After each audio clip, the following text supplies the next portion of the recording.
manage and treat. So maybe you can address that while you answer the last questions. Okay. Here's what I'll tell you. That's a big topic for another program. So I'll give you the topic: faith, foolishness, and presumption. Okay? I have a bishop as a producer. Faith, yes, foolishness, faith, foolishness, and presumption. And before we get to that program, there's a book written by Frederick Casey Price, Faith, Foolishness, and Presumption. Read that book. Okay. We give you. But yes, absolutely. As a physician, I can tell you there is a lot of damages being done right now to people's lives by so-called faith preachers. And I am the first to tell you, as a doctor, I am absolutely upset about the effect of some of these things now. There's so much of denial. You have people who won't check their blood pressure, and when they come to my clinic, I check it, and their blood pressure is 200 and something over 120. What do you think comes out from their mouth? Blood of Jesus. I refuse it in Jesus' name. I reject it in Jesus' name. I reject it. Okay? Blood of Jesus. I reject it in Jesus' name. The guy is going to have a stroke next week. And before you know it, he's either paralyzed or he dies. Why? Because he went to a program, somebody told him, throw away all your medicine. But you know what I tell people? Believe it. I love faith. And I am a strong believer in faith. I'm a word of faith guy. But Dr. Damages, I just took my amlodipine. I just took it this morning with my losartan. And I'm careful to tell people. I don't like to lie to people. You're wearing glasses now, Dr. Damages, right? I wasn't wearing it some years back. You don't have faith. That's why you're still wearing glasses, you know. How can you be wearing glasses? Now, without it, I can see three of you on the screen. I don't know which one is talking. And so what I sometimes look at, when I look at the people who tell somebody to throw away your medicine, sometimes the preacher who is telling you he's wearing glasses. So you see sometimes, my brother, on one side, Dan, I agree with you. There has been a lot of manipulation of people. But that also, in everything, there's abuse. But abuse does not completely eradicate the right thing. There's still the right thing. But there are people who, of course, abuse it. The church in Nigeria, let me tell you, my brother, if the people in Nigeria don't go to church the way they are going, I don't know how they would have survived. Have you been to Nigeria recently? You ask yourself, how do people survive in this country? But for me, I don't really blame. Let me tell you, I'm a little bit on the other side of the fence. If you stay in Nigeria and go to church, you will go to church more than them, because some of them, the only thing they can, the only thing the only place they can survive is church, because you have no salary to eat. I mean, you have nothing. I mean, you are talking about going to doctor. It's not who has medicine that will go to doctor. You go to the hospital, they say make you drop deposit. How much is deposit? But Bishop, is that not the problem why Nigeria is on the floor? Because the religious people keep giving us this false hope instead of telling them to at least protest for their liberty. They tell you, don't worry, like you are saying, God will come down, and God never came down. He still comes down. What do you make of what happened to El Rufai, former governor of Kaduna State? I think it's difficult to say. I mean, but I think it's politics. I think it's deliberate politics to get him on that team. El Rufai had met with me before the election and told me that both Atiku and Tinubu wanted him to be on the team, but he wouldn't work for government again. That he has, He has worked for many years as minister, DGBPE, 8 years as governor, and truly he was doing a PhD program at in Dutch University. And actually, I came to discuss his project with him.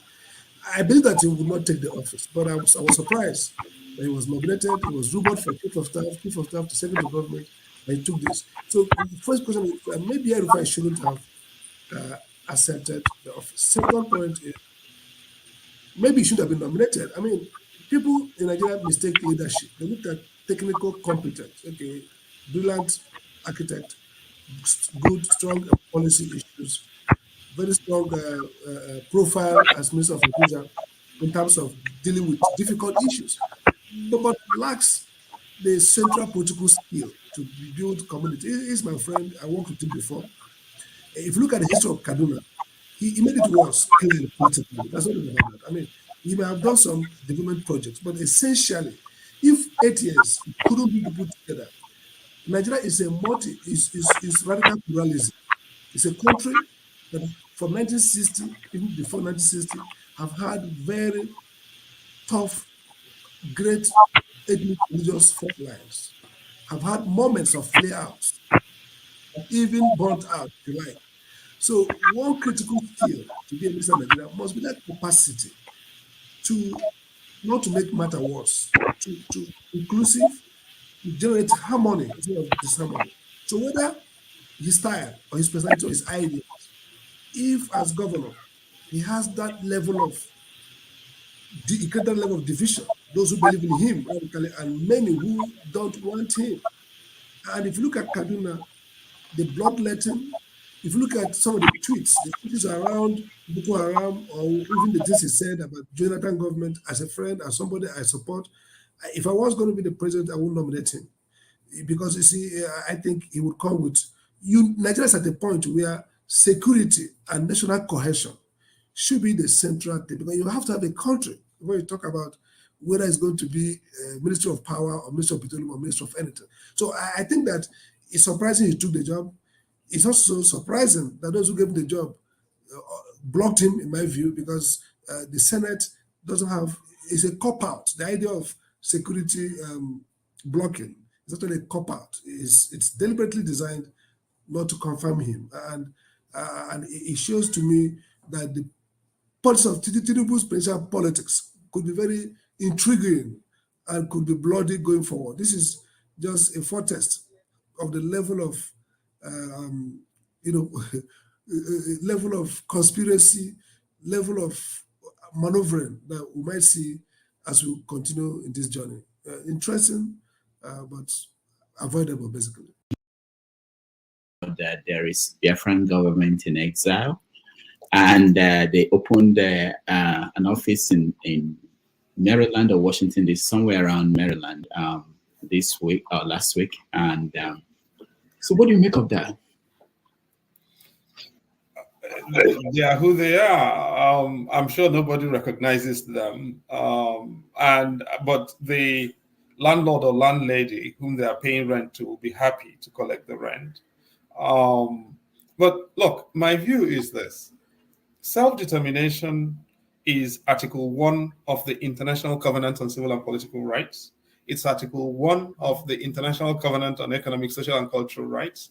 It's, I believe, Article 21 of the African Charter on Human and People's Rights, which, by the way, is domestic law in Nigeria. And the National Human Rights Commission Act, as amended, mandates Nigeria to protect the rights recognized in all of these documents that I've just mentioned. As long as people are articulating about self-determination in a way that does not involve violence or advocacy for killing anyone, I will defend those rights. The one where I diverge from any such advocacy is where people begin to advocate for killing, for war, for violence. That's where I disagree. But if somebody wants to call themselves the government of masquerade of Mao Republic in exile, I will defend the person. I have no problems doing that. What if they impose sit at home? Like we have another one coming up for 3 weeks that was announced by Simon Eba. what is the best reaction to that situation? You know, I think the situation with the sit-at-home is a little complex. Yeah. Obviously, the sit-at-home is imposing a lot of hardship on our people. And the idea, and this is part of what I'm saying, the idea of, sit-at-home, people have a right to withdraw their habitual allegiance from any authority. That's part of protest. But that has to be voluntary. So when you're going around shooting people because they say we will not sit at home, or because they are day workers who will not have anything to eat, and they are trying to go and survive, and you're shooting them and killing them or desecrating them, that's a different thing. That's not sit at home. That is violence. And that is condemnable, and every one of us has to condemn it, and everyone has to work against that. But you see the problem here. Having said all of this, if government had authority and if government was relevant to the people, you will not be having an idiot like Simon Ekpa sitting in Finland with a wife who is white from Finland telling Nigerians what to do. It is because these politicians in our part of the country have failed our people and failed themselves that imbeciles like Simon Ekpa will be doing what they are doing, and people are even noticing them. So I do think, having said everything about sit-at-home that I find disagreeable, it should also teach us something, that what the currency you deal in as a politician, as a political leader, is authority. It's not coercion. You're not going to shoot people into listening to you if you're not performing. But when you perform, people will not listen to somebody else because they will trust you. That, I think, is the lesson. So that colors it. Let him talk, I beg, Rudolph. All right, one man. Ayo says you should All right. So thank you, Ayo, and thank you, Rudolph, for having me. I only really came on really because of Franklin, who I'm hopeful to address, and I hope I have the space to address him. And I want to ask you a question, Franklin, and I want you to address it. So I don't want to hear what Voltaire has to say. I don't want to hear what Jorgen Haberman or I'm asking you. You've already set the backdrop with all of the books you've used to line your backstage, so we know what you're projecting. So I'm asking you frontally, not Achebe, not Voltaire, not Confucius, you. So I'm painting you a scenario. Because really, what's led us to this space is a guy called Chinedu Rose Vivo, and I only call him Chinedu Rose Vivo because that was on his campaign poster when he wanted to be senator just as early as 2019. Anybody can Google it, you see it's all over the internet. So this conversation really comes into play because a guy called Chinedu Rose Vivo, who cannot speak a lick of the Yoruba language, he is aspiring to be the governor of Lagos State. And that doesn't sit with the culture. It does not sit with the culture. Whether the rights and wrongs of it, we are Yoruba people and we're of a particular way. And it does not sit with the culture. The Nigerian constitution, whatever, it does not sit with the culture. That a person that cannot speak an ounce, a lick of the Yoruba word, but fluent, by the way, in Anambra dialect of Igbo, so it does not sit with the culture. So it does not sit with the culture. And, all of this pushback now that Lagos is no man's land, it's a narrative that comes from your quarters, and we have heard it endlessly, and we have heard it enough. So I think people conflate the Yoruba mild-mannered Omoluabi way as a form of weakness. And the biggest fool alive is the person that conflates the Yoruba mild-mannered ways, because we are. I don't know if you know why we call ourselves Omoluabis. That's a civilized person. The Yoruba language is too nuanced to translate directly into English, but the sum total of the Omoluabi philosophy that underpins the Yoruba ideology is a civilized person. So don't conflate that civilized manner as weakness and then come into our space. We accommodate you. We give you the fat of the land to live fat. and then you tell us that our land is no man's land. Lagos is Yoruba land, though. It has an Oba who sits on the throne. Lagos is Yoruba land. So there has to be clarity on that. But the question I really wanted to ask you, frankly, and like I said, I'm not asking Confucius or whoever, I'm asking you. So please don't philosophize and no straw man, you. So don't give me any straw man narrative. If an Igbo man called Muyiwa or Kafo wants to be the governor of your home state, wherever it is within that region, does not speak a word of Igbo, has all of his leanings and affiliations are is maternally Yoruba, paternally Igbo, Muyiwa or Kafo, who wants to be the governor of whichever state in the east, knowing, as we all know, how insular and clannish that region is. Will he even get the first step to buy a form? So that is to you, Franklin. My brother, I will really push back, because the questions you just bundle up a lot of overgeneralizations that are quite untenable, and then push them as a question. If you're asking me a question, you should have to come at me like an intelligent man, because that question, at the tail end of it, it sounded less intelligent than I expected from you. Well, yeah, address it nevertheless. Listen, I gave you time to talk. Allow me to now address your question, because it's so very unnerving and annoying to address me this way. I am not a guy that you will just, so you can address the people so very clannish and insular. You know how insulting that is. That's the most stupid thing I've heard. Is that not the general perception of the region? Is that not how people see that region? I will choose, allow me to talk. I will choose not to answer your question. I can do that. You don't call a people. I spent a whole part of 4 hours here trying to make people realize how dangerous it is when you use certain words. And then you sat there to call my people, knowing how insular and clannish. What can be more stupid? What impudence? You stood before me to tell me that kind of rubbish, and you want me to take it lying low with you.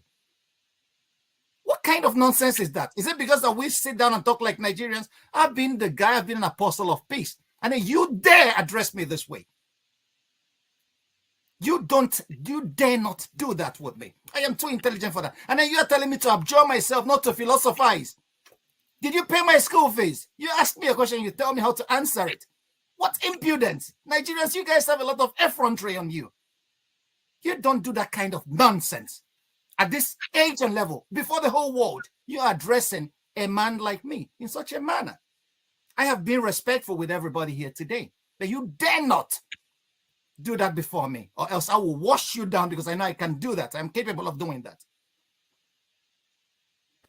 well, you you asked me a question, and then you remain quiet, and then stew in the misery, and then let me take your question for what it is. You asked me a question. Because a guy is named Chinedu, he could not speak. What are the constitutional provisions for becoming a governor in Nigeria? Did you ask yourself that question? And then a man like you is peddling this pettiness, this clannishness in the 21st century. Other countries are advancing, but your thing is, because it's our culture, he doesn't speak Yoruba. But his father is Yoruba. So he's no more. Do Yorubas inherit property from the maternal side? Is Yoruba land a matrilineal society? And then you are very proud to delegitimize a fellow human being because you say it's not our culture. Is it written anywhere in Nigeria's constitution, in Lagos constitution, that before you become a governor in Lagos, you must speak Yoruba? Is it a constitutional requirement? If it is not, why are you? It is. Why is it? I stand to be corrected. I don't know. If it is, let me correct you then. It is instituted in the Lagos State Statute books that Yoruba language is the second official language of that state, and it's the language of governance every Friday in the state parliament. Okay. So that is an understanding you don't have, and more to it, probably Chinedu does not either. Okay, thank you very much. Did the law say it is a requirement for becoming a governor of Lagos State? Thank you for that. I asked you a question. Did the law say, did this Lagos bylaw say is a constitutional requirement for one to become a governor of Lagos State that this person must speak Yoruba? Did the Well, law I've say already answered that. They no, you conduct did not. parliament No, in no, no, no. Yoruba No, no, no. language, so it's Listen, implicit you said that you you must made a speak point the here that language. Yoruba language is too nuanced to be translated into English. Every language is too nuanced, and that's from my philosophical basis. Philosophy gave me that idea. Every language. That's why in Spanish they say that translators are traitors in every language, because languages are nuanced. So there is nowhere, even Lagos state bylaws doesn't supersede the Nigerian constitution. So, and it's not a constitutional requirement that somebody must speak a native language to become a governor of a state. Until you guys make that a law, I don't see anything constitutionally prohibiting this guy from vying for governorship. I am not saying that people should vote for him, but he has a right to be a governor. He has that You've right. not He's a addressed my Nigerian. question, though. I invited you to reverse it to your homestead and see and know your people your as you question. know them. No, I'm not afraid of questions. I deal with it every day of my life. I'm not afraid of it. So relax, my brother, and then listen to the answers.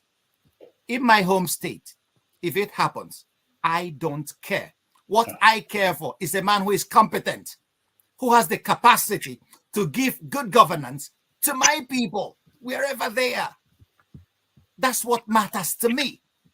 Where he comes from, who his father is, I don't give a hoot about that. It should not be playing a role in the 21st century of our considerations of who should govern us. Those who are my brothers that have governed my state, what have they achieved all this while? Those that are from my own neck of the woods that have governed Nigeria, where have that left us?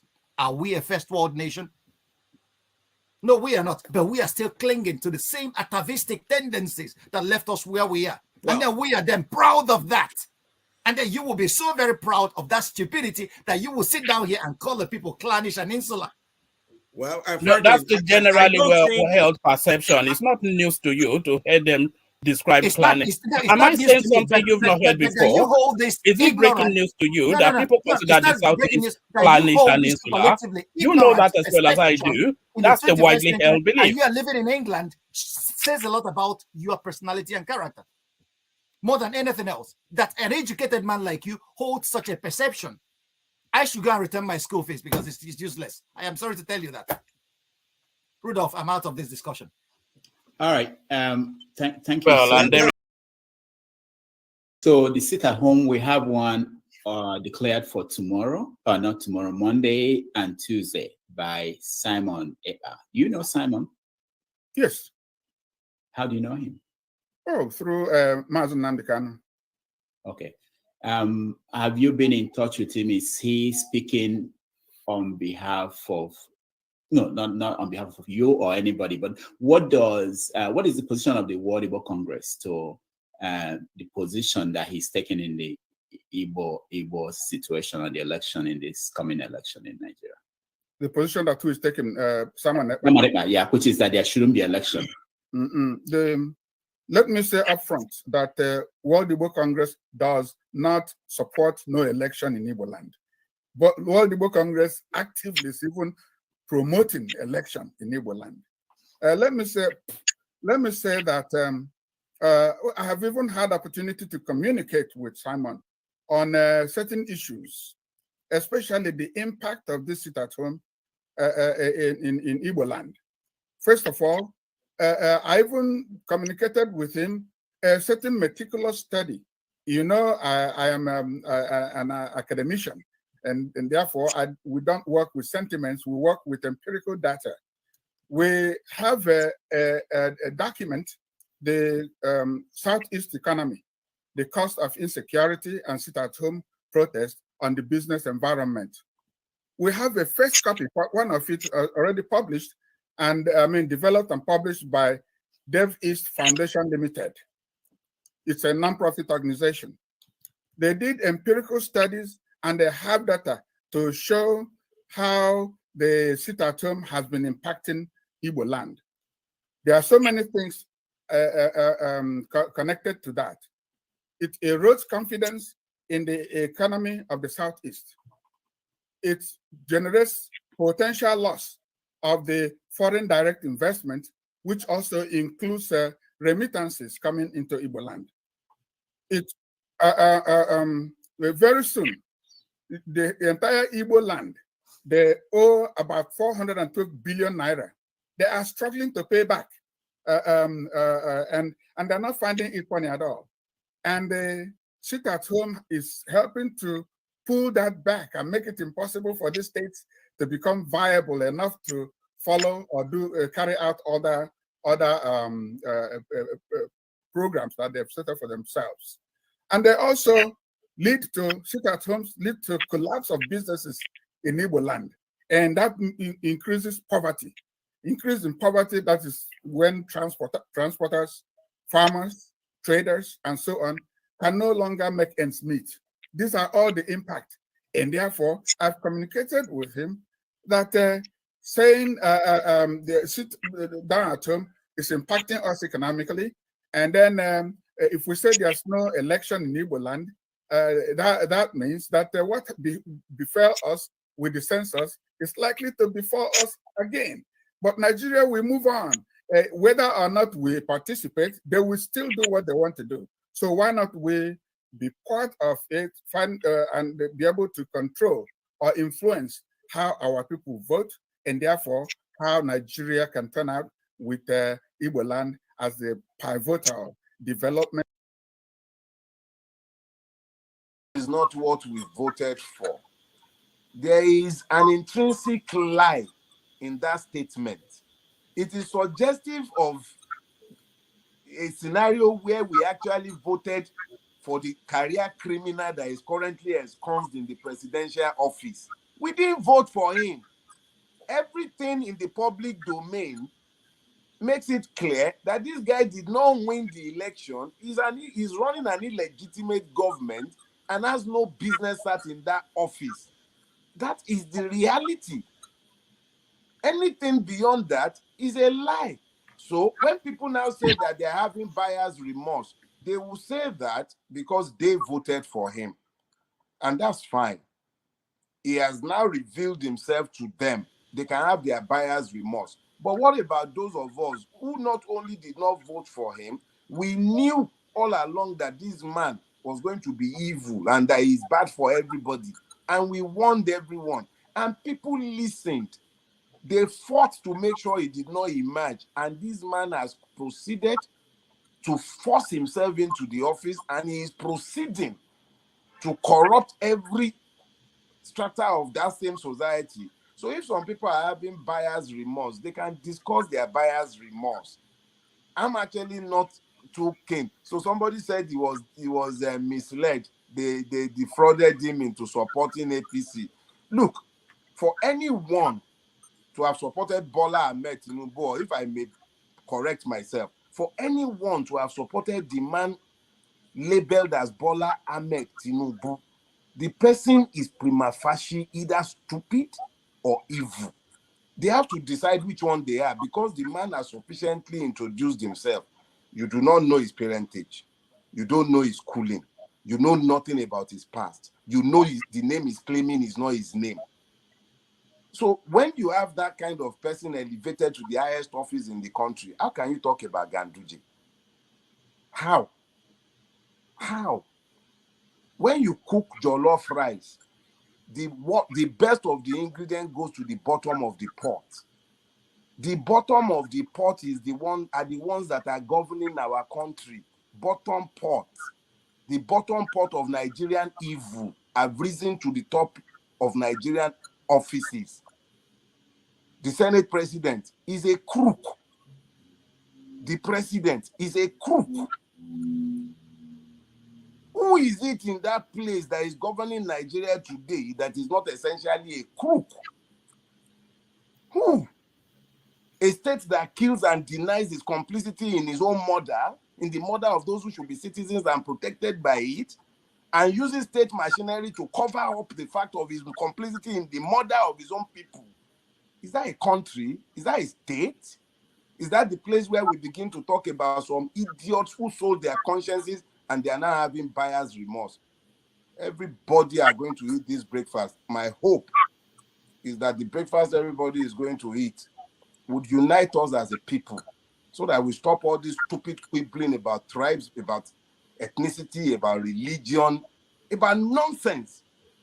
The people who are busy enslaving all of us, they don't quarrel about anything. They are united. They can quarrel about sharing it. How many people have shouted amongst the people who went to the National Assembly? How many have come out to complain that they have voted too much money to themselves? Not one, at least to my own knowledge. So why do we, the people, continue to divide ourselves and then strengthen the chains binding us?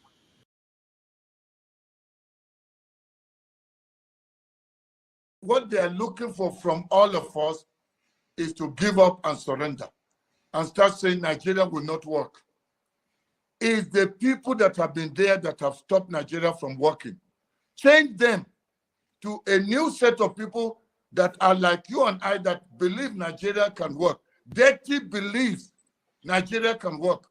Do you know, if not because Peter Obi's temperament is the gentle type that is pulling the leash, by now, all Nigerians would be on the street if it depended on Dirty.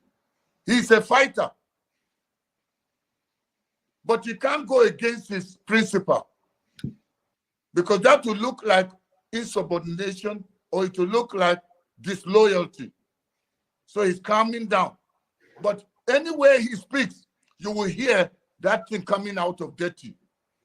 Just wait. When we push through and get this thing away from these rogues, I'm telling you, you will even be the one that will come and be celebrating Nigeria. Somebody tell you, let's go, you will say, please, let's just make sure we block all the chances of any evil person coming after 8 years of Obi, so that we don't go back to school.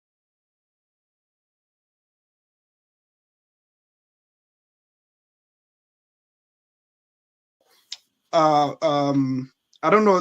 I don't know if some of you saw a video of one guy that climbed. I think it's a water tank, a tall water tank or whatever, a tower, and dropped from there and died. Just committed suicide. When we are sick, we go to hospital, we take care for our body, but we don't take care of our mind. Some of us, to get out of situation, they smoke Igbo. Some people engage in sex. Some people drink. That's why we deal with our stress, our emotions, saying things that bug us. Our mind is, it has to be treated. And the people criticize the church a lot, but they don't know what they do for people.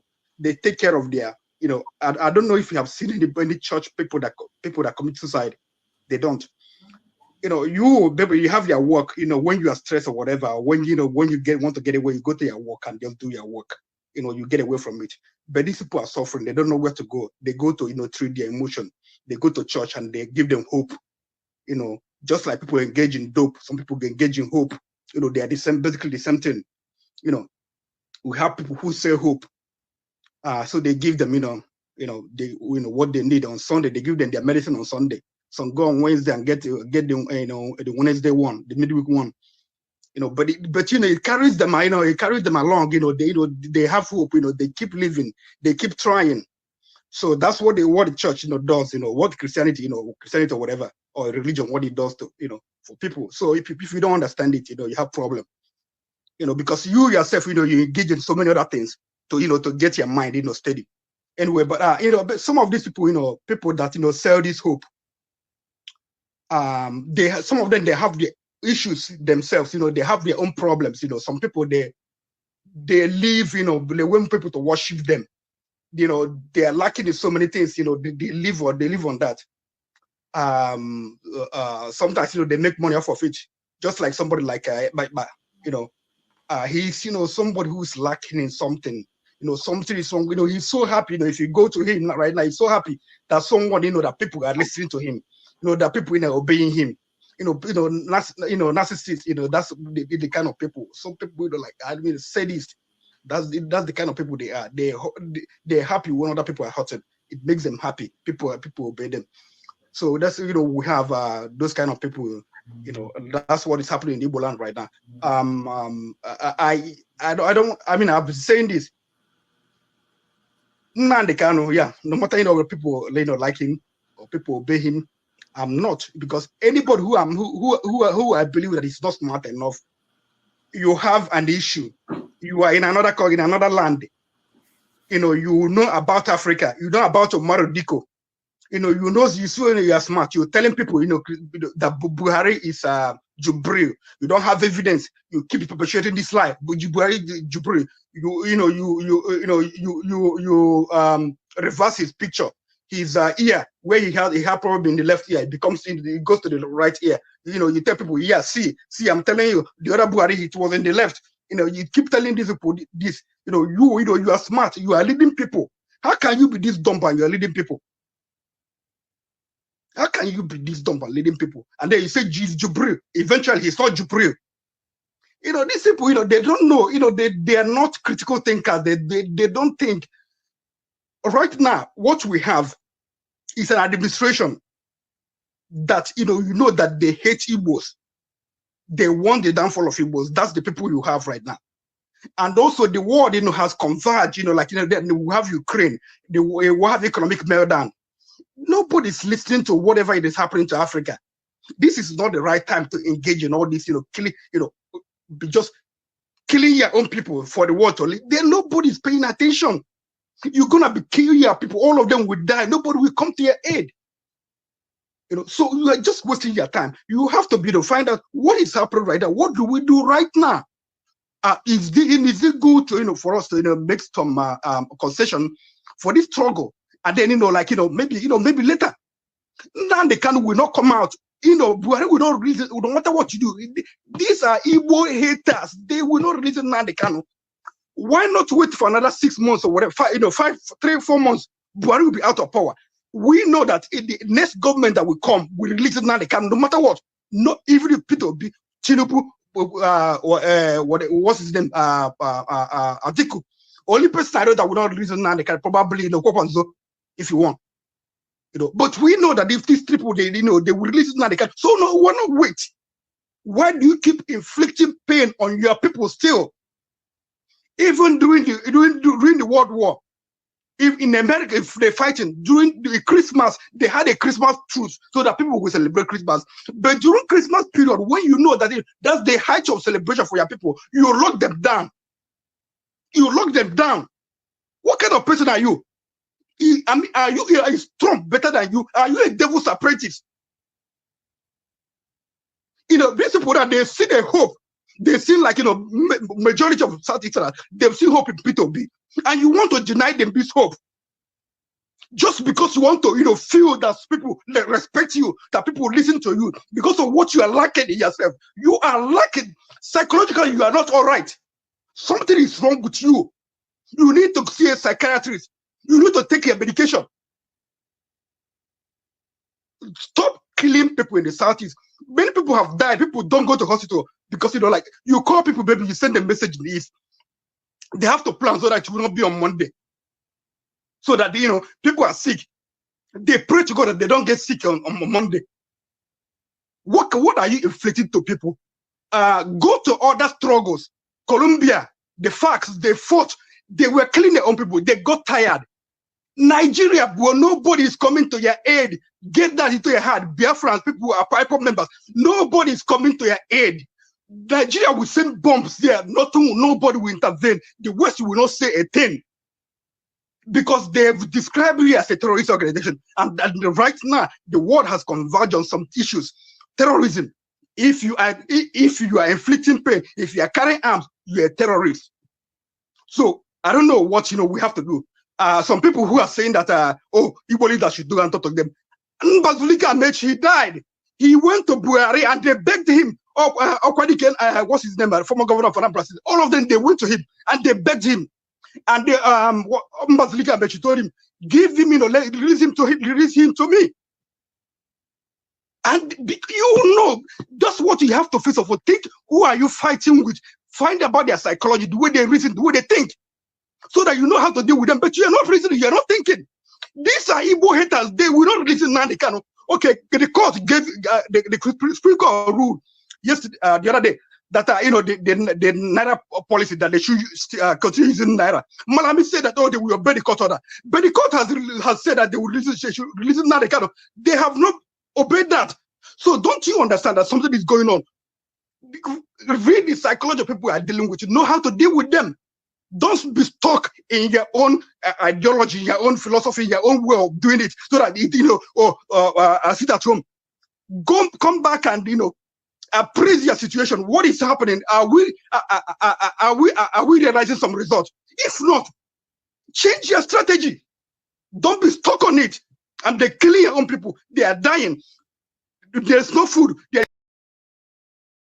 From a mother perspective, from the question of they try to raise, it triggers something. And as a counselor, I can realize that there are bottled anger inside of you. It triggers anger, my mother and my sister. And I don't want to hear anything emotional. This is not about emotional. This Let is me finish my question. Go ahead. There are bottled anger because of what Nigeria has done to you, and it has done to many of us. And you can't sit down and watch that. So, Echo, can you make your question? If we want our people to sit down at home, what food stuff have you people arranged that will sustain them for that number of period? Because this Western world we all live in, when they have a cause for us to sit at home, they make sure they make provision for health, for emergency, for food, for water, for all these things. If you people have not made provision for this, I will say what you guys are trying to go into, it is evil, it is wickedness, and it is callous. May I ask you one question? Will never do that. He has never done that when he was out of the prison. Can I ask you a question? Oh, God. Can I ask you a question? Hold on. Do you have a Can I ask question? you a question, madam? Go ahead, Simon. What country are you? Which country are you? I think she's muted. Yeah, she's in the United States. I know. She's here in the US. No, let her answer by herself. Okay. Which country are you? US. I'm in Aurora, Colorado, US. Okay. Thank you very much. Do you know that the United States got independent from Britain? Are you aware of that?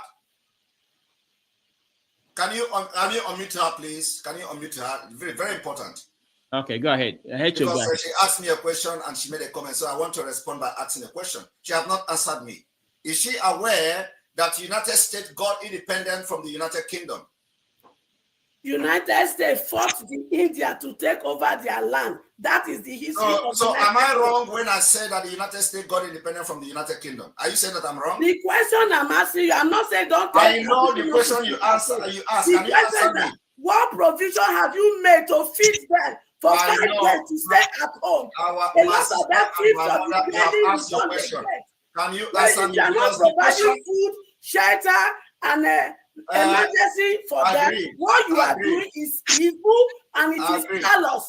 Agreed. You are going to your answer will address what you are saying. I come from Delta State, so notice I far from Una. I know, but you stand in the United States. You provide food for them. Provide water, everything they need so that they can sit comfortably and obey your dictatorship. Thank you. So you are not even better than the people you are condemning. Thank you. All right. Now, can you answer me? Do you agree with me that the United States got independent from the Great Britain? I not read history there. Oh, you are living in a country where you are enjoying the security, you are enjoying everything, and you are telling me how the United States. I am not saying do not do your 5 days, but make provision for food. Make provision for emergency. In case woman might get belly won't born. In case my grandmother fall down. Make provision for that. If you don't make provision for it, you are evil and you are wicked. Can you now not be hypocrite? I am not hypocrite. Okay, now can you answer me? What you do, I will make food. I will make provision for food. I will make provision for medical emergency. All right. If you cannot do that, you are evil. What's going on, Rudolph? What's going on? Since she cannot answer me, I'm going to address her because it shows this is exactly example of Nigeria. They are never truthful. Now let me educate this woman. America got independent. I will respond to her. America got independent from the United Kingdom. Before that, they fought wars. During the time this war was being fought, there are different mechanisms that America used. And in a state of freedom fight, you do not expect everybody that is fighting for freedom to get everything right. And I do not believe that during the time America was fighting in Great Britain, they were providing for the people of America. This is something I want you to know. And so they were providing. They were providing. Were you there? Were you there? They were not providing. They were not providing. Now, the point here is that this woman is living in America, where America fought a very brutal war with the United Kingdom, with the Britain. And I provide food for my people before you give them. I think you are not being, I need to address her. I muted her. Go ahead. Because this is history. When they sit like this, they will tell you the Western world is providing for people. Yet they do not want to go through what the Western world went through. They do not want to go through what America went through before they can provide for their people. America did not fall from heaven and start providing for their people. They went through just the way diamond and gold went through the hell, the fire, 1,000 degrees of fire to become what they are. They went through those things, and that's what we are going through today. So the day you wake up is your money. America did not start providing for their citizens, yesterday. All right. Simon. That is what we are doing now. So we are going to make sure that we fight just like every other nation fought and they got their independence. We are going to fight that way. When we have succeeded in getting our independence, we can now talk about providing for our people. Okay.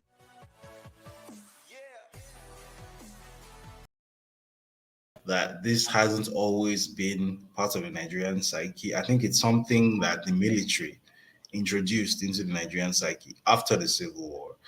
I think because the truth is that the very genesis of the Civil War, if that story is properly told, whether we like it or not, there will be villains, right? There are people who acted very, very badly. So for example, the basic premise of the what led to the Civil War, the pogroms. The very premise was that this group of people called Igbos were somehow responsible for carrying out the coup of January 1966, which is not true. That's just fundamentally not true. Even if, for the sake of argument, this has never been proven, but for the sake of argument, let's say the coup plotters, the people who carried out the coup, and the people who were responsible for January 1966, let's say they were Igbos, right? They were from the Igbo ethnic group. Let's say for the sake of argument, it isn't true, but let's say for the sake of argument that maybe they couldn't have more than 50. If they are plenty, they couldn't have more than 50. Let's say 50 Igbo people were involved in planning and executing this coup. So are you going to tell me that for the sake of 50 people from one ethnic group, that the rest of the however million of them deserve to die?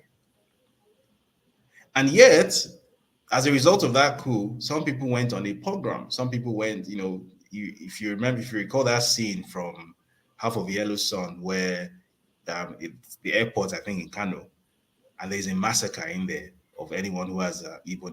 That actually happened. And that happened in many more places at much more scale than Nigeria even remembers. It's even happened in Lagos, which has, again, been lost to history. My mom was a child at the time, and she used to tell me these stories back when I was a child. So she was her family were Jehovah's Witnesses, right? And Jehovah's Witnesses, it's by nature of what they are, they always sort of put their own doctrine over the law of the land. So when apparently Igbos were being rounded up in Lagos, that happened. Igbos were being rounded up. Apparently the Igbos who were Jehovah's Witnesses were being hidden by people in their congregations. She was like Anne Frank in Nazi Germany kind of thing. That actually happened in Lagos, right? So are you going to tell me that all of this was justified because Kaduna and Zogu and Major Ifejuna allegedly did XYZ? No, that entire premise is faulty. And then the idea that after suffering losses of several thousands in those pogroms, that somehow the Igbo ethnic group shouldn't have defended itself, and it's maybe like for the sake of um, not starting a war with Nigeria, then maybe all the entire, I don't know, was it 12 million Igbo people should have basically allowed themselves to be executed? Maybe that's what would have preserved the peace.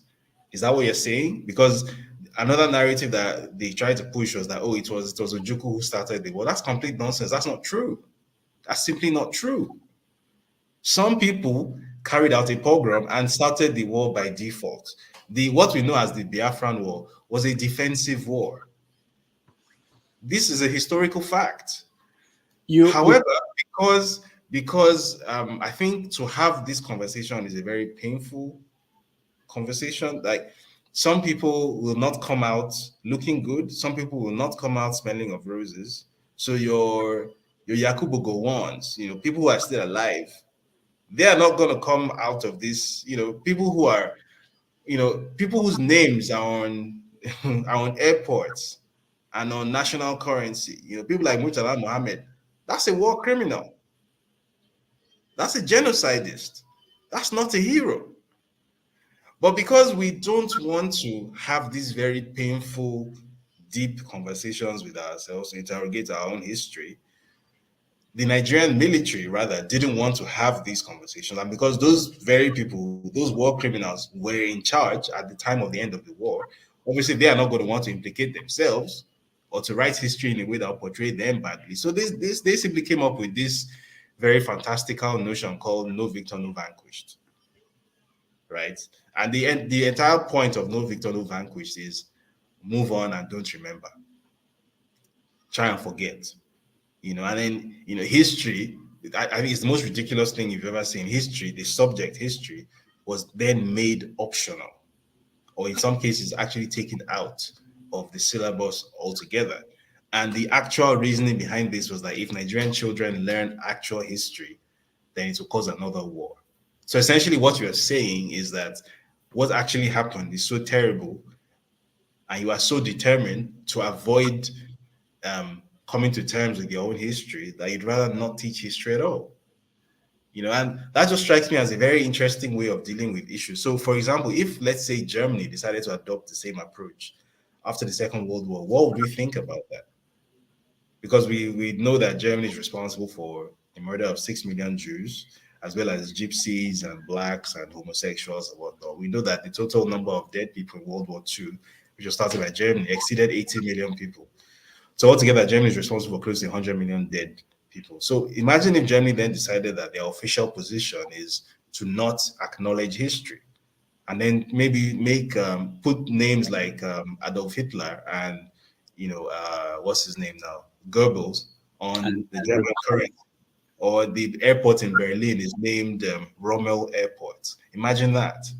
But that's what we've done in Nigeria, because we are the Nigerian military rather was so determined not to acknowledge the truth. And I'll just quickly close with this, that one very unfortunate thing about soldiers is they're trained to see themselves as almost omnipotent. So soldiers don't acknowledge that certain things are bigger than them. So a soldier believes that because I'm holding a gun and because I'm in power, I'm in charge, I can make you do what I want because I'm holding a gun, and you will be coerced to do it. That means that I can alter the flow of history. I can alter even the way things are remembered. I can alter people's memories of their own lived experiences because I'm pointing a gun at them. Soldiers believe that. But obviously, you don't have that. Nobody has that power, right? Except you are God. Nobody has that power.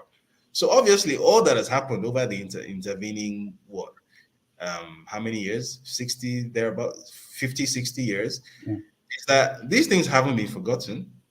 The people who went through these things as children, they're still alive. They're still alive. That generation who went to survive the Biafran War as kids, they're still alive. They still remember. And the basic issues that led to this in the first place haven't been addressed. That reflexive anti-Igbo energy, which sometimes spills over into violence, it's still there. I mean, we haven't had a Biafran war level occurrence since then, but we've had issues like the Kaduna riots in 2001 that I referenced earlier, which it always, even though the target is Christian, it always seems to somehow degenerate into specifically targeting that particular ethnic group somehow. So obviously there's a problem here that hasn't been addressed, but it's the elephant in the room that nobody wants to look at. So that's, I guess, what people like me are trying to, well, that's what I tried to spotlight when I put out this essay. I think it was on Biafran Remembrance Day in 2019 that I first put it out. That, hey, this is what the situation is, and look, whether you like it or not, we're going to need to have this conversation. Otherwise, or whether you like it or not, all your Nnamdi Kanus and your Simon Ekpas, they didn't come out of nowhere, right? There's something that they tapped into, and that thing is real, and you can't wish it away. You can't. The people who are sort of tapping into that seam of anger with them, you can't tell them that they're stupid or that they that their history is worth less than yours. So they don't have a right to remember their own history. They don't have a right to feel their own pain, and they don't have a right to react to their own perceived injustice. You can't tell them that. So that's what I set out to achieve with that essay.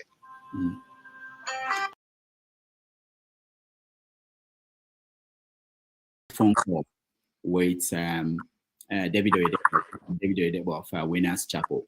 What do you make of that? Okay, so when I saw the phone call, couple of things. Number one, it was a private conversation between two people. It was their private conversation. It was recorded. Who recorded it, we do not know. And apart from that, it was a conversation about stomping for votes. Like every other person do have conversations. And I think there are some legal ramifications around conversations and all of that, private recording of conversations, which people can go into. I'm not a lawyer. But there's been a lot of reaction. The first reaction was from Festus Keyamo that talked about the fact that, hey, the people, he'll even blame even more the religious leaders and all of that. Fadi Kayode also made a lot of reactions as a result of what happened.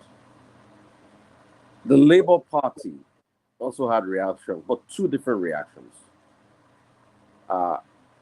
Mr. Kenneth Okonkwo said it was taken out of context and all of that. So which was a confirmation that the conversation actually happened, because Mr. Debo Onifade has also said, oh, it was fictitious, people arranged, it never happened. So we've got two reactions, from the Labour Party, Kenneth Okonkwo's part and Mr. Onifade. My take on this is pure and simple. We can't build a country where leaders bait according to religion or ethnic baiting. It's not fine. It's not nice. Let's call it spade a spade. People can canvass for votes, but we don't have to say, oh, there's religious war coming or religious Armageddon. No. It's not done. It is not done. Let's say things the way they are. What does that do to P2B's brand? Because when he is out there, he says, don't vote for me because I'm a Muslim, don't vote for me because I'm an Igbo person. But in private, it appears as if he's saying something different. So if he's saying something else in private, then he has a lot of answering to do as regards his brand. Because a lot of people ask him that you are saying to a man of God that, oh, it's a religious war. And you're telling him rally the Christians for you. But you're saying, no, it's not. So he has a lot of explanation to make.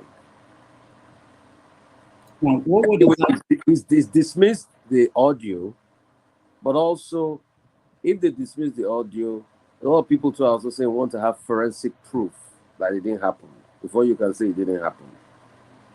But based on what was heard there, I think another newspaper site, I think FIG or something, took it through deep where. to see that if they were deep fakes, and the result came out and said there were no deep fakes. Well, the fact that the newspaper reached out to Peter Obi's campaign Yeah. and they did not respond, reached out to Oyedepo and they And you didn't. didn't respond before now. So it's as pure, as simple as that. We cannot have a country where leaders that ought to speak against religious tension and religious baiting are the ones saying, oh, there's a religious war going on. Rally for me because of the religious war. No, we can't have that. All right. Question of what has Obi done in the public space to change Nigerian politics. Let me put it this way.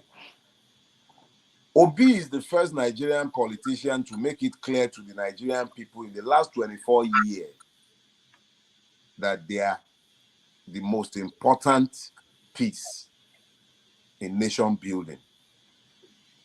Other people have attempted in different ways, but they might have been swallowed up by different reasons or might be obscured by different things. But what happened with Peter Obi was that the man came at the right time. He was the right man, but the time was also ready for him. Time will not allow me to deal with all the reasons why he was the right man, but I'll deal with some of them and then explain how it has affected the political landscape. Peter Obi comes from the disadvantaged, institutionally disadvantaged. Those the Nigerian state have used as the proving ground for his many evils against the people of Nigeria. Those are the people from whom Peter Obi came, the Igbos. The Igbo people of Nigeria have been the proving ground for every one of Nigeria's evils until they have experimented and completed this usage against the Igbos, normalized it by using the hatred of other nationalities against the Igbos to normalize that evil, and then begin to extend the same evil beyond the ethnic line into class line, because it was always about class. It was never about ethnicity. But it was hidden behind ethnicity because it found acceptance in a larger pool of humanity. So, a member of the institutionally disadvantaged rose as a champion of all, because every Nigerian have become marginalized and disadvantaged by Nigeria. So, his candidacy found resonance in those who were earlier referred to as the North, as though they do not exist as humanity. The people of Kaduna, Southern Kaduna, the Bauchi people who had long been silenced and who had lost their voices. The people of Borno, vast parts of Borno, parts of the Plateau, Nasarawa, Taraba, Benue, places that were once blithely referred to as though they had no, they didn't have identity. And then it came at a time when the hubris of the Nigerian ruining crash had led it to believe that the politicization of religion had been matured to the point where they could blithely declare that Muslim ticket is the way to go. They aroused the passions of those for whom religion was a matter of ethnic identity, the Northern Muslims.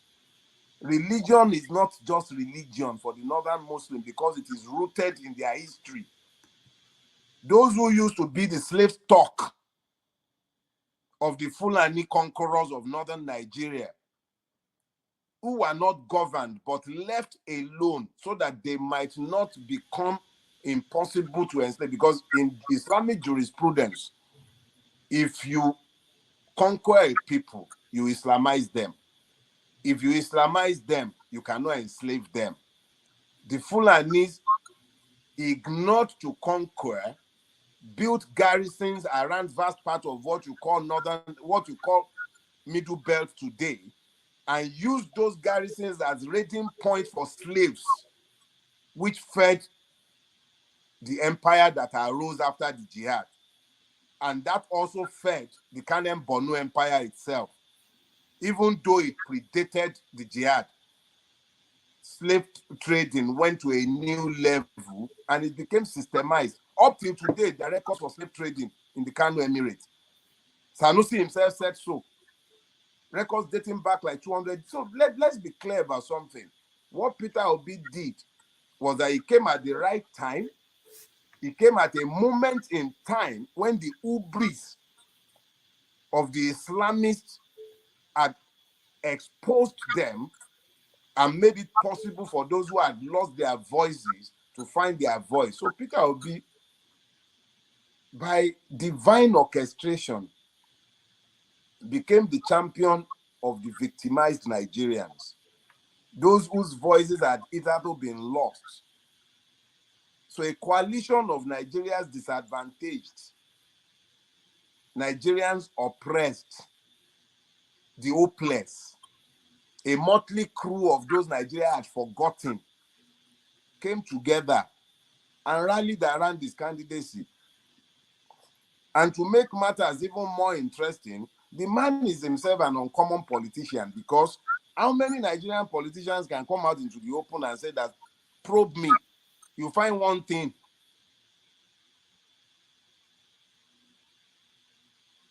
Propaganda that anybody might throw around. How come nobody has managed to trace one of those cobbles into his pocket? So, I'm not a saint. I don't expect to find a saint on this part of life. Maybe by the time we've translated. I'm no saint. I do a lot of things I shouldn't be doing, but I don't steal anybody's money. I don't know what else Peter Obi does or does not do. I don't know who he is in his personal space. But the man has proven in his public space that he can be trusted. And Nigerians saw that and gravitated towards it. You cannot say the same for any other member of the Nigerian ruling class.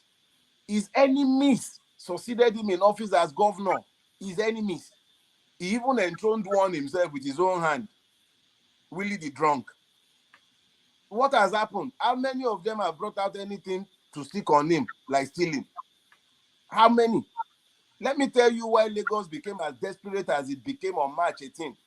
The level of stealing and malfeasance that has become institutionalized in Lagos State for the last 24 years. If another government should take over power in Lagos State, many people will go to prison. They will rot in jail. Peter Obi spent 8 years in office as governor. He has been succeeded in office by 2 governors, none of whom have any reason, political or personal, to cover him. Nobody has come out. So let people shut up already about any silly agitations or lies about he did this, he did that. I'm sure he's not a saint. And I'm not his pastor. And I'm not looking to crown a pope. It's not my business. What he has done is that he has awakened the people. The genie is out of the bottle already. The Nigerian people have come to understand the powers they have. If the Nigerian state would have to go to the extent that it had to go to install this fraudulent git in office, the people know their power already. So if that is all that Peter Obi has done, and before election, I told someone, Peter Obi is like the stick, the rod that you use to kill a snake. Whether the rod survives the ordeal or not does not concern you.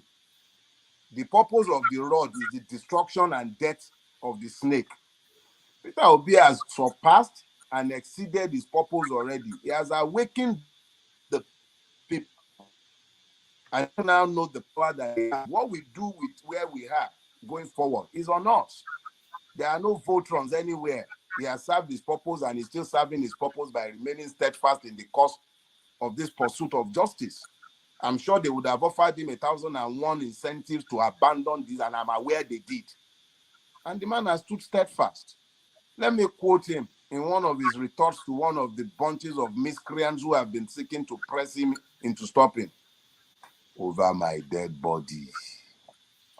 So please, there are several of us who have resolved that madness in Nigeria will only be normalized over our dead bodies. We will carry no guns, we will throw no stones, but we refuse to normalize evil, and we will not keep quiet.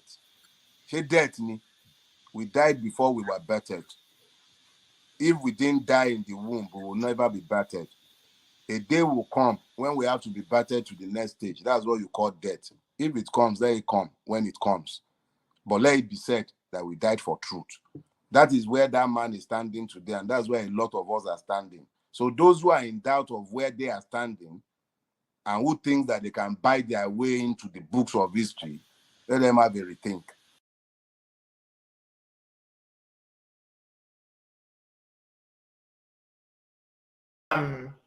Going to arrest him, torture him in Kenya, and bring him back to Nigeria. I understand. I stand to be corrected. I understand it's against international law. So again, I don't like the way he's being treated. And I'm hearing he's being tortured in detention. I'm hearing he's sick in detention. I do not agree with this. I don't want to live in a country that does this. Rudolph, the worst part of this is Buhari went to court and Kanu has won. So why don't you release it? If you don't want the court to decide, you don't take him to court. So now the court says, release the man, and you don't. What is this? This is wickedness. This is wickedness. So it meant that Buhari thought he would win. And somehow the Nigerians another from another person who is Igbo weighing in on the upcoming election and get your take on that. This is the 4th day of October 2022. Some of you have been asking how the election will affect the Biafra restoration next year, 2023. And this is what I have for you today. As the Nigeria state, terrorist state, are planning to conduct the election in 2023, Biafra people are preparing to exit Nigeria. And the exiting Nigeria will start from stopping Nigeria election in Biafra territory. So we are going to fight to make sure nobody will vote in Biafra land. All right. You are familiar with Simon Eba? Unfortunately, no. You are not? No. Okay. Oh, he's the leader of a faction of IPOB, okay, the Indigenous People of Biafra. Mm-hmm. So he's saying that he and his group will not allow election in the Southeast. Mm-hmm. What do you think about that? Okay, two things. I think he says a faction of the IPOB, right? Yes. And he's making these ex-cathedra pronouncements. The point is, who sent him?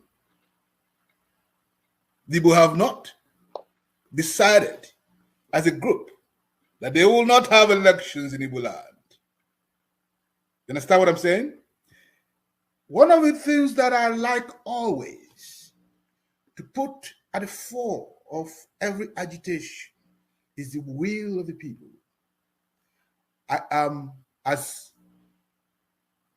Igbo, as the next person, I am against the injustice that have been meted to the Igbo as a people.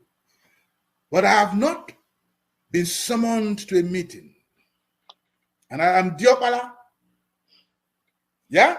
I have not been summoned to a meeting in which they have said to me, the Igbo have decided that we are leaving Nigeria tomorrow and that there will be no election. When we come to that Congress, everyone would say his own piece like we do in Igbo land. And then when we say Igbo, kwenu ya, this is what we have decided. Then I'll join Simon Ekpa in stopping elections in Igbo land. Okay? But until that, I think he's just probably speaking his own mind. And he has a right to that. However, this is what I really like to urge the young man. I want him to put his ears close to the ground and he will hear the sounds of the rustle of the ants. They who put their ears on the ground will sadly hear the rustle of the ants. The answer telling us a different story today. The Igbo are saying, calm. Let us see the end of this situation. Let us see if there is a need for plan B. We know that in Igbo land, that you cannot sustain an agitation unless there is community involvement. Otherwise, the Igbo would send you behind the backyard and send you to Igwenga. You go on a long journey. Yeah, that's how we do it. Okay, so I want them to understand that there are also counter forces in Igbo land, unless the Igbo agree that these counter forces in Igbo land are as active, okay, and can be activated, and can actually very easily be activated because the federal nature of Igbo society gives each town autonomy to act, invokes the leadership of the actual leadership of each town, okay, who are often hidden behind the shield of all this noise. We come out and say, end this matter. That's when we see people act, and they will act. People have actually said, let us watch what happens. I know that there are so many meetings around Igbo land dealing with this question of how do we respond to these elections. In my view, from what I've heard, most Igbo are prepared to give, okay, this process a chance until they can no longer give it a chance. So I don't think that this threat should be taken. I mean, I'm not saying don't take it seriously, but I don't think that it can threaten the solid foundation of Igbo capacity to act when they choose to act.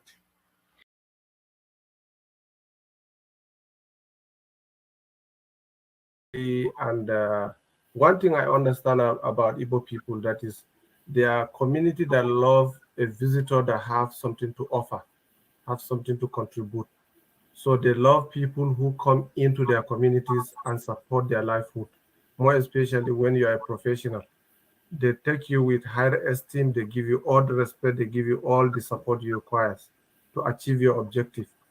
So that motivated me to go around the communities, because I even moved from one community to another community in doing some research, because I wanted to see how I can be of help wherever I found myself. So I choose the pattern of going into the rural communities and engage with the locals and see if the problem we still have in the north as unconscious program that we have, whether it's still the same thing exists in the south.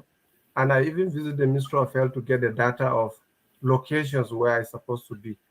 But some of the places, if I tell some Igbo people from Odu to accompany me to those areas, they don't go. Simply because there's a sentiment between you people that there's places that no go area. Why are they places no go area? Sometimes, like when I walk in Olu and I want to go to Imbise, and for the first time I went to Imbise and I didn't say anything wrong about Imbise, but when I asked my staff to accompany me to Imbise, they were saying no, they won't go to Imbise because they feel something wrong may happen to them. That is just maybe about the Oliver Twist song about Imbise or something. But I believe that it's just an internal issue. That is not discussion for today.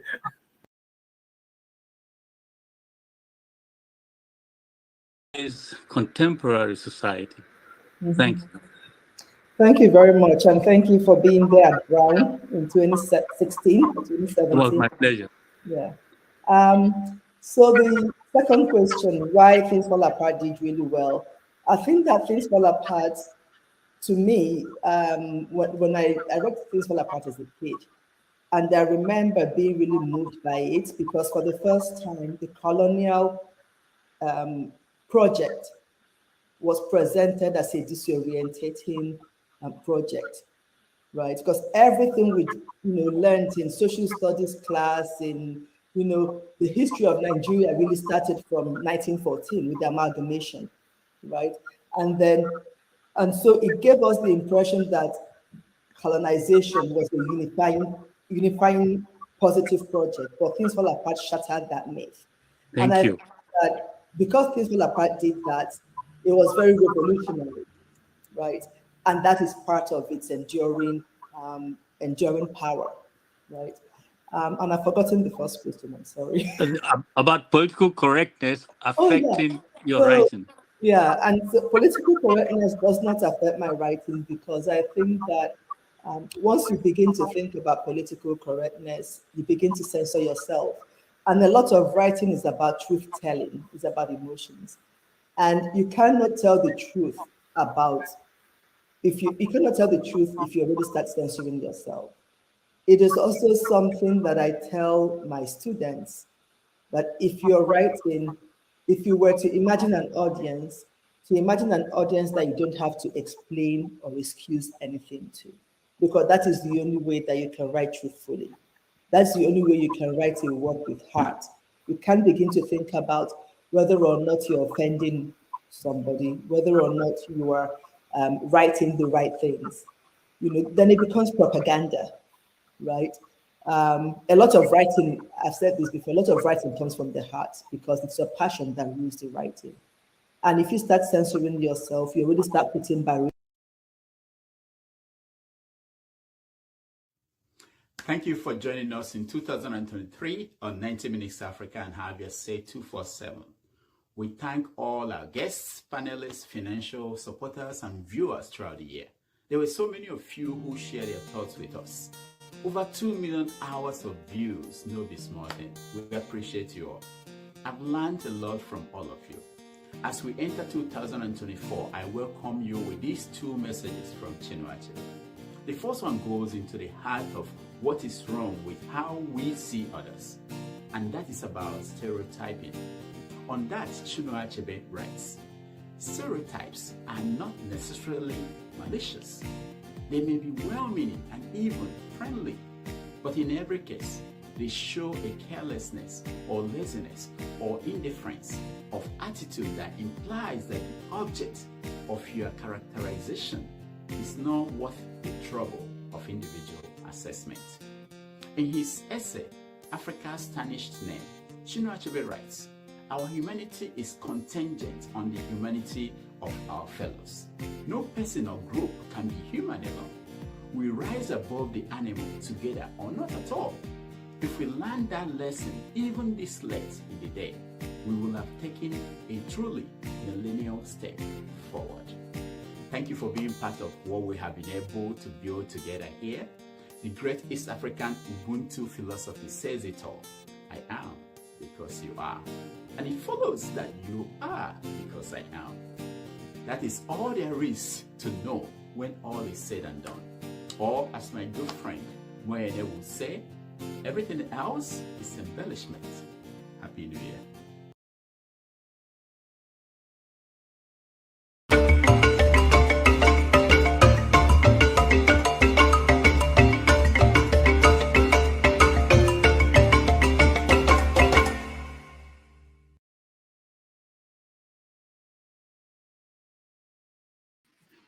Welcome, everybody. This is the last day of 2023. We are live here in New York City. Thank you for joining us. And this is our last show of 2023. And we will be here as different parts of the world get into 2024. We acknowledge all of you who are watching at home, those who are in the studio, and those who are commenting. We appreciate all of you. So we are going to have a very loose show today. We don't have a guest. You are going to be our guest. If you join us, you are joining us as the guest of the day. We want to talk about last year and a review of what happened last year and projection of what we expect to happen in 2024. And I want to hear from you how the year went for you and what are your expectations. We plan to be here until people in Nigeria, I know a lot of people go to church getting to the new year. Also, expecting people in America and Europe also to get into the new year. And I was speaking to Ovia last night. I think we were chatting, and I was telling him that you're allowed to drink champagne on this show, just this show, when you're close to midnight, wherever in the world you are. And yeah, that's it. Let me not talk about the other part of our conversation. But no, we appreciate all the people who joined us this year, and especially the guests, the panelists, everybody, the people on the comment section. You all made it worth the while. You know, you all made it beautiful for us to do what we do here. And of course, we remember the people who are donating, who are using super chats to support the program. I appreciate all of you, and hopefully next year we do well to present better programming for you. So let me see. I think some people are in the studio, but their cameras are not on to join us. So please turn on your camera if you want us to bring you up to the screen. All right. So let's see, Mazi Prince. How are you? Good morning, Dr. Rudolph. I am fine, and thank you for the presentation. It actually took me aback. I can remember those sessions, how it went, and we are here. We're looking forward to 2024. Yeah. Yes, and you are in California. I remember San Diego. Nah, I am in San Francisco. San Francisco area. Yeah, I precisely. I live Concord area, not in San Francisco itself. But I've never been there. I have no idea. oh, really? No, I've Yeah. been to San Francisco. Yeah, but thank you, and I know you guys will be the last set of people to get into the new year. I know we're always the last. When you get there, Australia, they are in second day of 2024. Yes. Yeah. Yes. So, good morning, Dr. CM. CM, thank you so much for joining us.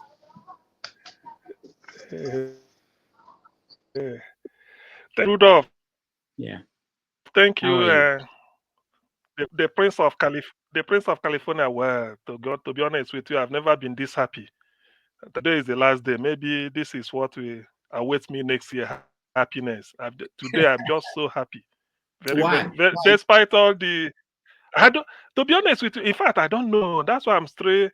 Despite all the setbacks I had this year, I had quite many, but in the end, I don't know why today I woke up feeling happy. I say, God, whatever it is worth, let this happiness go here, just so to speak, so that whatever that is left undone this year will be done marvelously well and very perfect next year. And I wish that to anybody anyway, not just me. I don't want to be selfish. Whatever it is, I wish the best of the tidings to each and every one of us.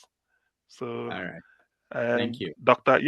Alexander Gomez, without being told, I know it's you. Welcome, and then I have to salute your philanthropy. May your deep pocket, because you have a very deep pocket, but not like the politicians. You are not a politician, but you have a very deep pocket. May your deep pocket become deeper this year. That's what I'm wishing you, so that you can also up also your philanthropy. Thank you. Thank you. Alexander, thank you so much for joining us, and Happy New Year. Yeah, Happy New Year to you, my brother. Kedu, I know. We yeah, did. good please. Thank you, CM. You're breaking up, CM, Dr. Yes, CM. But we may have to do something about this coming year. Yeah. Go Let ahead.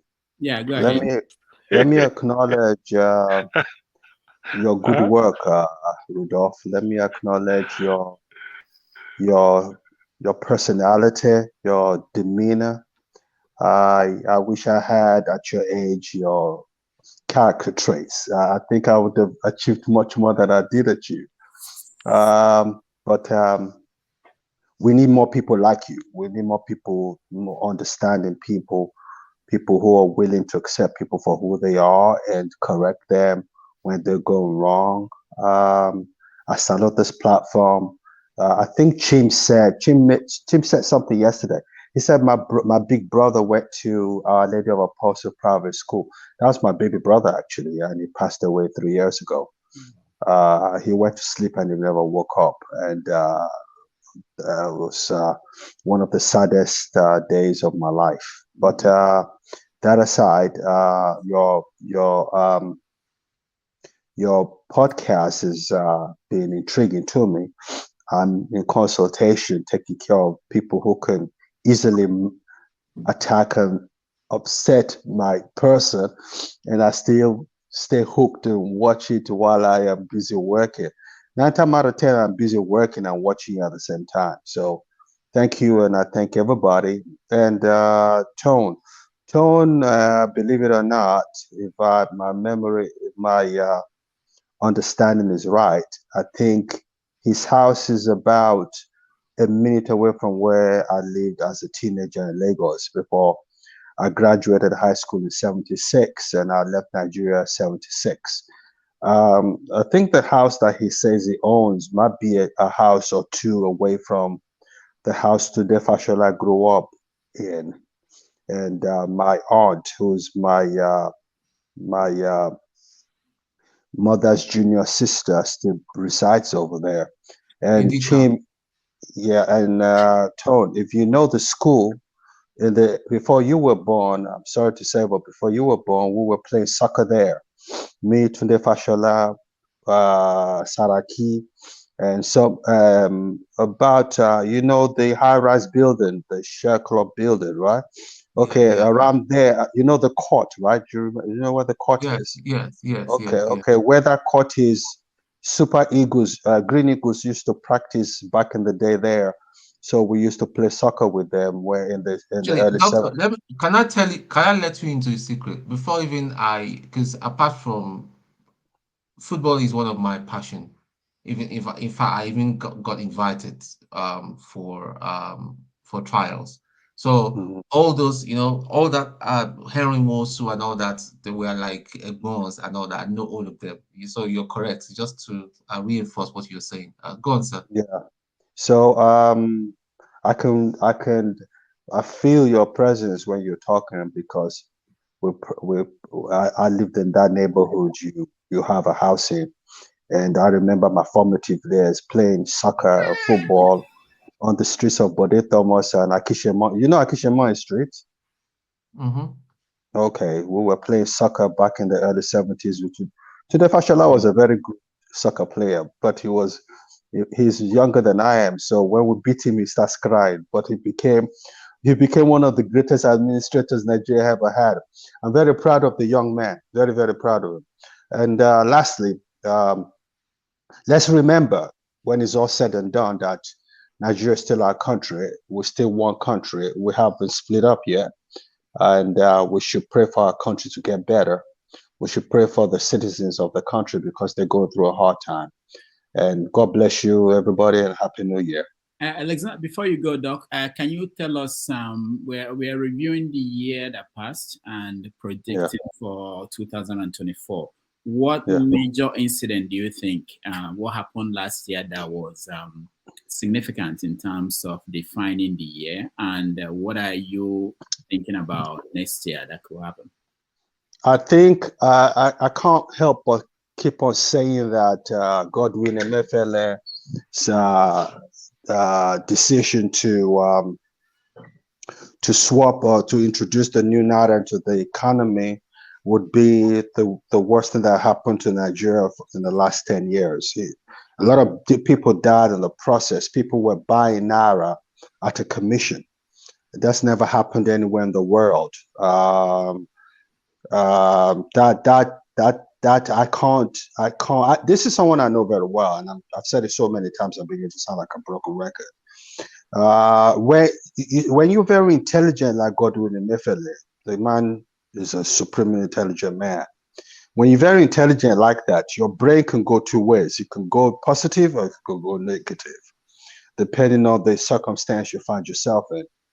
And I think he used his own prowess to steal a lot of money using the power of the central bank as the central bank governor to do unethical things. What he did was unforgivable. A lot of people died. People are still suffering. The worst president we've ever had in our lifetime has been Buhari. The worst president, central bank governor we've ever had has been Emefiele. 2024, I can see the economy getting much better. We're still not going to get to where we're supposed to get to, but it'll be better than 2023 and 2022. I'm hoping, by God's grace, to introduce some investors into the economy and help revive the Nigerian economy. I'm also hoping that Tunde Fashola will decide to finally take on board the role of what's it called? The number one person to the president. What's that position called?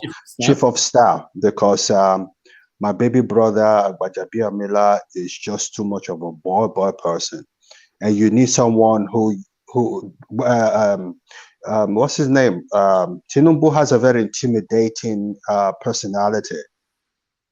You know, he likes you to dance to his tunes. You know, he's a good man. He's a good man. He plays unethical roles. A lot of politicians do that. But by his very nature, he's a good man.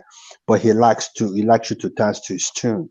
And we need someone like Tunde Fashola who will say, no, that's not right. I think this is what we need to do.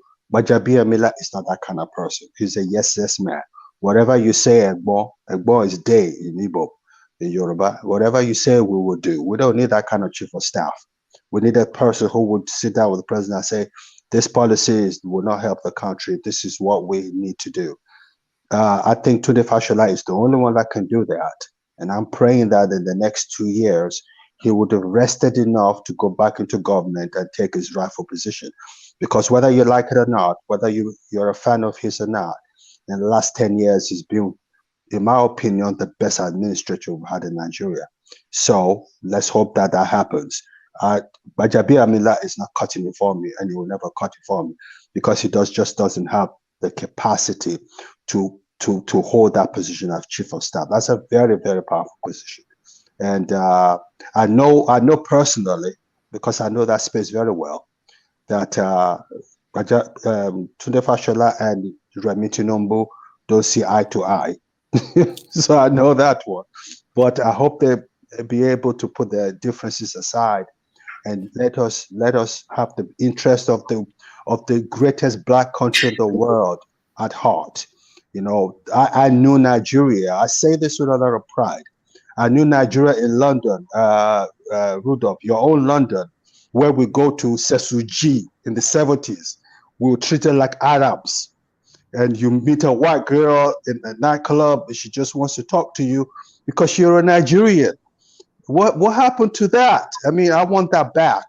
I don't think we're gonna get that in my lifetime anymore, but we have the potential to still be the greatest black country in the world. So, Rudolph, thank you for having me. Thank you, everybody, and let's hope for a better 2024. Thanks a lot. Thank you, Doc. Thank you so much. All right, let's go to Maze Prince. What do you remember from 2023, a story that stood out for you, and what are your projections for 2024? So pretty much 2023, the story that actually stood up for me would be mostly the revelations through David Hundeyin, when I believe, when all those stuff were being revealed about certain persons. I think at some point there was a time that even Gist Lover, I'm somebody that I hardly believe stories until I see evidences, facts, and evidences. Gist Lover, nobody knows who Gist Lover is, but I don't know. I don't know. He has certain things that he kind of like publishes, and those things happens to be fact, and it comes to pass that those things happened and not that. I think that was prior to the elections, and also it was also a time when everyone is doing their kind of candidate shopping and all that. Of a truth, to tell you the truth, I was actually leaning towards uh, PDP as a party. I said probably they will be in a better chance to take it from the APC, but then um, P2B came in, and when I read most things about P2B, I started doing some research. You know, when he was governor in Anambra State, I was pretty much at, at that, I think I've left Nigeria at that time. So, yeah, I've left Nigeria at that time. So I didn't actually, experience that. But when I did my research and I found out, I called my friends who are Anabrarians, whatever they call themselves, and they confirmed that he seemed to be the better candidate, and that's kind of like put my interest in him, and since then I've been following him. Yeah. 2024, what could be better? What could be better is if there is a way to recall most of these corrupt politicians, recall them, get them out of that place, because most of them have proven or are proving to be uh, corrupt and inept. I don't know. I don't know. I try to be nice. Let me not use a particular vocabulary that we did, But yeah, to me, yeah, it's just time to have a different narrative, you know, and all that. Yeah. All right. Thank you, Master Prince. Son. Hi, hello everybody again. 2023 has been it's been a wild ride for me. There's been the highs and the lows and all that. The expectations that I had from certain people or certain arm of the government it's really impacted me.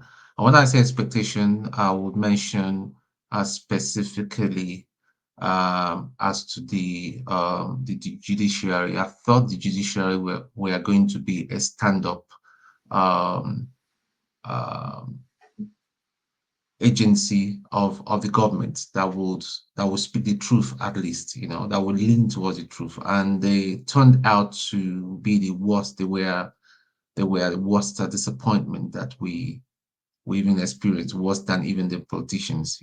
And it really got to me. And I've been asking myself, how did we find ourselves where we are? Now we have IPOB, we have a lot of bigotry that's going on. And to me, that is it's very, very concerning. And I think if we can deal with our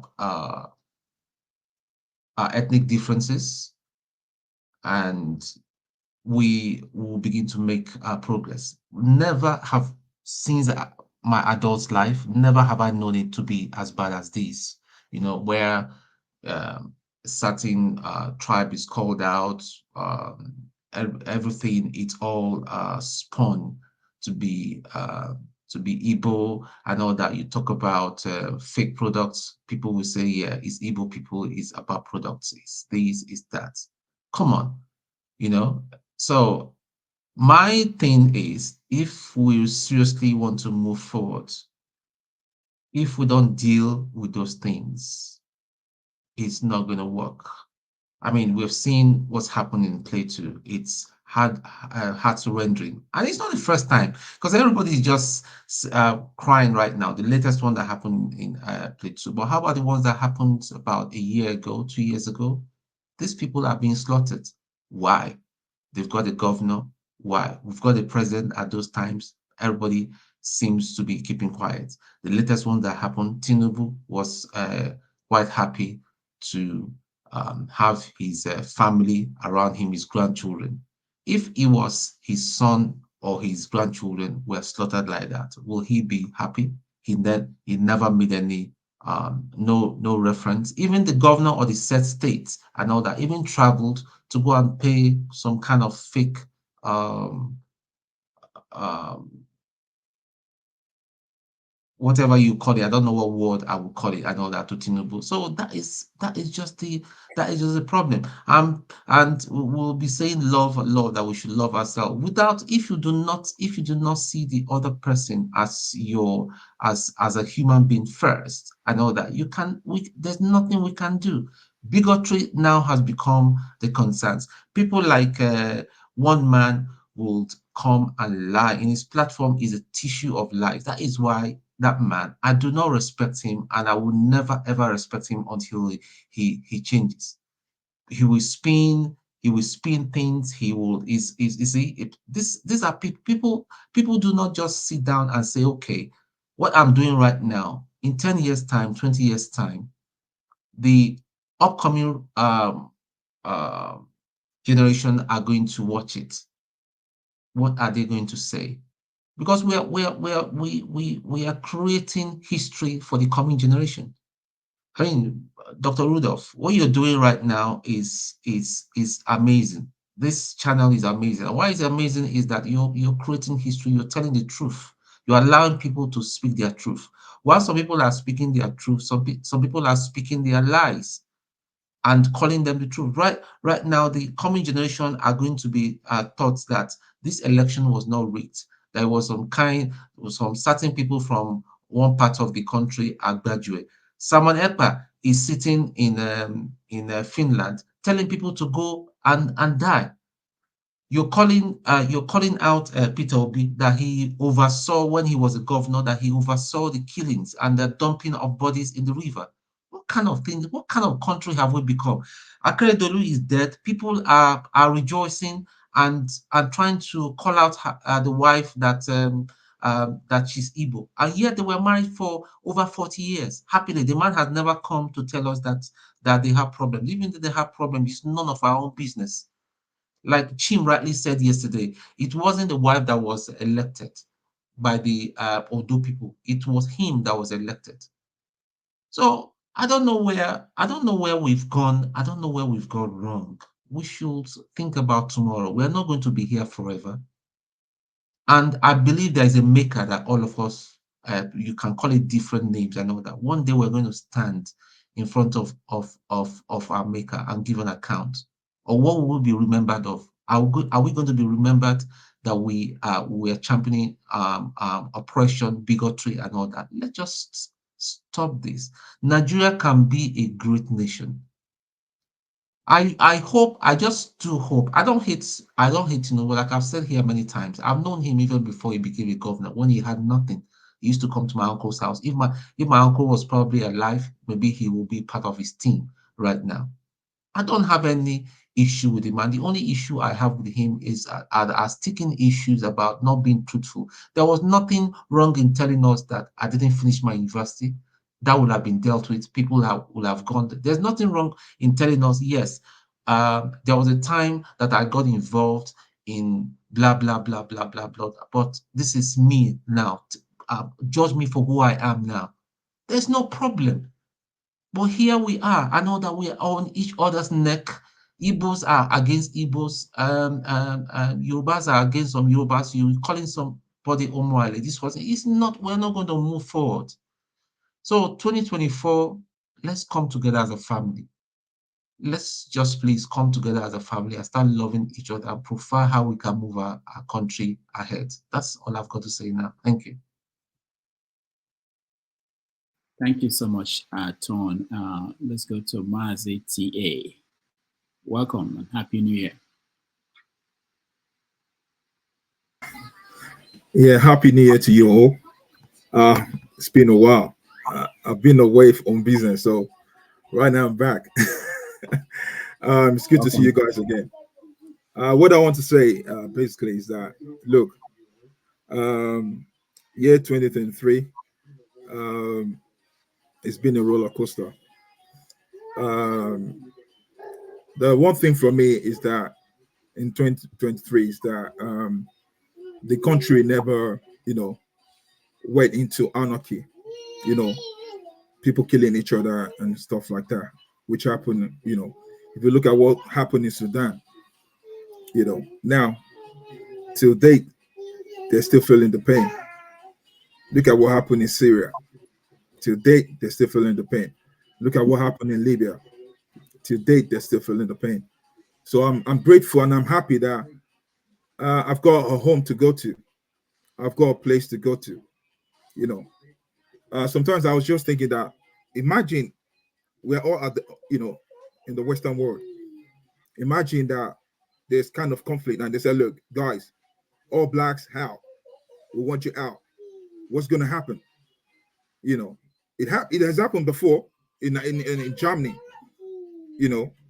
where a lot of what's it called, the Jews were being persecuted, and if you remember back in the days as well, right here, even in UK, it's on the board there. It says, look, Irish, blacks, and dogs are not allowed into the pub.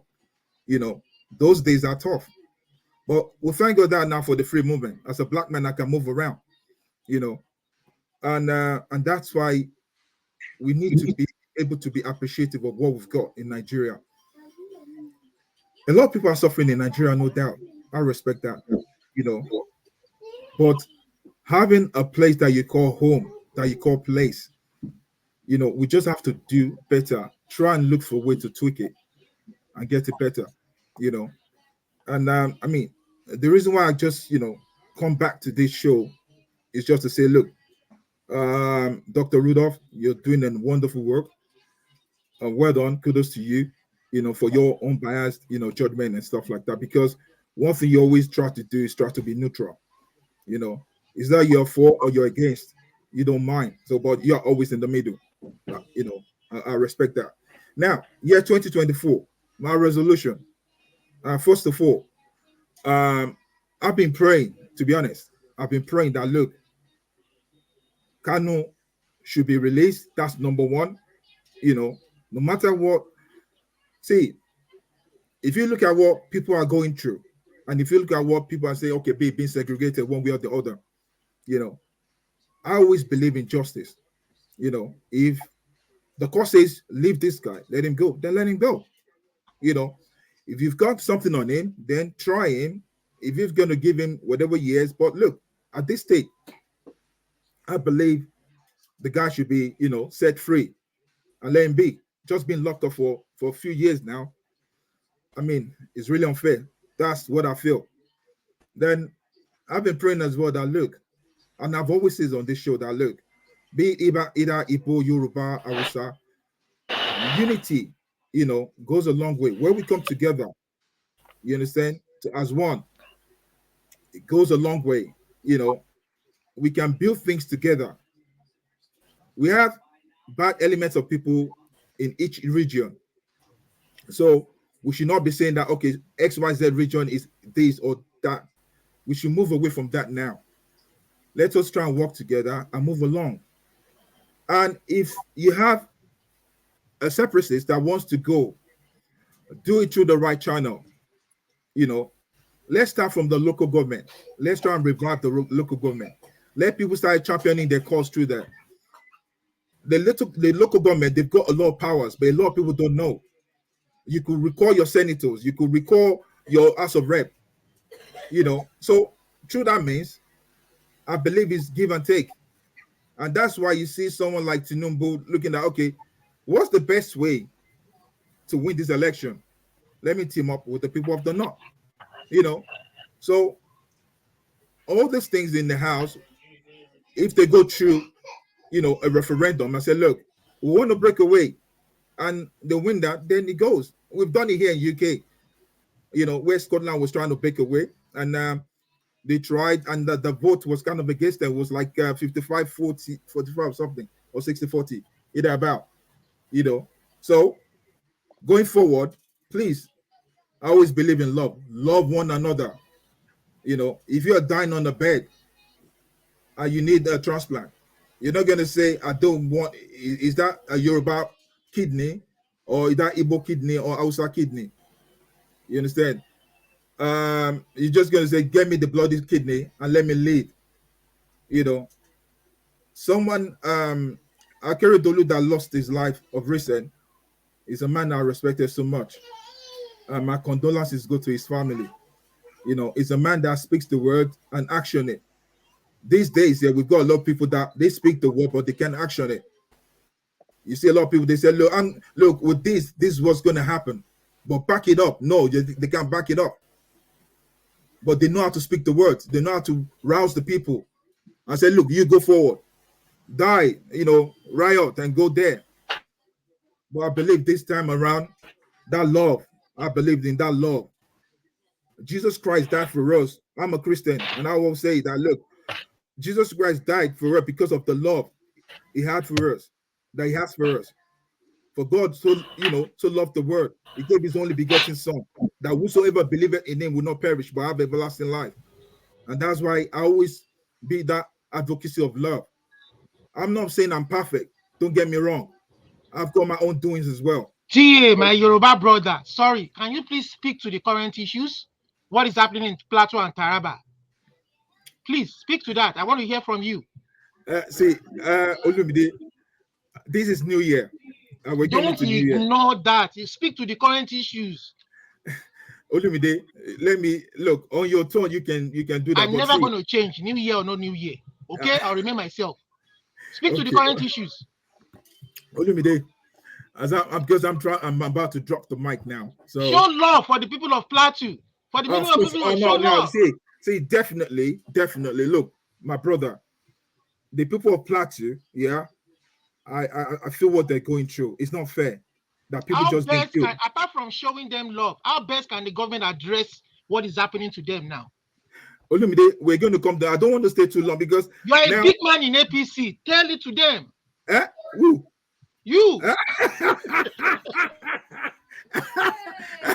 Hell no. Hell, this guy. No. I'm not APC. I'm not PDP. I'm not a politician, and I've never been in politics. You understand?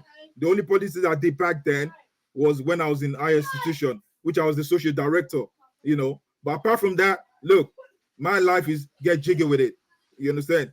But look, ever since I find Christ here, my life has been turned around for good, and that's why I've always been that advocacy of love. And that's why I said that. Look, don't get me wrong. People of the middle belt are not finding it funny. They can't get jiggy. Let me finish. Let me finish. Look, because I don't want to stay too long. Because I just had to come around and say, look, what you guys are doing here is so good. I respect that. Everybody have got their own opinions. But look, election has gone. But boy, you need to. Oh Lord. When I say need to, I'm trying to translate. I say you just chill out, you know. And when you guys speak Igbo here, please translate it so that people can hear. It's very important. I learned some things here. FOC number 4, you know. I learned that from this show. You understand? So guys, please, there's a lot of people that want to understand what you're saying. So look, I might have got some feelings. I might have been, you know, whatever. Please, guys, like I said before, I'm not interrupting you. I'm not interrupting you. The name you took, the Mazi you took, what do you think the Mazi means? The Mazi means that someone that's lost his father. You understand? I've lost my father. No, Mazi is Mr. Mazi is Mr. Okay. It's a simple thing. Okay, yeah, fine. Thank you. Because when I did the research on it, he said someone that lost his father and stuff like that. But I've lost my father, and that's why I chose it. But even if it's Mr. anyway, I love the name. I love it. Huh? You're qualified. God bless you. God bless you. No, because look, guys, yeah, one thing you guys should know. Let me tell you one thing here. One thing you guys should know. The people at the top, they don't look at ethnicity. Please bear that in mind. Those people at the top of the food chain, they don't look at ethnicity. It's what you've got in your pocket. It's what you've got in your bank. You understand? So, guys, let's not fight with each other. You understand? Let's just love one another. Yeah. All so, right. Thank you, guys. Thank you. Mr. Rudolph, I'm going to leave the show. I just come to appreciate the show, to say thank you for giving me the opportunity. Thank you very much, guys. I love you all. CM, I love you too, my brother. This is New Year. Don't be looking at the color of my hair at the bottom, yeah? Please forget that, yeah?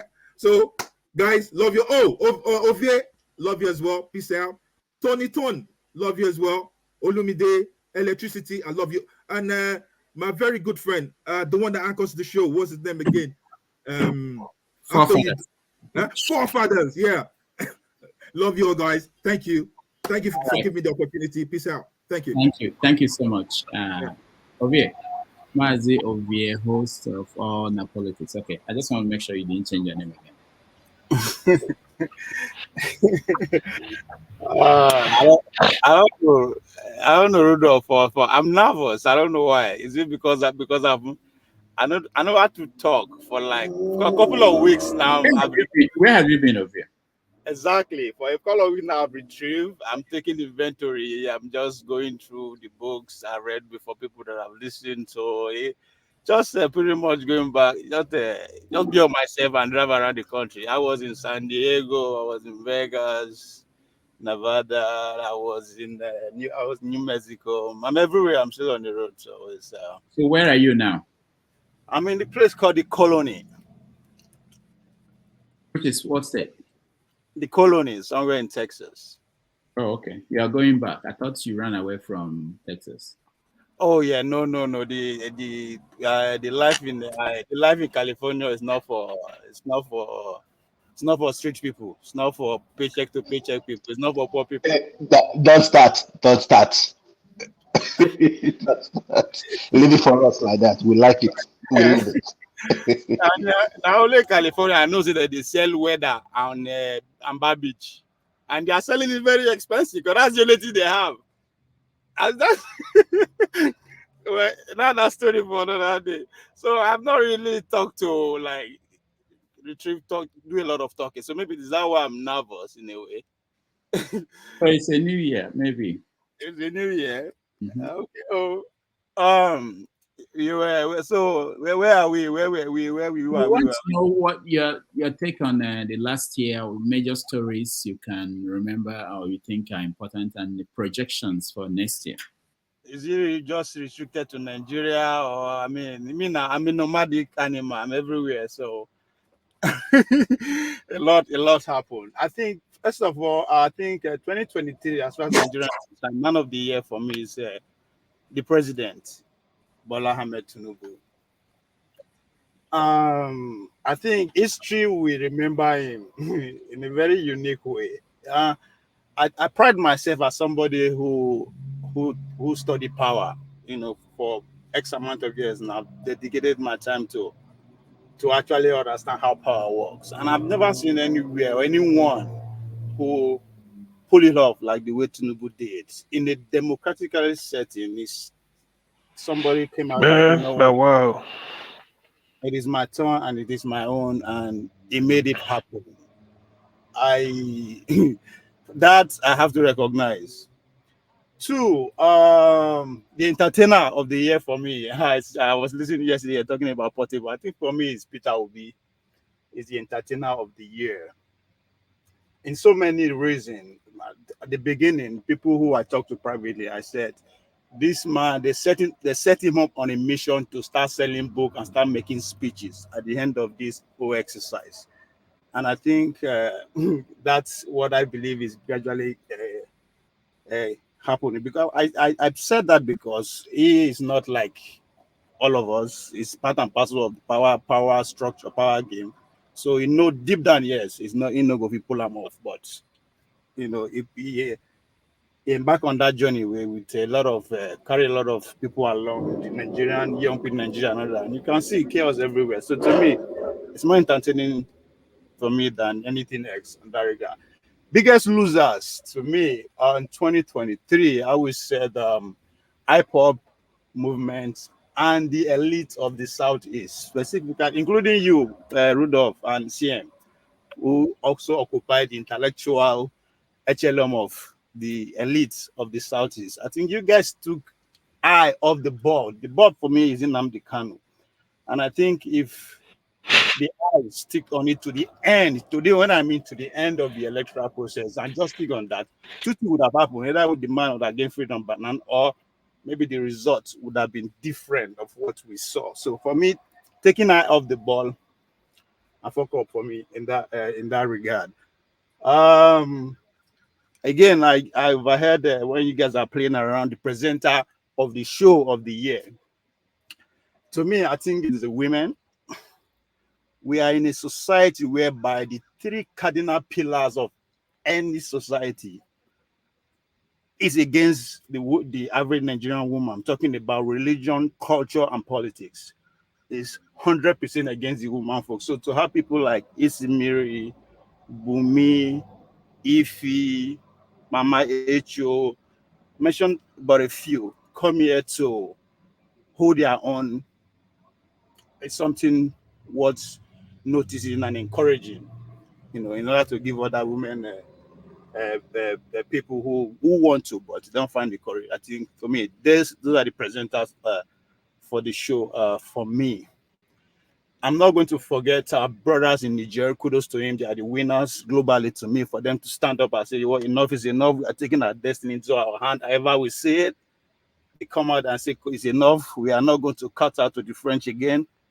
Enough is enough. And the result we all know. So to the Niger people, I give it to them, Burkina Faso and the rest.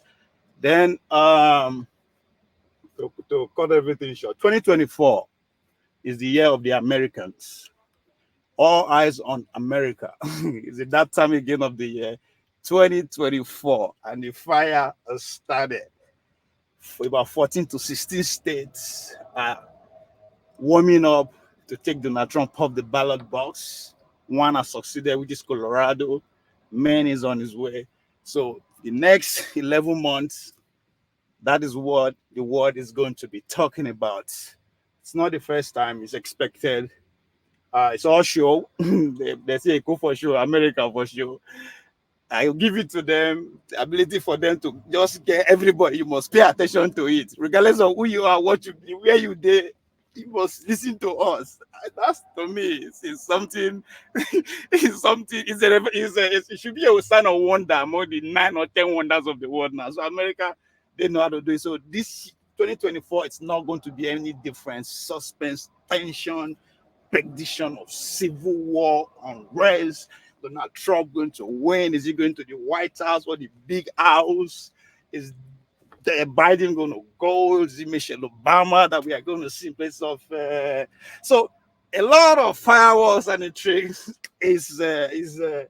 And if you are like me, who like to travel around the rural America, talk to folks, you'll be amazed at what people are thinking, and yes, 2024 is all going to be America.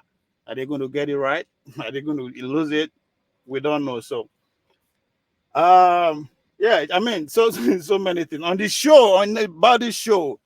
I think I failed. I failed in the sense that one of my goals to say I would be a guest, not just a guest, a solo guest. Have just like the guests that you. But I think I failed. So it's a goal again for 2024. Hope I make the list of girls. And I don't know, just a lot of observation. It's pretty interesting when you are just a listener and see us going at each other. Ovio, I'm not interrupting you, but I just wanted to say you mentioned about the big losers. What about your principal, Kwankwaso? Oh, it's Is okay.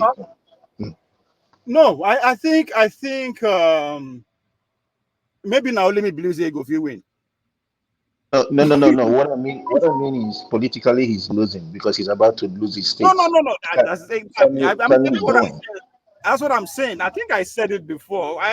When the what did happen to Abba, I said that's the end of his presidential ambition, not just now but in the future. So maybe you are not paying attention to my side. It's not somebody I'm shielding.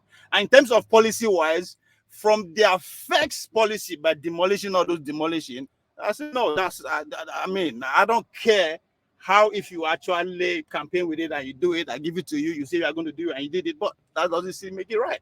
So I'm not me no be I not be I don't be fan of human being, right? I follow you because of what I know about you, which is your political life. I don't know how I'm past that, which is the same thing as Obi. So whatever I'm saying about it is because I don't know who he is. I don't know the political life, right? So him being a loser, I think we don't agree on that one. Sis. As I said, now let me believe say go if you win, right? So that's where I see. That's how I see that is a concourse of a thing. I'll be shocked.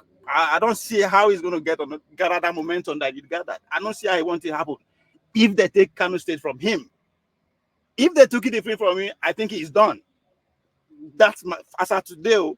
But we see this is a politician, right? Tomorrow you go wake up, it could be a different case entirely. But for what I'm seeing, as far as Nigerian scene is concerned, if they take Kano away from him, he's done. I don't know how he want to do him again. I don't know. But now them right. So now from to round it up, my observation from the guests, from us, the everyday hosts, from the hosts, from the chat and everything. I said that, and I think maybe that's my whole summary in this. I'm cutting between to say there's no hope. Or there is hope. There's no hope in the sense that the next 3 generations are already here. So you can predict what the next 70 years is going to, 60 years is going to be like. Because the people, we are already here.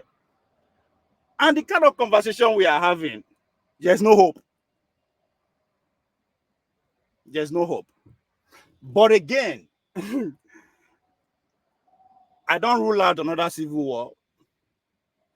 I don't rule out state disruption between now and 2026. So if that happens, maybe there will be hope from there. But for the people who are alive today, the generation who are ruling, those that will take over power from them, the next, or to the last one, nothing. We're not going to get it because the world is decoupling commercial wide. The world has changed, no longer is changing. Because all our analysis, we are not factoring the revolution that we are in now, which is the AI, the power dimension. The 2 most important bill in American history that was passed about CHIP Act and higher intervention.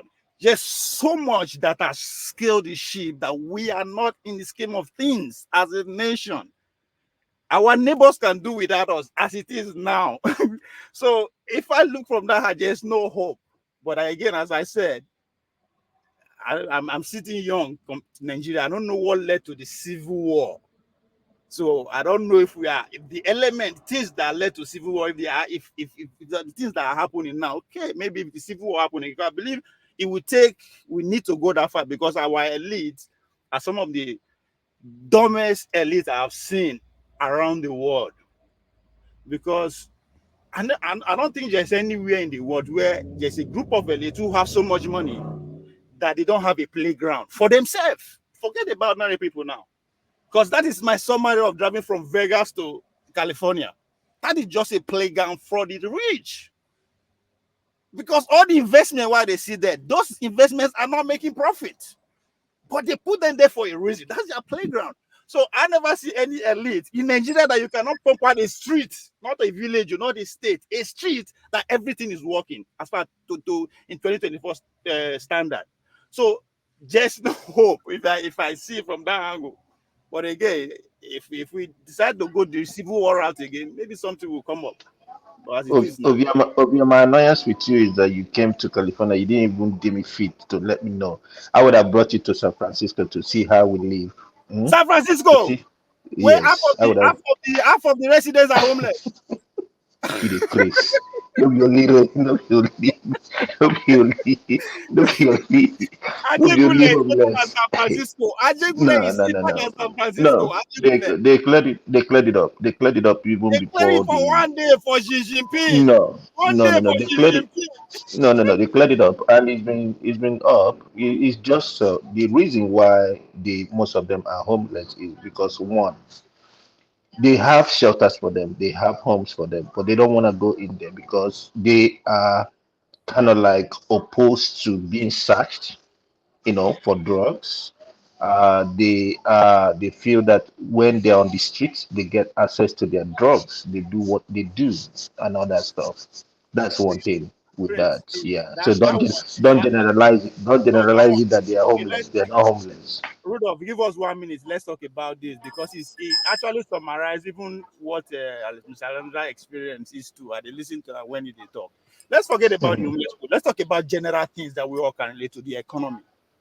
Okay, so the economy of California is booming. Number one, you might think it's expensive. It's not expensive, especially if we are the highly paid. You know that. Here minimum wage is those in the McDonald and all that. Those ones are $20 and all that. That's what they get. Other ones you could go from 30 to Listen 50. first. You are Um, you No, are no, not. no. Hold on. I'm Hold coming. on. I'm coming. You asked me a Let's not question, and no I'm take answering. time. Let's not wait time. Let me tell you my observation. Let me compare the Hmm. two states, Texas and California, right? Mm-hmm. Everything you get in Texas, you pay Mm-hmm. twice or more in California. Mm-hmm. And you cannot compare the service. I live on the streets, right? Here, a luxury life. More, hold on, more than somebody who live in a duplex in California. What do I mean in terms of getting services, right? Let's take gas station, for instance, which is what everybody can relate to in America. Gas stations in Texas are competing with not just restaurants, they are competing with supermarkets, they are competing with hotels. In terms of services, free of charge. The Mm-hmm. only thing you can get in gas station in California is gas and get the fuck out. You can't Of even course. you can't Wait, even find a place to pee. no, no, no. They do. I don't know Hold the on, gas station you went to. San Diego is. I don't know where you went to. That's San hold on. Diego. I know California, Yeah. well, not my first time with that. Now, if you put all those things into consideration, you now have like 1/3 of the people living on the street homeless. So where they shit, where they peace? So they have, very much like I said, they have shelters. Okay. I bet we could They not go have. to this story for another No, day. no, no. Only Seriously. No, seriously. They have shelters. They no, even no, have. you cannot They have have millions no. of people on the street with Obia, no Obia, public wait now. facility. Obia, You let cannot me. have public Obia, Obia, facility in Obia, California. let me explain. Obia, let me explain to you. Here we have hotels for the homeless. How, hold on, Okay, we know the me, Texas. We know the Texas where where they they work, stingy. me where they work, I cannot afford an hotel in California. No, no, no. They So have what are you Motel talking 6. They about have Motel homelessness, 6. my They have. brother? They I know have Motel California 6. now. I'm my guy. Forget I no compare. Ovie, I don't know. Like I said, I don't know where you go, but Motel 6 here now for homeless people. Mm. Electricity. Host me and Prince. We could talk about that for another section. Yeah, just us we could talk it because he speak to dual sovereignty. That's where I want to go with this. He speak to dual sovereignty, and I think Paul was trying to say something about it, but he no understand when they say would they compare American politics to Nigerian politics. The difference there that he was trying to point out is the dual politics, the dual sovereignty, whereby Colorado go say Donald Trump will not be on our state ballot and he stand right. That is what I actually advocating for the dual citizen. That as an adult person, I don't actually need to have a governor, a whatever. No, I don't need that. We can go through our own governing system and enjoy it. That's why me and you today, we live in the same country. We are comparing our economy of Texas and what? California. Because now two Mm-hmm. governing system different from the what is happening at the nation. And I think that's where I was driving to when I say Nnamdi Kanu must be free. Because any man can say come, there's no way somebody would be at the center of the day for everybody. We cannot achieve growth like that. And that's where the Okay. sovereignty comes into play. And what is happening to Donald Trump is not new. If you go back to election of 1860 of Abraham Lincoln was not on the ballot paper in almost all the southern states because Ovie, don't they go? Okay, you don't the waka they go. You don't the waka they go. We are not know. Hold on, Okay, but in a simple terms, when you compare California and Texas, California is way more than Texas. I've had an opportunity I am talking to about standard of move life. to Forget the Texas, and weather it where never you are worked. here. All right, all right. Forget the weather, standard of Okay. life. So Hold on, yeah. guys. We will get back to America. Let's get Mhm.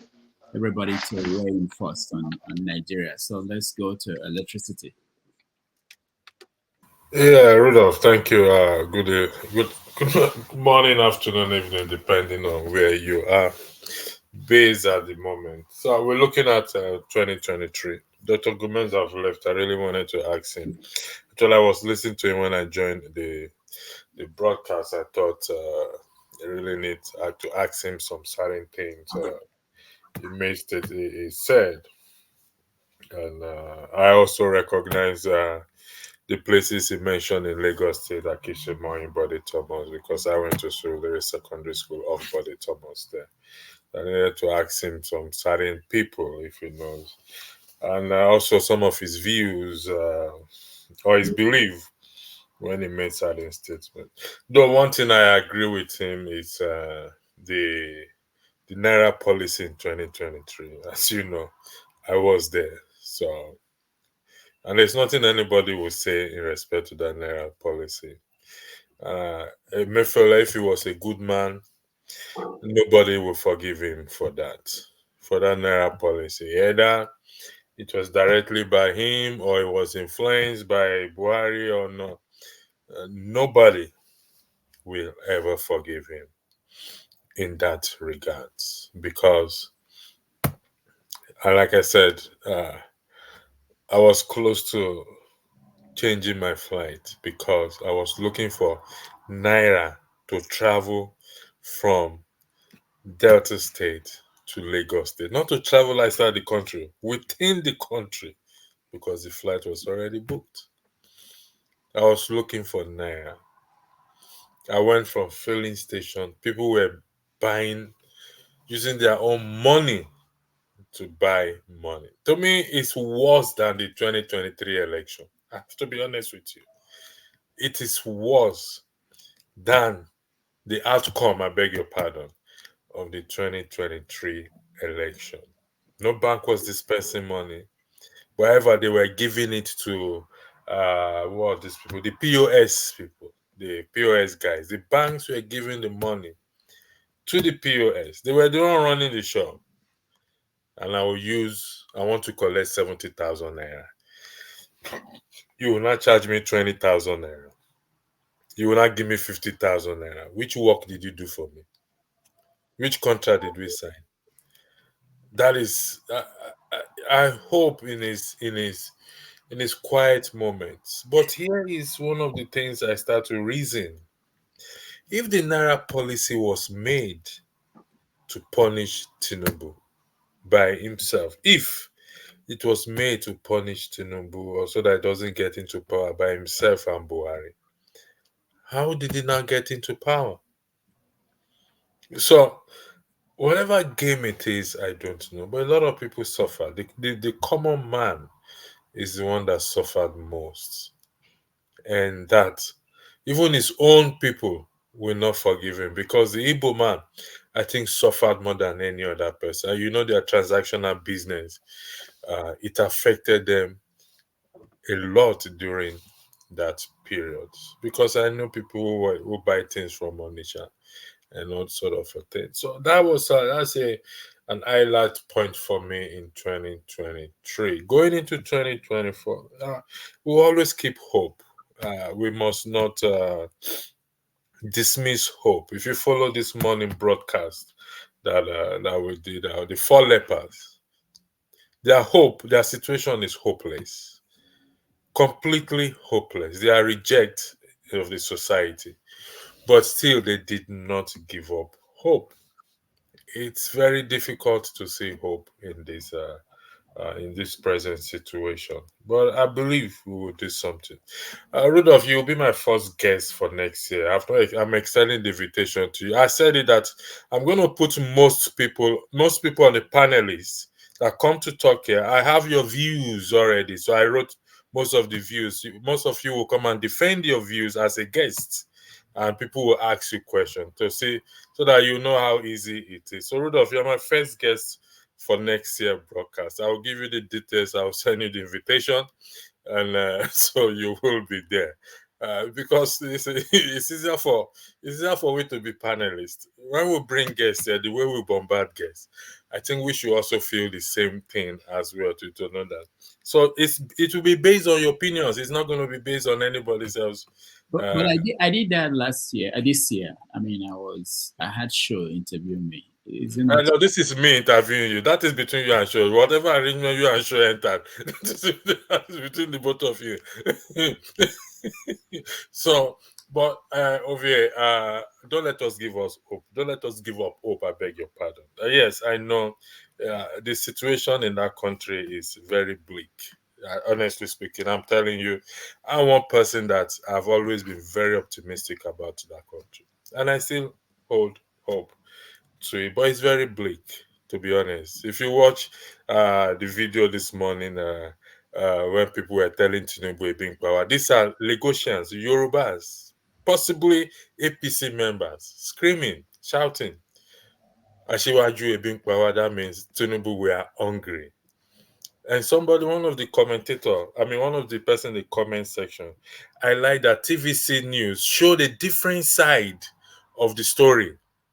People were happy, but it was all a lie. People were not happy. So, hunger knows no boundary. The hunger does not recognize Tone as a Yoruba man, and me as an Igbo man, or Ovi as an Hausa man, or Rudolph. No. For them to come to that point, they said an hungry man is an angry man. I don't want a civil war, I have to be honest, because if we will ever recover from it, I don't know. So we keep pushing, we keep doing what we can do. I've asked two people already as a panelist. They've chickened out because they are good in talking, but they don't want to come and sit on the hot seat for people to ask them questions. They've already chickened out. It's all right. So, listen, it's been a pleasure, like I said yesterday. I'm not happy because I've not seen the dream that I wish for to happen. I mean, but I still hold on to the same message that I hold on that T mentioned about recalling all these officers. It's up to the people, the masses, to do that, and we will do it. We will get there. All right. Thank you very much, Dr. Rudolph. I yield the floor back to you. All right. Thank you, Electricity. Let's go to Olumide. Thank you, Rodolph, and good day to the fellow panelists. So, Rodolph, I want to kind of diverge a little bit, but it will still relate to whatever we're all talking about. I don't know if you watched the broadcast late yesterday night when there was an argument between me, Loco P, and Femi. No, I okay. So we were talking about Akere Dolu's. There was a difference between what Loco P highlighted and what I thought it should reflect. Hello. One moment. All right. Steph, welcome to the show. Thank you, Bishop. Good morning. that Bishop must have touched you. It fits you more than Dr. Damages. All right. So we're looking at review of last year. Rodolph, sorry. I apologize. Okay, go ahead. So yeah, there was a local was saying that he didn't feel sorry for Akere Dolu's demise, and that he didn't feel that he should be recognized for whatever credit he was given, maybe for the security outfit he championed during his time as governor of the state. And he was making reference to the fact that he had an opportunity to create a facility that he could visit in Nigeria to get his treatment, and he never did that. But I came in to say, you know what? Every situation is different. Hello. One moment.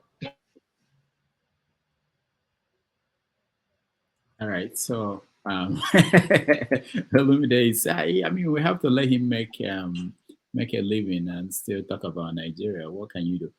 Steph. Yeah.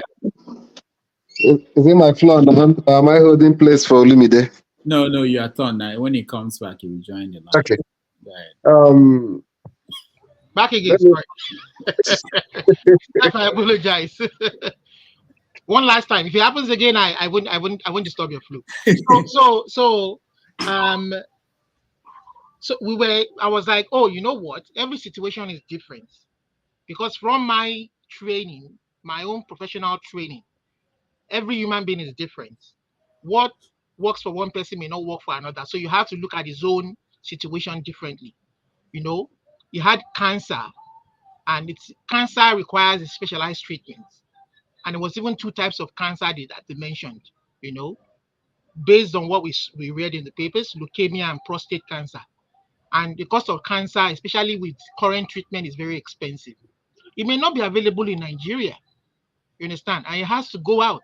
Even the manpower to treat this condition might not be available. So to now kind of attribute that to his own situation is kind of unfair. I told them it's unfair.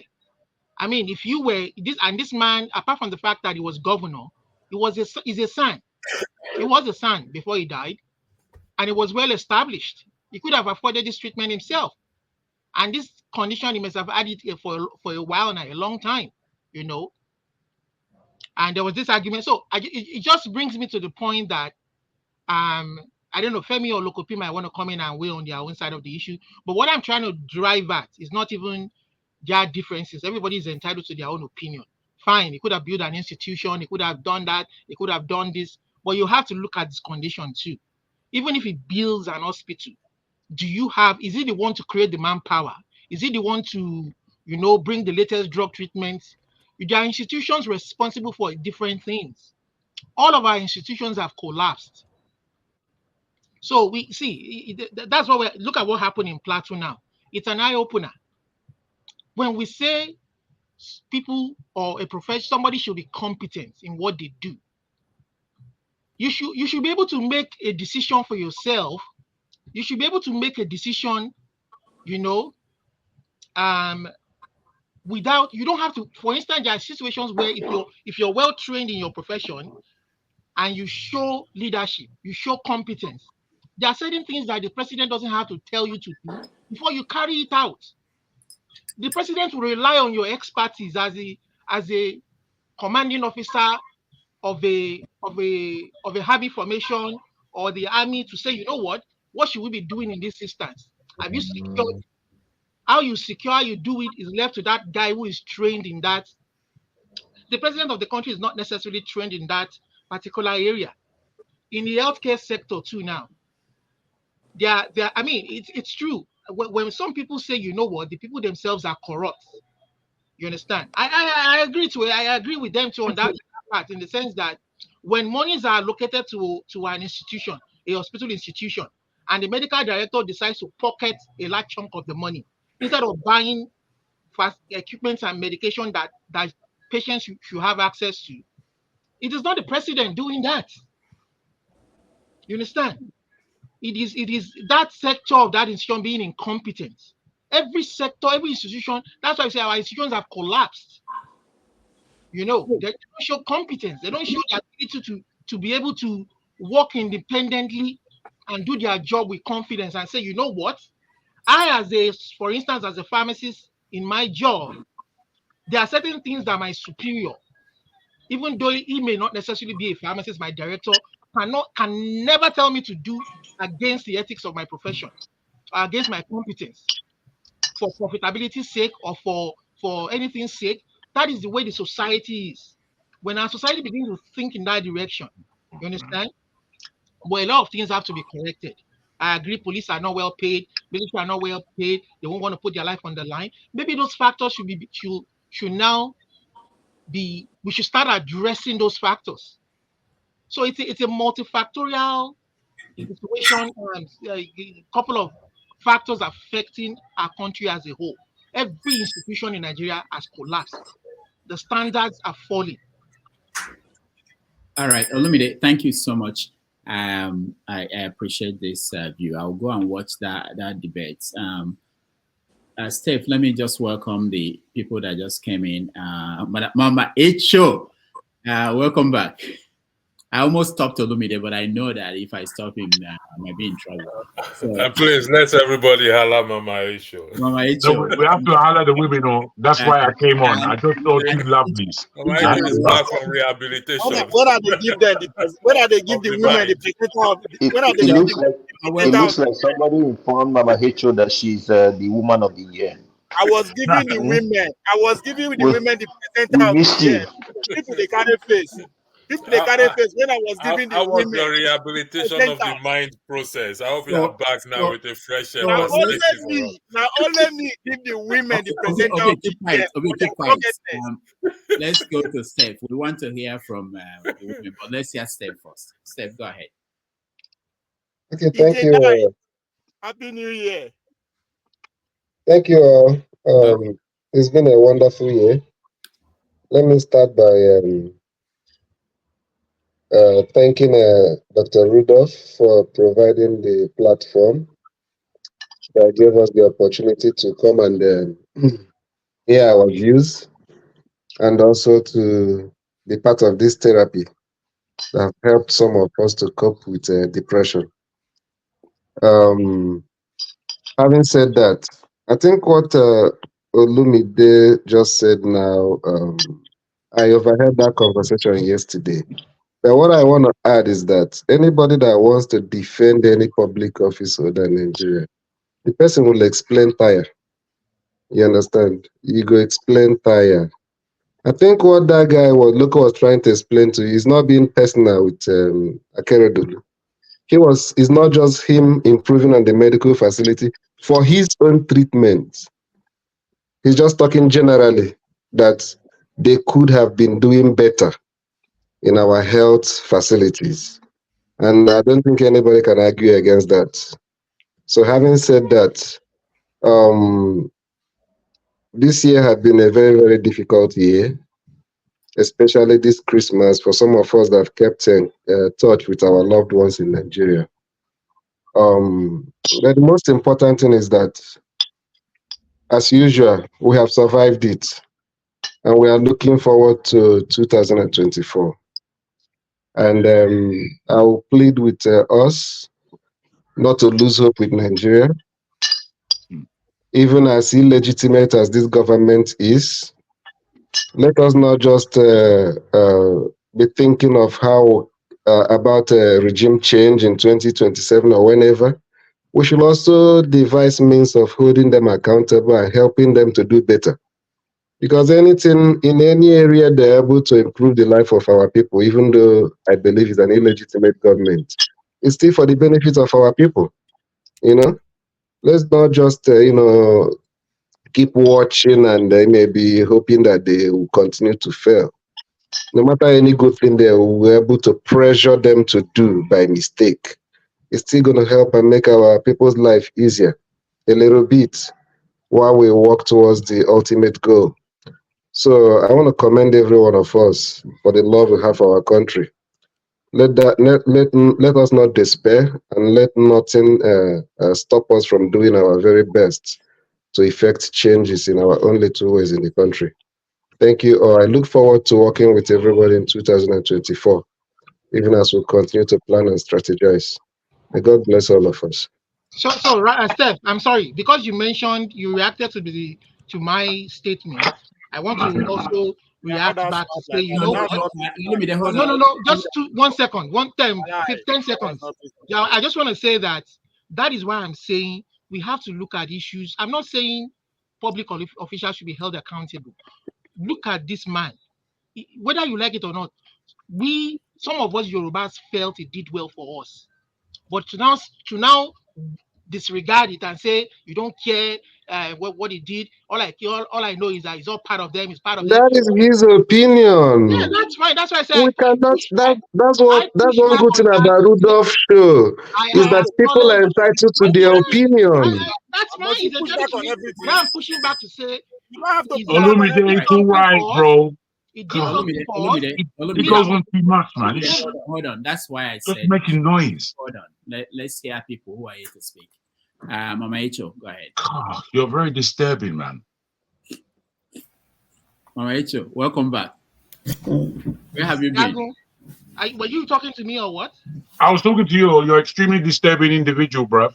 As much as we love you, you're here to disturb us greatly. Okay, I don't have an answer for you now. Don't worry. That's wonderful, Olumide. Thank you so Don't much. answer that question. Mama Echo, can you guys hold on? Mama Echo is here. Welcome back. Thank you. Good morning, everybody from here. Anyone touching Mama Echo doesn't deserve the right to know how she's feeling. The year has been so wonderful, and it has been so pathetic when we look back home. And to think that we have more dropout of school students on the street is so pathetic, and to think that our current leader does not even have the youth population at heart as at this moment is so painful. And the truth is this: the generation we put in this situation today will be our headache tomorrow. I see a video clip of a lady lamenting in Lagos that the Agbero, the area boys, has occupied the street. If your car breaks down, you have to pay. If you push, you have to pay. So those are the generation that we have refused to pay attention to. And to those who are borrowing money, and instead of putting it in productivity, they are sharing it among themselves, putting billions in their hands for cars and all. If they think they will be out of this pain they are causing this younger generation, they are lying. They may put all the security around them, but their children will pay the consequence if nothing is done. Their grandchildren will pay the consequence. How can we have a country that have population of youth that are full of energy to be productive, and we have a budget full of trillions of dollars, and there's nothing that is apportioned to groom these children and make them productive in our country? The Western world are having more older generation, and Africa are having younger generation that are very productive, but yet our budget has nothing in place for them. And with the buga, and we call ourselves rulers. When Tinubu went to Lagos, what did they greet him with? A big power. That is the slogan they greeted him with. Look at Abuja, the insecurity there. Who are those perpetuating it? The same younger generation we forgot, and we allow them to drop out of school. A lot are still dropping out now, and we want to enter the new year. Tinubu came into power and said he has nothing about education, and the university should generate money for themselves, and they should give him, they should remit 40% of that money to the federal account. Where is that money coming from? Is it coming from the parent they are paying 30,000, 18,000 a month? So how are we going to solve this problem if we continue like this? Kokomi, it doesn't concern me. But you see, we are becoming a laughing stock, and we don't care. We use all the year to discuss the problem, the division, and everything. I hope we are not going to enter 2024 discussing the problem. Rather, we should sit up at 13 our bed and find solution. Nobody will find solution for us. The highest they will do, they will open their border to allow their youth to come over here to become slaves. Me and you, many of us know that if the country is what we want it to be, a lot of us would have relocated home this year. But can we do that? Why? Because of the insecurity. And what is the cause of the insecurity? Hunger in the land. The youth we allow, a lot of them. Imagine the other day I saw a clip of a child. I think she should be around 7 or 8. Okay. And the person that interviewed her said, why are you not in school? He said, my man not get money to pay my school fees. And how much is the fee? 700 naira in Benue State. Because of 700 naira, a child of 7 or 8 years cannot go to school. That is how poor it is in some area in Nigeria. I want to ask all the state governors, all the allocation you people collect every month, what do you do with it? We have fertile land, arable land. Here we cannot produce the food we eat. Must we import rice? Must we import all this? Those who are able to go to the farm cannot go to the farm because of insecurity, and we still close our eyes to this. To me, God should just dry all the oil in Nigeria so that we'll go back to the agriculture that put us in a limelight in the first place. And as we cross over into the new year, I want to appeal to every meaningful Nigerian. Drop this division. Because whether we like it or not, we marry among ourselves. So what are we putting in the mind of the youth, of the children that are born by these parents from different tribes? This division has not helped us, it will not help us, and it will never help us. And to our leaders or rulers, you rig yourself into the office, congratulations. But you see this big budget, and majority of the money is coming from borrowed it and put it in the life of the youth. Make education to be free, if not to university level, but at least to secondary school level. Because we are not even paying the parent to even be able to take care of this level for the children, talk less of this university. A lot are dropping out. And they will be our nightmare. They are already our nightmare. And they will continue to be our nightmare. It is a shame that Africa, that was supposed to be the giant of all continents, we are still crawling. For how long? And you think the Western world are interested in coming to help you to fix your country? No.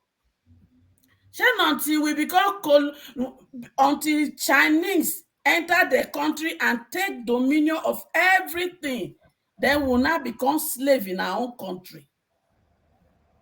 Look at what is happening in the north. Plateau.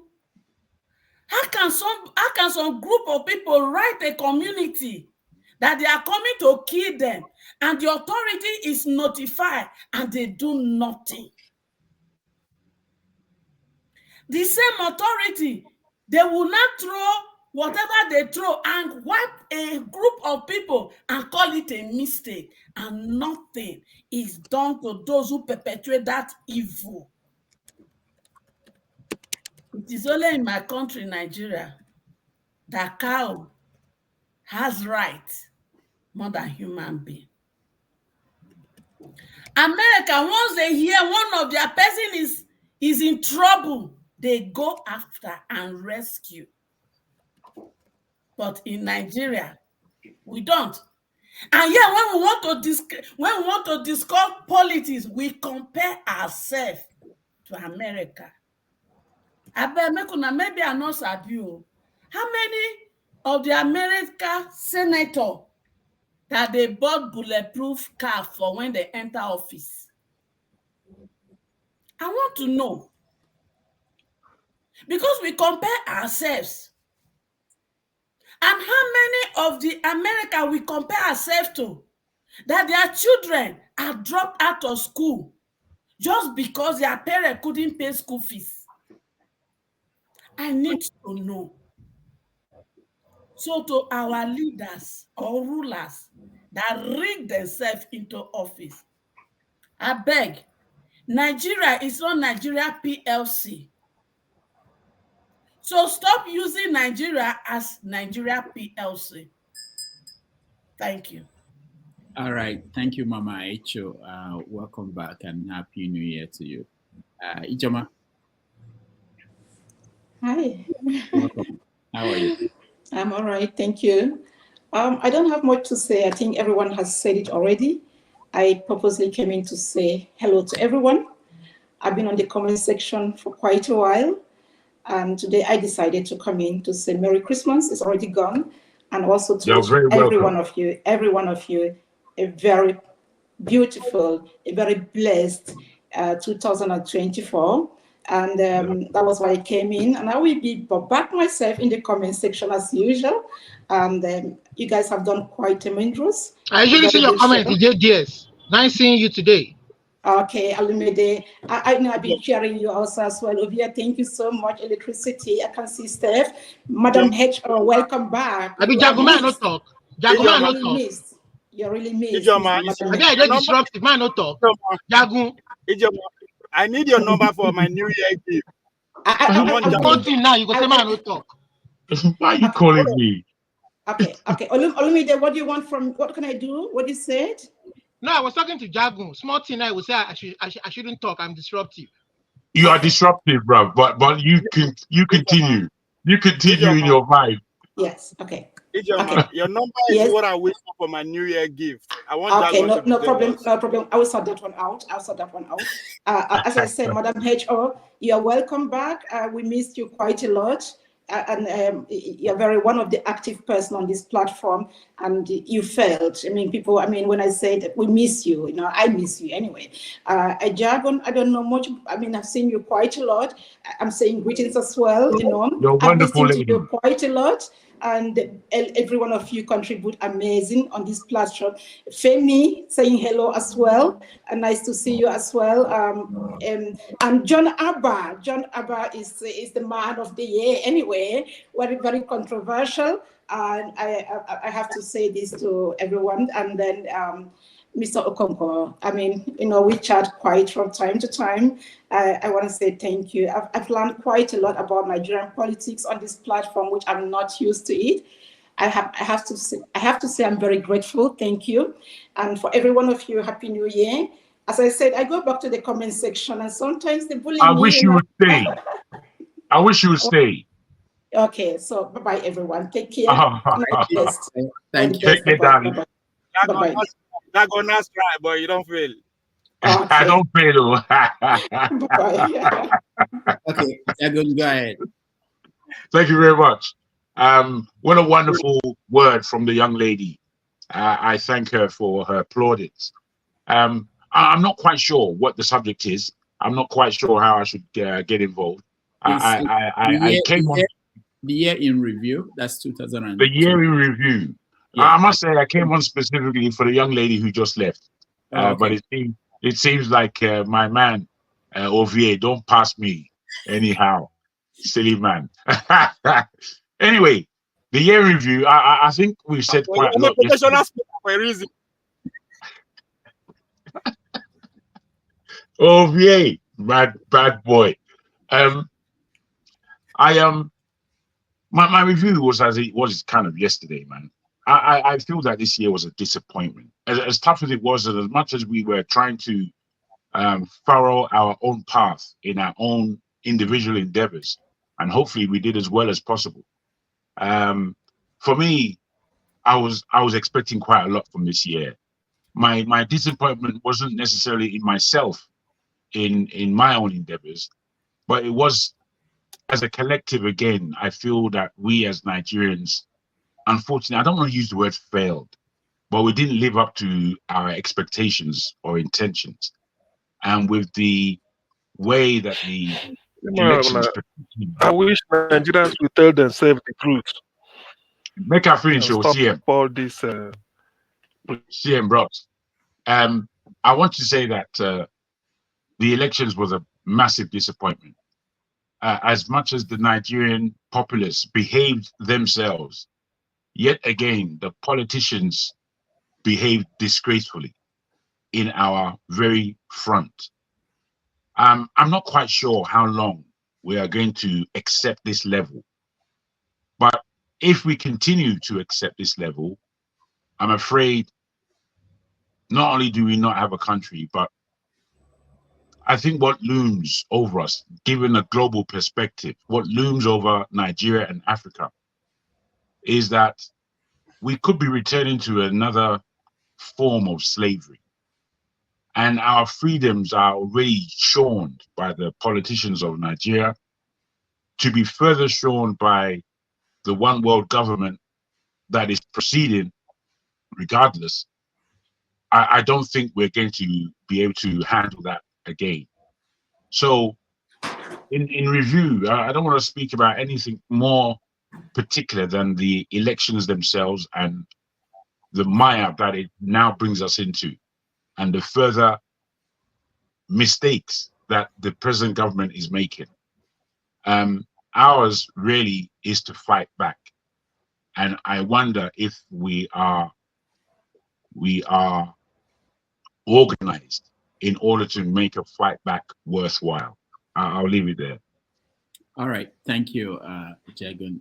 Femi, welcome. I've not seen you in a while. Yeah, remember what I told you? I'm cooking, and of course, you're still going to end up being one of my first guests. It's part of what we're putting together. Some of us are putting together as our own contribution, so that it doesn't look as though all we do is complain, without trying to play our own parts as well. First of all, I want to say real quick that the way there's this facial expression that you have, Dr. Damages, whenever someone interrupts, it's priceless. I don't know what it is, but it's priceless. It's almost like it speaks a lot, but that's on the side. It's also interesting to know that a platform like yours can provide an avenue for us to matchmake. That's interesting as well. In addition, I wanted to give the award for the Economy Reporter of the Year to Ngozika, because of the kind of things that she updates us on that's happening live when in terms of the amount of yam, especially because typically she updates us on yam. I think that's her favorite food. But in any case, just a quick roundup.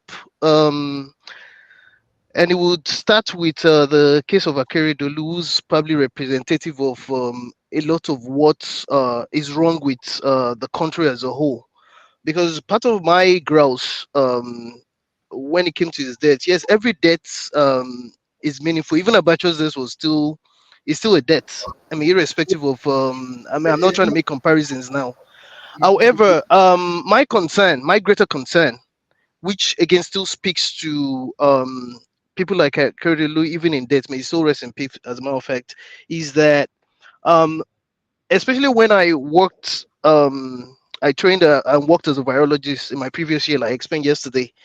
The kind of things I saw, again, in terms of the resources that were provided, if any, and the way certain things like even radiology equipment were either what's that English now? Where either some of the parts were either stolen, some were probably they bought certain equipments as new that were not new, which again is like a miniaturization of the general Nigerian factor that we always allude to. It's those kind of things, plus the fact that years and years, decades and decades of not paying attention to things that would affect everybody. It's part of what we all are suffering. I mean, not just these people, and that's why I could see where Lukopi was coming from. It's no disrespect to the dead or even the living. There's a lot of people that are not popular, that are dying from things that they should not be dying from, while there's other people that have the means, either stolen or Basically they're always compromised anyway, that have the means, forgetting that sometimes debt is such it comes in all forms and shapes. It doesn't matter whether you actually have the best hospital facilities and doctors available to you. Sometimes if it's the finality, but at least it's only conscious that you provide rightfully for the generality of people, because a lot of what these people steal could easily take care of even certain specifics, if not everything. So I just thought to make that point again, just to be clear, in case I was mistaken. Now, I choose to continue to pay attention to the likes of what the Minister of Interior is doing, hoping that it's not initial gra. So far he's done well. There's no need to lie. But my problem is always the sustainability. Just as with a lot of things we do in Nigeria, where we start, but then when it comes to maintenance or with continuing that legacy, which of course still pivots to the fact that we don't have institutions. So and which probably is the reason why we continue to just to praise people rather than to laud institutions, because we don't even have institutions. So I'm going to be paying attention to him, and extreme attention again to Bosun Tijani, because I've since concluded that just as we've done in entertainment, especially music, and continue to do in IT, for example, and I mean it's my domain right now, so I have to shout it out. I suspect that it just might be the young people themselves that already we're helping ourselves, that will end up helping Nigeria, if not politically, be other ways, in other ways. So the other thing I thought I might want to add was just a personal reach out to you. I think I sent a text to you about 2 weeks ago, Dr. Damages, and I still intend to speak to you. I know you don't have time, so I mean you have your own lives, you have so many other things. People, I don't even know how you do it. I'm pretty sure you get a lot of calls from all over the world, probably even from mass. So I'm going to keep it short when I eventually try to seek audience with you. And it speaks to the fact that I look forward to uh, programming on your platform that would be kind of like streamed in such a way that everybody will respect each other, in terms of let's make it look more like, I'm guilty of it sometimes too. Even yesterday I was guilty of that too. Let's make it look more, for lack of another word, more professional, because sometimes truly, if any of us has a chance to go back and rewatch some of the episodes, you're not going to be proud of the feedback, if you're being honest sometimes. So I just thought it would be nice if we can actually be a lot more I what failed me, but you get where I'm coming from, and I'll keep you at that for now. Thank you. All right. Thank you so much, Femi, and let's talk later. Ngozika.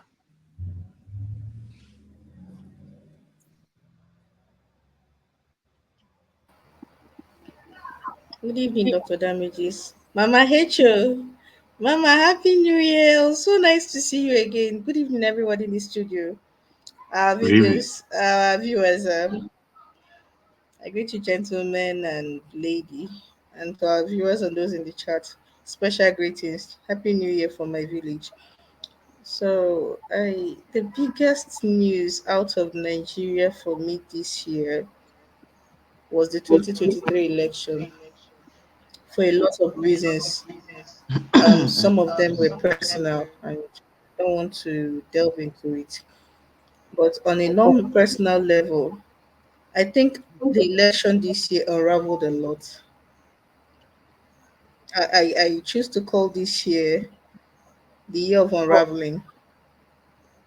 Some people that we hitherto placed on pedestals, they really showed us what stuff they were made of. Characters were tested. Some of them stood the test of time. Others felt like a pack of cards. It's one of those years you don't forget. 2023 is one of those years you don't forget. I don't know how anybody will be able to forget 2023.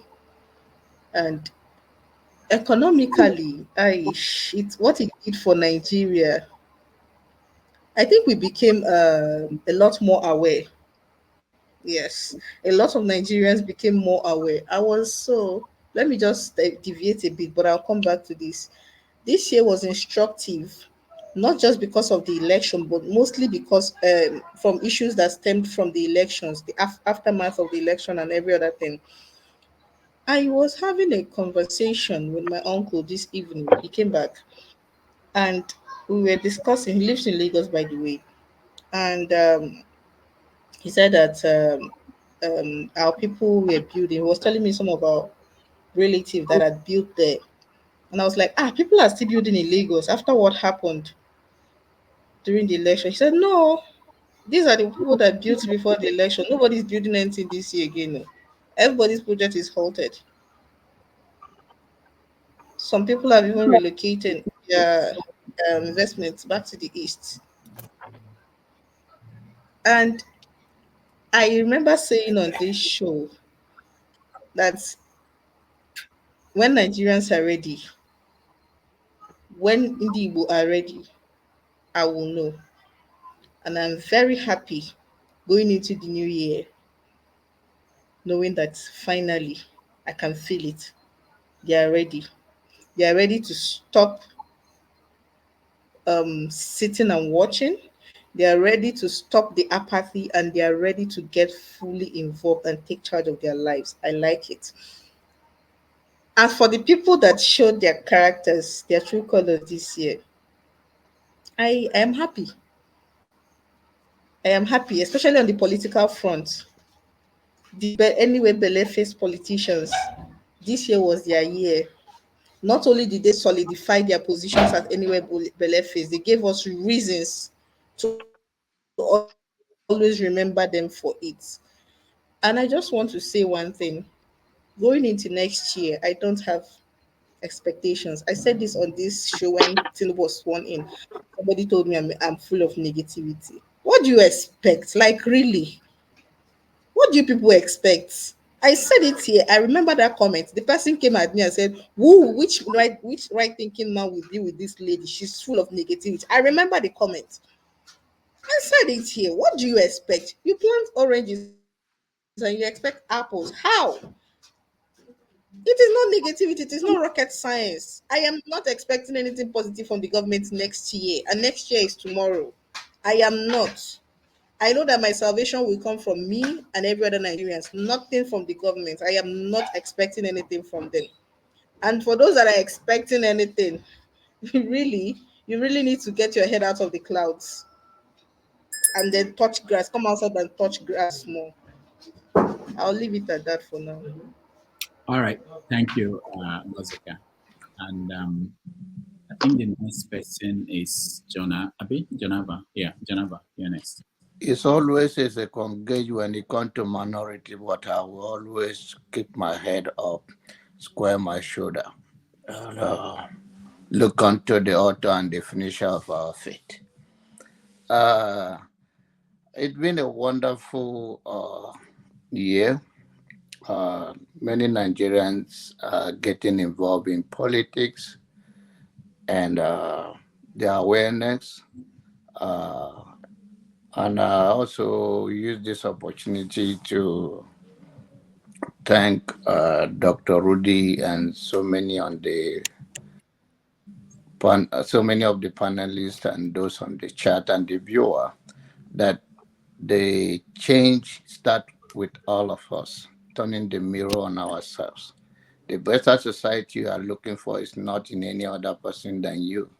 And if we all start that, in the next few years, we're all going to say we have started a journey that will turn our country around. But I also want to appeal to those that get involved in Nigerian politics for the first time and are quickly giving up to encourage them to stay for the cause. Change is not easy, and change comes with price.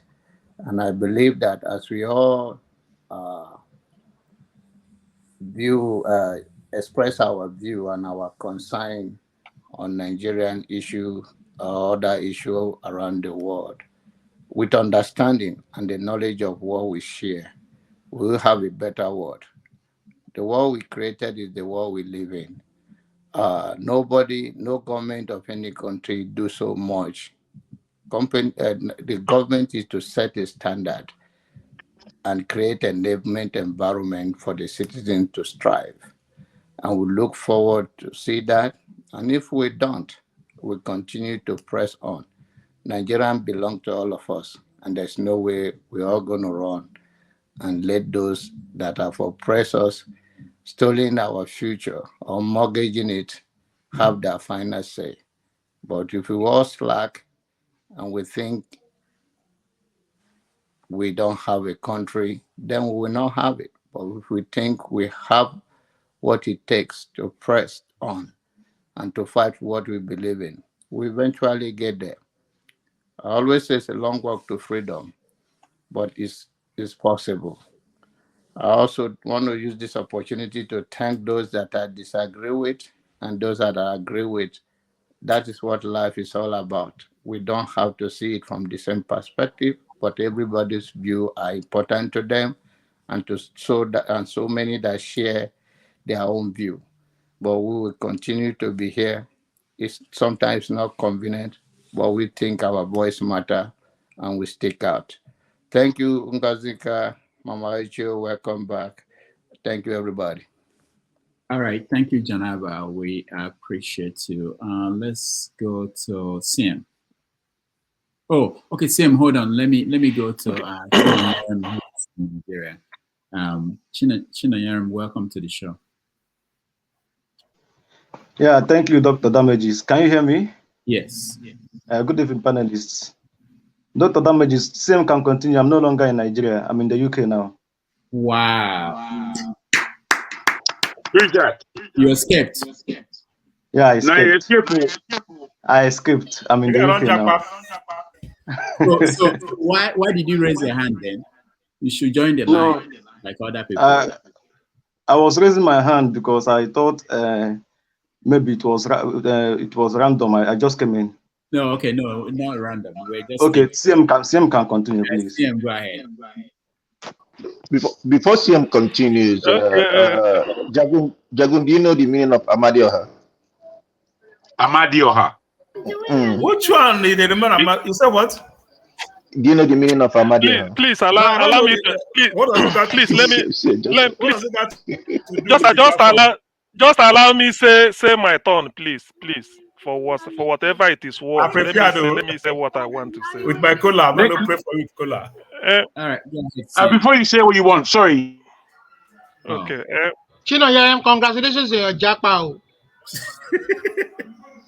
Please, can you guys stop? Let's hear CM. Today na New Year's, that means no stop, no bam, no stop. That's how we go flow. They go till midnight. Yeah, CM, go ahead.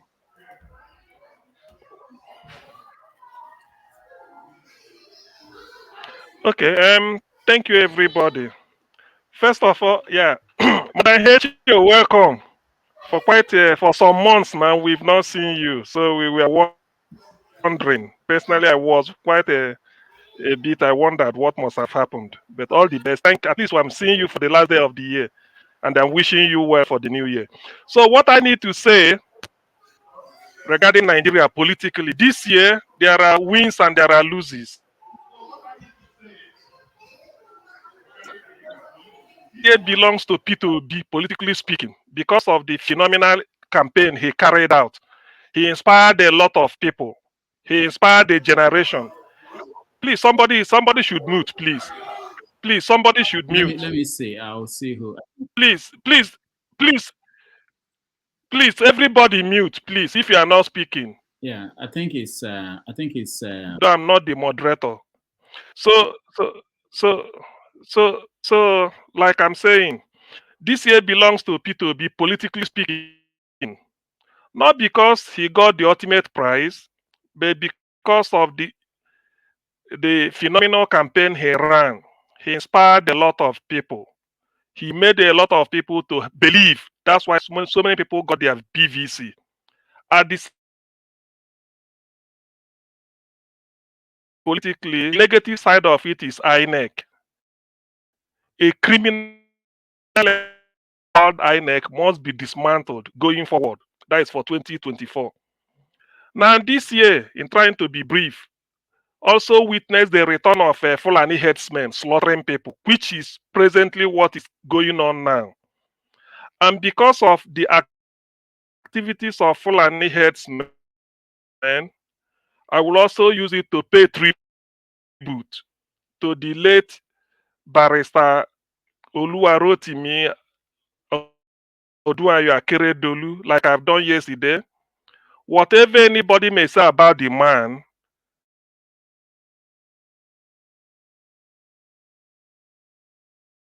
the South Republic, the Yorubas are no longer refugees in Benin Republic because of Akeredolu. He stood up when it mattered.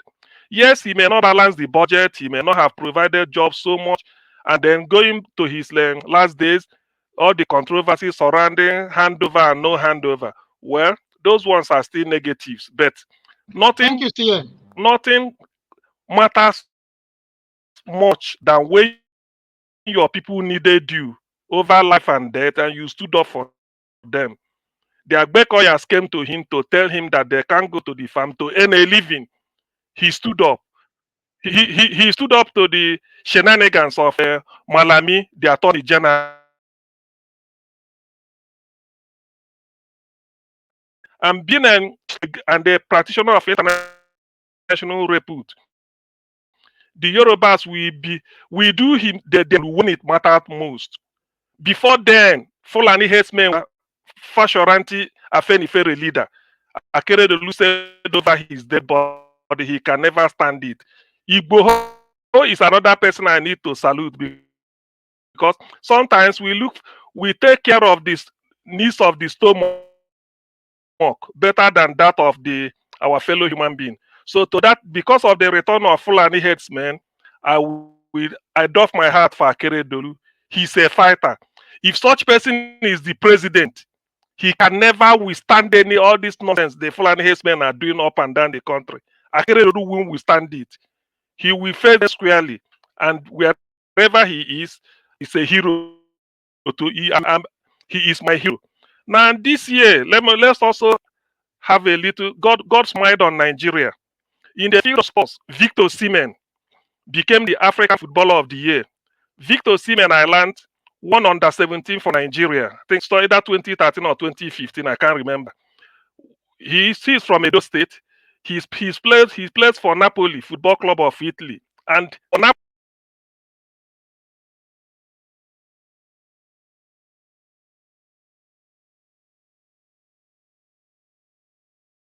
CM, we're having difficulties hearing you. So we move to Amadioha.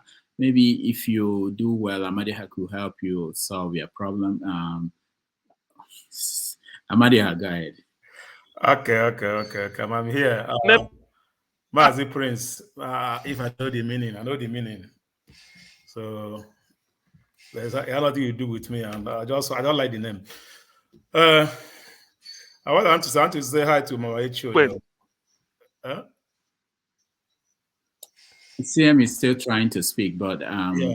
His connection is not Yeah, good. as I said yesterday, we are talking about Akeredolu, we should all be remember for something, either negative or positive. If every one of us here that used to be in this program, either I said the truth, we are everybody that there to us that see us community platform have asked about my HO. So what that woman so many times? Where is he? Even people that have not seen him before, they only had the voice. They don't hear that voice anymore whenever I turn on my channel.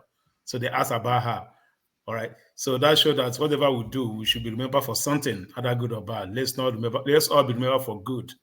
As everybody's remember Akeredolu for the Amoteku, the defense, let's all remember for good, not for bad.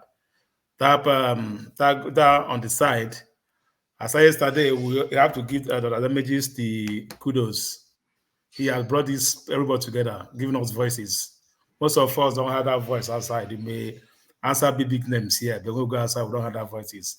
But right now, I have given of us voices. Somebody said yesterday in the platform in this comment section that this show saved him from depression. We don't see. Somebody said that yesterday. This show brought him out of depression. And that is a therapy in there. It's therapy for most of us. but no one understands. So we should give him the man of the year. He has saved so many souls and brought so many people out from their comfort zone, and some of them that think that they know it all. There are some people that know more than them. We all know where we all started. We all know each other here. So we have seen it how it goes. So I also tell Ovie is here, Jonaba is here. Let's invite the damages to Texas. Let's take care of him. Let's show him how we parole here, how you party in Texas. You know, Texas have been hosting a lot of Nigerians community heavily for the past 2-3 years now. The movement of Nigeria to Texas is high. You know, so many, the nightlife, everything, they have taken it over from the Black Americans or every other ethnic group in Texas. Nigerians are taking over. So you should come and experience what we are experiencing. So secondly, I want to thank everybody. Let's not to talk. I just hope next year we not come here to talk. Let's start having solutions. I say yesterday, let's start bringing solutions in. We have spoken a lot. We have spoken a lot for a year. Keep on spoken. It's time for solution, either in or out, as I said. So that's my own point here. It's time for solution for us to move forward and take the platform to a different level. Support it, take it as our own. It doesn't belong to the damages. So the damages, you see electricity is telling him today, you're going to put him on the hot seat. That shows that it doesn't belong to him anymore. Anybody can come here and say he's going to put the damage on the hot seat. So show her put him on the hot seat. He said that for sure. Now this is my own turn. So show that it doesn't belong to him anymore. He may be the founder, but I tell you, it doesn't belong to him. So, and all of us should put hands together to see, are going to make this platform a talk of, everyone want to come here to view it, come here to express yourself. Everyone come here to talk the way you feel. And that's what my own point. Next year, I wish next year we all should speak in one mind. In a family, there must be a difference. It takes time to come together. So we cannot expect everybody to speak one umbrella. All of us have to speak in different. We are from different region, different ethnic group, different. Even we that are Igbos, we don't understand all our languages. We have different languages. All right. So because of when you're not even Igbo, you're not from Nigeria. So that last year we have already experimented many things, see how we can put it better. I mean, this coming year will be a better year for us. And in Nigeria, where we come from, I tell you guys, the level in Nigeria is that sleep, wake up, continue life. Sleep, wake up, continue life. They have no hope. You see, the hope is no more there. So what they offer, any day the rice is 70,000, they will buy. 100,000 they will buy. They will chop, continue life. Any day die come, they will die. So we need to help, because if we don't, that's what will be. It will supply our rice, pack of rice will be up to 100, 150. They will still buy, hanging in there until one day they can't buy it anymore.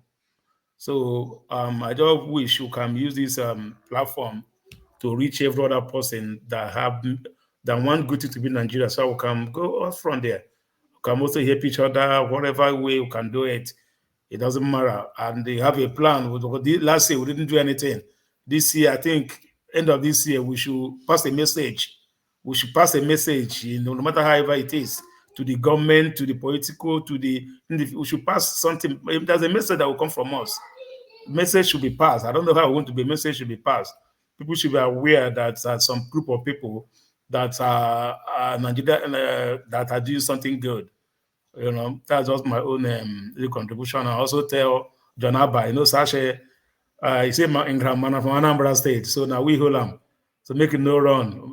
He's an elder. He should always come home. If Benue people chase him out, I go open door for him. We don't. That's how it is. Actually, that's how people do. If Benue people chase him away, he always welcome to our house. We're going to open door for him. So I wish everybody happy New Year. And I want to beg to let me say something. You should allow people in comment section. They don't want to come in, should come in. If they let them cover their faces, let them come in and express themselves. If they let them wear anything, let's throw it open. Let the party open this end of the year. So let's enter New Year with joy in our hearts. So anybody that want to with that to talk, we can go and stay back and listen. Anybody want to come can come. If you like cover your face, come and express yourself. Let's just do that. That will help. That would be, I just might be happy. So waiting for Forefather to come in so that we can. I hope he will come in so we can run this show to midnight and do a Happy New Year here. All right. Thank you, Amadioha. Chim. Hi, Dr. Rudolph. Compliments again, and pleased to be here. Happy New Year in advance. I know some of us are already a few minutes away from it. I'm several hours away. So by the time some of you be saying Happy New Year, I will still be in 2023, waiting for more blessings. It's been a very wonderful time. Trying not to repeat myself from yesterday, but it's been refreshing. I used to listen to Dr. Damage's show. The place where he wears his hospital gown. I enjoyed it, and I've been watching from Nigeria. Actually, I started reading before social media became this diversified. I used to read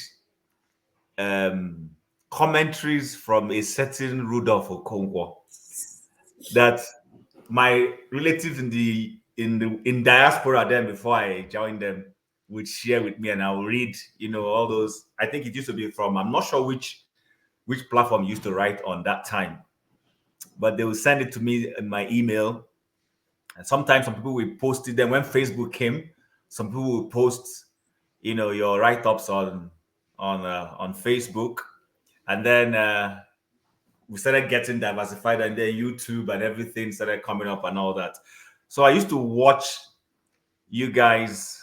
I remember the first time I watched, it was Kene.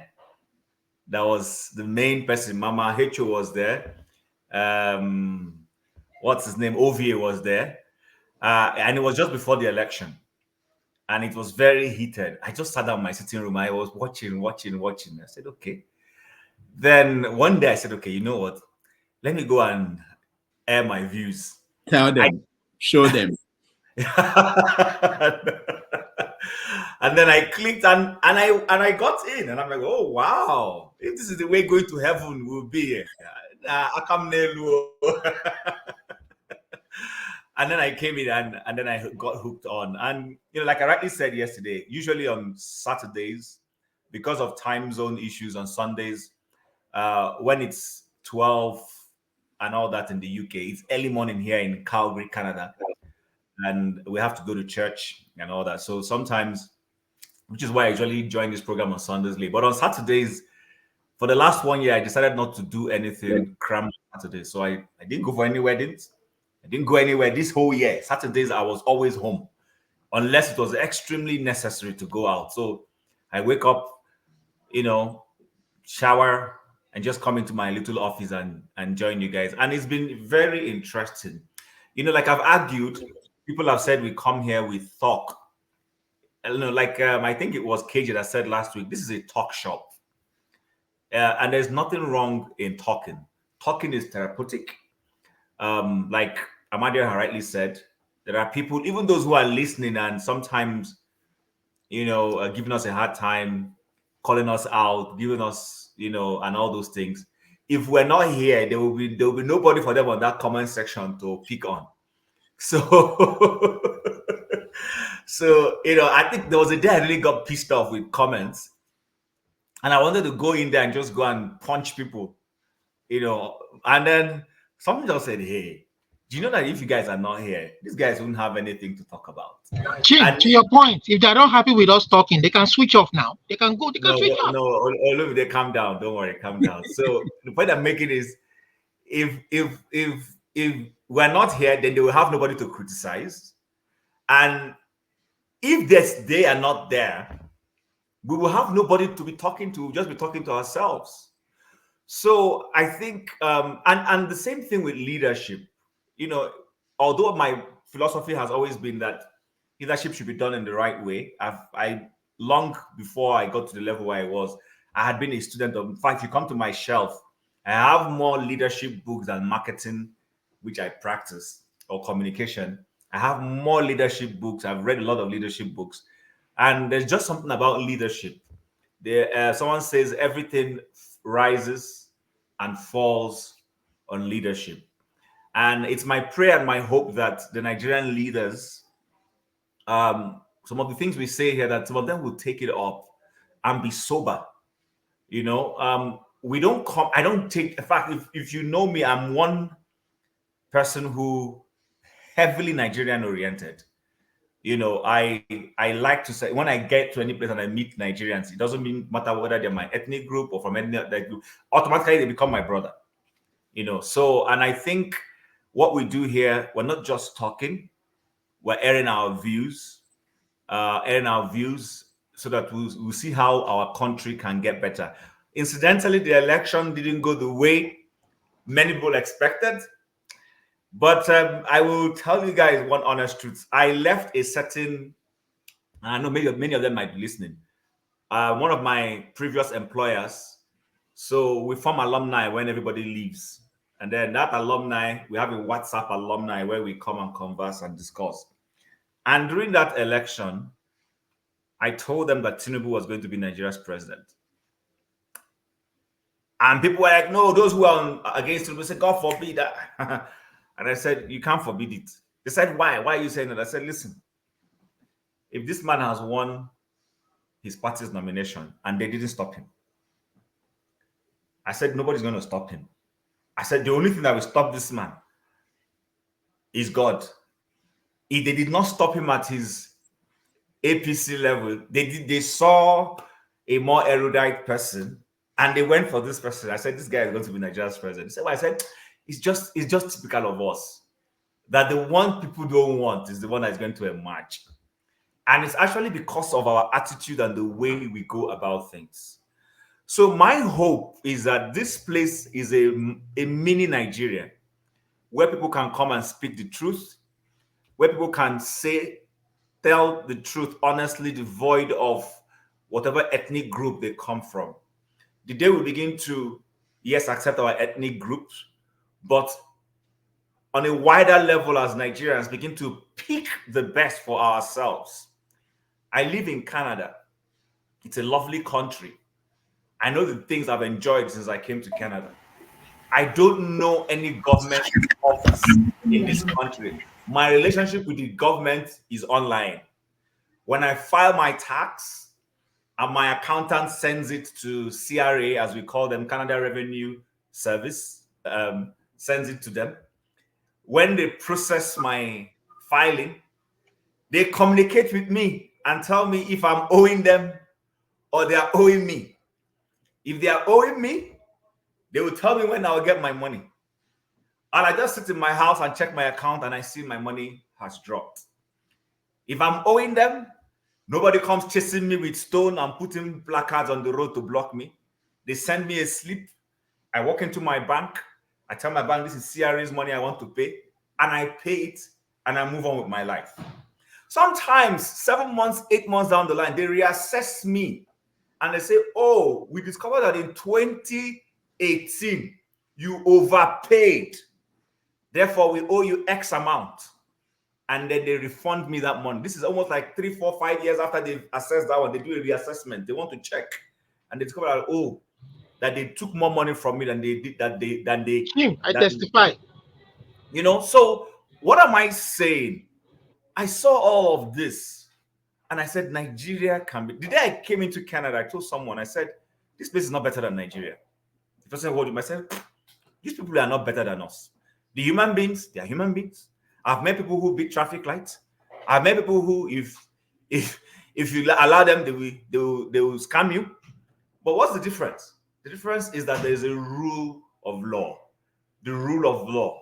If the prime minister's wife is caught today, because today is a call it holiday sort of, and she's driving herself and she beats traffic light, the police officer will stop her and give her a ticket. She'll go and pay it. If a minister going for lunch with his wife beats traffic or does anything, causes an infraction, the police officer will stop him. There's no siren. Nobody stops anybody. Life just goes on. Do you understand? So the point I'm trying to make is I saw all of this and I said, Nigeria can be like this. if we just have a little measure of that, what I call it, that law-abiding nature, the law works for everybody, Nigeria will be a fantastic place. The temperature is beautiful. I don't have to spend millions of money. Today I'm layered. If you watch me, you'll see I'm layered because the weather is very cold out here today. In fact, I wanted to dress in my traditional attire, but when yeah, man, I feel you, man. I wore my traditional attire, it was becoming tight, so I removed it and went English. So my contributions here is to see how Nigeria can get better. I want Nigeria to be a beautiful place, somewhere that where we would go home, we will relax, somewhere where I can take a drive. Last week I wasn't on this show on Sunday. I went to see my aunt who lives in a smaller city away from where I live, and it's an hour 30 minutes. It's like the road reminds me of Lagos Ibadan Expressway or Port Harcourt Enugu Expressway. And guess what? Sometimes it could be lonely because it's a holiday. And we drove with my family. When they spent 2 hours with her, and I drove back same day. I wasn't afraid of anybody coming out from the bush to stop me. There was no police officer anywhere on the road.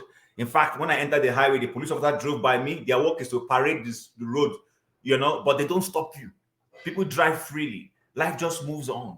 So when we can get to that level where the government works for everyone, not for a few, not for 109 senators and the executive and ministers. No, where it works for everyone, where the government officials, especially the political appointees, are afraid of you and me.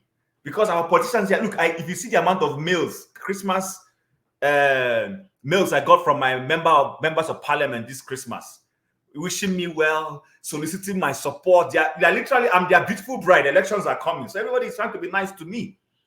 But guess what? Even when I need them and I go to their office, I get service from them. If I go today and say, oh, I'm trying to bring my brother to Canada and I'm having challenges, my member of parliament will step in. He will step in and talk to Canadian immigration to say, this is one of my constituents. Why are you stopping his relative from coming to see him? That's the way it works. I'm a nobody. I'm not even a politician, but they want to be there for me. So this is some of the things I believe, because my view is that Nigeria needs a transformation from the mind. It's our mind that is making us do the things we're doing that are wrong. And remember, it is you and me who are members of society that become politicians. The politicians don't fall from heaven.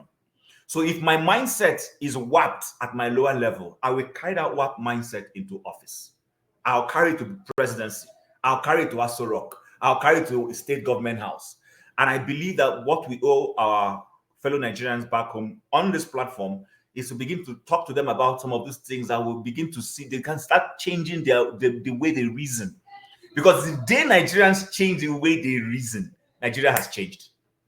The day the mindset changes. Listen, all this electricity, constitution, that day, when I'm talking to a Senator Kazaure, for instance, on the need for police to stop disturbing people in Abia State, he will see reason. He will not be bringing a northern bias to it. You understand what I'm saying? When we're saying, oh, Niger Delta needs to be cleaned up, he will see reason that, oh, let's go and clean up Niger Delta. Because even though he's from Kazaure, he sees that the people in Niger Delta are part of Nigeria. Nobody will be bringing unnecessary biases into it. And so I would like to stop there. Maybe later on I will talk, but it's been a fantastic, I've met beautiful people on this platform. For those in the UK who are promising Rudolph, please, when me too come to the UK, be there, because if I land the UK tomorrow, Jagu, I will contact you. I will contact all the UK people. Hopefully my prayers are 2024 will be a better year financially, so that some of us can do some of the things we want to do. It was a challenging year. Some of us had to lay low because of inflation and all those kinds of things. But I'm hopeful that in the new year, I'll be able to do more travels and perhaps meet some of us in person and move some of our relationships to the next level. So for now, I'll keep quiet and let every other person talk. It's been fantastic, you guys. Yeah. Chim, if you come to London, you better be ready to get down. Omar. Okay. All right. Chinonyer, welcome. Yeah, greetings, panelists. Greetings. Madam Hecho, welcome back. Madam Hecho, welcome back. It's been a while. Yeah, Chinonyan, before you continue, your light or your image still looks Nigerian. So since you are now in the UK, so that we don't confuse. Oh wow, for real. Oh man, I escaped. I escaped. You may have to wipe your camera or something. That country. Yeah, there's something you need to do. Don't worry, You need Dr. to Damages. change, you need to change your light bulb. Well, Jaco and Co they'll soon indoctrinate him. He will get it. He will get it. No, as any new Nigerian comes here for the first 2 years, they are ignored for first 2 years.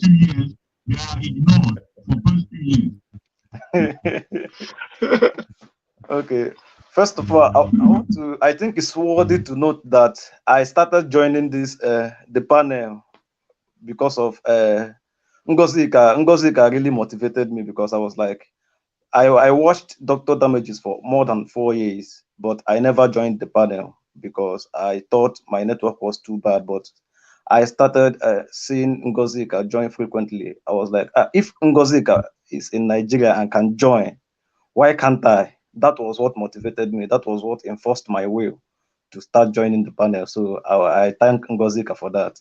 Then before I left Nigeria, I came to the conclusion after an introspective examination of what's happened in the country. I came to the conclusion that what Jean-Paul Sartre, a French philosopher, wrote in his book, Existentialism is a Humanism. He said that the first principle of existentialism is that it places the entire burden of your existence squarely on your shoulder. There's nothing like predetermination, there's nothing like God.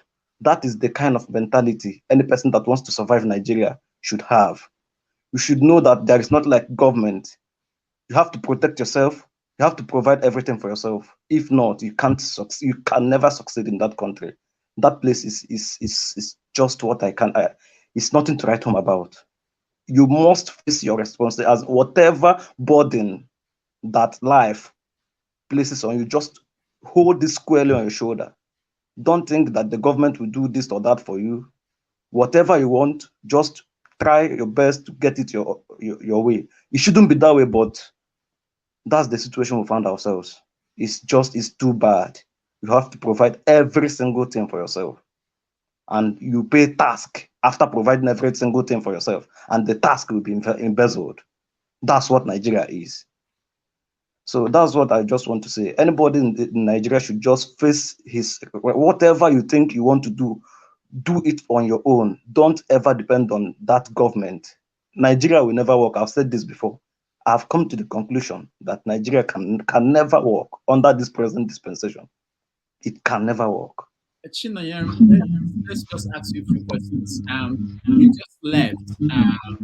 What is the biggest shock you experienced, being abroad and compared to Nigeria? I just arrived. I've not really. I just arrived 2 days ago. I came here 2 days ago. Okay, so I understand why your camera is missing. Forgive me for taking issues. I came here 2 days ago. 2 days ago. So you've not looked outside the window. I've been out for like twice now. So. Have they taken light where you are? No. All right, so you are just 2 days ago, so we can't even. There's no way to begin the question you want. Congrats. Thank you. Yeah. Anybody can ask. Anybody. Is the new Chino, mine is not a question, but I just want to congratulate you for having the courage. And pretty much UK is a great place to be in. The only advice I would put on there is just make sure you focus on what you came for. Try to associate with few people that you can that will lead you through the right path. And if you decide to stay. It's a better place, Yeah, that's all I can say for now. All right. So, I just want to say. So I'm sorry. I just want to say that congratulations on leaving Nigeria. a shithole country for your new country. You understand? So, but if you ever have the opportunity, you're a very young man. If you ever have the opportunity of living UK, I understand it might be difficult getting citizenship there, or even aspiring to the highest position that you want to be in life in that UK because of their own policies there. You want to move to Canada or maybe US, where you can be anything you want to be. Feel free, okay? Yeah, think about it. I'm not trying to pressure you now, but if you ever feel UK is not really home that you want to be, you understand? But you've taken the first good step. I wish you all the best. Yeah, congratulations, Tinele. I also want to use this opportunity to empathize with Nigeria for another loss of a great opportunity to be a better country. And I pray that we're going to start getting it right this year, so that we can begin to turn the tide around. Having said that, Dr. Rudolph, I think I'll be watching from the YouTube so that we may give more other people more chance to come into the panel. Thank you. Thank you so much. So, Doctor, let me say a few words as well, if you will. So, Uriam, I don't know whether to cry or to laugh, but all I'll just say is, as much as we say Nigeria is what it is. I mean, let's be clear on that. But there's a couple of why you won't cry?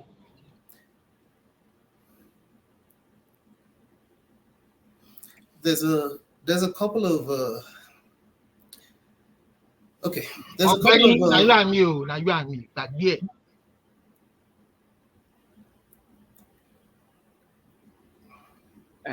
Go ahead, Femi. We have to, it's the end of the year, and we have to get to the new year with Olumide. We have to somehow get to the new year with him. But go ahead, Femi. Go ahead. So there's a couple of things I'll be showing when I officially start my my gig, right? And part of it will show you how, as much as we we kind of like laud ourselves when we actually do escape in truth, to be honest.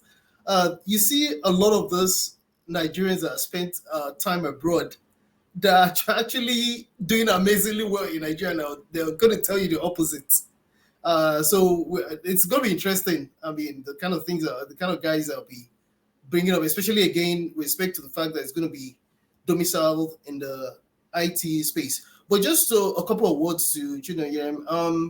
Again, part of what I was going to say has already been said. Just be careful, choose your circle right, and make sure that whatever you're there for is what you're trying to do, because ultimately, I suspect that you'll be of use to Nigeria and you'll probably end up going back and playing your part as well. All right, thank you. So do we have any particular topic we want to talk about? Because I wanted to share something. I don't know if it's... So before I go, please, Dr. Damages, please thank Ngozika for me. She was she really motivated me. She her presence here is congratulations on your jackpot. God will run out for you, go run out for the rest of us. Oh my goodness. The funny thing, Ngozika was the one that said after the election will determine what she will do next. Yeah, so, he did. But then I didn't want to talk about it on a public forum, but he did. Mama H knows a bit of the story. He did. Oh, okay. On a really personal level. All right. So we who is I've not said anything. I think. No, hold on. Master Prince, I thought you spoke. Can we go to? Okay, go ahead, Prince. I only spoke. I thought you said to ask him question. That was the only reason why. Oh, okay. You wanted to. Oh, okay. No. At the beginning. Yeah. Okay, go ahead. We are talking about reviews, New Year. Chim, hold on. Okay, let me hear from you. Yeah, sure. I've not spoken since Madam Mama Hecho came in. So let me, tell her how much we missed her. Okay, Mama Hecho, we actually missed you. I'm not gonna tell you lies. And most of us asked about you and all that. And it's good to know that you are doing perfectly well. You know, it's not easy. It's not easy, and life gives us lemon, and we make lemonade. It gives us orange, we make orange juice, and all that. In all, I refuse to say pray for Nigeria because we prayed for 60 something years and nothing is going on. The only thing is help those you can help and in any little way that you can. Like I tell them these days, somebody called me this morning and said, "Oh, you said we were gonna do New Year for us." I said, "What? What are you talking about? At 1 a.m. Do what? New Year? I'm sorry. How old are you again?" She said she's 30 something years old. I said, "I'm sorry. You know, it's a disappointment for you calling me and asking me to do New Year for you. I don't know what it means. I'm not in it." That being said, pretty much just like Chim said, Chim. You know, remember me in your paradise when you do those taxes. Hmm? At least, at least you will know how it will be now. You remember me in your paradise. You where they live for Texas, see Eh? someone living in Texas. I don't think Texas, are they California? California, Texas. Even People, better. yeah, The fifth largest economy in the world. yeah, it's good. It's good. They tax us, we get it back somehow, some way. We fight with them because you go to fight federal, you go to fight states, so you go fight all over the place. But which is good. I'm not complaining. And Jagun, I wanted to tell you, the Amadioha is a deity. It's a deity. It's kind of like a big thing in Igbo land. Mhm. So it's a big man. That's why I wanted to tell you about the Amadioha and pretty much every other person on the panel. 2024 will be a great year. It will be a great year. What I mean, for most of us, I'm not saying I know it's gonna be tasking because Nigeria economic wise will be so bad. I don't even know what the outlook looks like right now. It's very gloom. But it's our country, and Prince, we'll keep. that's the part of conversation we want to have because someone can tell you, for instance, that I read somewhere that 5 oil refineries are coming on stream, 5 of them. So, and if that happens, no, seriously, I mean, we want things to work in that country. I don't care. If it works, it helps people I have there. Less calls will come to you. But if that happens, for instance, maybe we will stop importing petrol, and that will mean something. Even if it's just a foreign currency that will stop going out. So you just have to. We don't have to write off the whole country on the basis of it could happen. Dr. Rudolph, I disagree with you a little bit on that because even if the refineries comes on right now, what do you call it?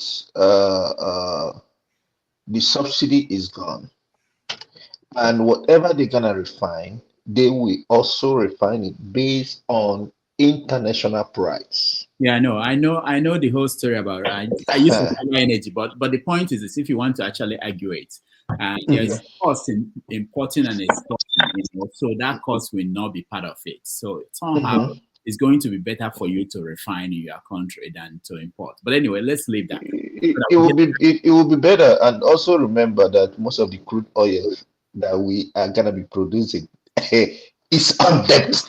We owe. We owe. Most Africa. I didn't hear you well.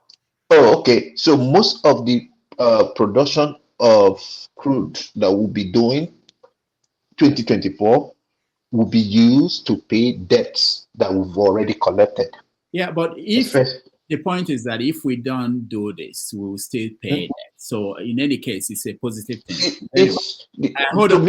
Let's get other people involved in it. Yes. So for me, in a general sense, if the government really wants to do something, that will be very drastic. First, start with NNPC. Take out Melik Kiari. Take him out of that place. He's long overdue. Put in new administrators. Those are the places we need to have a change and things will happen. But if we still have those people, I don't know. I don't know. But it is what it is. I'm hopeful, I'm hopeful, and hopefully, like you said, let things work. The less calls we will get, and the better it will be for all of us, so that we'll go enjoy after we don't pay our bills here. We'll go enjoy some more now. Let me say we will think about Rudolph, brothers I and would like to sisters in contribute Nigeria. later on when every other person. Yeah, let me get to other people Yeah. then. I just want Oti, Shegun, and then I can come back Tone. to And Tone. Tone, yeah, okay. All right, Oti, go ahead.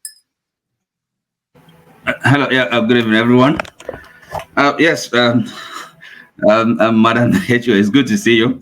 Even though the time you were um, very active on this platform, I was never part of it, but I was, of course, I was listening at the background.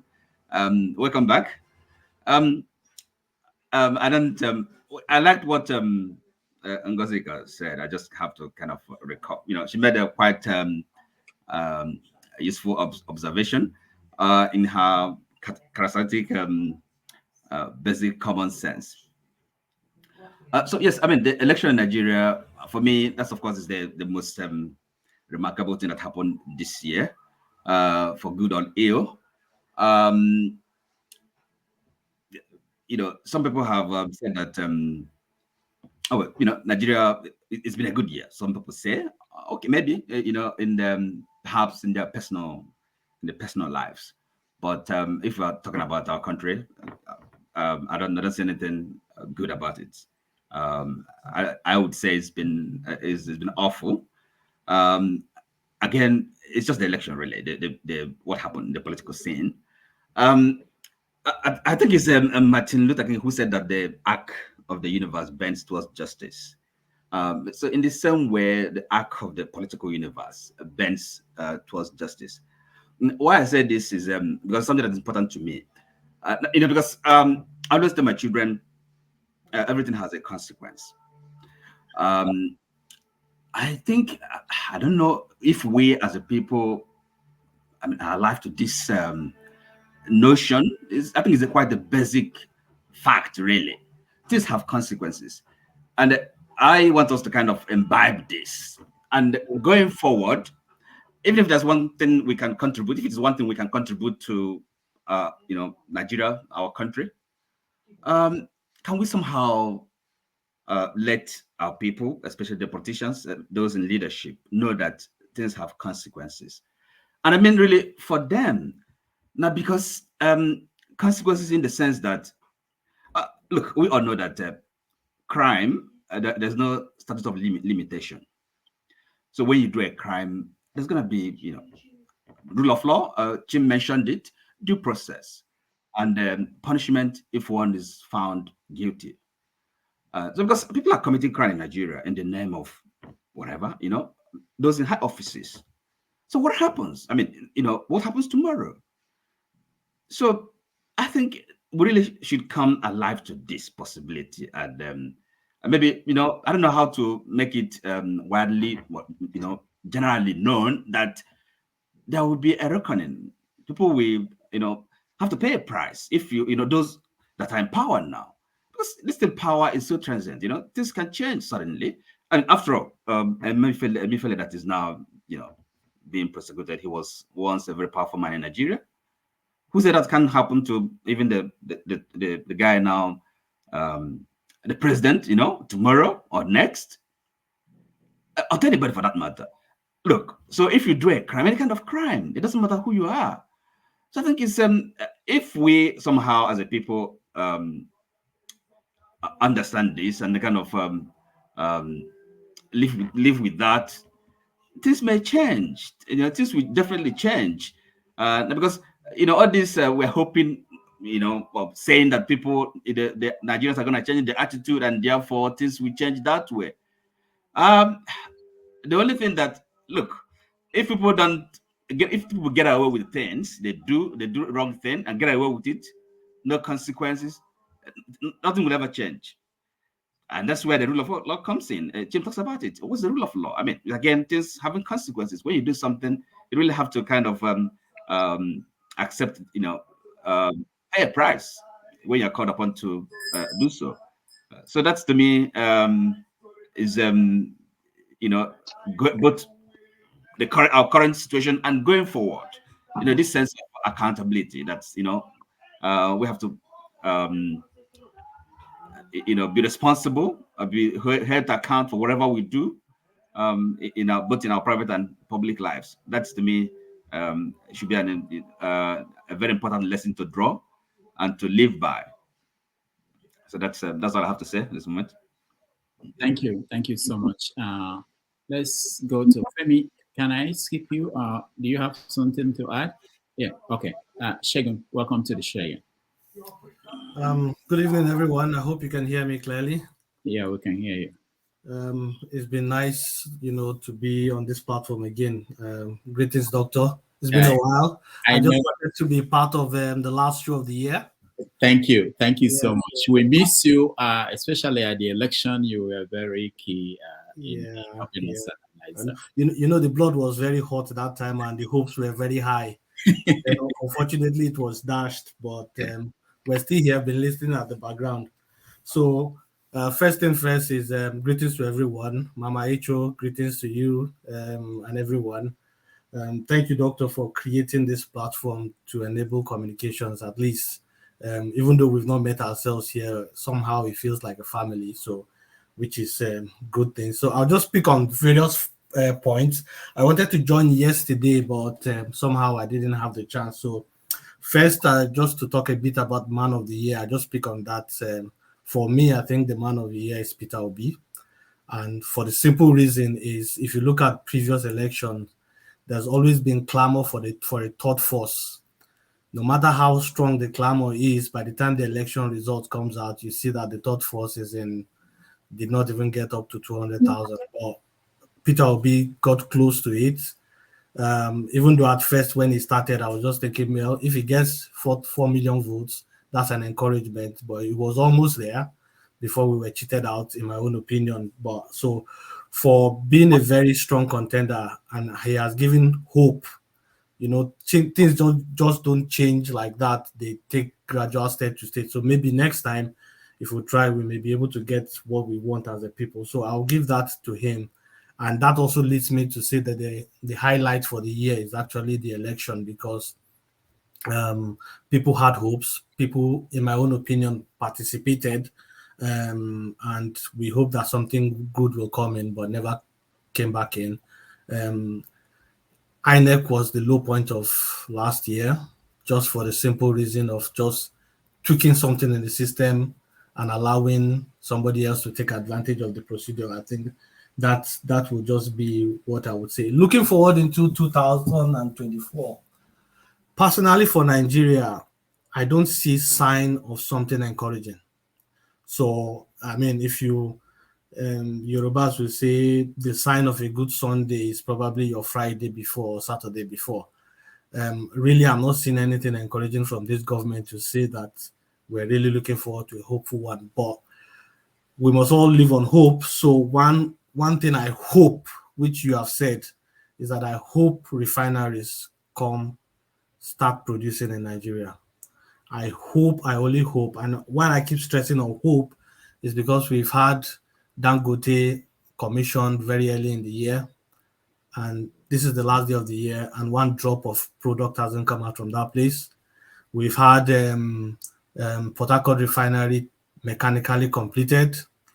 I link that to what they call technically defeat of the Boko Haram, which is also a way that the government just comes to lie to us. But again, in all of this, I'm just still hoping that refineries work in 2024, and the spiral effect of that would be probably less pressure on foreign reserve or foreign currency for demand for that, and hopefully that also spiral into the economy. That's just what I hope for. But apart from that, we'll just take the day as it comes, also adding our voices to situations. Lastly, what I would want to say is just to touch back on the Plateau crisis. My heart goes out to the people. I grew up in Bauchi, so Plateau is just next door neighbor. I knew how it was everybody's desire, to be in Jos, which was the coldest part of Nigeria as far as I'm concerned, very peaceful. But if you cast your mind back, Jos itself, the main town, had a period when there was crisis. And even though now we don't see that and we hope it's gone, but the plateau crisis in the villages, unfortunately, this is, in my own opinion, is not going to be the last one, because the government is not doing anything. And then yesterday there were arguments about military capabilities. While I agree that the military capacity is quietly, stretched, I may agree that they do not have capacity to prevent, but I don't agree that they do not have capacity to investigate and prosecute and catch the people that have been involved. Because if you listen to the victims, some of them keep saying, we know these people, we know their names. And for me, there's no greater intelligence than that when the victims say, we know these people. So the first point of arrest, if it's a serious government that's willing to fight this issue, is to arrest these people, interrogate them. If they are not guilty, let them go.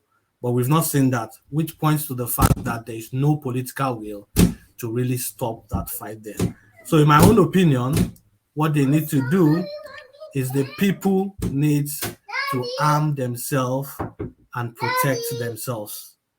They need to arm themselves and protect themselves. I think that's the only way it is. Forefathers argues that if people arm themselves, there will be chaos. My argument is there no chaos already? What we have, is it different from, it's chaos. So I rather be in a chaos where I am defending myself than be in a chaos where I'm being slaughtered. So again, they should take a cue from Amoteco.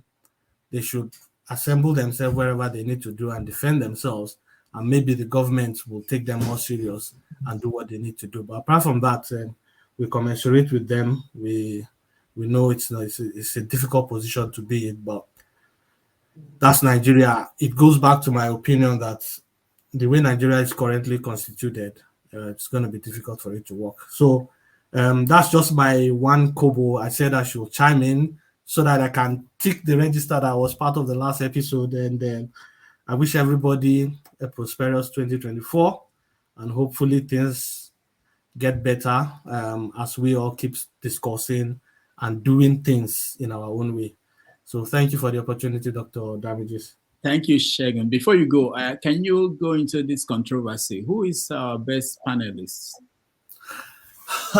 You see, yesterday when you were having this argument, I was going to say forefathers. Now, not just because of the amount of attacks he's received on this place and he's withstand his ground, but yesterday when he went off about military capabilities and he wasn't just giving in to people trying to protect themselves, I was tempted to withdraw back. But again, who else would I give it to? Just concede to forefathers. All right. All right. Thank you. Thank you so much. Thank you. So you can put me at the backstage. I'll just keep watching from Okay. All right. Thanks. Tone, you're next. Amadio, had you? I thought you spoke. I'm not sure. Did you? Yeah, Amadio had it. Tone. After Tone, we come back to Chim. Mama H.O. first and Tim. Chim. Go ahead. Okay. Hi. Yeah.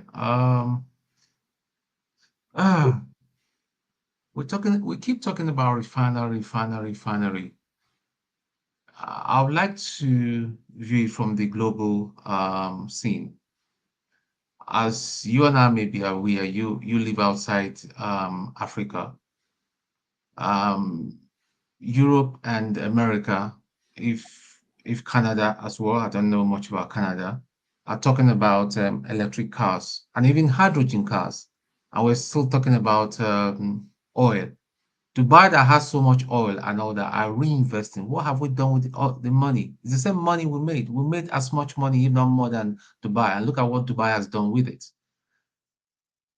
So even if we even have some more money, some more thing coming in to Nigeria, this present gang of criminals will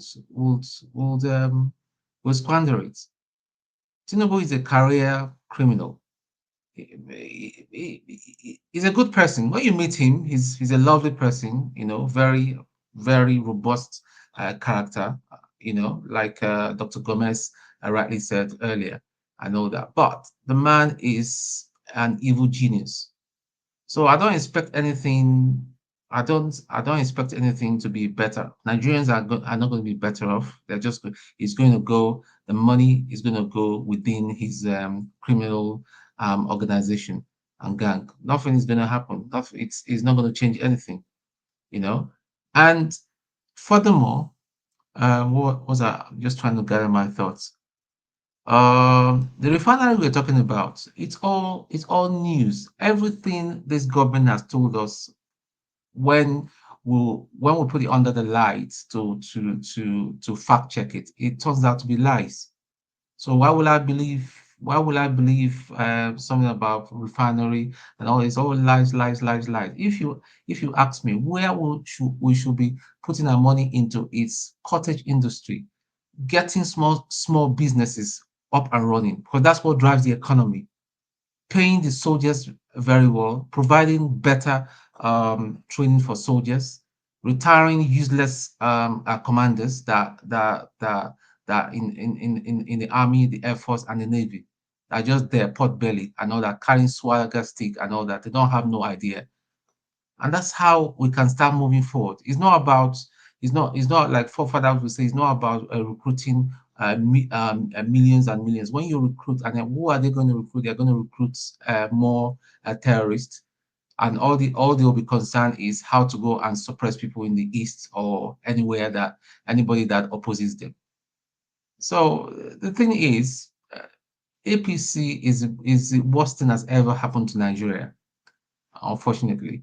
So I don't see any difference. It's not going to make any difference. And besides, I don't believe all the news about the cock and bull stories. I'll call it cock and bull stories about refinery or no refinery, as if some dollars will start running down from the sky. Nothing is happening until we get back. And Tinubu again, since he became a president, why don't he go to the southeast and to show people that he's the president for the whole nation? He's so scared. Look at even Lagos. Look at the way he was flanked by they were armed to the teeth. What is he scared of? I thought he said he built Lagos and Lagos is his playground. Why didn't he do a walk? Come out of that bloody SUV, the bulletproof SUV, and walk through that street and show us that he's got nothing to hide. There's not going to be any sniper that will take him out. But if they take him out, so be it. He will die a martyr. I mean, that would be one of the good things he's ever done. If they take him out, and he will die a martyr. But again, Tinubu and his gang are all criminals. Nothing is going to happen. Their main aim is to run down the country until they're out and another person comes in. Thank you. All right. Thank you so much, Tom. Okay. Jagun, you have something new to tell us?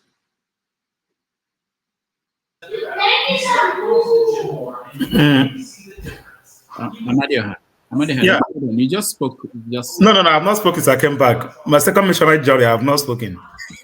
Hold on. Let me Jesus help me. Jagun, can you hear me? Are you there?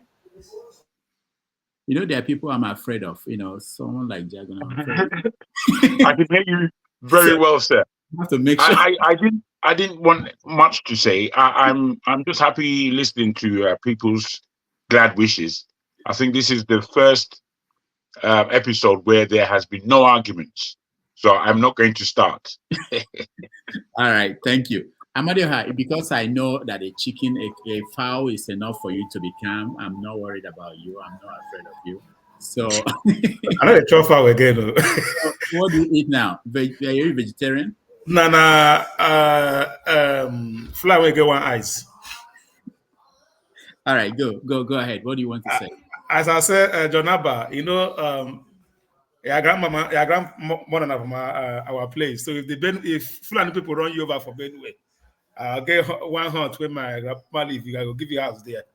So now, I will get you as much as matama home, my mama na Anambra, I will still get you. So, in respect of what Tone just said, we all know that even though the refineries come in place, start functioning, we all know Nigeria, what goes up doesn't come down. With transportation come down, with things come down, that's what we're talking about. Everything that goes up to Nigeria can never come down again. A loaf of bread can never come down. Nothing comes down. It only goes up. So if the whole refinery start working, all right, is still the same people that are going to gain, not the poor masses. But poor masses will still buy the same. Everything will still be the same. There's nothing going to change. All the money is going to go to their pocket. They're going to loot it all. The people in the street won't see anything. The transportation fare will go up. Everything will still go up. We all know how Nigeria work. So I just pray, let him if you work, you know work. People are going out of gas can, all those stuff. We are still talking about petroleum on this, but it doesn't change how the masses live in Nigeria. Things will still be up there. So that's just my own little contribution. Meet up here and be listening, like Jogu said. All right. Thank you. Thank you. So I'm moving on to Janaba. My brother. Thank you, Mother. You say you take one fly with one eye now. So when I'm coming, I will come with it. I thought you don't graduate to even take a cow. I don't know. You are going down. No, but I say something. There's something with the gods eat, something that is not, it can't be found. All right. Just like we went for a bride price in somewhere in those states, they asked us for 10 naira for the bride price. And all of us are having big, heavy money. Like everyone have 1,000. They say what? They just want $10, 10 naira. We start looking for 10 naira. That was difficult. So that's how it is. I know. I understand the logic. Thank you. Yeah. I will stick with my people. I will not leave them. So if we die, we all die there. Yeah, I'm busy. So I'm not coming there soon. Thank you, brother Rudy. I think Nigeria is a place where we all look forward to see that there is a change. How the change will come, I think most of us here we don't know, but that is a wish. My own is that the change, I say it over and over, you don't have to be in the government to make a difference in your own little way. And if we start that grassroots movement and we continue to push on, we don't grow from up down, we grow from bottom up. Then we'll be able to have a clear heart and God can be on our side to push back on the evil that have plagued our country for so many years. And many lives has gone as a result of that. But any other way of thinking that a government will solve our problem, I think it's a failure of imagination. That's all I believe. But we keep on keeping on. Thank you. All right. Thank you so much, Olmide. Thank you, Rodolph. So one moment, sorry. So I want to I just want to use this opportunity to appeal to the federal government of Nigeria. Save the people of the Middle Belt. Move army formations where they are not busy and go protect these people. At least if people like us are seen to be critical of you guys, or we come here every day and say all manner of stuff against you guys, these people, save them, save their lives. When if you do that, these people will be proud of you. there's nothing you will tell that people like us will tell them. They will say, yes, this government stood for us when it mattered most. That is all they want. These people have no roads, they have no lights, they have no infrastructure. Only God knows if they even have hospitals, modern day hospitals there, or any walking clinic there. All these people want to do is go to their farms and fend for their livelihood. And all they desire is to be able to do this freely. And then some people from nowhere come to snuff their lives out, to prevent that from happening. People who should legally come to the country in the proper way, apply for visas, immigrant visas, register yourselves, live like normal human beings, like every one of us do in different parts of the world. But all you want to do is live in the first century, buy people anyhow, take over their land and resources, and expect life to just continue like that. Who does that in this age? And you, the government that should protect lives, you're looking the other way. And you say you're not a shit. And when we say you're a shit old country, you say we are insulting you. That's the definition of a shit old. Nothing works. And then you give all manner of excuses. Incompetence at every level, military, healthcare institutions, and what have you. And then I want to also mention, without mentioning names, I mean, wherever, I mean, that person knows himself, that he's here on the panel. I'm not going to mention names. He made his speech the other time. There was no substance whatsoever in his speech. All we had was phonetics. All phonetics. You know, I did virology. Would that want help? I studied pharmacy. Would that want help? Huh? Phonetics. Let me see this guy making trouble now. Eh? Olumide, stop making trouble. Oh, Lord, see. What are you talking about? That's a British thing. Eh? Chatting the box. Talk and do. Stop bringing controversy. I want you to bring that your plan. Only me chemist. Only with the mad chemist, not chemist by itself. Now mad chemist in B. Now one concoction in the build there, that guy. With your Zobo mixture. We go change Nigeria once here. So, you know, I mean, virology, we don't want help. Phonetics. We are talking about a man. Now, give me the substance. What did Akeredolu do that did not help his people? I know, as a matter of fact, there were times when he was owing state worker salary for 6 months, for 1 year. That is something to criticize. Yes, go ahead, criticize him. That's not good governance. Give us the substance. This guy was sick. He died of prostate cancer and leukemia. Those were the two medical conditions mentioned. And then you come on here to castigate a dead person to say he could have built an hospital. You also build an hospital to do what? To save him from prostate cancer and leukemia.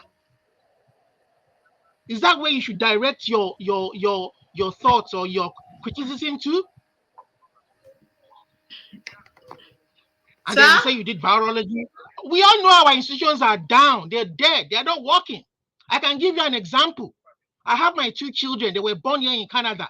But my first child could have been born in Nigeria, Ikorodu General Hospital to be precise.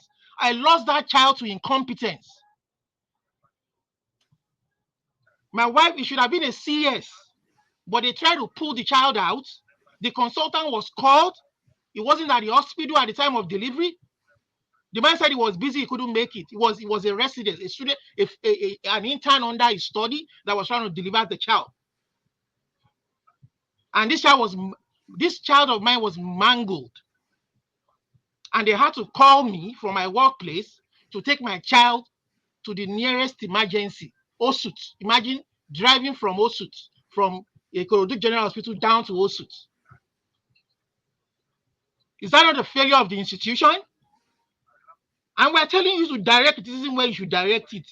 You are trying to insult and malign a dead man. And this was the same guy who raised that issue, who said that Wike did well. Wike did well. Let's not say he did well. He built 12 bridges. Would the bridge help? He built 12 bridges. He did well. He built 100 bridges all over River State. He did well. Have you investigated the amount of money Wike received and how much he used to do it? How much went to his pocket and how much did those projects? Now, bridge you won't chop. I don't want to talk to, you know, I mean, the guy himself knows himself. He's a kid. He doesn't. I don't want to talk to any kid. You know. All right. That's that by the wayside. Sorry about what you went through. Ichim. Oh, I think Mama Icho then Chim. You want to? Yeah, Mama Icho. Go ahead. Mama Icho, go ahead. Yeah, I think even though I was not coming on the panel, I have been watching everyone behind the scene. And those who fight almost every time, and every time we keep on talking of our tribe, people, Yoruba and all. So as we really cross over into the new year, we know our problem as a nation. What is the solution?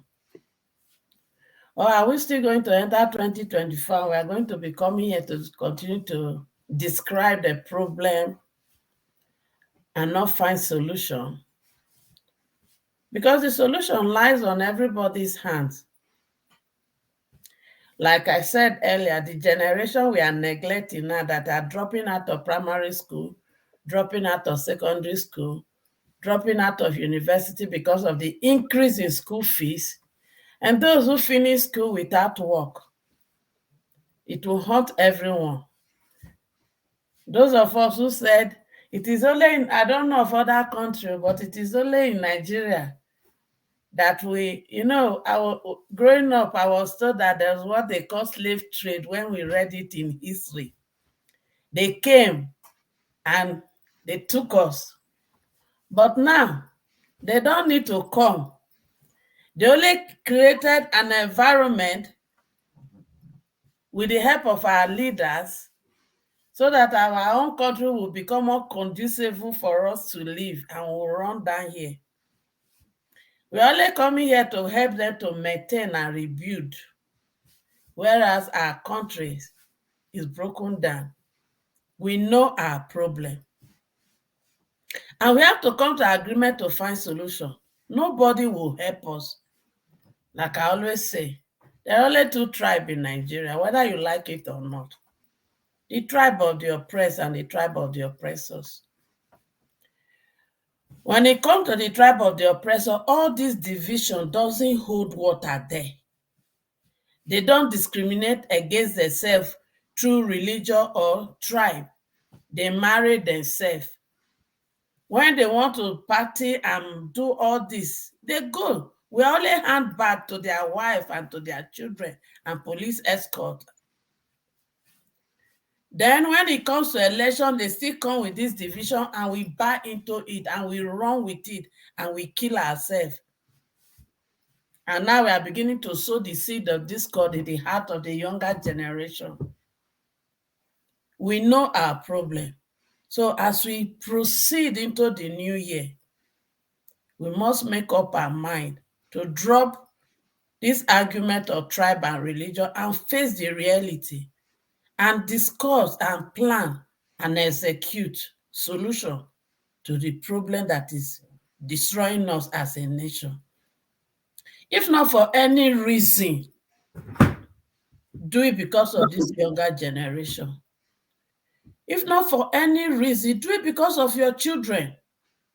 If not for any reason, do it because a time will come when our bones are no longer strong enough to cope with this region we are in, and we want to relocate back home to our good weather.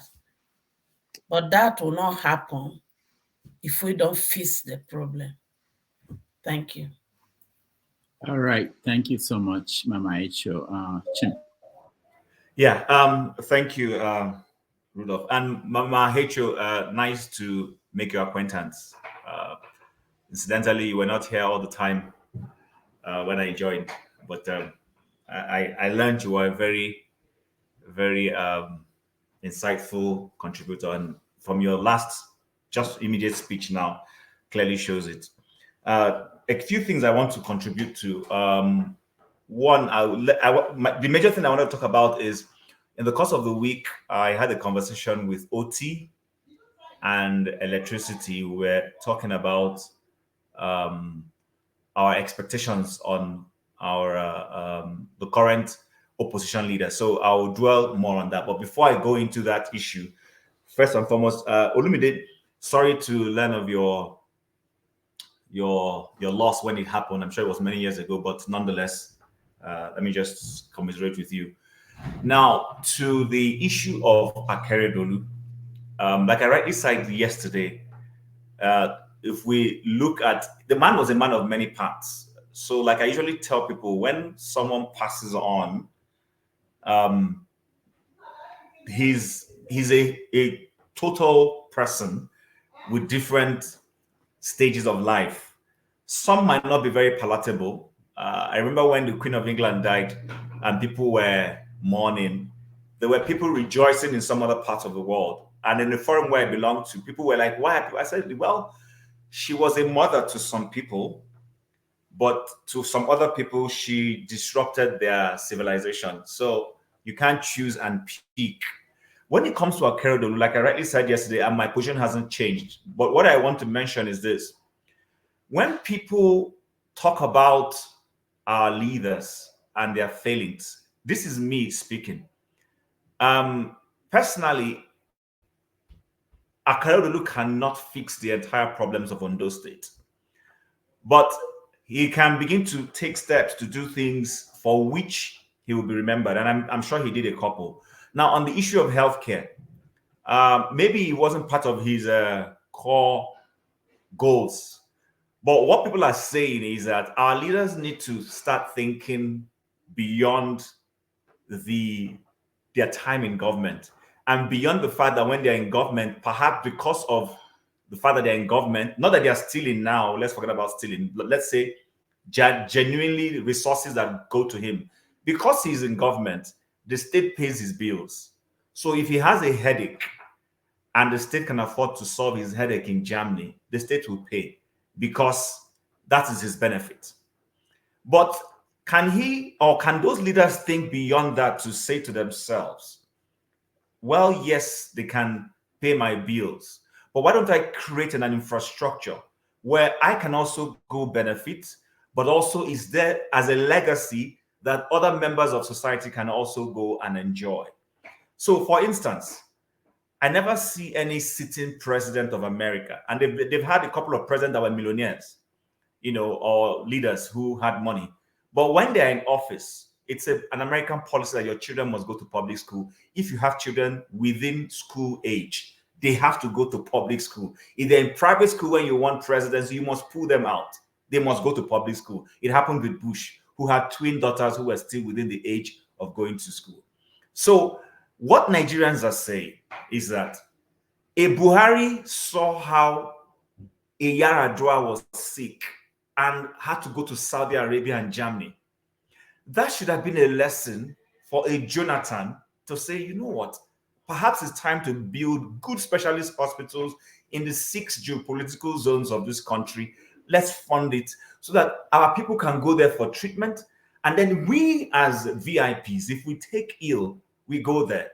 When Boris Johnson had COVID, Boris Johnson did not go to France. He went to St. Andrew's Hospital in London. St. Andrew's Hospital is not a hospital exclusively for, correct me, is it St. Andrew's? I know it's one of those St. something. He went to St. whatever it was. And that's the same hospital where normal human beings in the British society go to every day. So what people are saying is this: if our leaders are long-term thinking, they will create an infrastructure that, because there's something about lifestyle, because at the level where they are, their lifestyle also makes them vulnerable to certain sicknesses. It's just the truth because of the way they eat, the way they go about their lives. So if they are forward thinking, they will create that infrastructure where if they have headache, have prostrate, have whatever it is they have, they can walk in and receive treatment. And then when members of society also have similar sicknesses, they can go in there. That's my understanding. But I will not knock the man, he's gone. The other thing is this: we must start changing. I've talked about mindset. Is the fact that we can't talk to our leaders when they're alive and address their bad behavior. But when they are dead, we now say we can't talk about the person's bad behavior. And this is not to say that Akeredolu had any bad behavior. Don't get me wrong. This is a manner of speaking. Why is it that we can't speak to our leaders when they're alive to say, you're doing something wrong? And then when the man dies, we're now also told we can't speak about that bad behavior. Where is this culture coming from? So that's why I said we need to change our mindset. But that's not to say that Akeredolu is a fantastic person. This is my own view. Others may hold their own views. The only part where I knock him, and I've said it yesterday, I don't want to over-repeat myself, but for those who didn't hear me, is in the issue of not handing over to his deputy when it was obvious that his sickness would not allow him conduct himself as governor anymore. That's the only place I felt he created a little infraction. Otherwise, other than that, he wasn't controversial. He did his job. He had a nice effort trying to solve the crisis in terms of the headers and farmers thing with Amoteku. He was in the forefront of that struggle. So I was just going to leave that. Now, talking about the conversation I said I had with OT and electricity. So Obi has done well. I can't knock him. He has done what he needs to do. But there is more to do. If he says he wants to be a veritable opposition for the Nigerian government, that's fine. And that's okay. What I want to see is, I don't want to see a situation where Obi is knocking government, predominantly the executive, but he has members of his political party who are senators and members of the House of Representatives. In a nation where people are struggling to eke out a living, and those characters go to the National Assembly and they're collecting prayers. We all know what this prayer means. And they are collecting Prado jeeps. We know what these Prado jeeps are. So I want to see a correlation between what he's saying and the way he's talking to you. I know they're adults.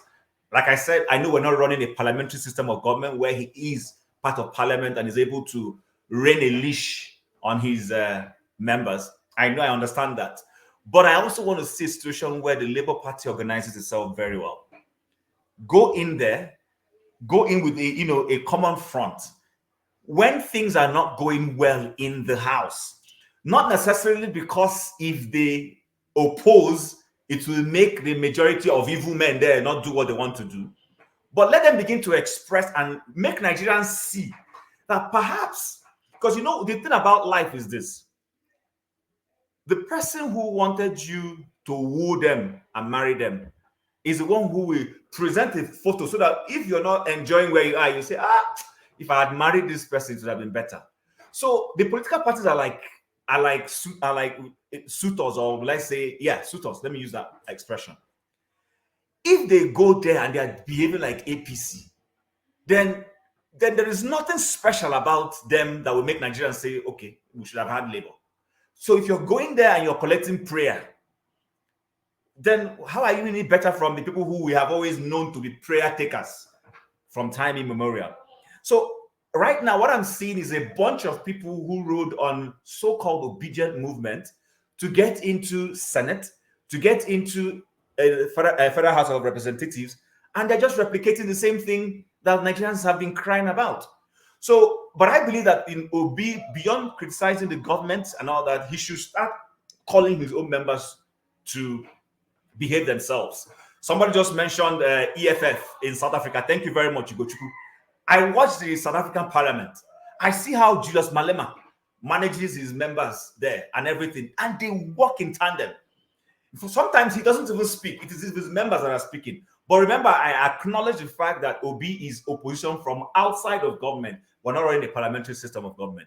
But I still am of a strong opinion that he can, with his party chairman and his party structures, begin to make their members go there and be accountable. If Obi is saying he's a frugal person, I want to see frugality in the lifestyle of Labour Party senators, Labour Party members of the House of Reps. Otherwise, then what it means is, are we trying to vote one OB in who will go there, be a one-man show, assuming he won, and then his members are busy doing something differently?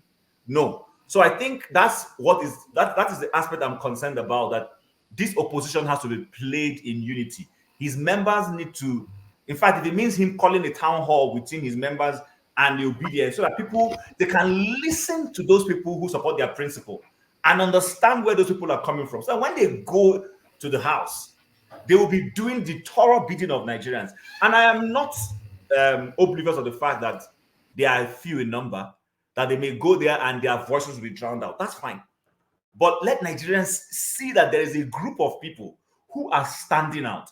Because you see, it's those group of people standing out that will make Nigerians, by the next election, God willing, assuming everything goes well, we'll get to say, you know what?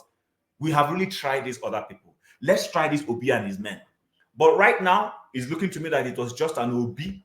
And then the other men are for themselves. They've gone there and they've carried on with their colleagues from other political parties, doing as they like, voting things that are, Nigerians are not happy about. So I just wanted to bring that out. I know people are listening, and those who have brothers and sisters who are in the National Assembly, they are all listening. And to our Nigerian political elite, it's time you begin to realize you're there for the people. Nigerian politics seems to me to be like a place where people come from poverty and go and become rich. The matter what anybody tells me, people move from, they just go there to feast on national cake. That mindset needs to change. Go there and think about the people. Nobody says if there is any official benefit you should have because you're a senator, you shouldn't have it. No. But what we're saying is, don't go there and in the midst of squalor, in the midst of pain of Nigerians, you go in there and you're living large. It doesn't happen anywhere in the world. Senators in America, for instance, leave their constituencies. They don't go renting houses in Washington. Many senators share apartments with other senators in Washington. It's all short term. The moment their tenure is over, they go back to their constituents. That's why you see every holiday, they are back to their constituents. They don't necessarily live in Washington. And Rudolph knows this. And it's the same thing if you go to the UK, members of parliament and everybody. People are accountable. People fear the people. So I think Nigerians, this is some of the things that maybe our civil liberties, civil society organizations need to begin to champion. They need to start championing this accountability and making our senators, our governors, and everybody be more accountable to the people. Because if we don't do that, then like Mama H said, we will keep running around in circles. We'll keep coming back here every year to come and complain. I don't want to complain, but I want, if I identify an issue, I give my perspective of how I feel that thing can be resolved. I think the opposition can go there and make sacrifices. And if they make that sacrifices very well, trust me, barring any electoral mago anywhere, you will see that people will begin to precipitate towards them and say, you know what, let's try these people for a change. I just wanted to contribute that. Thanks. All right. Thank you. Thank you, Chim. You mentioned something about the hospitals. Let me play a video of a conversation I had with the director of Aso Rock Hospital early in the Buhari's administration to shed some light on that issue.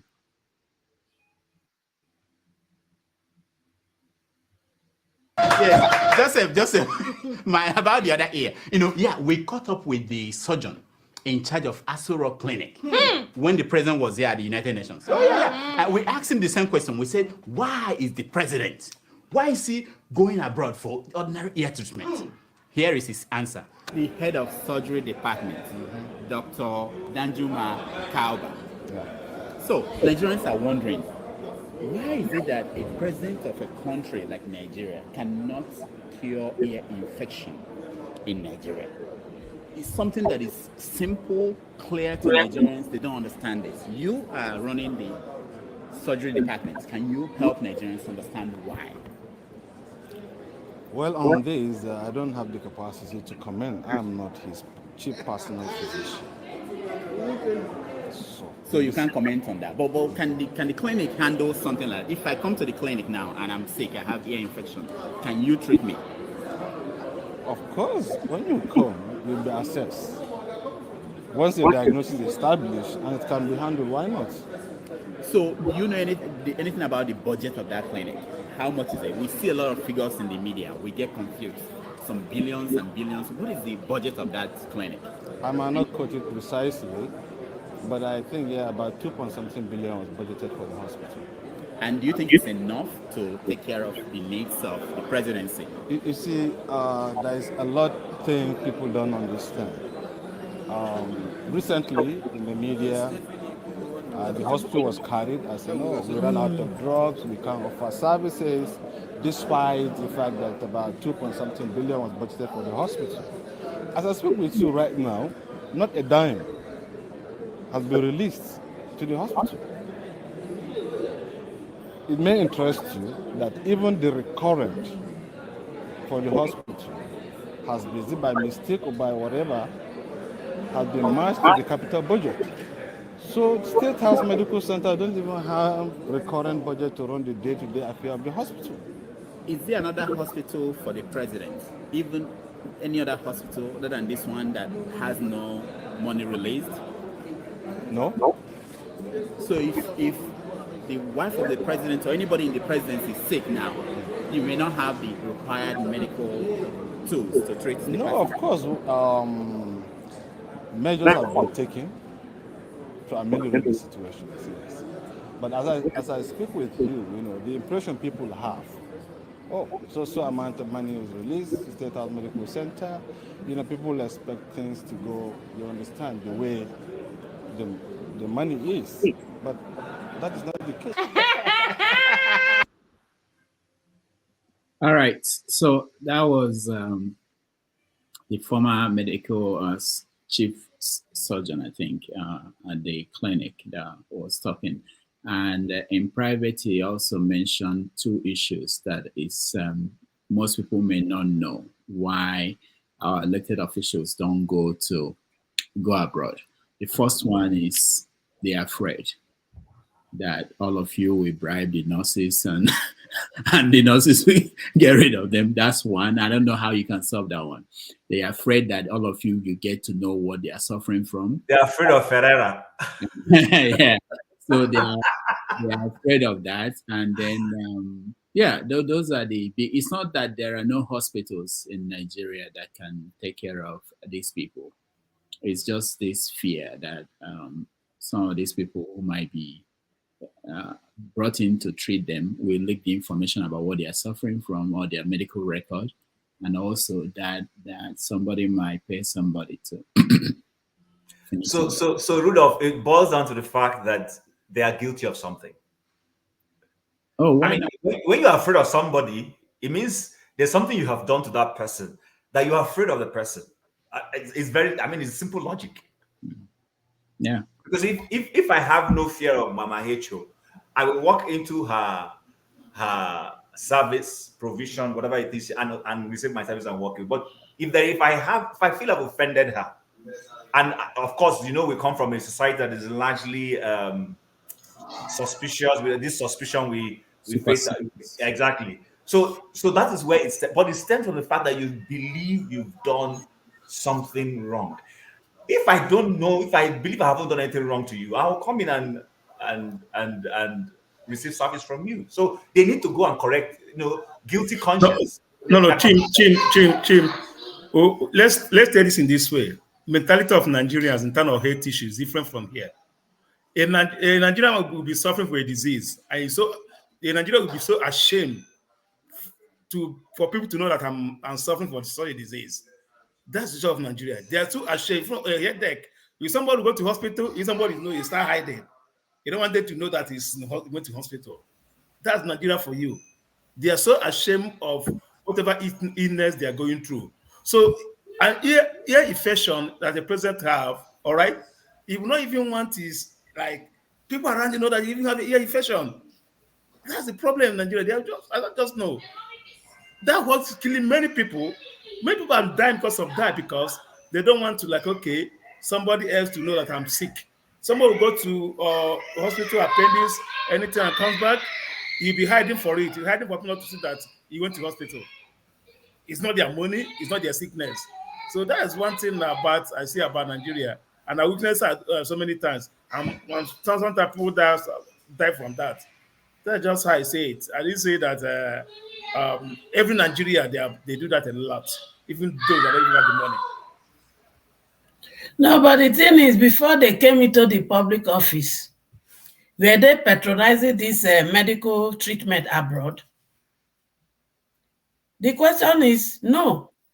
But because they have access to the public fund, they feel it is their PLC. Have they not been seen before they become public officers? So let's call a spade a spade. How many times do you see all these other foreign countries they run to coming to Nigeria for treatment? But I learned in history that in those days they used to come.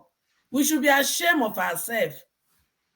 That there was a history where people were coming to Nigeria, where Nigerian naira was higher than the dollar and pounds and euro we are talking about. And now we come to this stage and we are still thinking we don't know what to do to bring ourselves back out of this problem by spending public fund outside Nigeria. It's so pathetic. Okay, when they even allocated budget for themselves to buy new car, why did they not patronize Nigerian made? It is because we take pride in traveling abroad for exotic life. We see it as an achievement. That is why we continue to do it.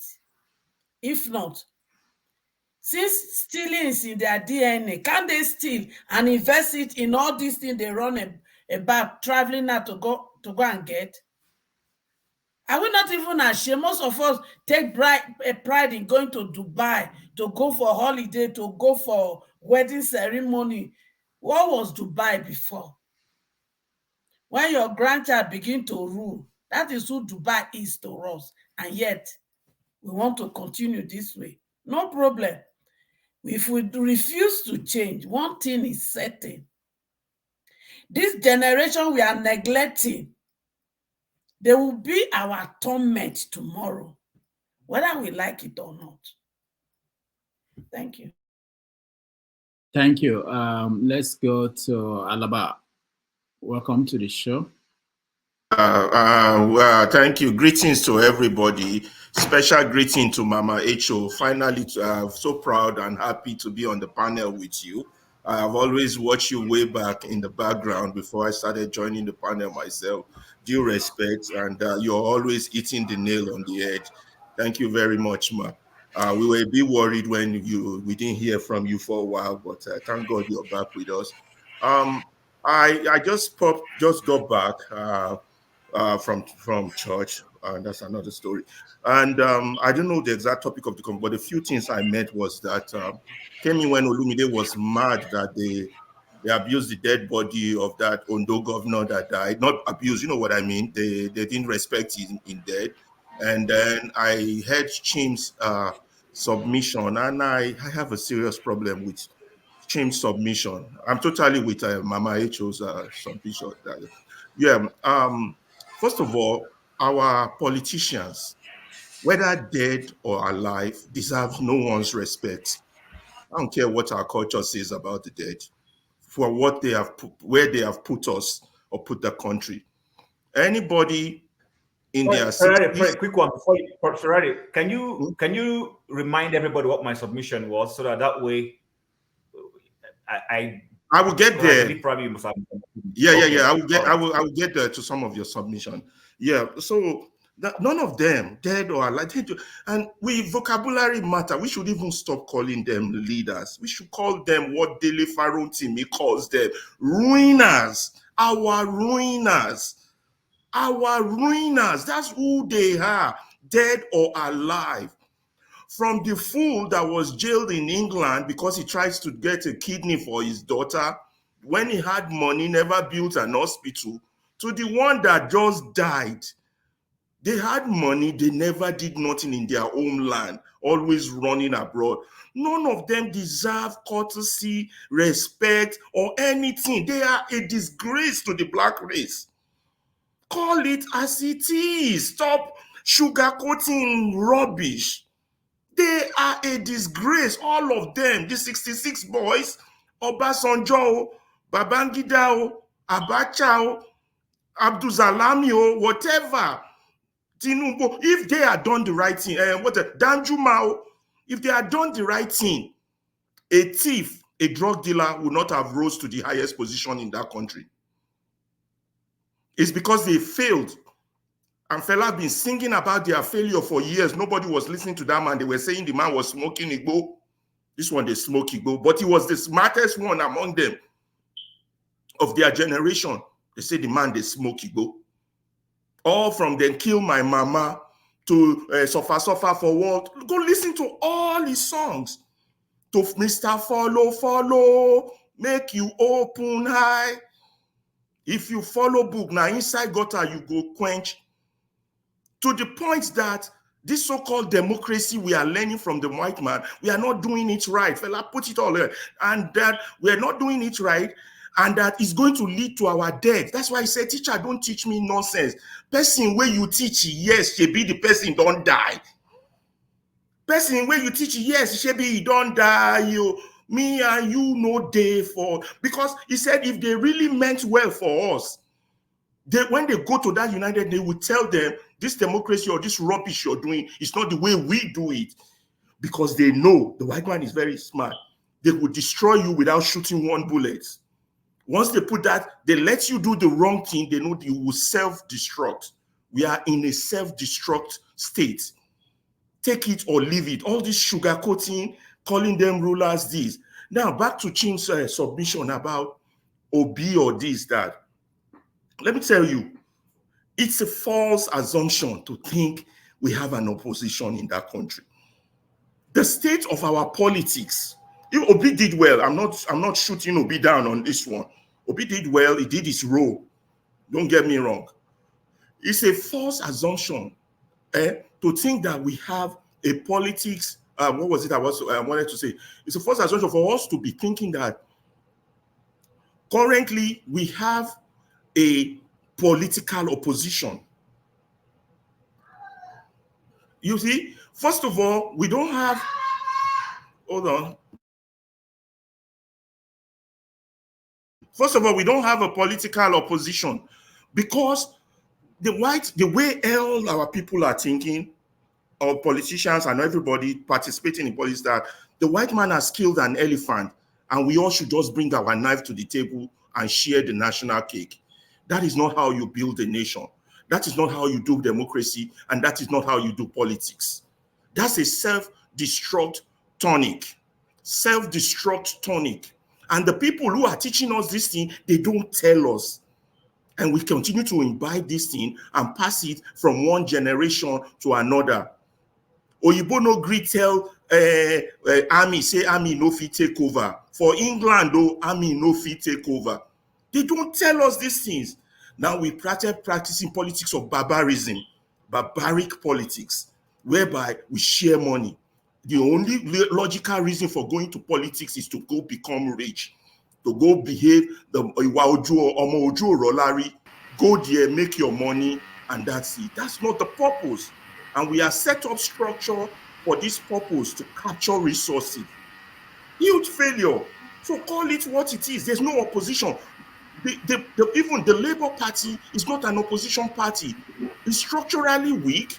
It's divided within itself. It has no political ideology that can actually transmute the nation. The only reason people galvanize around Obi is that they see a possibility of a change, and the people are urging for a change. They want a change, and they need anybody who can give them that change. But the party was not ready. So the only mistake I think Obi made was that to resign back. He should have turned everything into a movement to conscientize the nation. The nation as a need for us to have a revolution of the mind. A revolution of the mind. That this nation belongs to us. And whatever belongs to you, you cannot treat it like trash. You cannot destroy it. It's like Abiola once said, you have one well where you fetch water to drink, to cook. It is in that same well that you piss and you boo-boo, you shit inside. Who are you killing but yourself? That is the story of our nation. Until we get all our people there, until we get every mind in Nigeria there. All this talk of get along to get along, all this talk about opposition will do this will do that. That's why I participate in this, and that's why I'm begging Dr. Damages that this medium needs to get bigger and expand and get into the houses of Nigeria, so that we start this conscientization of the mind, the revolution of the mind. Once our mind change, that this thing belongs to us, then we'll be able to fight. A lot of people were mad with the masses that they didn't come out after they were cheated, because they're not there. They've been traumatized. Traumatized people don't act on their own behalf. They react to their trauma. You guys got to understand where we are. It is this misdiagnosis of our situation that keeps leading us go back, go back, go back. But I have a message for those who are ruining us. Those who are ruining us for the sake of their own selfish gain. This what is happening to the likes of Danjuma and Gowon now, who cooperated with those who ruined us back then, is what will happen to them. It's going to touch them. But we have to keep talking, keep educating, and keep blocking people who have myopic views from expressing their views, people who have poisonous views. Once they say it, we come against their view with a counter argument that is more intellectually superior than what they are saying. It is essential. That way people are learning. Children who are being kicked out of school are listening. Someone somewhere is watching this thing. Someone will pick what Mama Echo just said. Somebody will learn. We can make a Mandela out of these children if we keep talking the right language, the right message. Not all this pacify. I'm a pastor, let us pacify, let us get along, they're not calling a spade a spade. Kó bàjẹ́ fún gbogbo àwọn tó ti ruin Nigeria lókù àti láàyè. Gbogbo wọn, they're foolish people. These are not people you should call honorable. They don't deserve it. So solution, conversation should always be focused more on solution. I have to run now because they are calling me. Sorry, can I ask a simple, quick question? Yes. Okay, right. So, okay. Well, yes, I'm happy you're kind of focused on solutions, and that's really that's my position as well. Actually, I would say that I've listened enough. You know, we've spoken on this panel throughout the year. It's a lot of speeches and talks. So hopefully next year we shall all be looking forward to practical projects, solutions, practical actions we can take. So now the question for you is this: apart from you mentioned conscientization, our people back home, right? That's what we can do. Other than that, is there anything else? Because it's again. There's something else. Apart from sensitization, let's take for example something concrete. That's what I'm something concrete. Let's take for example. We have, whether we all like it or not, we have to financially contribute and get a diaspora media. Let me tell you why we need a diaspora media. Look at the killing that just happened in Plateau. District-wise or geographically, there's somebody, apart from the governor, there's somebody who is a police officer who is districtly in charge of that region. You understand? Who is zoned that this is the area you cover for peace. When things like this happen, if we have a diaspora media, we are right on that person's face with camera and say, this is your zone. You are responsible for this. Why you let this happen? Why you didn't do this? Why you didn't call for backup? Why you didn't do that? We put that person to shame through the media. That's concrete action. Okay, that's fine. I think as I will add to that in support of what you're saying. Actually, there's what is called there's international justice, So because such acts is almost genocidal, OT, don't go there. Don't go there. That's why international people are not going to solve our problem. Okay. I know where you're going. Don't even land. Okay. They don't look. They want us in this state. This is good for them. This is business for them. They get it's not part of what we can do. It's also like escalation and of course internationalizing and making it more visible, right? We make it more visible. So yes, we got to make their evil more visible, but not to count on them. We got to do this ourselves. Yes, that's what I'm saying. They won't tell your story for you. They won't tell your story. Let me give you a good example. Oti, listen. Let me give you a good example. Since all this Nigerian crisis started since the election, I always go to Yahoo News. When I click my computer, Yahoo News is always the first thing I read. There's this annoying piece that's always published by Yahoo News from Bloomberg. If anybody go and check this thing, I'm telling you, Bloomberg News. It's usually will have 1 or 2 Nigerians, and that article will be edited by a white man. Bloomberg News, I don't know who they are, who is sponsoring them. They never say anything positive on behalf of the masses. Let me give you a good example. The killing of those 140 people in Plateau. I opened the page that day and I was reading it. It's usually about 2 minutes, 3 minutes. Do you know what they said in the article? They said the people were killed because of global warming. Oh boy, I just weak. Global warming. I weak because of, I'm not making this shit up. You guys go be checking this thing out. The people were killed because of global warming. Global warming has been causing crisis between the people and thereby making issue of the farming land. I was like, oh my God. You guys check it out. The narrative. You don't count on them. We got to do this ourselves. And all the time they were the election, they were just pro-government. Bloomberg News, Yahoo News, it's always there. You see, go read an article about what they write today about Nigeria. I think Ferrari, the issue is the person who wrote the person. I think the person who wrote the that piece, it was a poorly written piece. I know where the person is going to. Yes, I agree with you. But what the person is trying to feed into is to say this person is an apostle of global warming. So they're trying to say that global warming has created a situation where there isn't enough water, there isn't enough whatever. It's and a senseless story that has no bearing on our life. And those are the people telling our story. That's where we have problem. We can't leave those people to tell our story. We got to tell our own story. That's why we need the diaspora media. If we all have to contribute 10,000 to build this thing, dollars. That's all I have to say. They're calling me upstairs. Any more questions before I run? In terms of I don't know, maybe regime change, okay? Yeah. Because I mean, apart from persuading people and yes, I mean, actual governance, political power. How do you perceive it? Yes. See, regime change, unless we are ready to go force, which I don't see us ready. First of all, we're not mentally ready. Unless we're ready to go force or go on the ground like the IRA or go resistance force like the Irish Republican Army, we're not there. We're all there.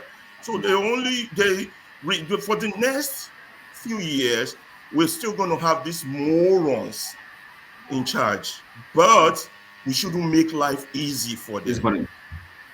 You understand?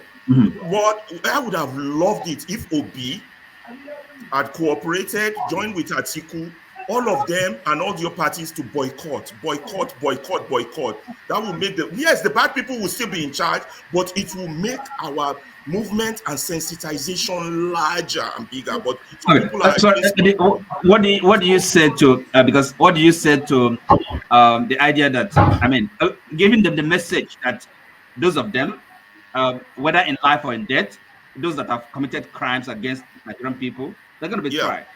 Yeah. I mean, I believe they should be tried. I believe they should be tried.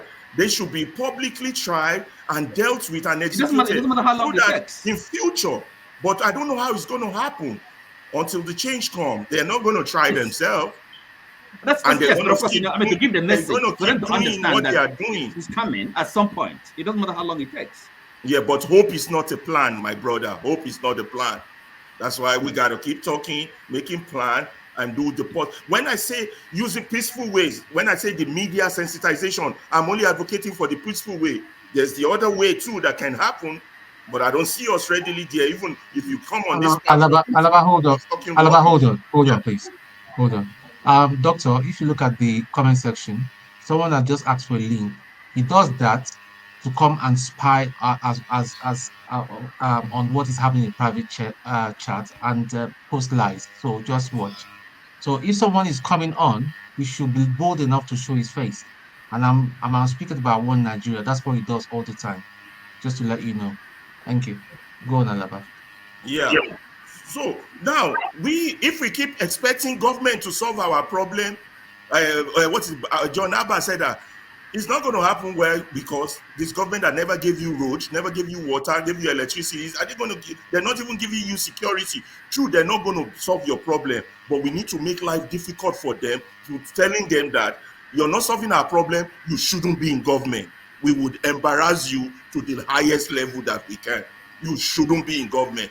We will boycott. We will do this. We will march. We will do whatever we need to do.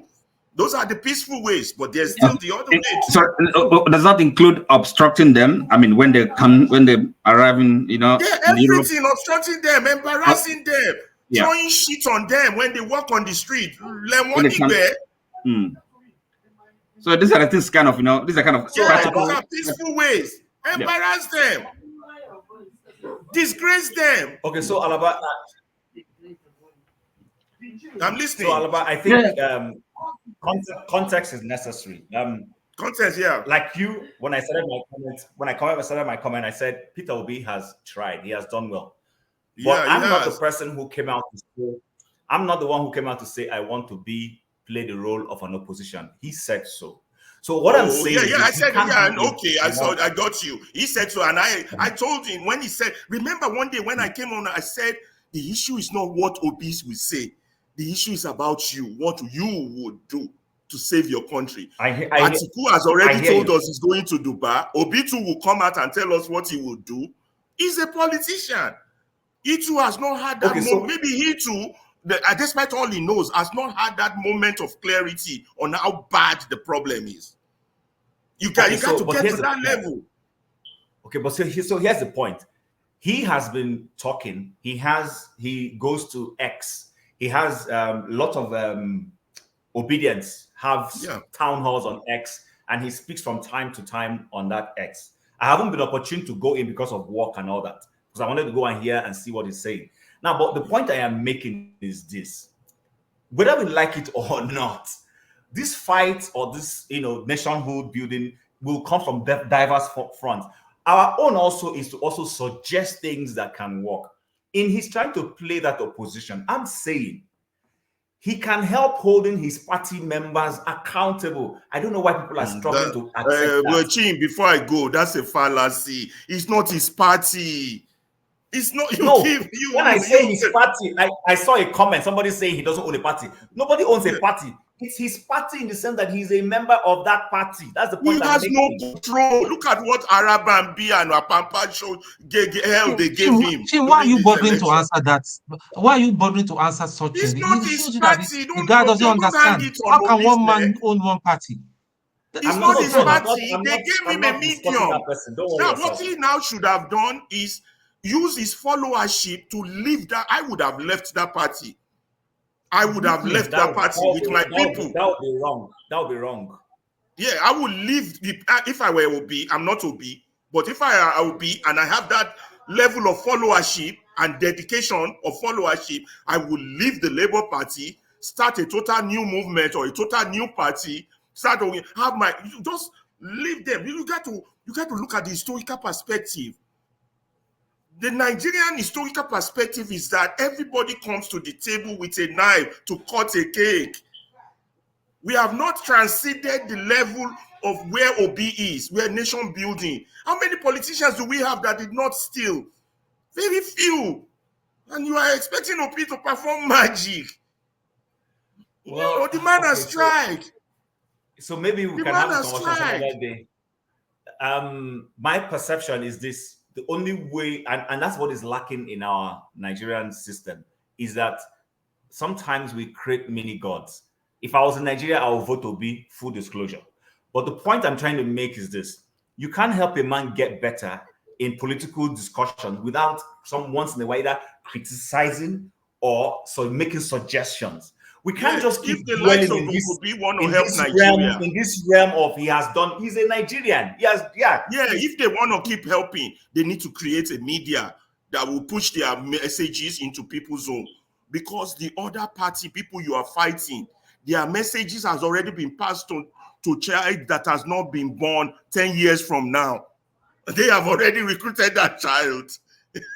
You got to see the gravity of what we are dealing with. It's huge. Sorry, I hate to butt in, but I've been waiting to have my say, really. Yeah. I Go hate to in. butt You in, have a and question for I me don't because I'm like about to go talking. to the backstage because they're No, calling I me. don't have a question for you. Okay. I do Yeah, not go have a ahead, question for you. Ngozika. God bless you. Thank you, All everybody. right, so, all right. So I wanted to backtrack a bit. Sorry, Dr. Damages, am I allowed to speak? Go ahead. So I wanted to backtrack a bit to what Mama H.O., the discussion earlier about why these people do not go for medical treatment. That was after you played that video with the chief surgeon at Aso Rock Villa Clinic. I wanted to say that it is not because they do not get treatment here when they assume office, not because they are afraid their ailments. This is my opinion. Not because they are afraid their ailments will be made public knowledge. No, that I do not feel that is really it. I just think that they do not trust the system. I feel that all this while they felt they have to manage it, they had no choice. They had no choice. They just felt we are stuck with this bad system. So let me just be doing. Once they grab it, snatch it, and run away with it, and enter that place and see that they can actually have an option, that is when if nothing will make them, nothing, not even paracetamol. They won't take paracetamol from even the hospital they build themselves. They won't take paracetamol from even a hospital they built themselves because they do not trust the system. And you know why they do not trust the system? They expect everything to be as fraudulent as they are. They know how they got there. They know they are frauds. They know that even the good money from their mouth self is not genuine. So they expect every other thing in the system to be like that. So before they get there, they have no choice. They are stuck with the system. So once they grab it and they have an opportunity and they see Nigerian money, you know what Nigerian money is? Nigerian money that transformed Buhari from a dying man to a bubbly old man. That is Nigerian money. Buhari came alive. And then the propaganda about Jubilee started flying. And he gave rise to it because who wouldn't believe it? That man was sickly. He was sickly. Anybody that remembered campaign season Buhari, he was sickly. And then Nigerian money, you know what? They use Nigerian money to change that man, like treat him, do everything for him. That is what they want. That is what they are aiming for. And once they get it, they taste it. Nothing you give them in Nigeria can compare because they know the difference. They know the difference. I just wanted to say that about that. And what we can do every time the issue of about our politicians gets is being discussed, there's this abstractness with which we discuss it. There's this dichotomy as if them, these people, and us. And I sometimes feel that is where the issue starts. We do not see that these people are a part of us. We look at them as some sort of aliens who are misbehaving, who manage somehow to get into power and are making all of us suffer collectively for bad decisions they are making, forgetting that these people are part of us. They walk the same streets we walk. They breathe the same air we do. They live in the same country we do. They are our neighbors. They are our local government people. They are from our constituencies. These are people. Even some of them, if you know they reach their papa house, they are not strangers. We should stop talking about them with this abstractness. They are part of Nigeria. They are Nigerians. They are the average Nigerians. No Nigerian is more average than them. And their attitude towards leadership speaks volume about the rest of us. Because I've said this several times and I keep repeating it.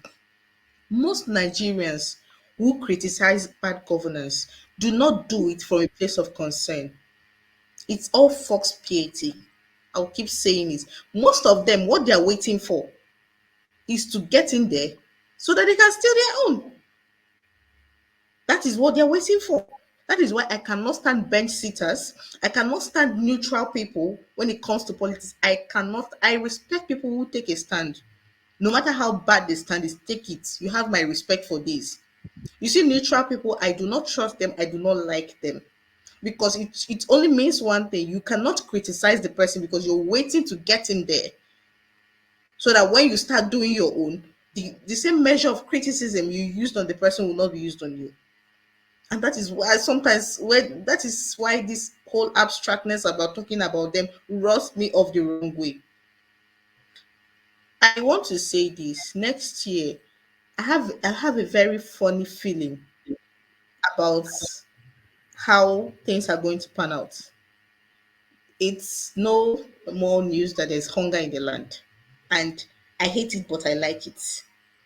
Because it was after the election that I said, the hunger that will do Nigerians and push them is coming. The thing that will do them and push them. Nigerians that don't know how to twist and bend and adjust to every situation. It will come to a time they won't be able to twist and bend. All these excuses, all this grammar, they won't be able to offer it anymore. I went on Twitter yesterday, and I'm going to end on this note. I went on Twitter yesterday, and Twitter was agog with people who were somebody died. Apparently, he was a Jagaban supporter, and he had a terminal illness. He had cancer, and even while battling cancer, with just few months, according to what his friends said, that he was told he had just few months to live. This guy was bent on supporting this evil that happened to Nigeria in the name of election. So he dies, and people are celebrating. People are celebrating, and some no good Nigerians are telling them, you should not celebrate because where he is now, you'll be there soon. Well, if any politician dies today, I will drink one bottle on top of their head.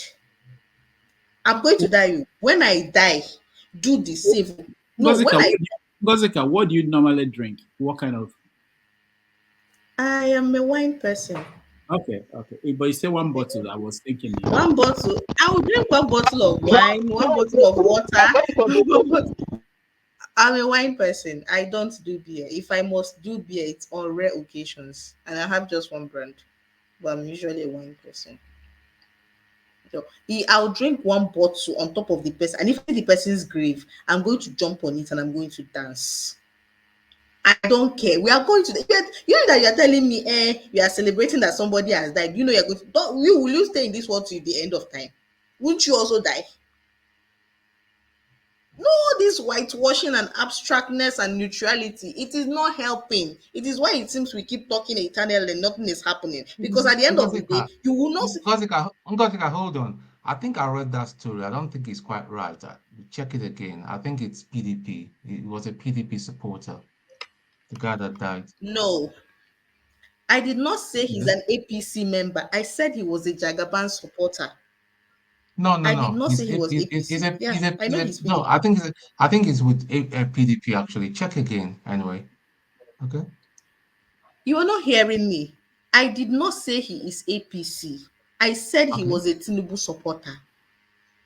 They are two different things. But I and know a people who are PDP. not APC who are supporting Tinubu. Tinubu Okay. has his army, and then there's APC minions. No this and no peace. They are the problem we have in this country. Most average APC people, you can deal with them. I think to a very large extent, they know, even if they won't say it, they know. But you see the Tinubu supporters, they are the problem we have. I do not mince words when I say it. Those people are innately evil. So when I say he's a Tinubu supporter, I'm not mincing words when I'm saying he was a Tinubu supporter, but he's a PDP member. Because Atiku himself sent a condolence directly to him. That is just by If we the are way. speaking Let me about the same just person, if we are speaking Audi about for the real same or person, something like that. Yeah, Audi for yeah, real. if it could be another person, but the one I saw actually was a PDP supporter, and yeah, there were a lot of comments going on and all that. But Let me to me, death let me is just just another passage to another realm and all that. You know, can I just it's round not off? punishment. Mm-hmm. And I'll round off by saying this. A point will come, and Dr. Damages, this is the right time to say thank you for have your seat and 90 Minutes Africa. I hope that time will come where some people I don't want to call name, who are representations of the problem we have in Nigeria, with their Balenciaga movements. They want to balance this, they want to balance that. Fence sitters and neutralists. No, we don't need you. Take a stand. Whatever stand anybody takes, I do not have a problem. I might not like it. I keep saying it. I might not like your stand. I might not agree with it, but you have my respect because it is better that you stand for the wrong thing than stand for nothing at all. People that do not stand for anything are dangerous people. They are not trustworthy. You cannot trust them. You should not associate with them. You should not. And I am looking forward to a time on this program where, because each of us is a representation of Nigeria, I hope we know that. When we speak about Nigerians, the politicians, we are a representation of it. And we display it here. The same problem we talk about that is bedeviling Nigeria, we display it here every Saturday and Sunday. So when I'm saying these things that I see on the show that rubs me off the wrong way, I am speaking in extension to the whole Nigeria because each of us here is a representative. I hope as we're going into next year, we'll drop the whole neutral BS, we'll drop the whole fence sitting BS, we drop the whole Balenciaga BS, and we start changing this conversation of them and us and accepting that at the end of the day, it is the same people at different levels doing these things. Thank you very much. Sorry, Madam Jessica. Sorry before you go. I'm so sorry for interjecting. Before you go, there's something I want you to do for me, please. In your own way, within your own community or within family members, if you can, please. There are some people that just sit on the fence. There are some people that are doing evil, like you rightly said. They're not really promoting Nigeria. If you can, within your power, to convince them and let them change their mindset, that is the way we're going to get people to, get this country great. Otherwise, So why would you boldly assume I do not do that? Do I look like somebody that do not do what they doing that, I'm preach? just exploring you more. That in your workplace, it's just like when people preach about religion. Maybe if we do that more about the love of our country, how people can change their mindset, let's take it religiously. Maybe that will change people's mindset. Let them see, because they're in darkness. Let them see that look, you They people are know. suffering. No, that is the thing. They know. No, it is very funny when people assume that Nigerians who make these bad decisions or who support these people do not know the right thing. They do. You might argue that prevailing circumstances or hunger or whatnot pushes them to make the decisions, but they do know. They know. You will get to know. You'll be made to understand. They know when it bites home, when it hits home. That is when they start speaking the truth, and you realize that they know. So what if they know? Why can't they just follow? I'm trying to. Sorry, I'm trying to kind of figure it out. Like but you refuse to do it. What is the game? Do we like to just continue to be in perpetual darkness or perpetual poverty or the way we are suffering? If they know, why can't we all just say, look, enough is enough? We have more than They enough can't numbers. because of various interests. I've said it here on this show that if you want to criticize the government, you have to make sure you're not benefiting from it in any way. You're not feeding off it in any way. That is the only way to stand and criticize it. If you're feeding off the government in any way, you cannot criticize them because that will be taking spoon out of your mouth. Anyway, thank you for being here. We want more ladies, more women to get involved. And I think by women getting involved, there's a likelihood that we're going to move faster than, it's a man shouldn't be. And yeah, somebody just pointed out that you called me Jessica. I am not Jessica. I am Ngozika. Ngozika. I'm Rudolph, sorry. I'm sorry. Ngozika. make Mr. I talk. Wole. I am I have Ngozika. Yeah, okay. All right. Sorry, guys. I have been handling something behind the scene. Okay. Let me see. Righteous man, I see you. Ovie, you're in America. Can you wait a minute? Okay, go ahead, Ovie. Go ahead. Go ahead, Ovie. All right. Well, good afternoon, everybody. As I said, it's a different thing when you are looking from outside into the show. For about 3 weeks now, I think that's what I've been doing. I even refuse to stay out of my platform and all that, just to actually observe, and to take stock of where we are, where we need to go, and what is actually happening. And this is my observation and my submission. Anybody can prove me wrong. I think in any society at all, from the real time, as some people will say, back in the day up to present, every society, every community, every have group of elites, people who know enough, people who have enough that they are being trusted with how that society to move to the next level. An ability for us to actually understand this is very important. I use I always like to use America, Britain, China, and maybe a few other countries as an example. Which group of people actually control their leadership and why they were able to achieve this kind of progress that they are actually enjoying. Right? When America actually fight for their own sovereignty, we negotiated, we no fight. And I think maybe that's the problem. And again, I see that to what Nigeria is always trying to point out, that we never actually experience anything as a group of people to actually wake us up, right? We negotiated our freedom. If we want to actually put it that way, I don't know the negotiating terms, but America fought for their revolution. When they fight for their revolution, they actually take a stand and come up. We are not going to model our system of leadership to that of our conqueror, people where we get our freedom from, which is the Great Britain. What is We the are not system going of to leadership of Great model Britain? our system. What is the system of, what is their system of the elites that rule them? It's 3 tiers, right? The royals, the lords who represent the wealthy within the society, and the commons. That is where they select their leadership. That's how the society is governed up to today. If you're working for them, that's a different thing. America refused to take that route. And America say, you know what? We are not going to deliver apart from them, but from the people. Hence, the individual sovereignty. If you want to understand what that means, how important individual sovereignty is, pay attention to what is happening in our front. The same country that the constitution banned him to contest to run to president of the country. Some states say, you know what, we don't even want term. We don't want our state to vote for him.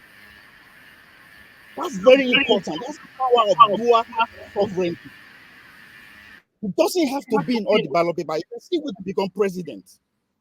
And I think that's where we are lacking. Who are those people in charge of our power structure? Before Bola Tinubu election, I'll debate anybody from this. It was solely in the military elite hand. They use every other person along the way. Even when they're in office with their uniform physically, even after they left, up to Buhari, the military guys are the forefront of leadership. The same thing Egypt.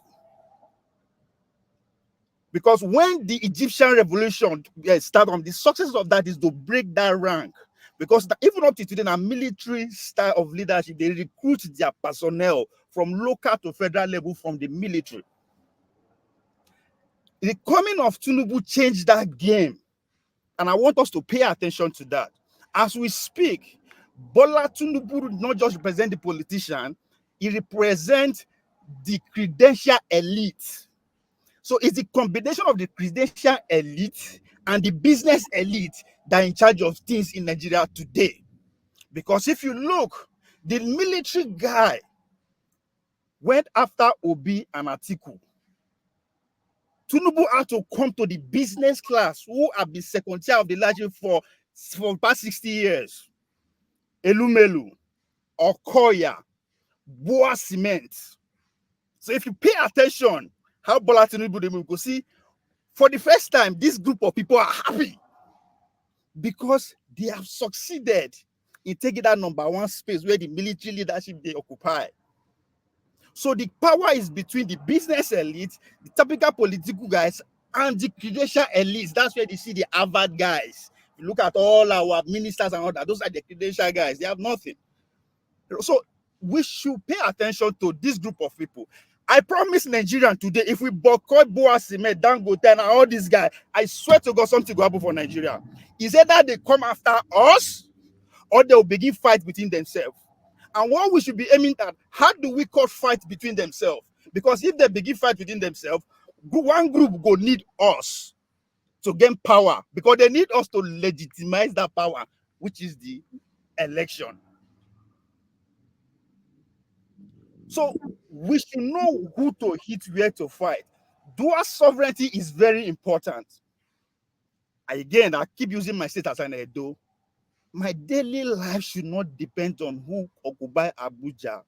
It doesn't work anywhere. We have not reached the standard whereby we have anywhere in Africa, even those during the kingdom. I don't think they are up to 50 million or 100 millions. That we are now say, okay, group of people will make life better for all of us. We are as the planet stands today, now only Chinese people have that experience. If you go back into 1600 when they lead, they are in millions away. They're able to build a society that is conducive enough for them, but they lack that relationship with outsiders. That's what brought their downfall. And if you go back to the IC, there's what they call 100 days of humiliation. When the outside break in, they humiliate them, just like as they come to us and they humiliated us with slavery. But we are happy to still live their life.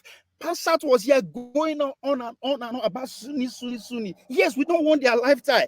I dare anybody. I don't want the Western lifestyle, the Christianity. I don't want it. But nobody is thinking that way. It's not just about Sunni. So we should look at the power. Who are these people who are actually gaining from our collective wealth today as we speak within us? I don't have any hunger towards elite who decide to govern society, but are they doing well? For God's sake, it's 2024. It's over 300 years that human civilization come in contact with power, electricity. It's over 300 years. Oh, we don't have it. We're talking about what so common things that we don't have. But it's as if when one Muslim die, one Christian die, the whole country will erupt. As if, for God's sake, if we're so much in love with heaven, maybe we just go and kill all of us now. We could go enjoy heaven. If that is what we want. Our problem, everything that I'm stressing is that our problem lives within us. And they are those people who are the elite. Elite not be governors alone. If you have social influence, that's why I was trying to go back and forth with the damage about MCLO. He's an elite, he has influence. When you speak and people follow your order, that is a power of an elite. Those are our problems. Those are the people that select people that govern us from local government. If you think I'm lying, you will trace every appointment to former general, former king, former minister, every one of them. So our problem lives with us. We just have to face it. If your uncle is a billionaire, he is our problem. I'm not saying he steal the money, but what is he using his money to do? If he's not fighting power with the money, then he's supporting power. It's as simple as that at this point.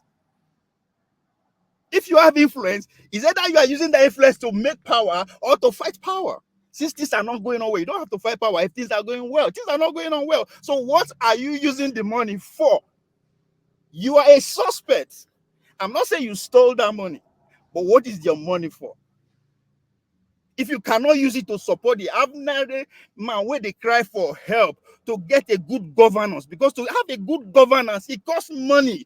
We don't have it. Some people monopolize the process of making that money at their own benefit to our own detriment. They live among us. They are our uncles, aunties, friends, and lovers. Those are our problem.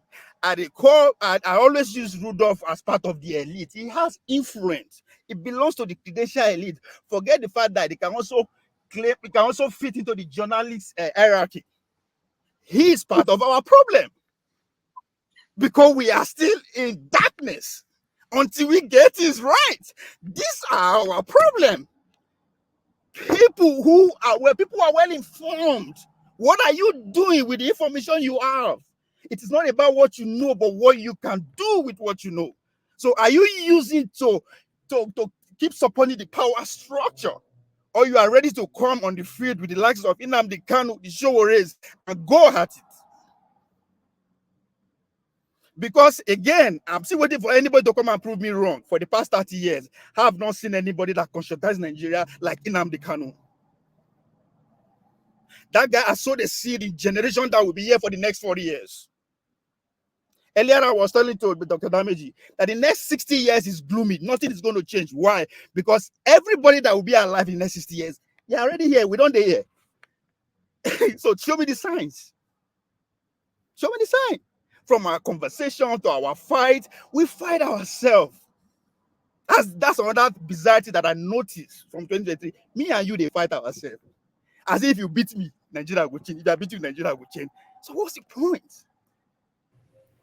Ovie, sorry, if I may, I don't think that's correct. This whole we assume a lot of things. We keep saying we fight ourselves. The Republicans and Democrats are fighting themselves. The members of Labour Party and Conservative are fighting themselves. Sorry, hold on, just hear me out. In every society, incidentally, following modern political system at least, and that's not to say that in our local days, our people are not fighting. There is always conflict in every society. What happens is how the conflict is addressed or resolved.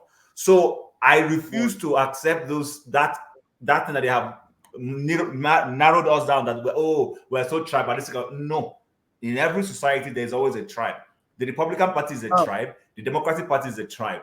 Today in the globe, there's a polar system between those who are for climate change and believe that fossil fuels should not be and all that. So I don't want to point that out. All right, let me respond to that. Right, you said Democrats and Republicans are fighting, which is great. Democracy itself is built on fight, communication. We have to be able to exchange words. That is all democracy is all about. That we have to fight. The question is that what are we fighting over? The Democrats are fighting for way of life. The Republicans are also fighting the common. No, we have to go hardcore. What? Capitalists. That is their fight. What? Chima, me and you, they fight here. What will they fight for? The first day when me and you go at each other, what do you fight for? Personal trivial issues. That's what I'm saying. I'm not saying we have to fight. We are human beings. But what are we fighting for? If you go off this platform, stay 2 weeks, listen to us. If we did 7 hours, 5 hours not to go after our personalities, religions, those things will not give us light. That's what I'm saying. All right. Let's fight over policies. Thank you. Fight over why we have this democracy. Let's fight over why we don't get military. Let's fight over, yes, Bola Tinubu is good enough, but the system that brought it is not good enough. Let's fight over that the OB doesn't have the capacity over himself. People are leading. Let's fight over issues and see if we are going to have that. And see if our leaders, if our elite, we go, because I want a situation after we finish from here, our billionaires will go home and have a sleepless night. Not me and you going and having a sleepless night over what we fight for. Let Rudolph go home and call his colleagues, his friends at high places and say, come on, these guys are up to something I don't understand. They are no longer cursing themselves out. Instead, they are saying, come on, that contract where they give $10 cousin, Moku no I do. That is the fight that we give our elite, put them on their toes. Not say, oh, Chima, baby, Chima, a stupid man for following Obi. You don't get sense that so you won't follow to your life. You be Christian. That's what we do. That's what we do. All right. How does that contribute to the fact that we don't have light? Me insulting you How does that give us light? Or if we insult Dangote, not just insulting him, but start to break his business practices down. How come he's monopolizing this? That means he has to take a law from the State House of Assembly, Federal House of Assembly. Who are those people who are lobbying for him? These are the things we should be talking about. Ovie, thank you. Not Thank you him so and get much. a goatee. Wait, no rhyme. That's Okay, not the thank you. point, right? Ovie, thank you. Well, let's get other voices involved in the conversation. Well, after your flagship and local. Thank you. I'm not going to take about. I just, I listen to everyone. Thank you, Mr. J, and Salaba, and the other lady, Mr. Totti. Now, I think where we can start I've identified one problem with us Nigeria is religion.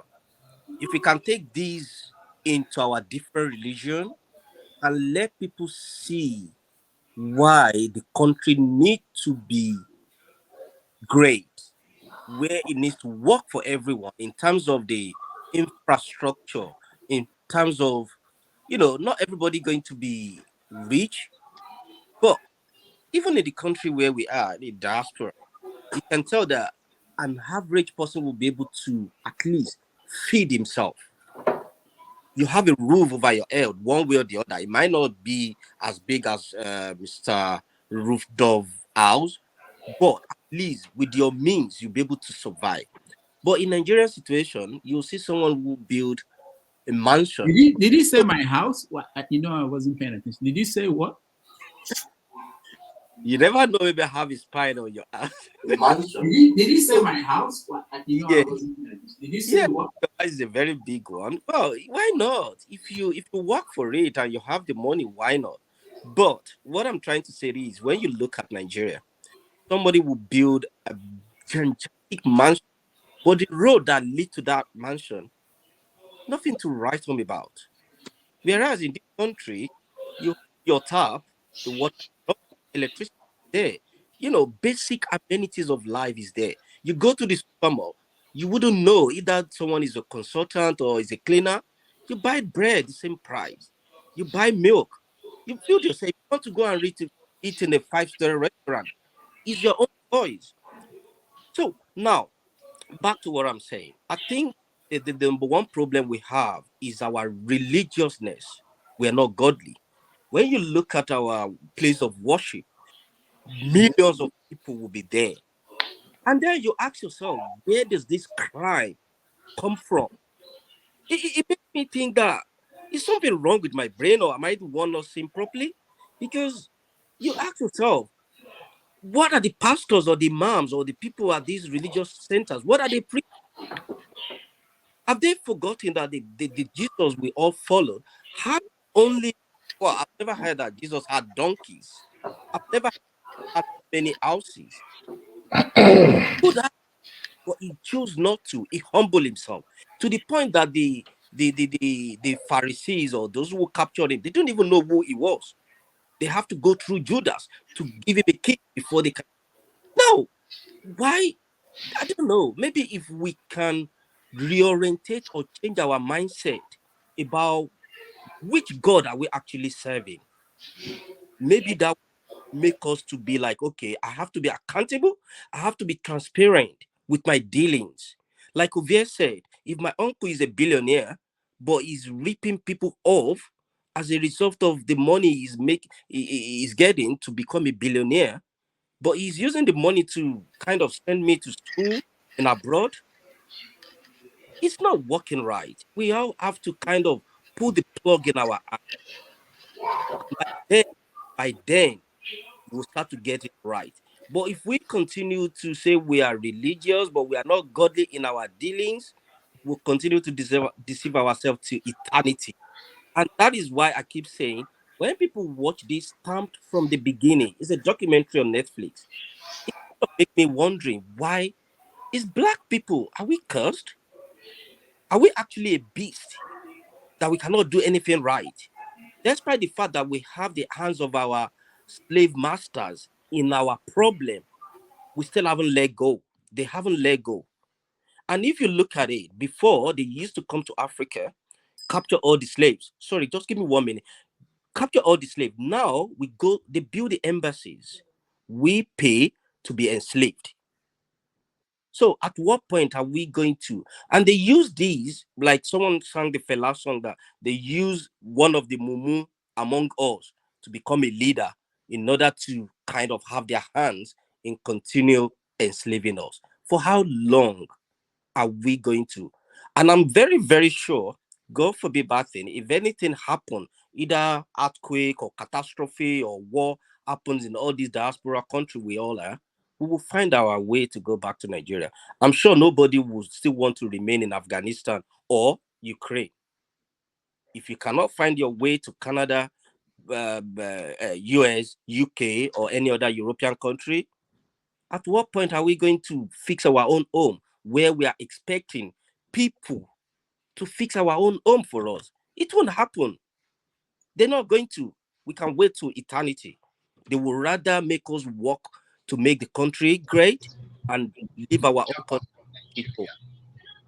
So please. Sorry, Wale, are you planning to go home anytime soon? Honestly, if I go home, I die there, so be it. Huh? I'm going to live war, but if I go home and I die well. All right, hold on. Thank you, Wale. We go to flagship. I'm hearing echo from someone. I don't know who, but let me just mention a few things. I also want us to have a conversation about. I want to have an idea about what you guys think about the guests that we have had this year, and also what dream guests we are looking forward to.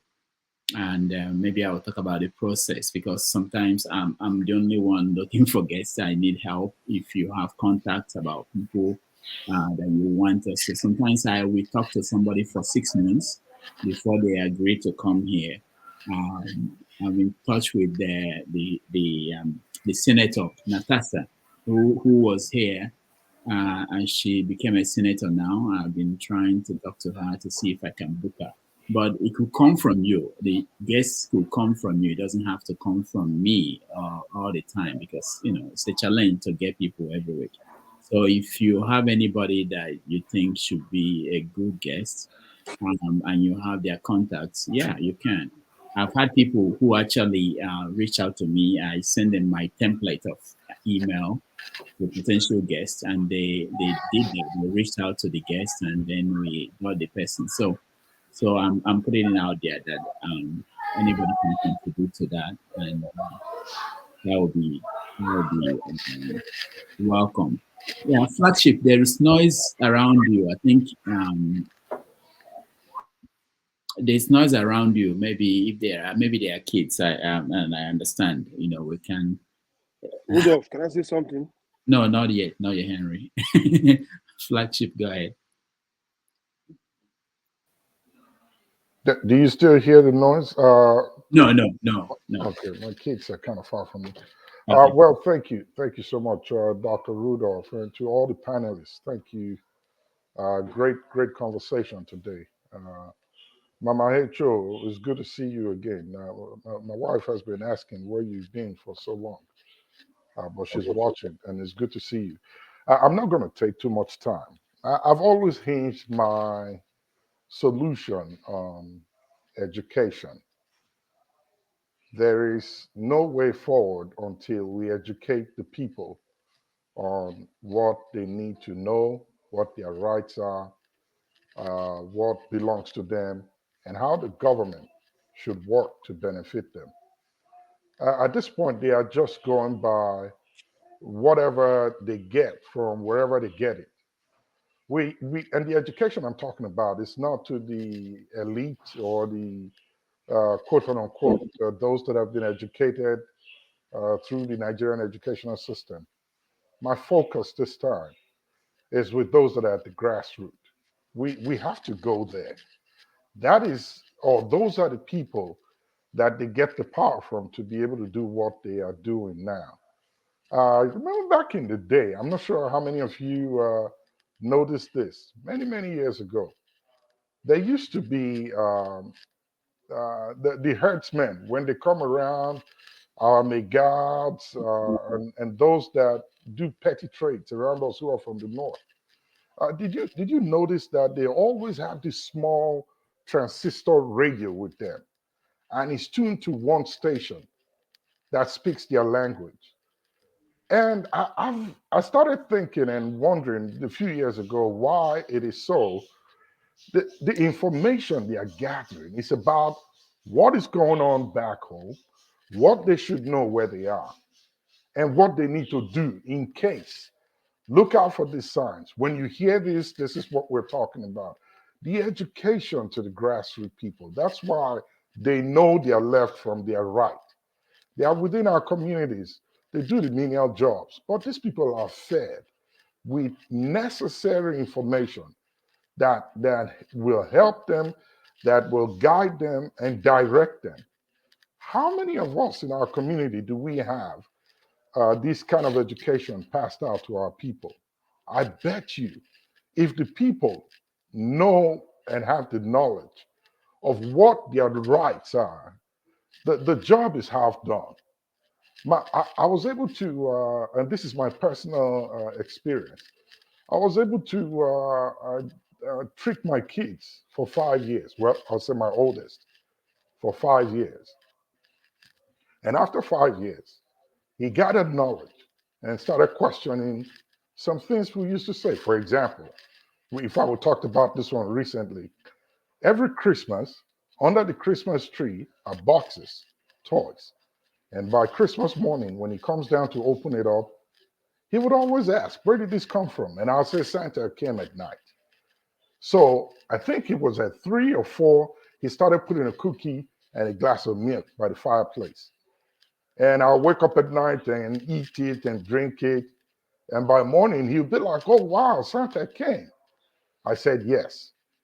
Until the kid gathered information and came up to me when he was 5 and said, I have a question for you. I said, what is it? He said, Santa is not real, right?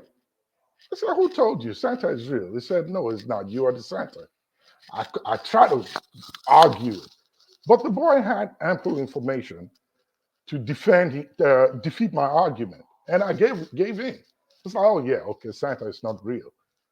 I'm Santa, he said. I said, yes, I'm Santa. Now, that's a wealth of information that he's gotten. He's able to challenge that ideology. The same thing can happen to our people. If we wait on those that are in power now, we will go nowhere. The reason being that they've been educated quite well. They've tasted power, money, and affluence. They've got control. They don't want to go back to where they came from. It's not possible. That's why when they get into office and power, they move out of where you are, or they build another home, fence it real high, and keep you away from it. But if you, the people, start to question every aspect of governance, if you have the knowledge, they go back and they talk amongst themselves. We see them. I host some of them when they come here to town. Well, I won't say a lot. I've had the chance to host one from my local community in Delta State. And we talk. And I asked the question, you're not a local government chairman. So what have you done for the people? And you know what he told me? He said, my brother, you know what? It's not that easy. When you get in there, it's difficult. I said, how? He said, when you see money passing through your table without you asking, and you don't receive or accept it, you are seen as the bad man within the link. And the moment you say no, the first time Market Women Association come and they say, oh, councilor or chairman, here is 1 million naira for you. This is for Kola Nut. We are coming back. Motor Park People Association coming. And you say no, you don't want to take that. You agree that you consider that bribery. Those in government with you, within that local government council, within the secretariat, will see you as an opposing force. And the next thing they do is to find a way to get you out. So you either beat them or you join them. But it's hard to beat them. And I asked him, why do you say it's hard? I mean, there's got to be something. And surprisingly, he said, if only the people know and they start pushing back, then those in power will begin to think twice and rethink their actions.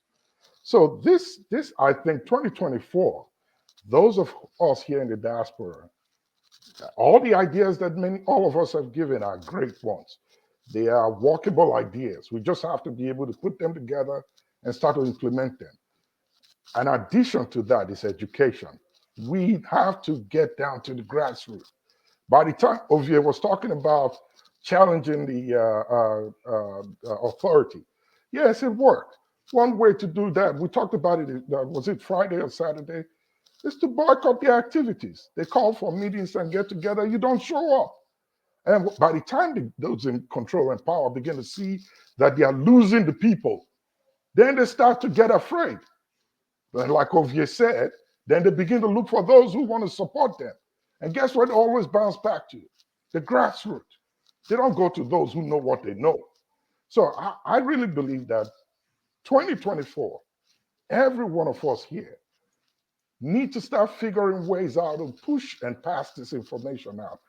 In my local town, in Ughelli, we started talking. I have a friend here in Arizona. He has a way, he told me of a way information can be passed locally to the people so they don't have to depend on data, what do you call it, internet, and spend money on all that. But we can transmit it to them as long as they have radios in their homes. It's targeted. So if we target this information to the grassroots and begin to talk to them, it's not a one-day thing. We have to start now. If begin to talk to them, sensitize them, create that awareness, make them understand what it is, the dangers in this thing, the benefits in it when they stand up, to know that palliative is really not a solution to the problem. They begin to need to ask questions to their government officials. And we begin to put cracks on the wall little by little. And I'll end with this. I heard somebody talk about Peter Obi and the Labour Party. Well, this is my personal opinion. You may not agree with it. Peter Obi is a forerunner. He's done his part. I don't think he can handle the opposition he's talking about.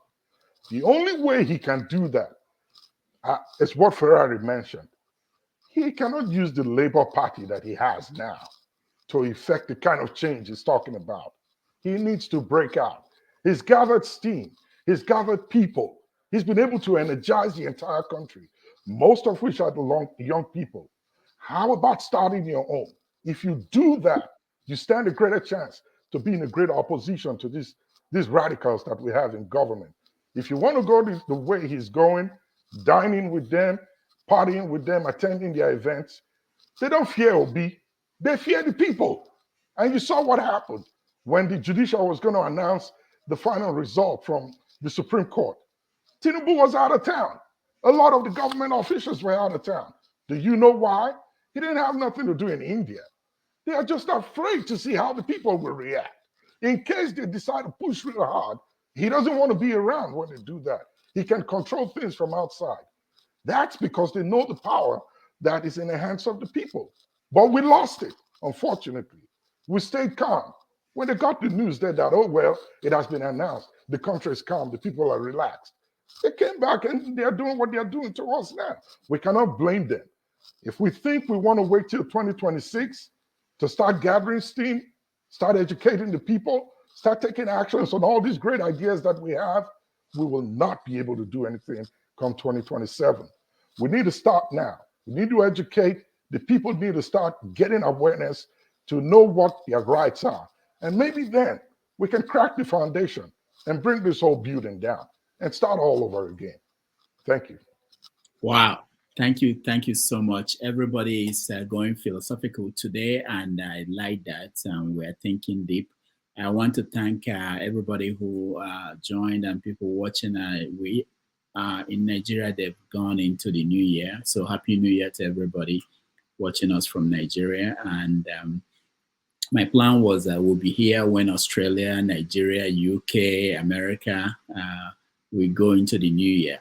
But I have a situation that I have to take care of. I will, however, hand you guys over to Chim. Chim will moderate for the rest of the show. I want to wish everybody a very happy new year. Rudolph, sorry to cut in. It's just because you said you are leaving. I wanted to get your phone number. The reason is this. No, don't worry. I'll send it to you. You don't have to say it on there. I'll send it to you. I'll send it at the private Yeah, chat. please send it. Yeah. And yeah, and the major reason is this: I've been trying to register with AAC, Show Race Party. I know you're his friend in Enugu State, Okay. but I've not managed. Are you going to run for something? Yeah. Yes. All right. No problem. I'll connect you to the show. That's not fine. Are you playing the music? Please. They will flag the whole. Olisa, you said one go chop your own, Abi. Please, don't play. No, it's not about chopping. If we are going to make the change, we must put ourselves in Now, it. so then they talk. When they reach there now, then go forget their friends. Esther, can you please mute the music? When the music plays, YouTube will flag the whole show because of copyright. So yeah, please. All right. Okay. So again, thank you, Flagship. Femi, thank you so much. My HO, it's nice to see you back. And a lot of people, they were all calling me and asking questions. Osadema, thank you so much. Olumide, thank you. And Oti, thank you. And other people who joined. I will have to leave. I know. I'll have to leave. Someone was talking about, I was saying private chat, and I said private part. All right. Thank you, guys. And I will see you guys on Saturday in the new year. Thank you, everybody. Chim, take it from here. Thank you. Okay, so but before we go further, I'm not going to be here for long. I don't have a forefather stamina, so just full disclosure. So right now where I am, it is 2:39. I would have to shut down at my 4 o'clock my time. I don't know where you are or what you make out of that time, but I'll just leave the floor open for us to, make our contributions and discuss well. So it's about, I think, in the next about maybe 2 hours or so, then I'll call it a quits for today. So yeah, where were we? Let's take off from there.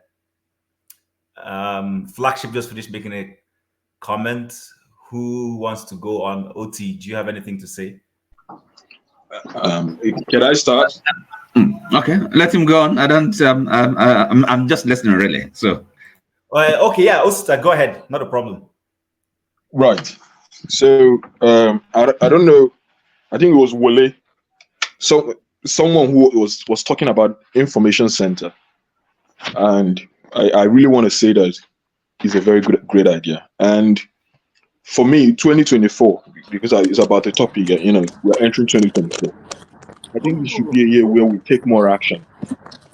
We've had a lot of conversation over the years. 2024 should be a year for actions for us. It's not just enough that we come in, make suggestions. What is the practicality? And the best thing I think we can do for ourselves, like you said, because the change we want to see happen is not something only a few people can do. The best way and first way to bring a change is people. Do people even know what they are looking for? Because a good number of us, I keep saying it, I never got into the train station until I started living in the UK. And you can imagine that. And I was well over, reading my, middle 20s when I came to the UK. Sorry, let me just ask you. So where were you living before then? Of course, I lived in Nigeria. No. Where do you think I was? Where I lived, Enugu State. I did my high institution. You never rode the train in Enugu. Do you know the funniest thing? Where I lived in Enugu, from my mother's kitchen, from my house, you can hear the train pass. Literally, if I decided to take a walk. That's why I asked you. Yes, if I decided to take a walk from where the train station, is, like where it passes, not the train station, with one of the routes where it passes, where the rail tracks passes. It's just like 15 minutes, call it 10 minutes walk. However, this train, I've never seen it. Sometimes I hear the sound, I've never seen it. And that's because the train, of course, it doesn't stop in that area. There's a place it's supposed to stop, but I just never seen it myself. So I never used the train till I started living in the UK. That's when I realized how great train stations were. And I was like, oh my goodness, how could something this, important, this significant, and not everyone has access to it? So when people don't actually know what they need or what they're supposed to have, they think it's normal. People in Nigeria think their leaders, they're supposed to be subservient to their leaders. They're supposed to worship their leaders. Meanwhile, it's the other way around. So the thing about that, if you look at what is happening in the world now, there's actually the war going on now between America and China. I mean, over Taiwan. What is it based on? It's technology, it's information. Look at what the sort of investment Americans and Europeans are doing with Intel, spending billions in trying to manufacture all these machines that produce microchips. That is basically the bone of contention for what is happening now in Taiwan. And China is trying its best. If it's not going to be able to produce, all those nanochips, 5 nanochips, or even 3, it says it's going to go to war to try to annex Taiwan. Why? Because now the world is running on information. It's running on technology. Microchip is literally the new oil in the world. So we need to re-equip ourselves with information. People like all these Intel, Huawei, when you look at the sort of education they're doing, they're not doing the conventional educations these days. They build campuses around industries, maybe around companies. They are literally building their schools, education centers around companies. That is why you have something like a Google campus. You have things like a Huawei campus. I think they're building one in China right now. You have something like Intel campus. Look at the way these people are thinking. They are thinking out of the conventional ways we used to do things. So for me, it's about we need to take more action. And action, it doesn't need to cost us too much money. How much, for instance, each of us here in our own maybe village where we come from, or town or community or local government, how much will it cost us to set up a viewing center that can disseminate this information we're preaching every day? Okay, in Igbo land, there's something called Umunna. Okay, in Igbo land, there's something called Umunna. Umunna means kinsmen.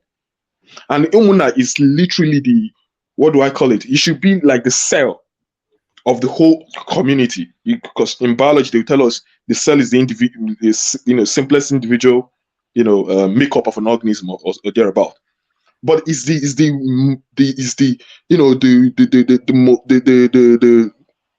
beginning of the community. And most things you do, your Umunna are involved. It's the Umunna that from there it spreads, into the bigger community and all of that. We can start by singling out maybe from each Umunna, like now in my own community, I'm from Usude, we have plenty, in the villages, we have different Umunnas. You can start by trying to reach out, communicating with those Umunnas. Maybe one person per head that represent those Umunna. Maybe once in 2 weeks or once in 3 weeks, you have a meeting, go on Zoom call. There is a lot of them. There is hardly a chance that somewhere from one Umunna that someone doesn't stay in the diaspora. So we need to start building this community, start singling it out. From there, we start disseminating this information. I'm more of we need to go and start building information centers. It won't cost them, most of us, anything. 300,000 naira can set up a good information center with loudspeakers where people can just come and sit down. Doing that would benefit a lot of people than going to build mansion in the village when there is no water. They're going to build mansion in a village where there is no security. Because a lot of us now are running away from going home. Some of us, someone like myself, I would have wanted to relocate back to Nigeria next year. But my dear, if I think of my family, I'm not a single man. I've got family. Even if I'm willing to risk my own life there. But can I take that decision for my own child who is not up to 18 years old, who don't want to take that risk? What about my wife who wouldn't want to, put herself in such danger? Then if something then happens to me, how do they start? How will they fare? Who will look after them? So security, we are down to the point where security is even now a big problem to all of us.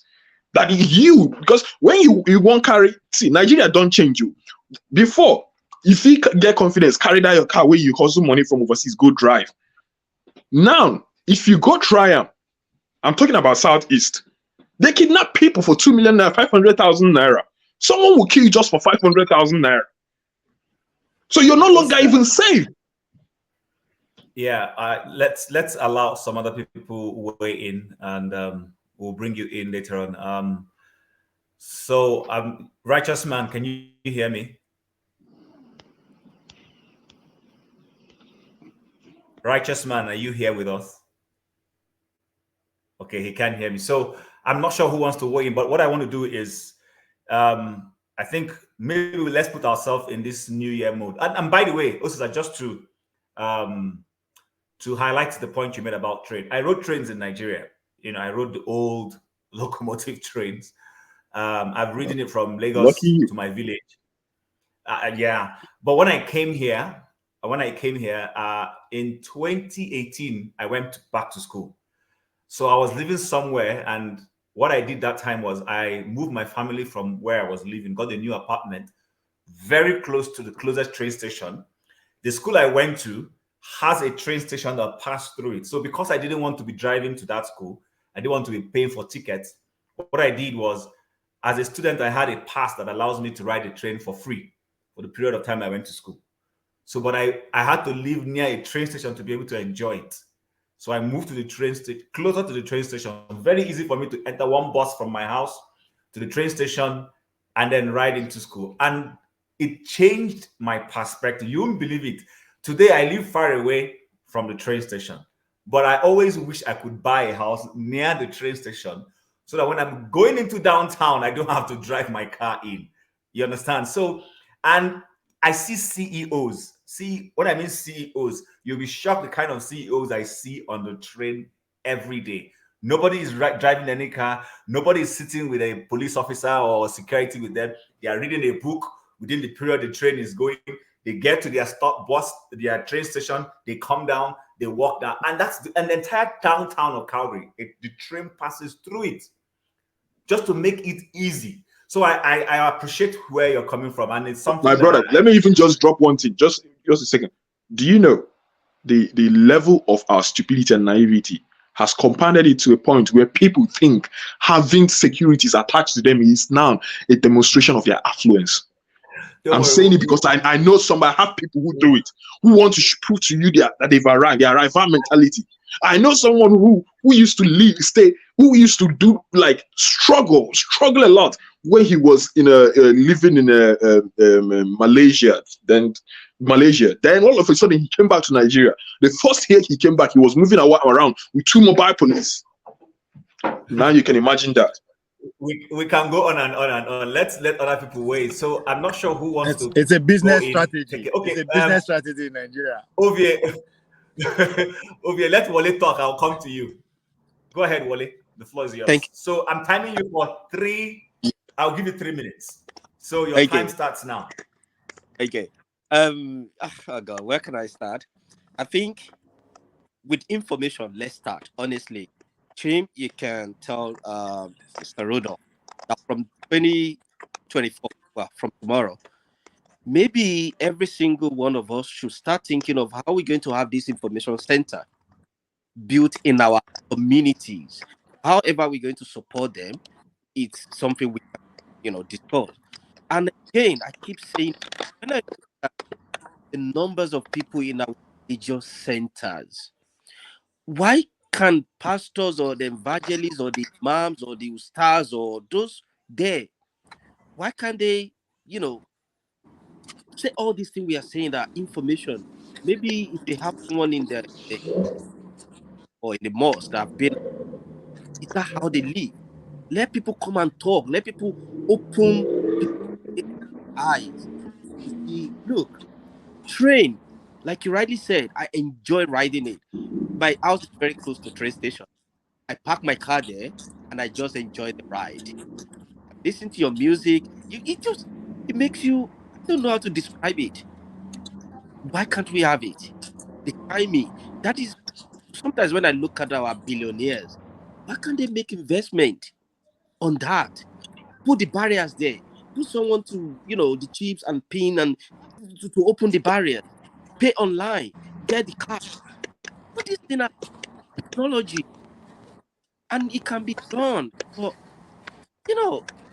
I think we can start. We can start, honestly.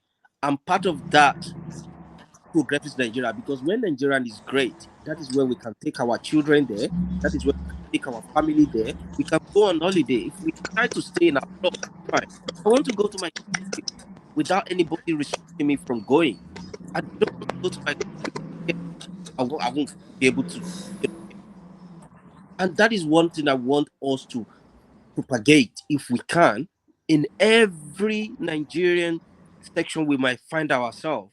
Let's try to open people's eyes and ears to say, look, all these things are not done by ghosts, but done by aliens. They are constructed by human beings. We can do it. We are so blessed. We don't have earthquake. We don't have Otrika or Katrina or Hurricane Katrina. We don't have a mudslide. We don't have all these traditions. The human thing that we can build: roads, electricity, infrastructure, train.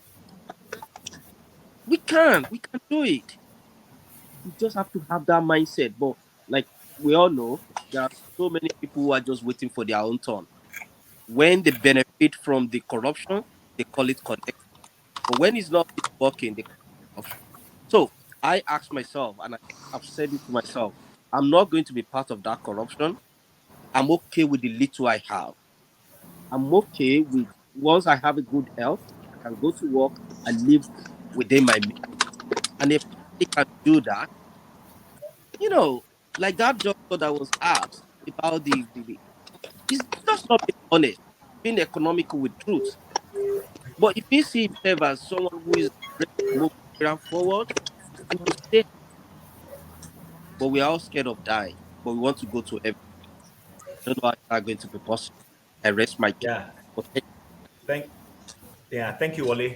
That well, very well said. I think I'm also going to put myself in the mode that in this new year I will be talking more solutions and see how we can contribute, so that it's not like we come and complain. Like Mama H said, we all know what the problems are right now. It's to come up with solutions that will lead to solving it, so that people don't think that, especially, it's easy as human beings for you to just see all the problems. Sometimes not because you are being negative, but it's just that that is what is looking steady you in the face. So, but it takes a different thinking heart to wear a different thinking heart to begin to think about how to navigate and solve the problems. So, Mazi Ovie, you were trying to say something. Yes, it's about solution, right? I don't know all these people that live in poor country. For America now, homeless people and poor people like me, they enter train. Everywhere go they smell. The train go they smell. I No, say but that Ovie, Ovie, that the American psychology about, Ovie, America is a different ball yes. game. America was not designed for train. America now big D cars, so we can understand the North American mindset. Well, yeah, no mind me, Joy. It also depends on the way the states, the neighborhood, and where the train pass. On train, they pass rich neighborhood, and they take them just the way you were saying that CEO they enter. So I just want go to New York, everybody enter. So I just want to bring a little bit of fun to it. Yes, talking about solution, right? The guy that has the good voice, as they say, the radio voice. I forgot the name. If you are hearing me, please forgive me. Yes, you agree with me on how to, in terms of temporary solution, on how to go after the right. And you talk about organize, you talk about Hmm. problem, and that's where solution comes in. Two parts here. Yeah, what's the Two direction parts of the here. discussion? I don't know. I The just popped in. Sorry about the that. government, like, are you serious?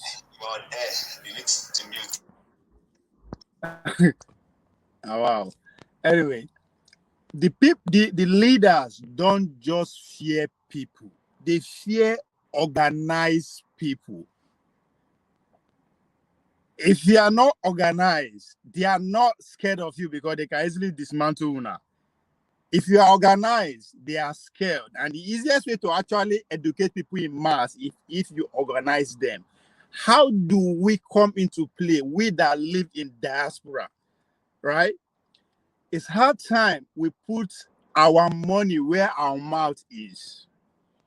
How do we coordinate 10% of what we send home to start supporting projects, to start supporting organization, to start creating movements that we can leverage on in the future when the time arrives. Now, so these politicians, they work. Tinubu na prime example. You understand? We might not like them, but there's something we should learn from them. They are organized when they need to be, regardless of their differences. And I think that's the approach we need to. Right? That's why I say Nnamdi Kanu is fighting for succession. I might not agree with him. I'm fighting for dual sovereignty. He might not agree with me. But guess what? It will take us coming together to achieve anything meaningful for both sides. So organize, we should find a way. In a way, not it doesn't have to be in a large donation or in a millions of people. You and me and you, if we just come together, come to say, come, but that village, you get one guy where they think different. For instance, he's thinking different from the other politicians. How do we build his community around him because he doesn't have money? How do we start deliberately supporting some projects that we can use him as the face so that when the time comes, it can easily be rallied around that person? So it doesn't have to be a very large, but small. Those that live in Los Angeles, we know how to do our end of year party now. If people where they live for India won't come together now, so you know now that one to number everything will happen, right? So in that, we need to start channeling our resources to such organization to start building that grassroots movement. Because guess what?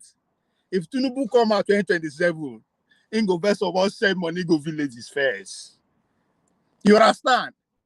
And if that villager no get choice, he no knows that anybody there where they think about them. What do you think he or she is going to do? So that's why when that guy was talking about his friend in Ugeli, when he in Chama go say, Chama, once you don't reach them, you no get choice, you have to play along. That is because there is no movement. The people are not enlightened enough that he can go back to support him. Because now vote, for him to be there now vote, either you have the money or you have the vote, right?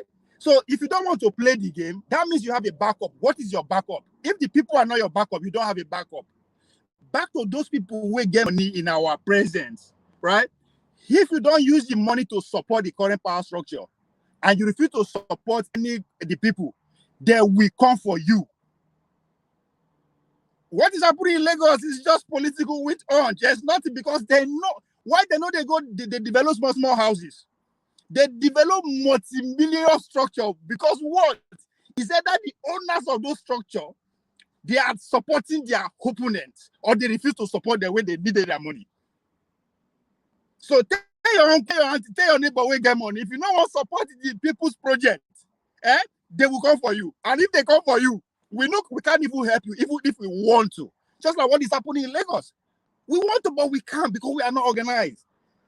So, in order for her to support those individuals in power currently who want to act different from the normal way, we have to give them assurance that we have a grassroots people that will come for him. Because at the end of the day, they will still have to go and vote.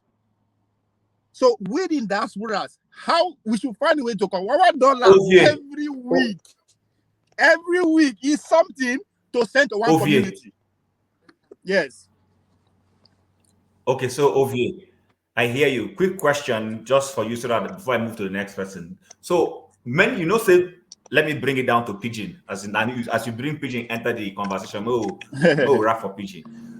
Say our people, plenty people now money than they look for.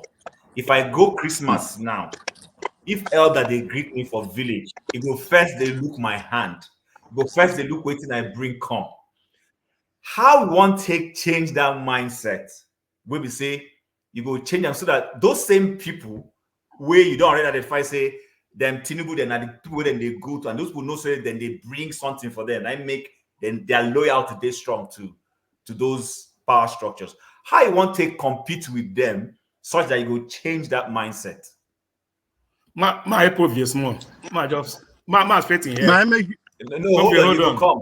Hold on. Let Ovie answer. Okay, I've did this thing you're saying. I've done Amadia, this hold thing on. He before. wants to say something. When he's done, you will Okay. come in. Hold on. Let Now, him finish. Ovie, go ahead. they say information is power, right? And they still go ahead to say that in the age of information that we have today, ignorant is a choice, right? For our people to still be this ignorant, it is our fault, right? So we have to educate them. That's why a part of the donation, money not be to buy food, is to identify people that can carry out that job of educating people. They are called community activists. Barack Obama is one of them. When he finished from Harvard, he goes sit down for Chicago. Nobody saying they share money, but if they educate them why you need to think this way, why you need to act like this, why you need to support that person where they send money go that market rather than send money to your uncle make it a chop. So education, and it's a continual process. Now the adults be that. Again, we have to find a way to influence our private school. Thank God our government school don't die. I'm not celebrating it, but we should also look to see how can we take advantage of a government institution that is dying. The private sector is already doing that. They invest. Most of our people, young people today, are being educated privately. How do we influence those private schools to start teaching civil and history and all these things that we are talking about, right? If you get private school for your village, if you go talk to the proprietor, say, sir, I go they pay one person every month, make it they teach the history of Nigeria, the history of whatever that you think is going to benefit the community. Make it say, we go they pay, I go they pay. You might not see the result now, but guess what? 10, 15 years from now, those people will start thinking different from the way me and you are thinking that we are concerned about. So directly attack the elders by investing in people to go educate them, or go into the schools, private schools. We have influence over them. Because the school, they're the community. Today now they are not even flourishing because of insecurity. You understand? Everybody has a role. What is their role? What is their civic role? It's not just to clear gutter. How much are you investing to educate the people for civil education? Because national orientation agency, they fail, we cannot rely on them. It's that time we start holding our carpenters, our shoe shiner. Hold on, our carpenter, our shoe shiner, our caracella. Madam, how much you go feed they bring? Make we take the educate people for inside community. That's our job at this point. Everybody has to do it. It is our collective job. We have to, we not get, but we have to find a way to collect for individually, because not be every time we collect to the tie road. We have to invest in the people. We are all miseducated. If you want them to vote for Obi 2037, you have to start educating them why they should, not why him. Why the voting for Obi is very important. Let's hear someone Those else. are civic education that we have to invest in. Thank you. Okay, let's hear somebody else. Amadia, you wanted to chip in 3 minutes, please. Yeah, let me chip in with because this thing Ovie is saying, we did the experiment and they didn't work. Ovie used to say something here that after election, we'll be here dragging. The politicians are planning for the next election. That is what we normally say, that after election, we hear, hey, 27, they already master it already. And that's what is going on. I've said this a couple of times. I give example of anybody from Imo State here know what I'm talking about. Hope Uzodinma, the day he took over office, he already planned for the next election. And that's why he was able to dismantle every local government, every house assembly. He want everything pump and plain. He didn't leave anyone behind. You know what he did? What he did is that Obasanjo went to Ogun State at that time. He told the chief to stand up. They don't have right to, they are all political offices. The people were angry. That was going on. Every chief in the whole Imo State, their staff of office are being given by the governor.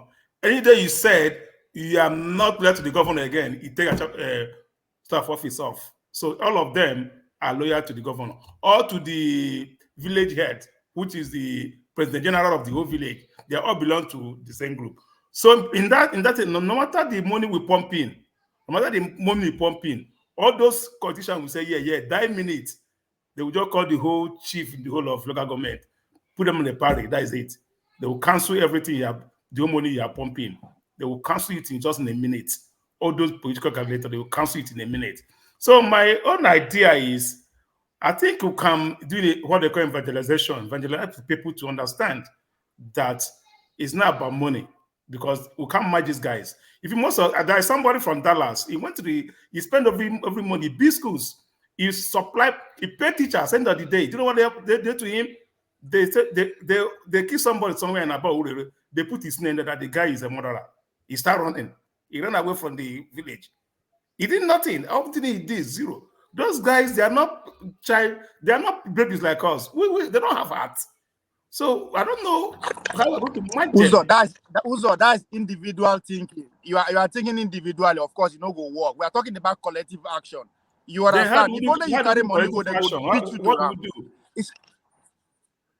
If only you carry money go, your money no go match anything. You are talking about government, right? No, I'm not telling you Invest leave me. in I what will said, benefit the people. no, I didn't say leave me. I said we will do this thing. My committee is made of 12 villages. All right, 12 villages. All of us in diaspora gather money and do this. It didn't. They still at masters died minute. And you try and once you fail and not give up. Buhari run for president, how many times before he win? That's our problem. It's a continuous thing. No, what? No, my guess what? Because where they will is hold this? on. Okay, let me tell you. Somebody talk say these men they will never give up their deliberate, and that's human being and normal that you will do the same thing. So it is a continuous fight, and most importantly, we should stop looking beyond. It's not about us. We are done. Nothing with it. We are done. We should start investing for the incoming Ovie, ones. I So don't it's want us not to. about I individuals. don't want us to argue too much about this matter. So Ovie is saying it's possible, but it's a continuous process. We have to stay the course. We don't have to give up no matter the challenges are. Amadio is saying that no matter what we invest, that the politicians still own these people. I want to hear from someone else. Electricity, welcome. But before I come to you, Mama Hecho, do you have anything to say about this? The truth is, we have monster to fight. And if we must fight this monster and overcome, we must start our job very well. And just like everybody says, information is the key. But how do we pass information to people who are hungry and they want to eat, to listen to us? Because if we don't take care of this hunger, it is the people that take care of their 2 minutes hunger that they will listen to. Yeah. So while we are thinking of putting this information in their hand, we should also think of creating avenue for them to earn a living. I don't make palliative of rice, because if you give person rice today, you've not solved the problem. But if you give the person source of making money to buy rice, you've empowered the person. So while we are thinking of information, we should also think of what do we do collectively to begin to create opportunity for these people in their locality. Thank you. Okay, Mama thank Heche, you, Mama Heche, well done for that for input. that submission. Yeah. Electricity, do you want to say anything before I move to Ngozi and then come down to it's a question to Amadio. It's a very straightforward question. Mm-hmm. Your argument is, if let me summarize it in one word, it is not possible ever. Is that your argument? No, my argument is until we dismantle the influence of government on controlling the traditional rulers, all right, and the president general of the head of communities, we are going nowhere. We have to dismantle that relationship between a governor threatening the community, a chief with his staff of office, and no chief, they are so greedy. For them to draw the office, they betray the village. So Okay. I will try to hear that's my argument. If you are cut that bridge off, then we are heading somewhere. Okay, given to your experience, like your experience, your past project, you said, how do you advise us to approach this suggestion or this idea you just floated now? Like as I said Now for advice Imo he State. gives so now. He said Wait, take out of take as off I all the head said, of the organization. Come on, Take V, out hold on all- one second, please. As I said, anybody for Imo State here can testify this, that every Eze in Imo State is loyal to the governor. Okay, we acknowledge that. You Yeah. said this man to so how? Every president general is loyal to the governor. All right. So what we are planning here is if we can institute a president general that is serving the people, not the party that is in power. All right. Correct. Because what they did is this: if you're in PDP, immediately APC leave, the president general that we call him belong to the APC. So that is the rigged. That means the election is rigged already. So we're trying to dismantle. If we can select our own with a general that will represent the people, not the. So how do we go about picking these individuals, please? So now we have Sorry, I'm using my time. I'm not the No, good question. moderator. Good question. Electricity. Good. You are doing well. Electricity. You are doing well. Good. Okay. Yeah. Jim, I hope that's okay with you. I'm using my time to question if that's okay. No, just a solution in everything they talk. You guys are doing well. Continue. You guys are doing well. Yeah. Our site is this: to elect somebody that represents the people, not on the platform of any party. Now, on the way we do that, we are going to do that already, which will already be in place. We have the committee that are working on that. All right. To dismantle that political power to the community by electing our own president general. That whenever not when they do a political party, they share a bag of rice. The president will bring it and share to the people. All right. That's where they share the money they shared. You bring at the APC, give it to you. We want to make it in a way that we have the relationship between we in diaspora, which we are funding the thing, and the people back home through our own president general. That rights they are given to them would not get rights to rights, investment, this to that. All right, that's what we're trying to do because end of the day, and our things now, we are already pointed at those that also come to our meeting to the politicians promise 2 million, 3 million, 2 days they will decamp and overrun the whole place. That's what they do. So we already pointed those people out. So our next thing is to have our own president general that will work with the people. If the chief is, if our Eze didn't agree, that means we are going to run another election for the Eze chief. We don't need the type of warfare from the government. We need the offer of the land. Okay, sorry, hold on. Amadia, hold on. If I may pause the button to that. So what you're saying, remember, you're saying it from an Eastern Igbo speaking perspective. I want to bring because it is not every in the Southwest. Hold on. I can relate with what you're saying because I come from a community where we have Azes and then we have community development presidents. I can relate with you.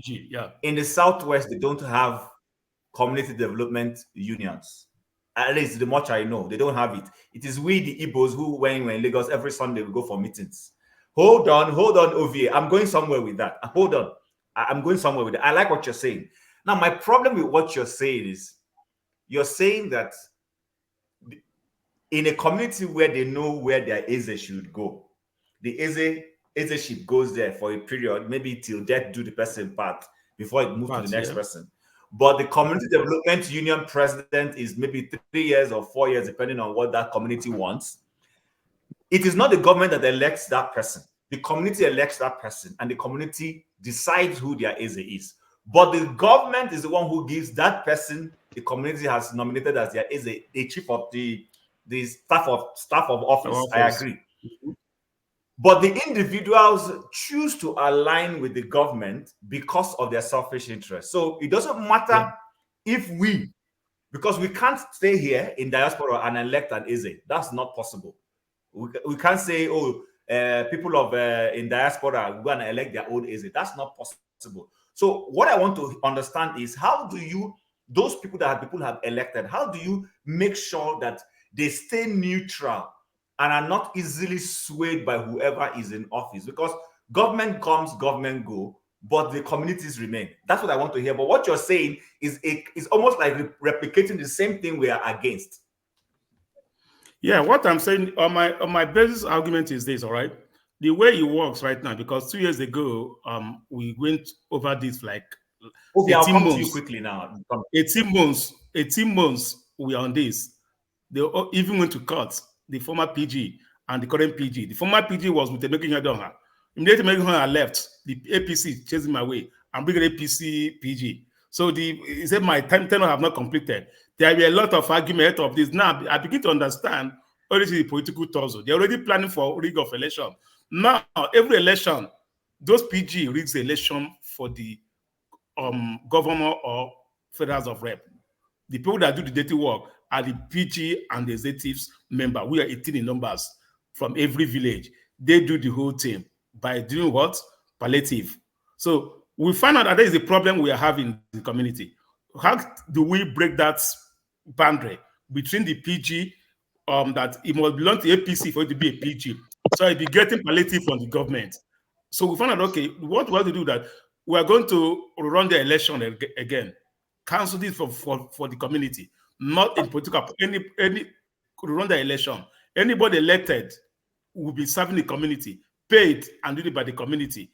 Both every town union have to put money in the pot to pay that executive and whatever they serve the community. So we got break that yoke because this election was a disaster. We got break that boundary. Okay, so that's let me go to Ovie before I move. Before I go to Ngosika. Ovie, what were you trying to chip in on this matter?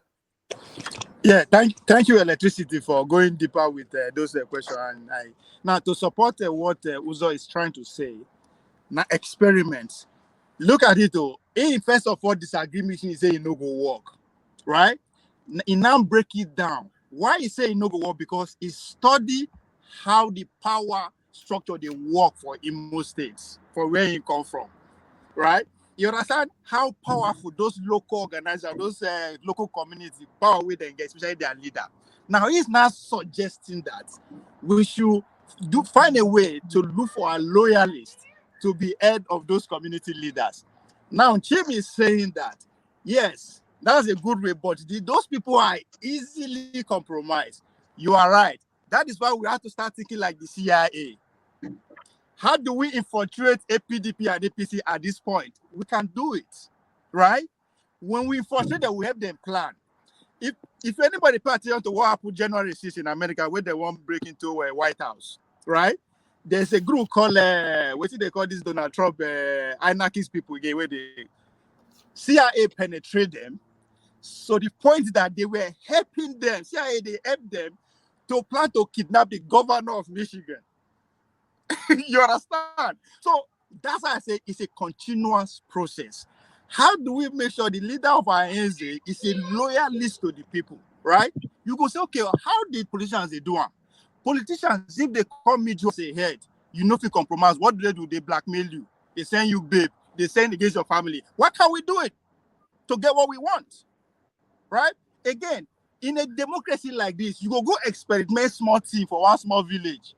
If you want to bring out local government, you have to bring out. Oh, it looks like we've lost Ovie. Ovie, try. Is it? Okay, so Ngosika, while we wait for him to come back, do you have anything to add to this conversation? So try log out, come back. Can you hear me? Now it was I can hear you. Go ahead. So I rejoined when Ovie was talking about practical solutions, things we could do to start changing Sorry, if you don't mind. Let me just Okay, sorry. In this guy, just let him finish. He's back. I called the coming before. Let's left from Tinubu, who might not like him. How did Tinubu start? Tinubu start by forming a party first, AD. His agenda is to hold on the southwest. Did he succeed? Maybe no, but he hold on to Lagos. we not agree with that monopoly, but it was going somewhere. We too, we have to have a him. We are going somewhere. How we get there at this point, it might not really matter. People will fall, people will go. You understand? Bola Tinubu dominate Lagos, dominate Southwest, begin plant people for APC, AD. It's just like that. It take him time. We have to start thinking like that. If it's which is an example now, if it's becoming difficult to break into because of any leader we will get, they will overrun now. We'll go into their own move, we'll go into blackmailing. If that is the only way to make sure we get the leadership we want, we have to do it. Desperate measure, okay, for desperate action. That's how they will do it anyway, because it is a competition. Ovie, So I are agree. you saying, Ovie, hold on. Are you saying, I don't want this to be between me and you, so you don't necessarily have to answer, but just to throw it out there and then anybody can pick up. Are you saying the same process that a Peter Obi, for instance, has called structure of criminality? Are you saying we should adopt the same approach to wrestle power out of bad politicians? What is the guarantee that the arrowheads you place in that process will not become corrupted? And I'm saying this because for those of us who read history, we saw what happened in Russia. We saw the Stalin approach and all those things. There was no guarantee that these Bolsheviks who came after these things were going to be better. They came back and replicated what George Orwell referred to as Animal Farm. So how is it possible that you want to change a system, you want to supplant a system, but you're in love with the methodology that system is adopting? Okay, let me answer you. If you're in business with cartel, if you're in business agreement with cartel, they put you for power, you fuck up with they will do you. You guys.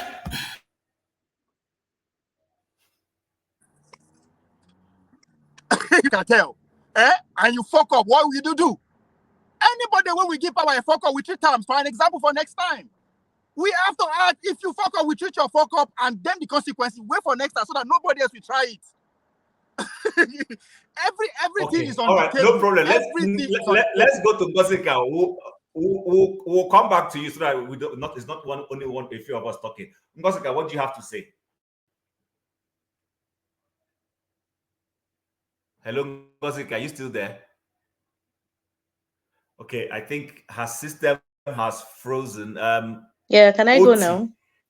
Before I go to... Oh, you're back. Can Okay, I go go ahead. now? Go ahead. Can I No problem. speak Go on. now? We thought you were frozen. Go ahead. Go ahead. Go ahead. So I was saying I rejoined the program when Uvi was talking about practical solutions towards changing the mindset of the next generation. And I don't want to say I agree or disagree with him. Let me just say it the way I see it. His method, which is the example he gave, for instance, to go pay teachers and then have them teach history.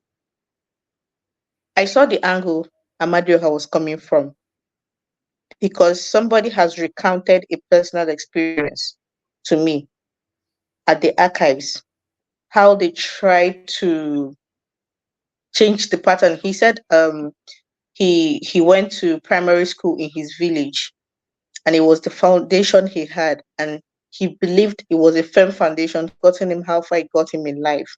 And he felt sad that the same primary school he went to in the village was almost non-existent. So they had a meeting and decided that they were going to do everything in their power to bring the school, the primary school, up to date. They noticed that while the primary school, which he attended when he was younger, which is a government primary school, was almost obsolete, the private ones were thriving. So teachers will be sent for the government primary school, and then nothing will happen. Some of them will just stay a day for the term, and then the next time they don't come back. Coppers posted there would not stay. And then the private schools were thriving, and then the teachers were moving from the government's primary school to the private school. So what did they do? They wrote a petition to the Commissioner of Education that they don't want a private school in their community. That the only basic education they want in their community was a government primary school. and they forced private school out. And then they started giving incentives to any copper that was posted to the village, including accommodation. As a matter of fact, he said in his family house, he gave out his room to 2 coppers so that they could stay and not pay anything. They were making the lives of any teachers. They would, in addition to whatever you're paid, they have an extra amount they add at the end of every month from the community to say thank you for staying. So I understand exactly where Ovio is coming with that, and I understand why Amadio had pushed back initially. But I want to say this: when we talk about personal approaches to Nigeria's problem, it's not hard. It's not hard. It's why I said I do not like people who do not have a stand. All this will be easy if people picked a stand and stuck to it.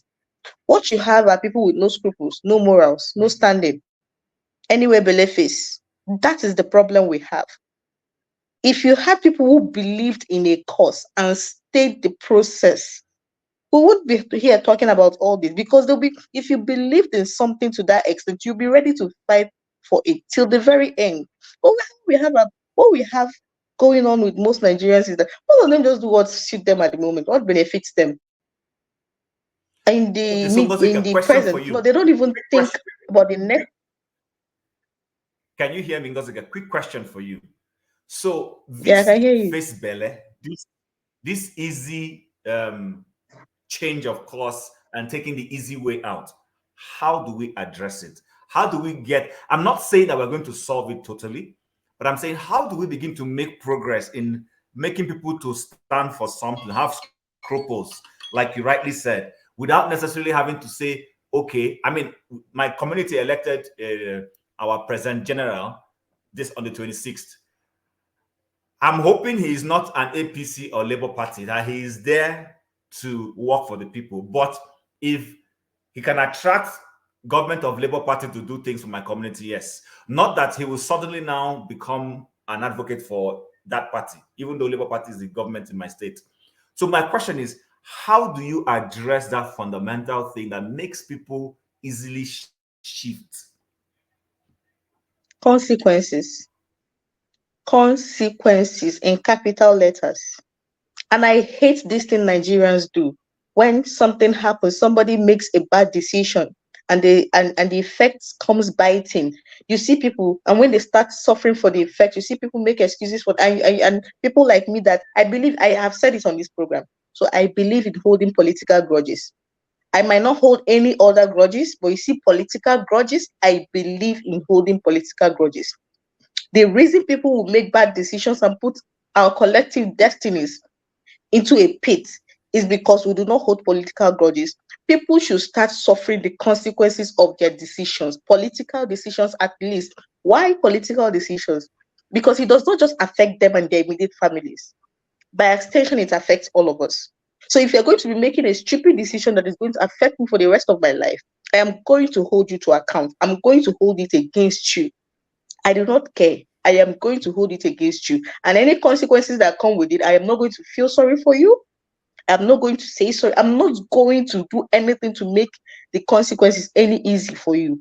I believe the only way to make people pick a stand and stay the course is by knowing that, oh, if you don't do this, or if you deviate from this, this is what you suffer, and nobody's going to help you out.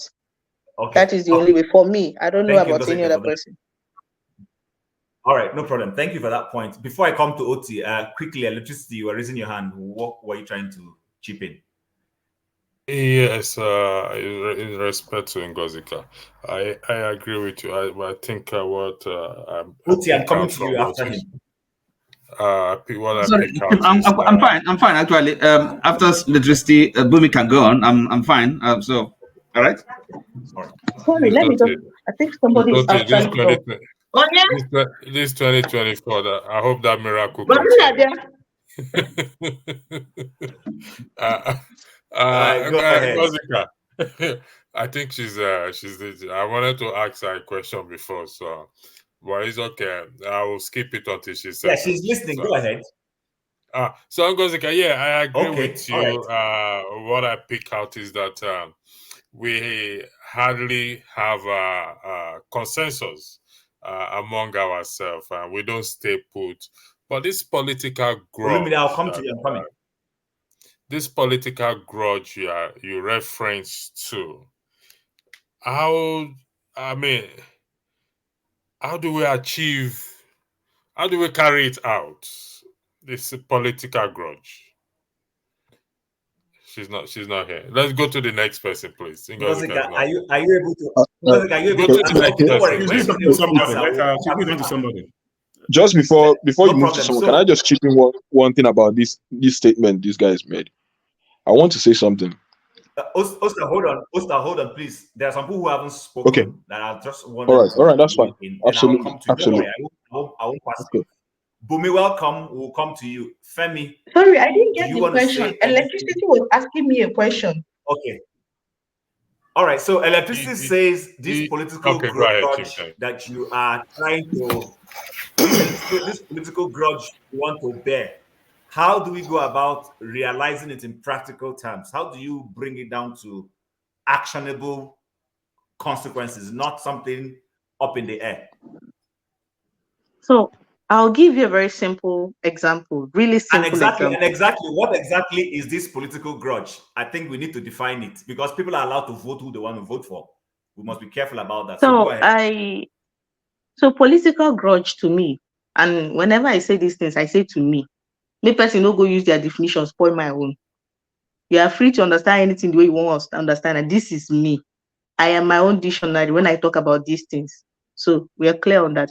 When I say I keep political grudges, I've been doing that since 2019, because I worked as an election observer in 2019, and then in 2023, I worked as an ad hoc staff.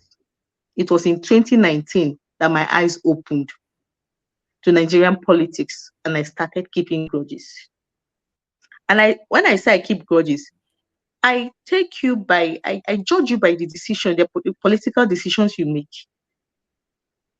You were informed, it's not my business. You were not informed, it's not my business. You were deceived, it's not my business. I judge you by it. Because I believe that if you're voting somebody or if you're campaigning for somebody, you need to be convinced of the cause for which they are contesting for. So if you are telling me, oh, I did not know he was going to be like this, and you're telling me, oh, look at what he said, oh, he got in there and started doing something else, I can understand that. If you're telling me, oh, he came for interviews, he came for town hall meetings, he was interviewed and he was saying all the right things, he did all the right things. So I don't know what happened. He flipped on us. I can understand that. But using this last election as an example, you saw people that did not want to talk to you. The only time they came out, the man was doing whatever bothered him. Bala blue, town hall different from, do you want me to dance? Do you love me? And you are making excuses for him. Telling us it's not the body that matters, it's the comb in his head and he's doing nonsense. I will hold you for every wrong policy he implements. For every single thing that goes wrong, I will remember it and will say, this person is not a bad person. So when I see you, you asked how we're going to bring it down. But when I see you going through something, and I'm not praying you go through something, you might be doing better than me. That is fine. That is really cool.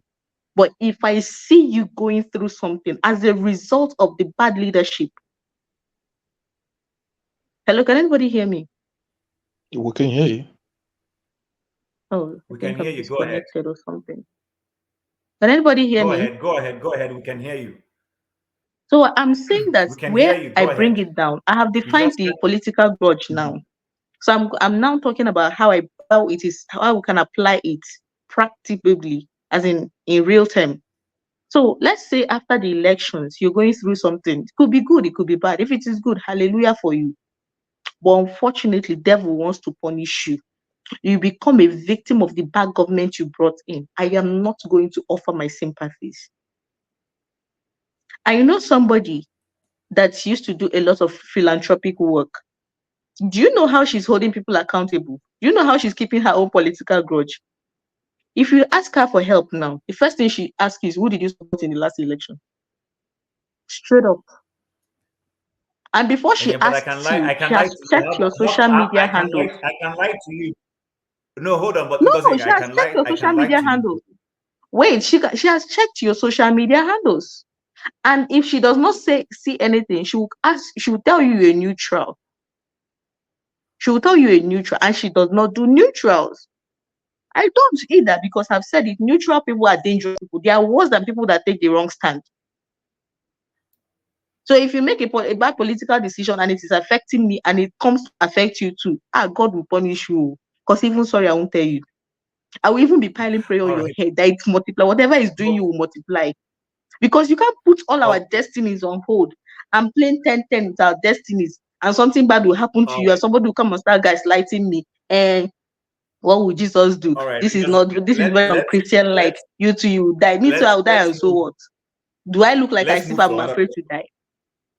Let's move to someone else. The only thing I'm going to say, I hear you, it's your perspective, but the only thing I'm going to say is, remember, it's a democracy. I understand your And point I on agree. a personal level. But the point I'm Mr. trying to Chim, make I is, agree totally. It's a democracy. Make your choice. But when the consequences start come calling, it is my choice too. I'm exercising the right of choice too by not sympathizing with you, by letting you live through the consequences. Because if we keep coming through for people who make these bad decisions every single time, they are not going to learn. That is the truth. If we keep making excuses for them, or anytime they say, we are sorry, we did not know this person was like this, so you did not know, really, but you can read and write. okay, you did not know. What is your excuse? Are you an illiterate? All right, Ngozika, thank you very much for that. Let's move to Femi. You've not said anything for a while. Do you have anything to weigh in on this line of conversation right now? Yeah, perhaps not totally unconnected. Earlier today, I don't know if it's on Sahara Reporters, yes, but it's in some of the Nigerian papers, dailies. I think I may have first seen it in This Day or Vanguard or Punch. I can't remember which one. It's possible that some of you already heard of this as well. The factional speaker of the River State House of Assembly, the one that, remember the debacle of is it the 5 or 4 that went with Fubara? Edison here actually resigned, not just from being the speaker, but as a member of the House, River State House of Assembly. And it just casts my mind back to the fact that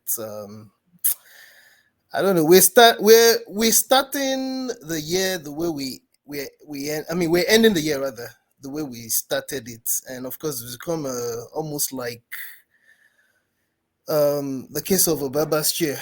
We're just moving around, but no, I mean, there's what's it? Is it moving Quick around? question as you continue. Any reason on why he resigned? There were, if you listen to across board, because me, I don't mind listening across board to different media sources. It doesn't matter whether I agree with them or not. That is just me.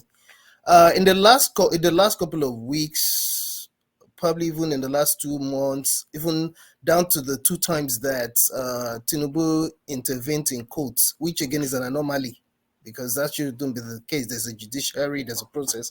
But anyway, there were fillers that even certain elders and certain, because everything is factionalized in Nigeria in any case, and Fubara happens to be the first governor in a long time, as I've come to realize, that's of the Izon stock. Ijo. Right. Yeah, of the Izon stock, Ijo stock.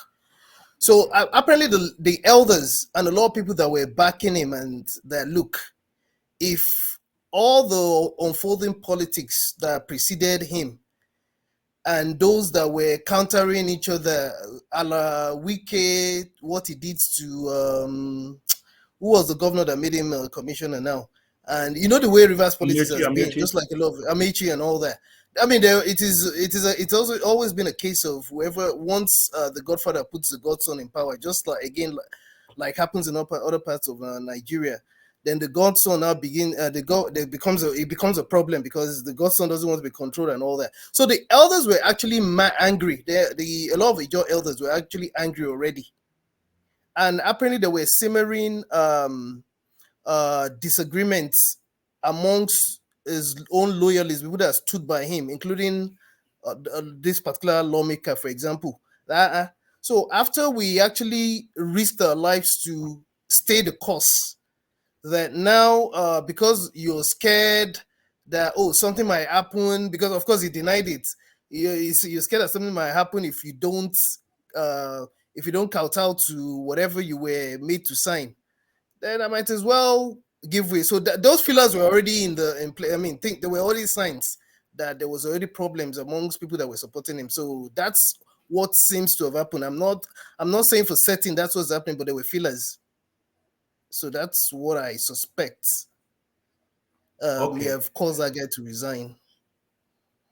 So I thought I thought to go ahead. You were gonna say something. You go on. Go ahead. Not a problem. Go on. I thought you were done. I thought I like that because Nigerian problems sometimes when you're still managing to use Panadol for one. Of course, every country has their own issues. Don't get me wrong, but this is our own country we're talking about as it stands. While you're still busy using Panadol to treat headache, all of a sudden, so one might develop what's it called instantly. You're still treating headache, so that is a vibe really. We only wish that most of the vibe was. I'm sorry, Alexis. No, it's okay. I mean, thank you for bringing that up. Personally, when I'm done here, I'm going to go check and find out what's going on. But it's kind of surprising. It fits into the narrative. Yeah, Electricity, I'll come to you before I go to Olumide. It fits into the narrative of staying the course. So I'm actually happy you even brought it up. So we're talking solutions. How do we stay the course? How do we change, the way people think? And what I still want to understand is the man could have stepped, if he's under pressure to step down as speaker, fine. But why is he even now relinquishing his seat entirely? Is another, I guess, something I need to go. Can I even say something? Even the governor is going. Governor going to APC. Chim, can I even say something? Can I even say something? Because I know we it's a good thing that we keep talking about solution, even though we elected people or selected whatever whichever word or phrase you want to choose. People to actually be there to solve problems. Of course, we're not supposed to sit back, despite the fact that we have elected or selected or unelected leaders in power. However, my own is it's not all of us that have power to. Some of us can. I mean, I know people talk about the fact that we just make noise. People make noise. Everybody makes noise, whether at the dinner table at home or whatever. It doesn't matter. You're still going to discuss. However, my own if there's anything like New Year's resolution, which I don't really believe in, is I'll do my own beats, my own way. Although I know it's best if you can have people come together, but look, see, sometimes it's just best to just do your beat. Your beats might actually help, which is the story of the guy from Mandela. If you go read about how the tech revolution in Nigeria came to be. So perhaps if other sectors as well can have that happen, maybe eventually there will be a conglomeration of people that have been able to help certain aspects of Nigeria. Because look, me, I am just that's my own bit when it comes to solutions. It doesn't stop me from. Please, can you give me 15 minutes, 60 seconds? I wanted to chip in something about the real life application of that thing I mentioned, grudges. I just 1 minute, and I won't speak more than that. Because yes, I will make it quick. All right, go ahead. I will make it quick.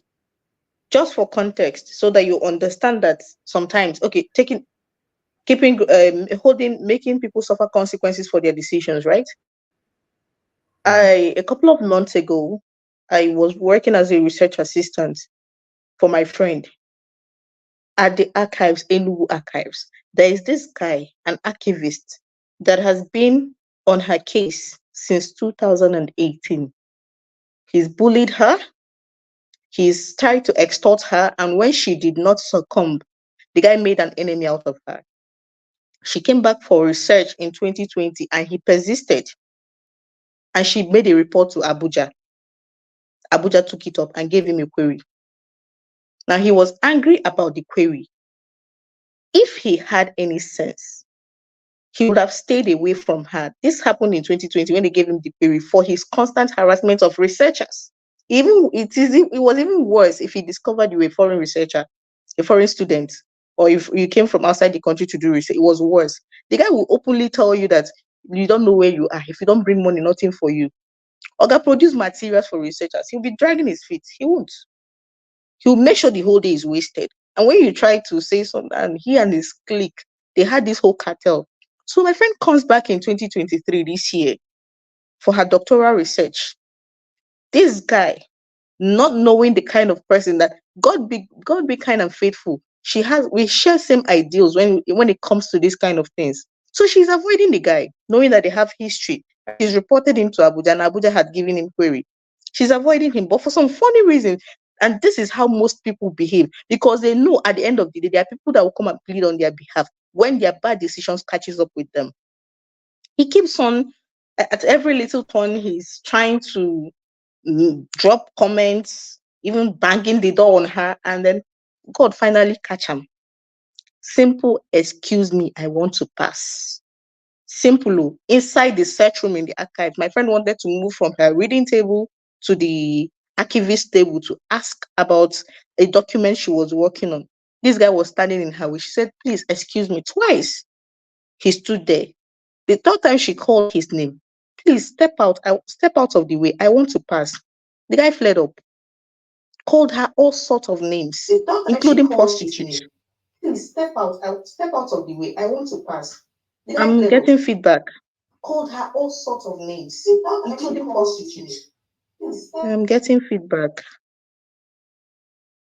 Go ahead. Go ahead. I've muted. That was local. Go ahead.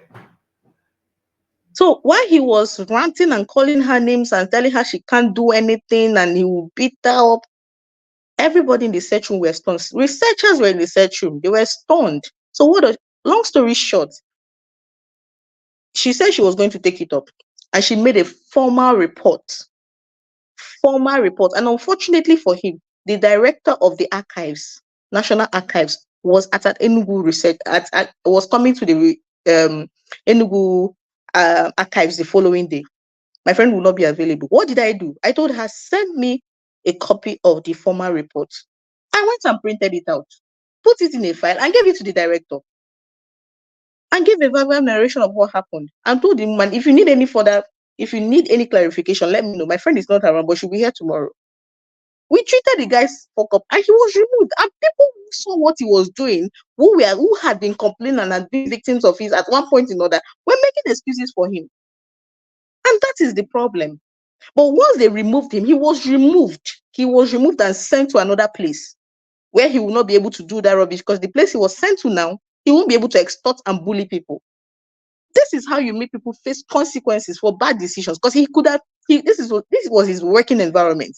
But he chose to bully and extort people, and everybody took it lying down. And one person decided to make him face the consequences for his bad decisions and choices. And look how it turned out. Everybody is at peace. So that is one practical application of making people face consequences for their actions. Thank you.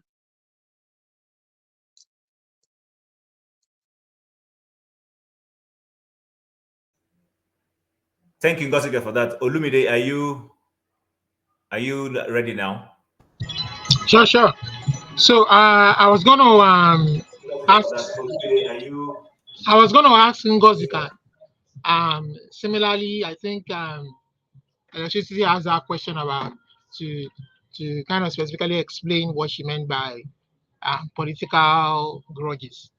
But one thing that kind of caught my attention again was the fact that she said she worked in INEC as an ad hoc staff and volunteered in some of the work there. But my question is, as part of this political grudge, don't you think that the best approach to really holding this grudge is for the people or for you to be able to elect somebody that you believe will do as promised during the electioneering campaign or process, to use the resources for the people?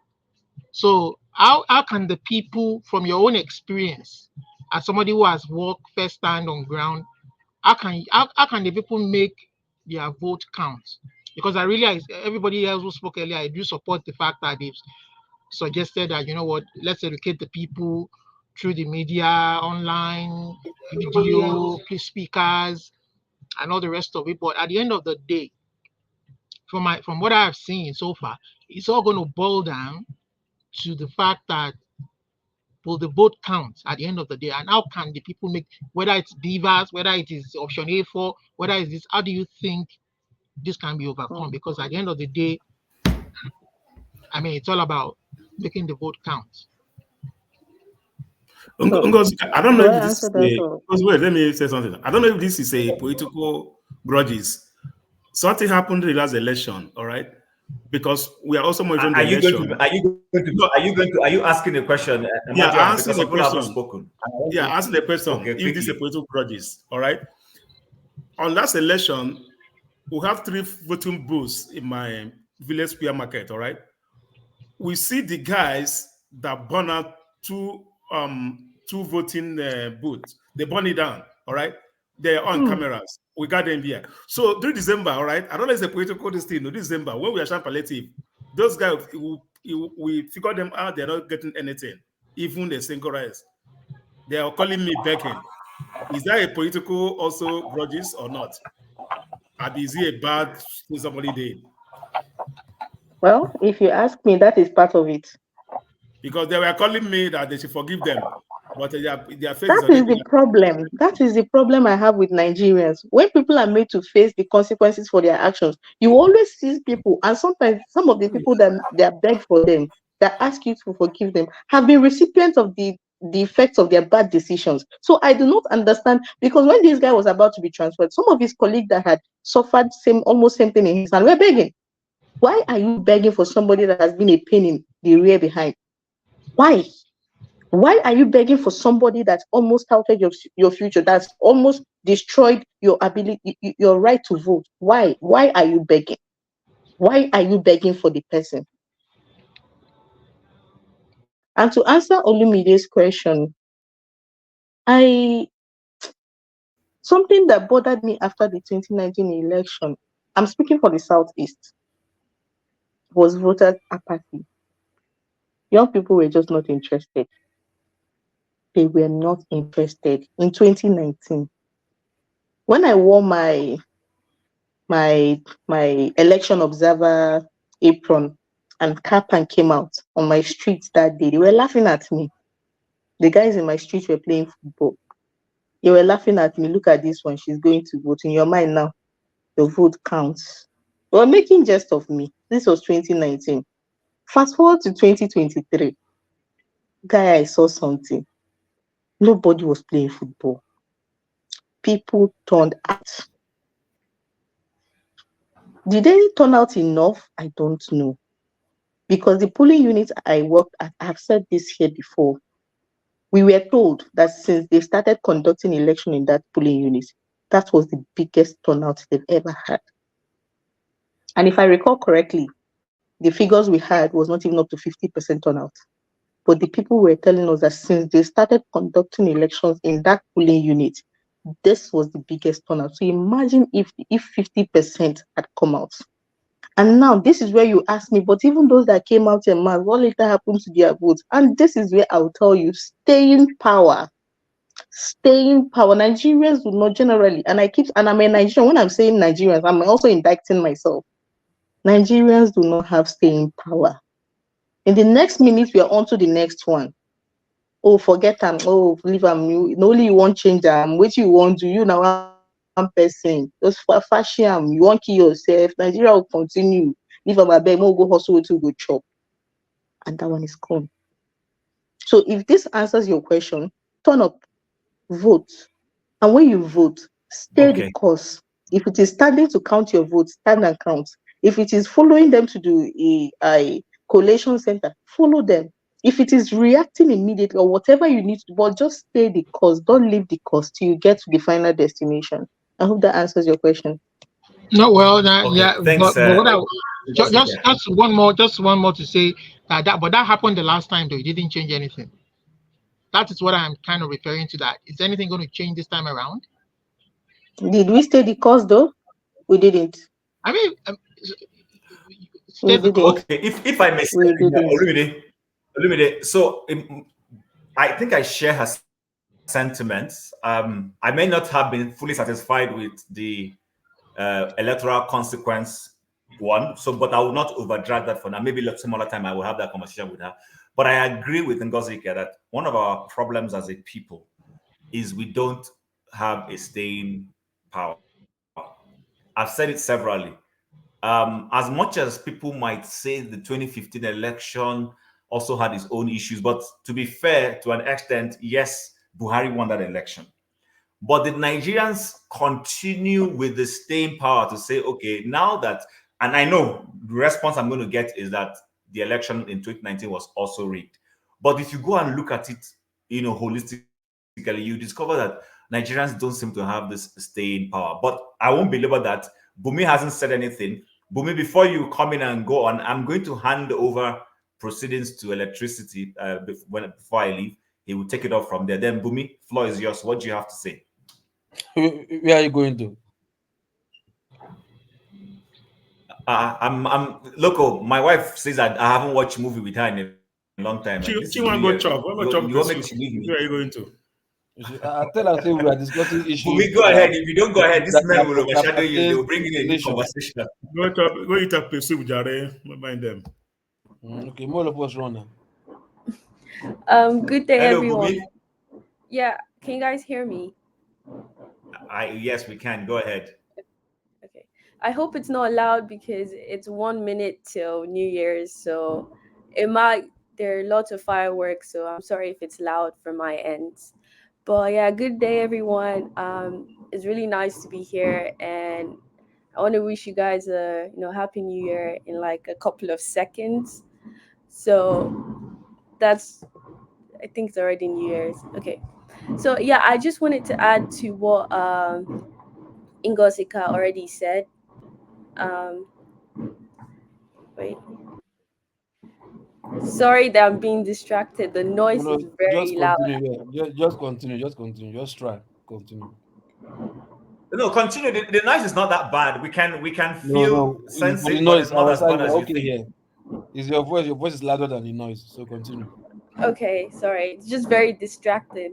But yeah, so I wanted to add to what Ingozika said in regards to like one of our biggest problem is like we don't give consequences to to our leaders. And for example, a good a good example is the past administration. Okay, you had a leader like Buhari. Okay, whether you are a PDP or APC or Labour Party supporter, we can all agree that the last administration did not really work well for us Nigerians. But you can see absolutely nothing was done to those people, and we move on. So nothing really stops this new administration to do the same thing because they know if they steal all the money, nothing's gonna happen. So I do think that we really need to focus on showing consequences that if you fail to like provide and deliver for the people that you will reap those consequences. And also we don't follow, it's like I was recently watching a I think a couple of months ago or weeks ago of a protest, and they were protesting about some gay right issue that I think Tinubu signed. And I'm like, yes, that's important to some people. You have your right to protest, but those are key things that we can also, if we protest as a nation, that we don't have good education in Nigeria. But you see school students protesting against those issues, and it's like it's not that that's not important, but we tend to put our focus on things that are not really key things. If you have a list of things, you put 1, 2, 3, and 4. We don't focus on the key things that really affect us as a nation. Education is really lacking in Nigeria, and education is really lacking in Nigeria. But you see school kids actually protesting for that gay right act issue, and I'm like, how does that correlate? your parents cannot even afford to even take you to school, but that's the reason why you're skipping school to go protest against those things.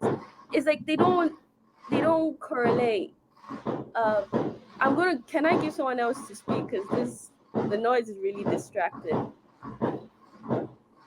All right. Is the noise distracting you? Because it's not distracting those on the platform. Could you clarify which one it is? Ngozi, please, can you drop your number for me, please? Okay, just firework. Go ahead. All right. Go sit down. Okay. Loco, Chim, I see him. Welcome, everyone. Welcome. Some people have entered 2024. Some of us have not entered 2024. So, for those who have entered 2024, Because not a celebrate, not banger, no knockout. where I am, no, I mean, Ngozika, you know the celebrate. Which should be a okay. Ngozika, did you finally go home? Did you finally travel? I'm in the house. Yeah, I'm in Did you the finally village. go to see your grandmother? I'm in the village. Brilliant. Well done. I always wanted to ask you that. And the other thing, please, can you drop your number for me? You're in Enugu State, aren't you?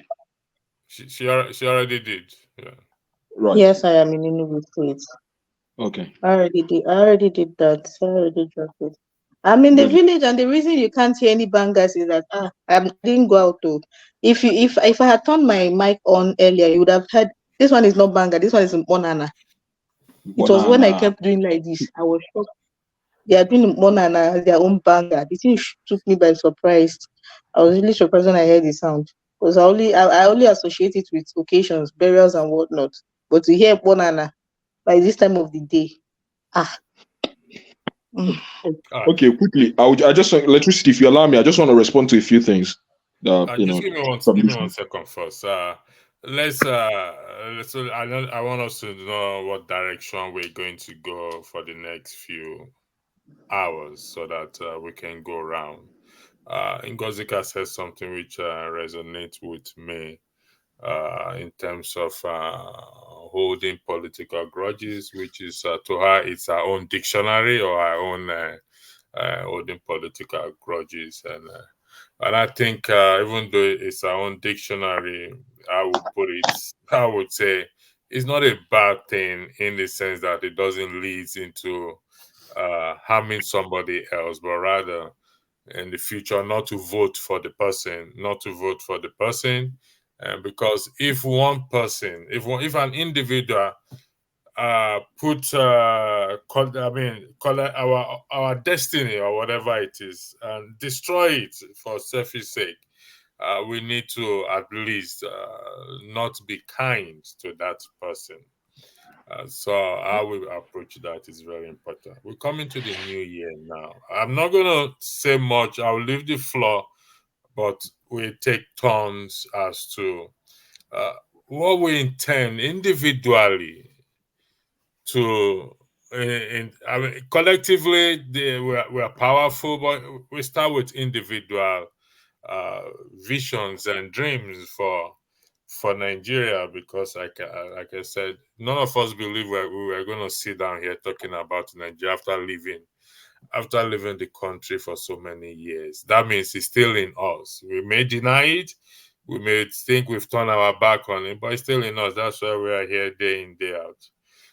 For some of us, we come here to heal our broken hearts. Some came to find their heart, like people like Loco P came to look for his heart that was broken some time ago. People like CM, I don't know how to describe CM so that it doesn't open the books on me. so we take him. Don't talk about Uzo. No, talk about Uzo. Let me be honest with you. Some people, at least I know one person who have found love on this platform. I'm being serious. So, which is a good thing. Okay, Wale said he's also looking for love. Real by love, raising real his love, hand. real love. All right, listen. Let's enjoy this discussion. And Alcita, you wanted to say something. Go ahead, please. Thank you. Right.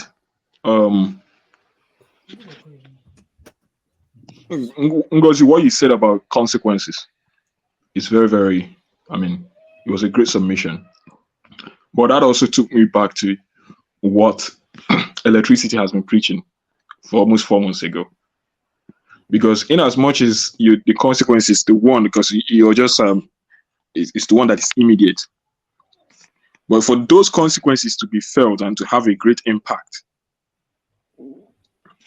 I remembered what electricity was talking about. How do we recall our representatives and all of that, of which a lot of us saw how huge or perceived it to be a huge task.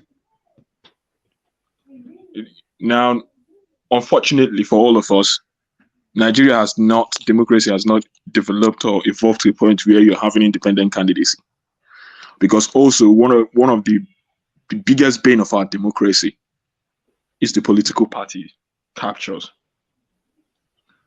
Amadio was making reference to what happened in Imo State, the election in Imo State. I wasn't in Imo State. I'm not from Imo State. I didn't get a lot of information about it. But there was one thing there is one opinion which I hold, and it's just my own personal opinion. I was of the opinion that the opposition didn't field any candidate that was worth dying for. You cannot hope to make a change or beat someone in a game where they have mastery of it with their own strategy. When they were doing the campaign for Imo State, I heard the gentleman Senator Achani saying that he will meet Hope Uzodinma force for force. By whatever parameter he presents. He should have focused more on campaigning, trying to endear engrave himself in the hearts of people. I am of the opinion that he was never the best candidate. You want to overthrow someone like Hope Uzodinma, you best bring someone who people can follow the way they follow POB. We had a gentleman here who came to this platform, Sam Amadi, if you all remember him. If he were the one that were fielded in Imo State's election, chances are people that would have gone out of their way to see him put in power. But do you want to go and die for another person who is almost like, who could have been perceived to be almost like Hope Uzodinma? Because I didn't see any difference personally between Senator Achonu and Hope Uzodinma. So for us to start making changes, especially when it comes to electing leaders, the political party matters a lot as well. What is the sort? How do people who elect those people, how do they come about? Because none of us here, anyone from Imo State can say, oh, that money didn't switch hands, that it wasn't the same transactional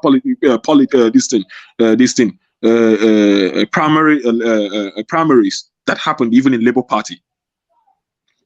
Okay, which calls me to action to say, which is also why I interrogate. If any of us had even listened to maybe Peter Obi on his last meeting where he was on the conference, he said to people that he always tells political parties to field the best candidates, whether it is a PDP, APC, that wherever people see the best candidate, regardless of the political party, they should go and vote. Now, I was just trying to say, just oppose what happened in Imo State, in reference to what Amadio has said. It didn't just fail because of the chiefs. It also failed because when people look at the candidates presented before them, I say, we say Hope Uzodinma is bad. What is the difference between him and Achon? Let us stay with the devil we know. That is one area. Then I'll now go back to the second thing I wanted to talk about. Hold on 1 second. I highlighted something. Whatever we do or we say in terms of next year strategies we plan, you see this issue of INEC, it's very important. Whatever strategy, I mean, Ngozika, you volunteer for INEC or work for INEC as and you know how important it is to push for an immediate change. INEC is not independent as they claim to be. They are not So, independent. and how, well, I've always, for those of us in diaspora, some of us don't even participate in politics.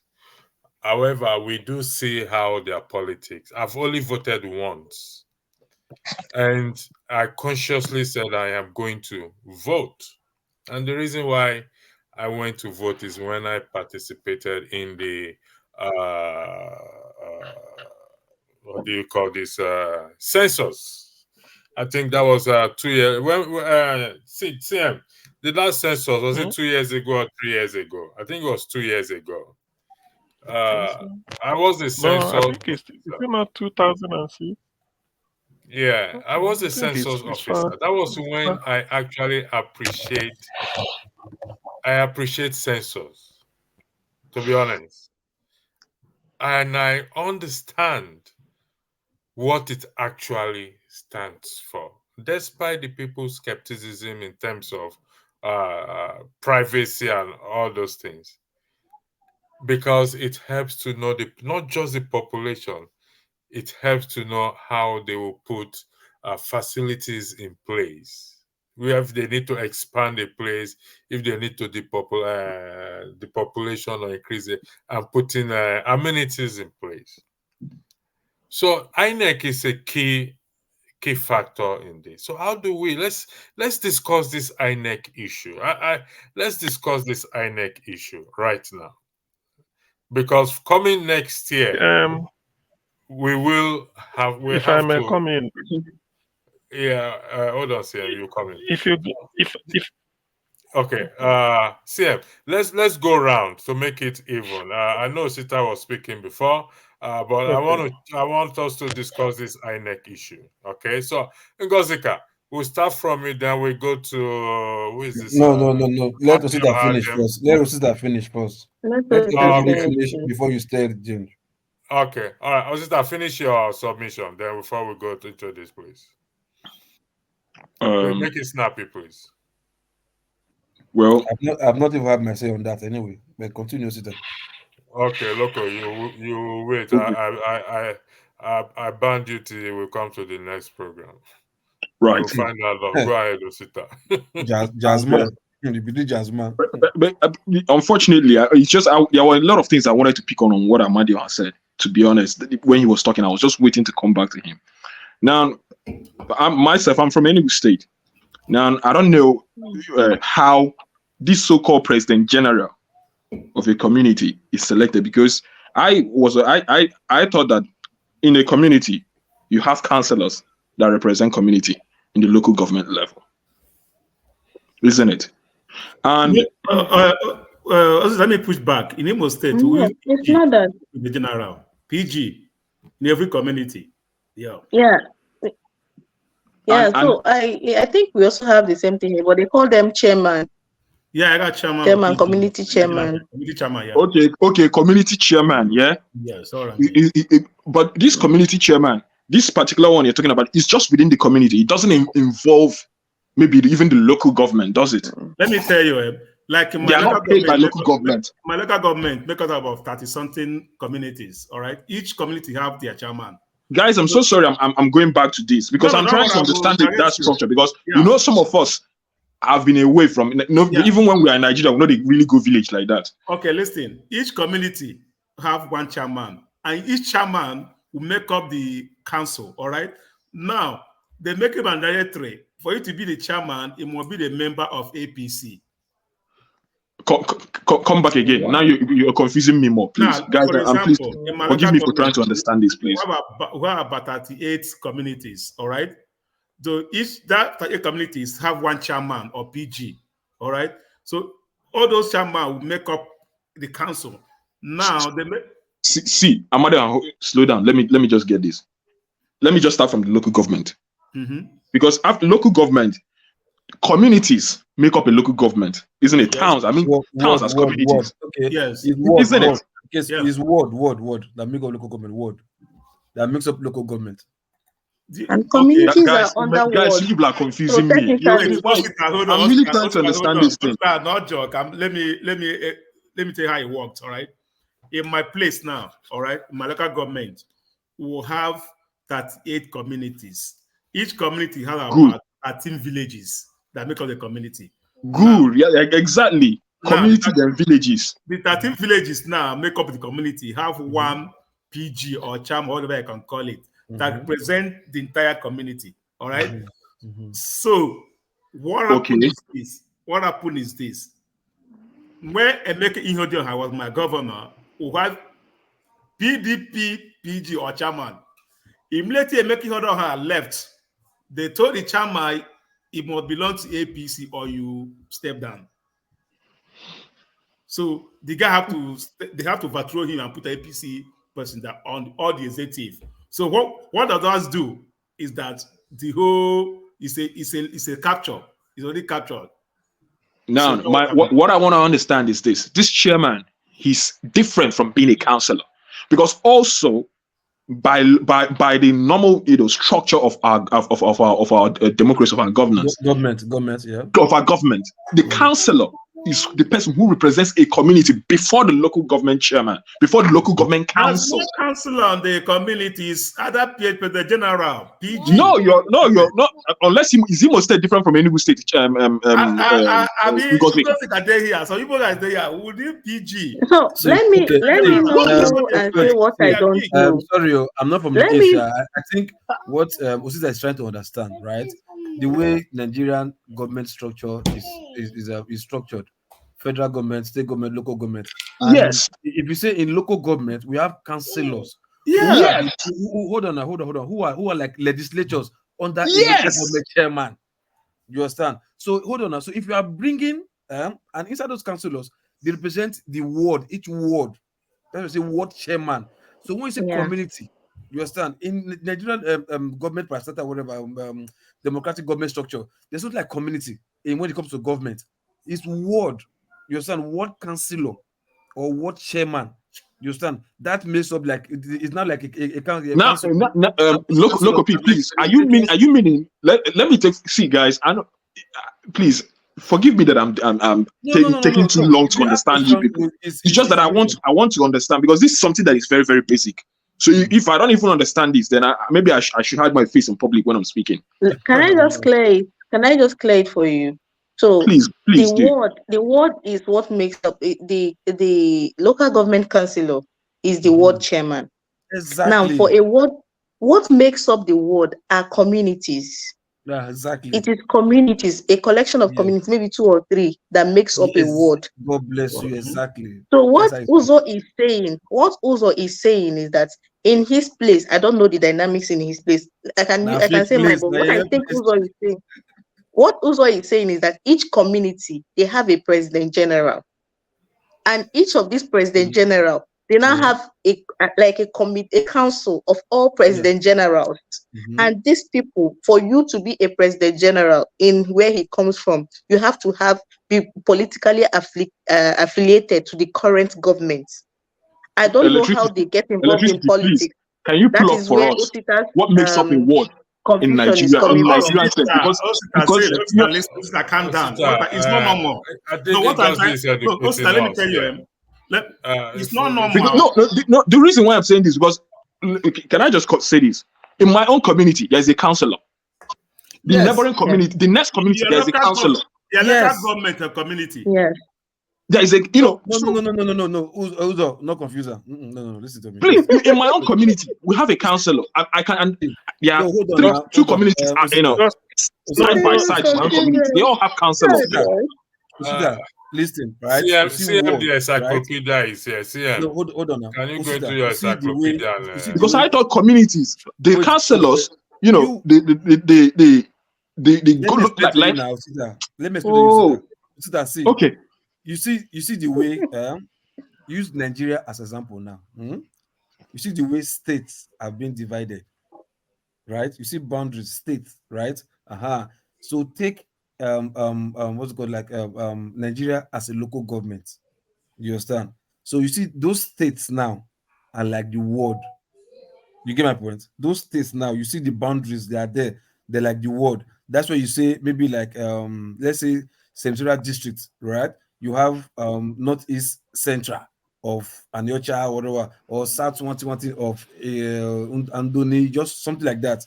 It don't freeze anyway. So when it comes to the word, right? Those words, they have their own boundaries, and those words are made up of different communities.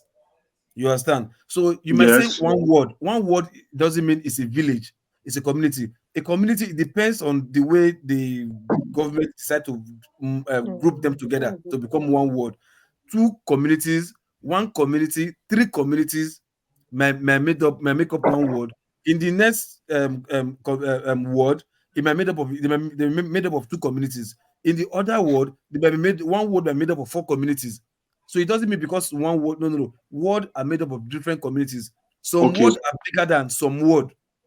You understand? All Right. words are not equal. Some words are made up of more communities than some other words. It depends on the landmass, whatever. You understand? So, but those words now, they have word chairmen.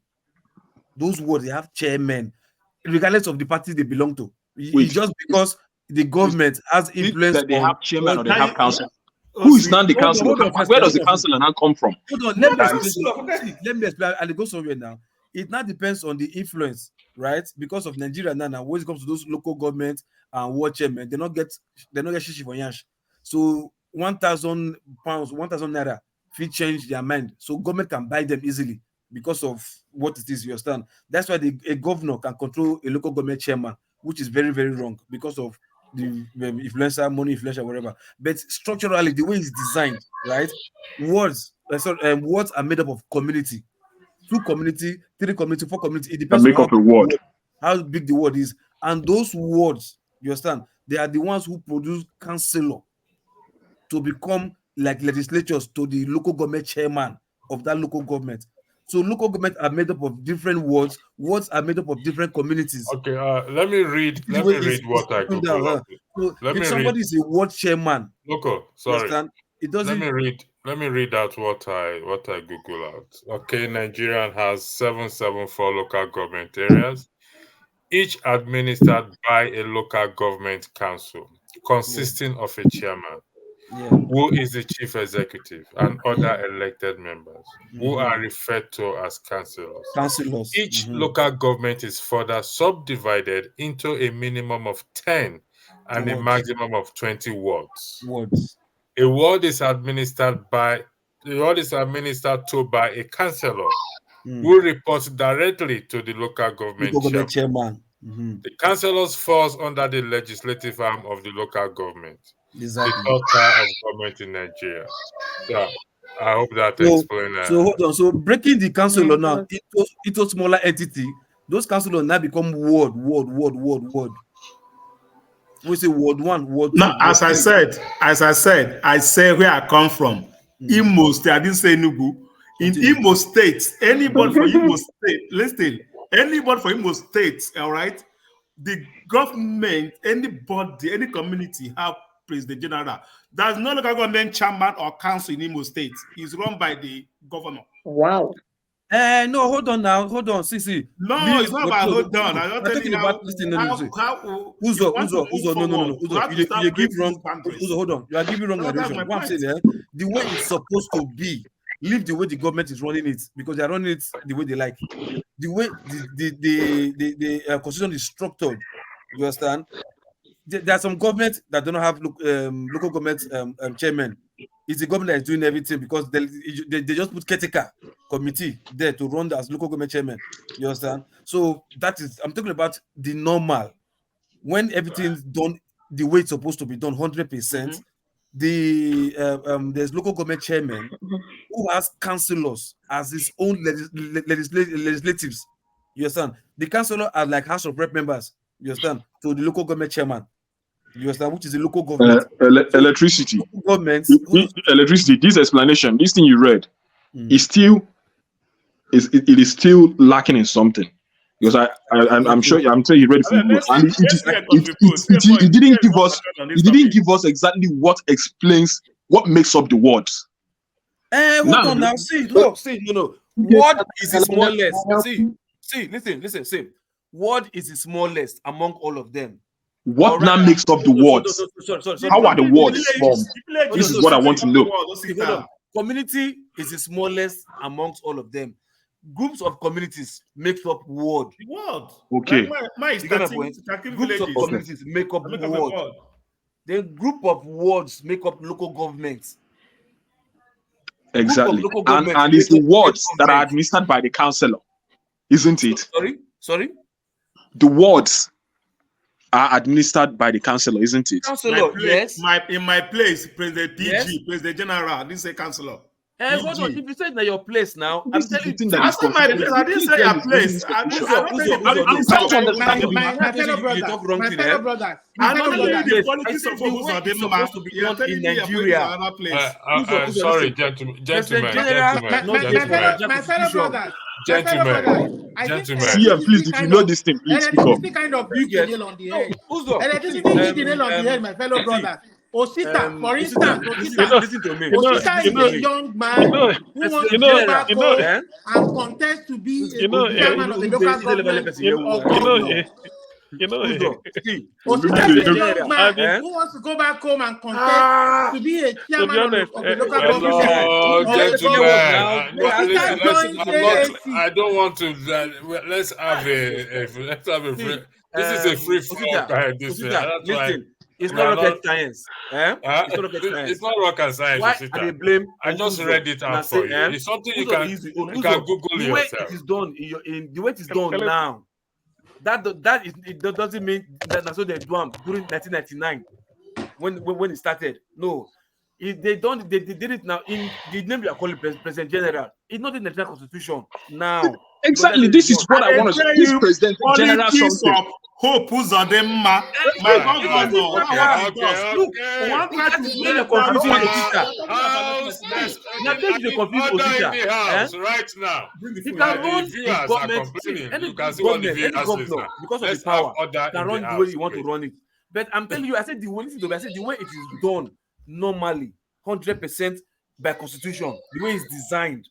You get my point? Now I tell Osita, make you understand. So whatever you are saying to him right now, yes, they are doing that right now, doesn't mean they are doing the right thing. You get my point?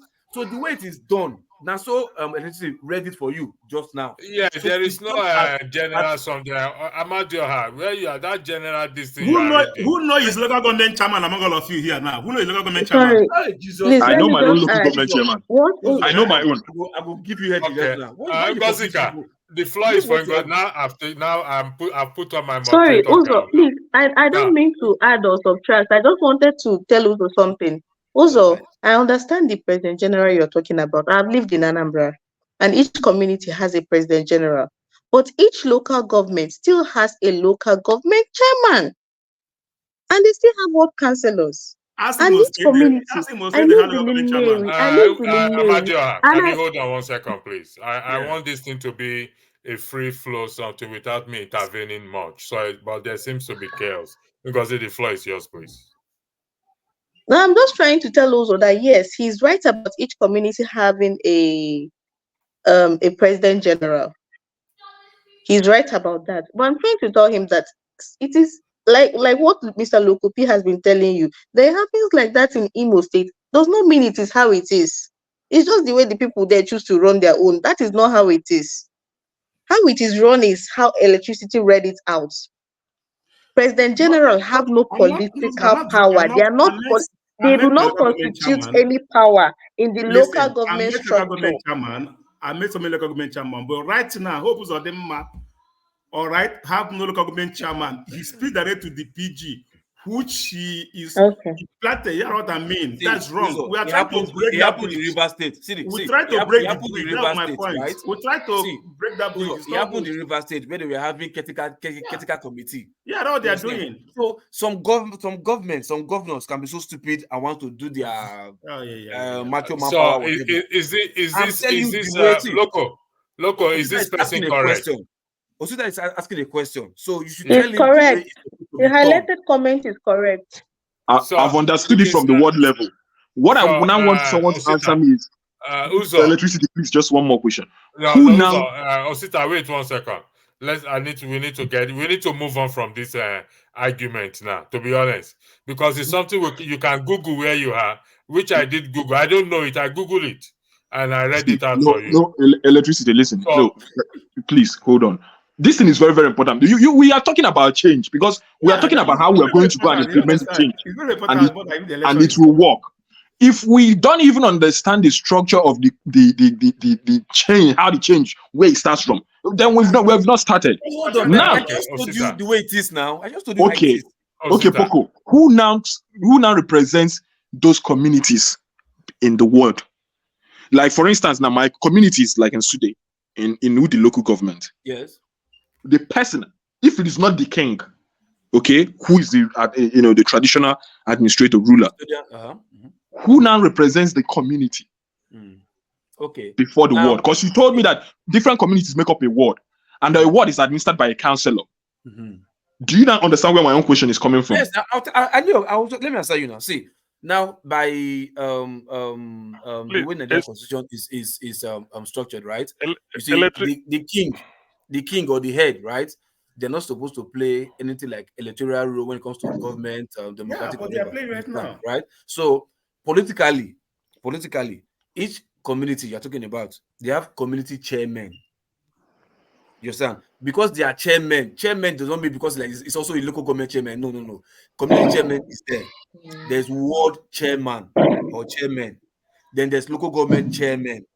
So your question now, the person that's representing the community is called community chairman. Okay. Community chairman. Yes. Okay. And this thing, does it exist anywhere like within the acceptable governance structure of Nigeria? Yes. Are they official? These community chairman, are they official? Are they paid? Are they under a payroll maybe by the government for being in that position? Okay, now you come them, you know, how do they, you know, what is their, how functional is their office? Now, in Imo State, hold on. In Imo State, the committee chairman or the chief are into the payroll of the governor right now. Oh shit, man! Which is wrong? See, anybody hold on. Which is wrong? Which we are trying to break that bridge. It also be so. Okay, thank you. Say they're wrong. Okay. That's how the conversation started. Remember? Okay. I said we're trying to see if we could be to draw them out to free them from this rubbish. You understand? That's why this conversation. That's why it started. I started it by we are trying to break that bridge between the chief. If my chief says something now, the politician will take, if you talk too much, I take the staff away from you. The man will like take up his mouth because the payroll will not be there anymore. That's the problem. So, you don't understand now, right? The person that's representing the community is community chairman. That office is not recognized by the government. No. It's only recognized when it comes to grassroots politics or whatever. But the only person in the community that the government that has a government established office is the king. The minimum is councillor. Not the king is also be government recognition. No. But the king is under a payroll, government payroll. No, it's under a payroll. It also be so. The king own payroll is the king is under. Excuse me, please. Under National Council. Excuse me. The king own. Excuse me. The king own under traditional council institution. It has nothing to do with electoral or local government or whatever. No, that's not different. The king's own is different. Please, the minimum when it comes to government payroll. Shut up. The minimum when it comes to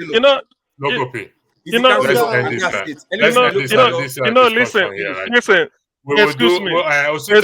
We will do an educational something on this. If you want to know, we will do it now. We've been dragging this for too long now. Excuse me. That's I've enjoyed the confusion because the more somebody talks, the more it confuses others. What I want to do is I give them from Anambra State. As I say it, you use your state to relate to it. There's a state called Anambra made up of 21 local governments. All the 21 local governments has a local government chairman. Every local government is made up of communities, or you call them towns. Those towns, some can be 20 towns, some can be 8, some can be 11, some can be any number.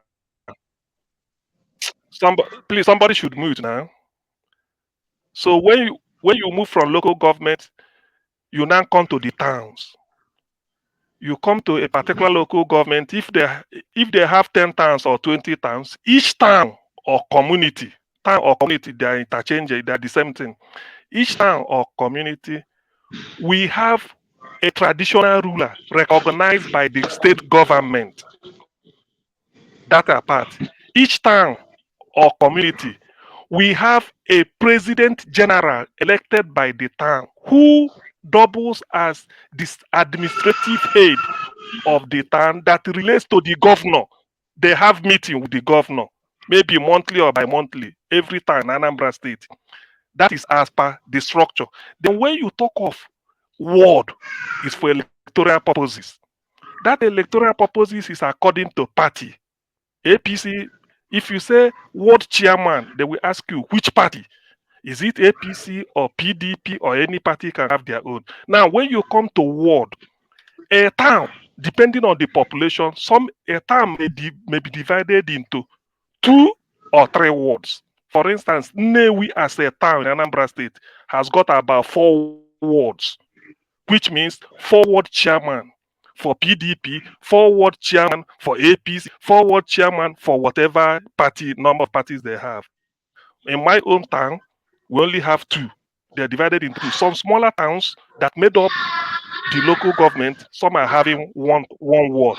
So when you say ward, where is the noise coming from? My God. I'm trying to figure out who is. Everybody's muted You have here. It's Everybody's okay. muted. Wait. Okay, hold Exactly. on. Okay, Exactly. it's local P. Local P. Thanks. Okay. Okay. Okay. Thank you. Maybe it could be me self. I don't know. Okay. So the word. When you now say word is only for political purposes, election, just to make sure that from the ward, if you win election in the ward, you go to local government. That's why they say collection at the ward.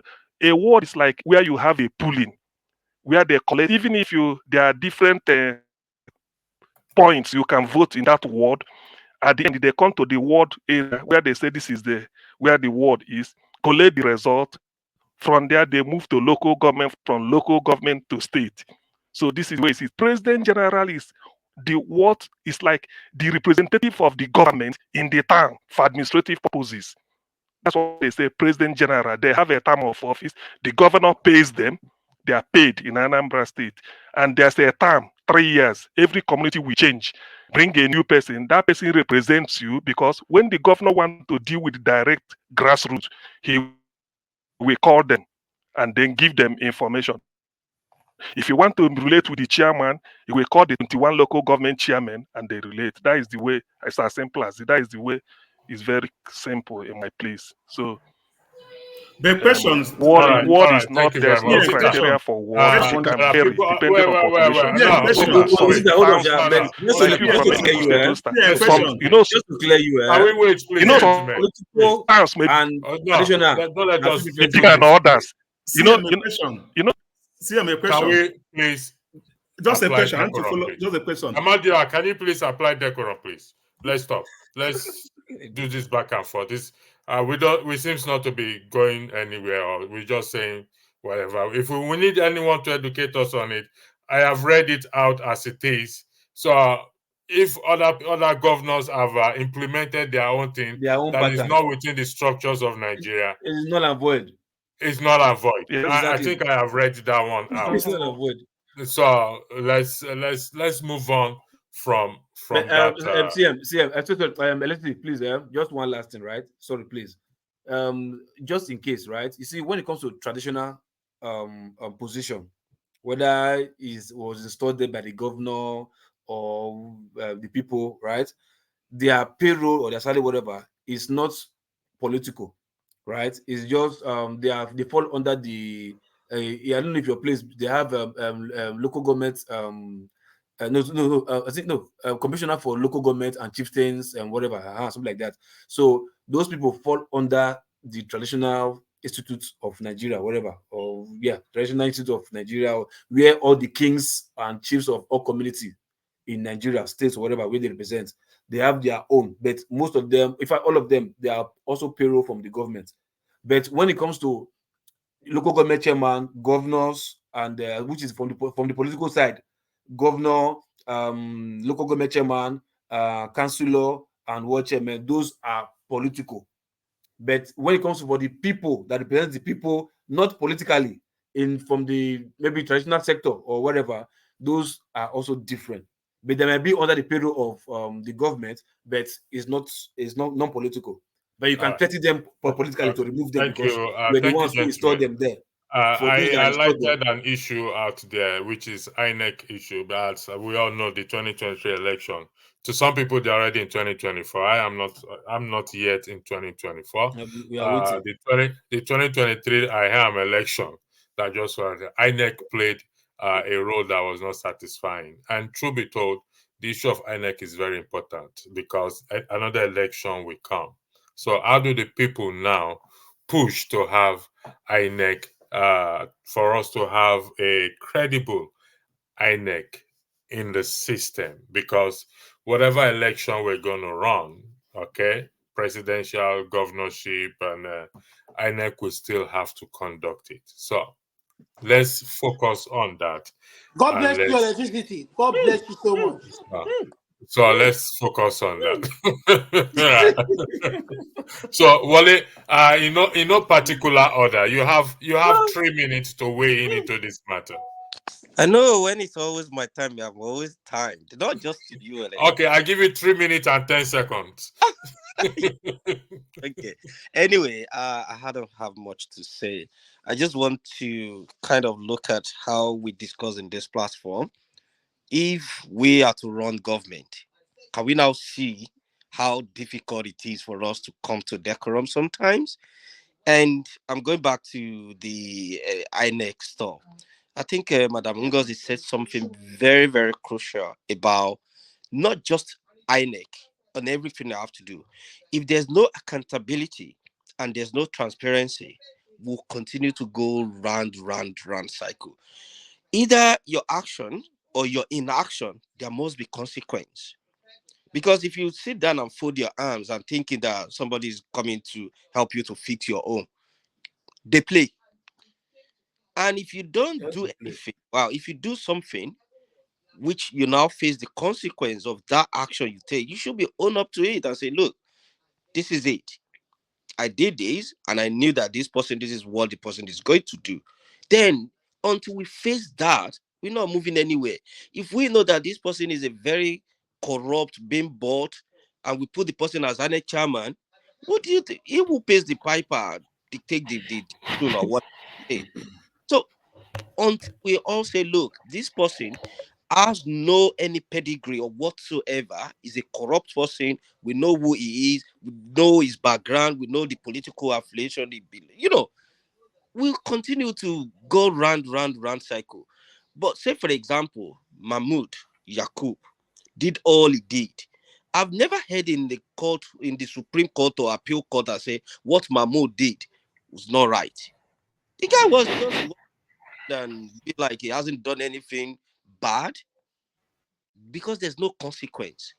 And if the same thing happened in 2027, trust me, nothing is going to change. We'll still go back to the same thing. Either we put 477, 774 local government, blah blah blah. That's how they will say they are moving from their local government to Abuja to come and read what is not. For what? The issue is we know the problem. How do we change the system? How do we change the system? Whenever the next time when chairman is going to be chosen, it should be chosen not based on political, say APC. It's not the president that should choose who it is. Maybe all political parties should now look for someone who is completely neutral.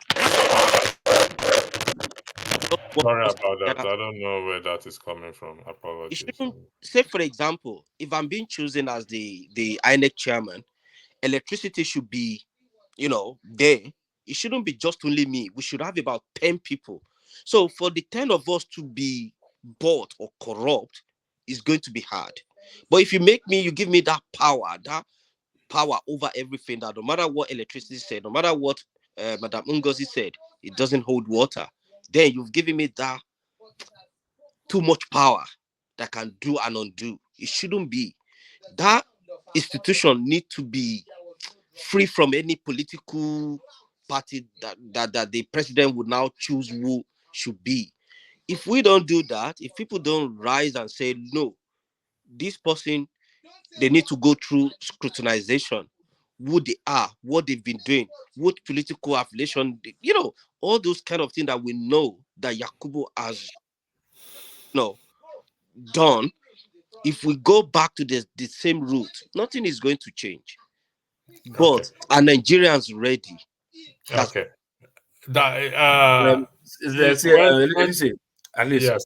I think I haven't had say on this instance, right? If not for the term, what's it called? Loco, you've been our lecturer since on local No, government, no. which we highly Hold on appreciate. now, hold on. We highly appreciate Concerning that, and I no, will yes, send a now. token to. I'll No, send a thank token you. to your account, Loco. No, I mean on concerning what Ngoziga was saying, I haven't since. You remember? All right, go ahead, Loco If P. not for I'll come to you, that I Bumi. developed the question, Sorry, are you ready to speak after Loco P? no, because hold on, because I'm going Yeah. out soon. You All right, take Loco, me go ahead. backstage, please. All right. See, for the Ngoziga stuff that she said, right? Look, I've seen maybe it has to do with Africans, right? See, taking responsibility first. You understand? Taking responsibility is the issue. Then I don't know if is it pity or fear of not making enemy with anybody. You don't want to hold people responsible, tell them to their face like, no, what you did, you messed up, and I'm cross with you with this thing. It doesn't mean you are the person's enemy. You understand? It's like, because if I tell you, hey, your mom is man, it's like, that means I'm your friend, right? But why is it like when somebody takes maybe a bad one or two decision that has that consequence on me and everybody around, Elijah people, we are like, no, now. We're just so afraid of making enemy with that person, but not telling the person the truth. You understand? And it might not be punishing the person but just tell the person. And if 10 persons or 12 or 20 persons, 100 persons tell this person the same thing, like, hey, no, you messed up, man. No, you should have done this. Subconsciously, the person will like, hey, yeah, now wow, everybody tell me say I mess up. Yes, I really mess up. But if you're telling the person jovially or joking like, no, now one of those things, don't worry, the person will not even like, before on call, now one of those things now. You understand? So, like I said, consequence is the only thing, nothing else. Whether in INEC or whatever. Because see, you will not tell me INEC or Mahmoud did not go and tell Tinubu, Afana, family Martin and Madigan for you. No, it's the other way around. People like, guy, Afa, you like this your work, man, you do it for me or else. You understand? Which is from the political side, not even from the INEC side. You get my point? So if you hold political officers on their jugular, hold them, choke them, die. You understand? Hold them. Leave what is like you are afraid of making enemies or whatever. You understand? Because it's the 10 years effect or 20 years effect that we are supposed to be looking at. Not the immediate effect or okay, if I tell him now, he can't make enemy with me for just tomorrow, next tomorrow. What about the decision he made that would take a negative effect in the 10 years running? We're not even thinking of that. You get my point? So, like, the consequence is the only thing, nothing else. Even in the next coming election, if we hold if the politicians who came to campaign to us, if we hold them and threaten them that we are going to hold them by what they promise or wherever, you understand? Let them know that they're going to get dire consequence if they don't meet up their maybe manifesto or whatever, and they decide to like, okay, I want to do the real thing, the right thing. I will not go and tell Anek, Alpha, help me now, help me to rig now. So let me do the right thing. If I'm there, I'm there. If I'm not there, I'm not there. So I'll know whatever comes on the people, it's what the people wish to get. You understand? So if all politicians will hold them, they have consequences in whatever they are doing. INEC will just be like a walk in the park. You get my point? Because we can decide to hold INEC responsible or even block INEC, stop INEC from doing whatever they want to do. I give you an example. Edo State election, in the last election that brought Obaseki, this last one, that whatever. You saw the way everybody did the election and they waited, they escorted their vote to INEC and they already have the result. They were waiting for INEC. INEC, do your wayo more, see now. Just do your wayo. Let us see your wayo right now. INEC had no option. That's why they are saying the stuff that Mahmoud brought, it worked in Edo State. Because the people were determined, like, if you try yourself, you'll see NAR. So it's the people, you understand? Like, say they mean to give that consequence to whoever misbehave. I think it's just not. I think for me, I think it's a problem. To fix, I think it's very easy. Let's fix the politicians first. You understand? But that will happen if all of us want to tell ourselves the truth and not to be afraid of the enemy that we want to make. If we know that our life is on the line, our life for the next 10 years will be jeopardized because of one silly decision that we make, I think we will think right to say, no, let's make the right decision so that we'll hold our politicians accountable. I think Yeah, just that's very please important. take take Highlighting take take, take me backstage, please. Take me all backstage. right, I'll take it back. I think that is very important, and that is what Ngozi has said. Decision that will put generations into suffering for 10, 20 years, which we're going through, which we've been going through, and that is why we are where we are today. It's time to speak truth to authority, and when we speak truth to authority, if we have spoken truth to authority, I don't think we will be where we are today. Booming, the floor is yours. Paul, welcome to the floor. Sorry, I did not recognize you all the time. These people were confusing me. Actually, Yes, not moderating today. We're just having fun. So thank Booming, you. yeah. Can, So can you Booming, hear me, please? we can hear you loud and clear, but the floor is not yours. The floor is for Booming. Please. I thought you would still want to only talk to people that have entered New Year. We that are still in last year don't want to talk to us. I'm still in. I'm still in the last year. Another 6 minutes before I enter the new year. So we're in the Right. same boat. Booming, the floor is yours. Thank you. Yeah.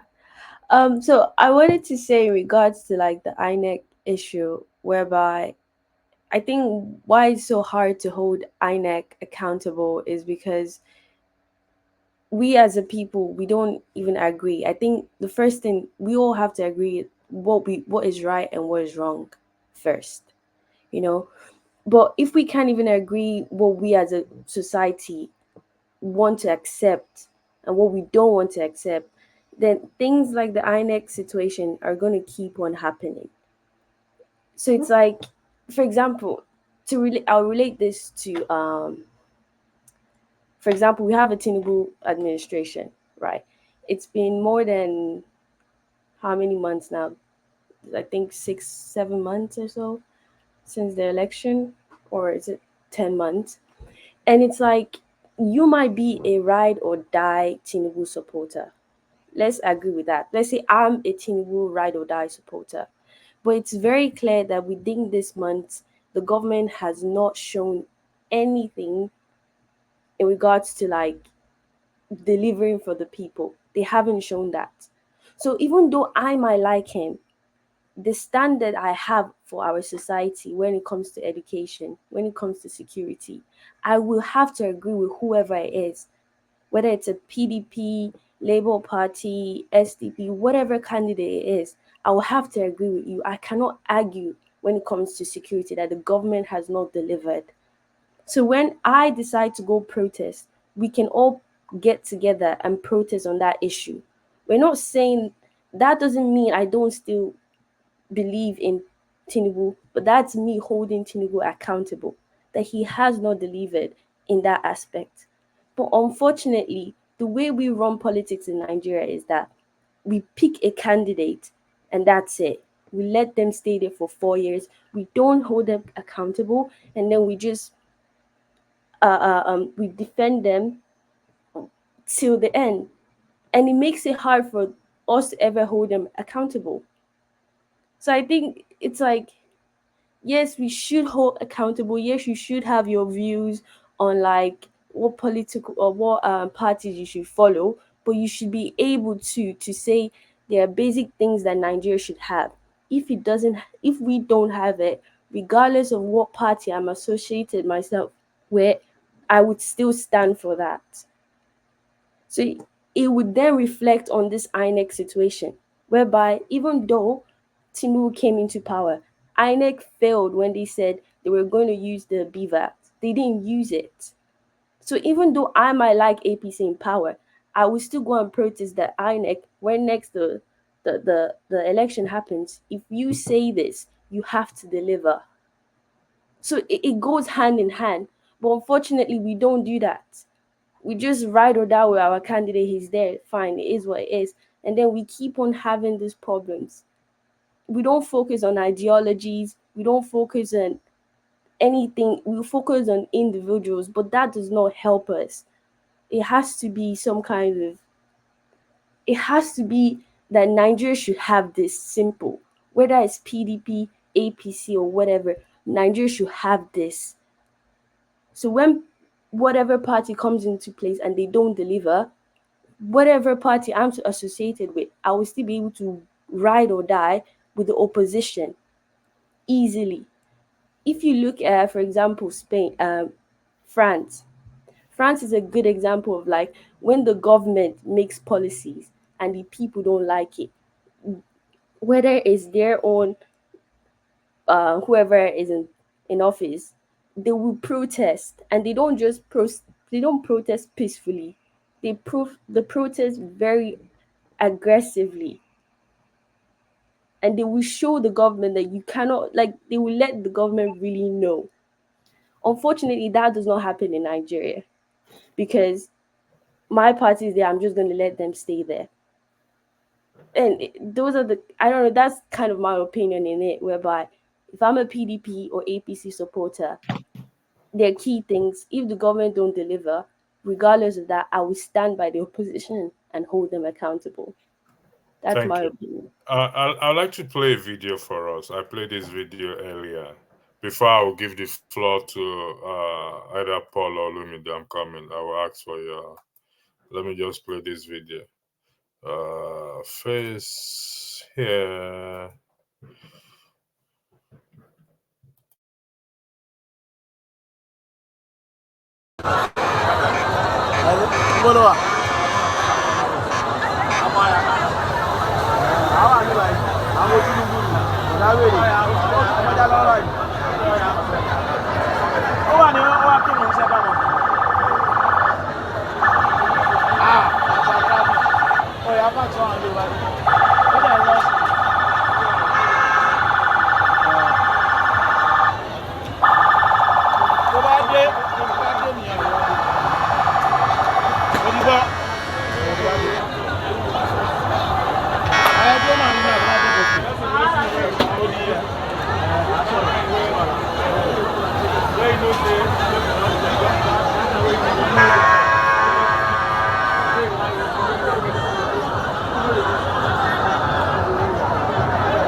Now, for those of you who understand Yoruba, you will hear what you can interpret. It means that telling Bola Tinubu that we are hungry. This is just to echo what Ngozika said, that the decision of few have this consequential effect on many for generations to come. Olumide, Paul, Olumide, I will. Olumide, do you want Paul to go first, or you want to go first? You've been there Sure. before. Paul just came in. You can go ahead. Okay, Paul, you go ahead. Thank you very much. The floor is yours. Olumide, you better man, correct guy. Now, New Year resolution, I have to turn a new leaf. Only me don't know the pharmacy. Only the one in there pharmacy is the drug that enter your head. You know the again, so it's okay now. So sometimes I get confused when the Nigerian government sometimes they tell us that we practice the American system of government. Meanwhile, if you want to practice something, when you say you want to practice something, I strongly believe you practice it in totality, or you simply say we are making our own type of system of government. The American system of government, the 50 states in America, has their own 50 electoral commission.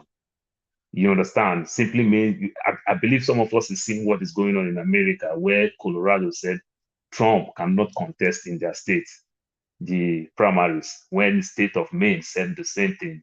You understand? The state.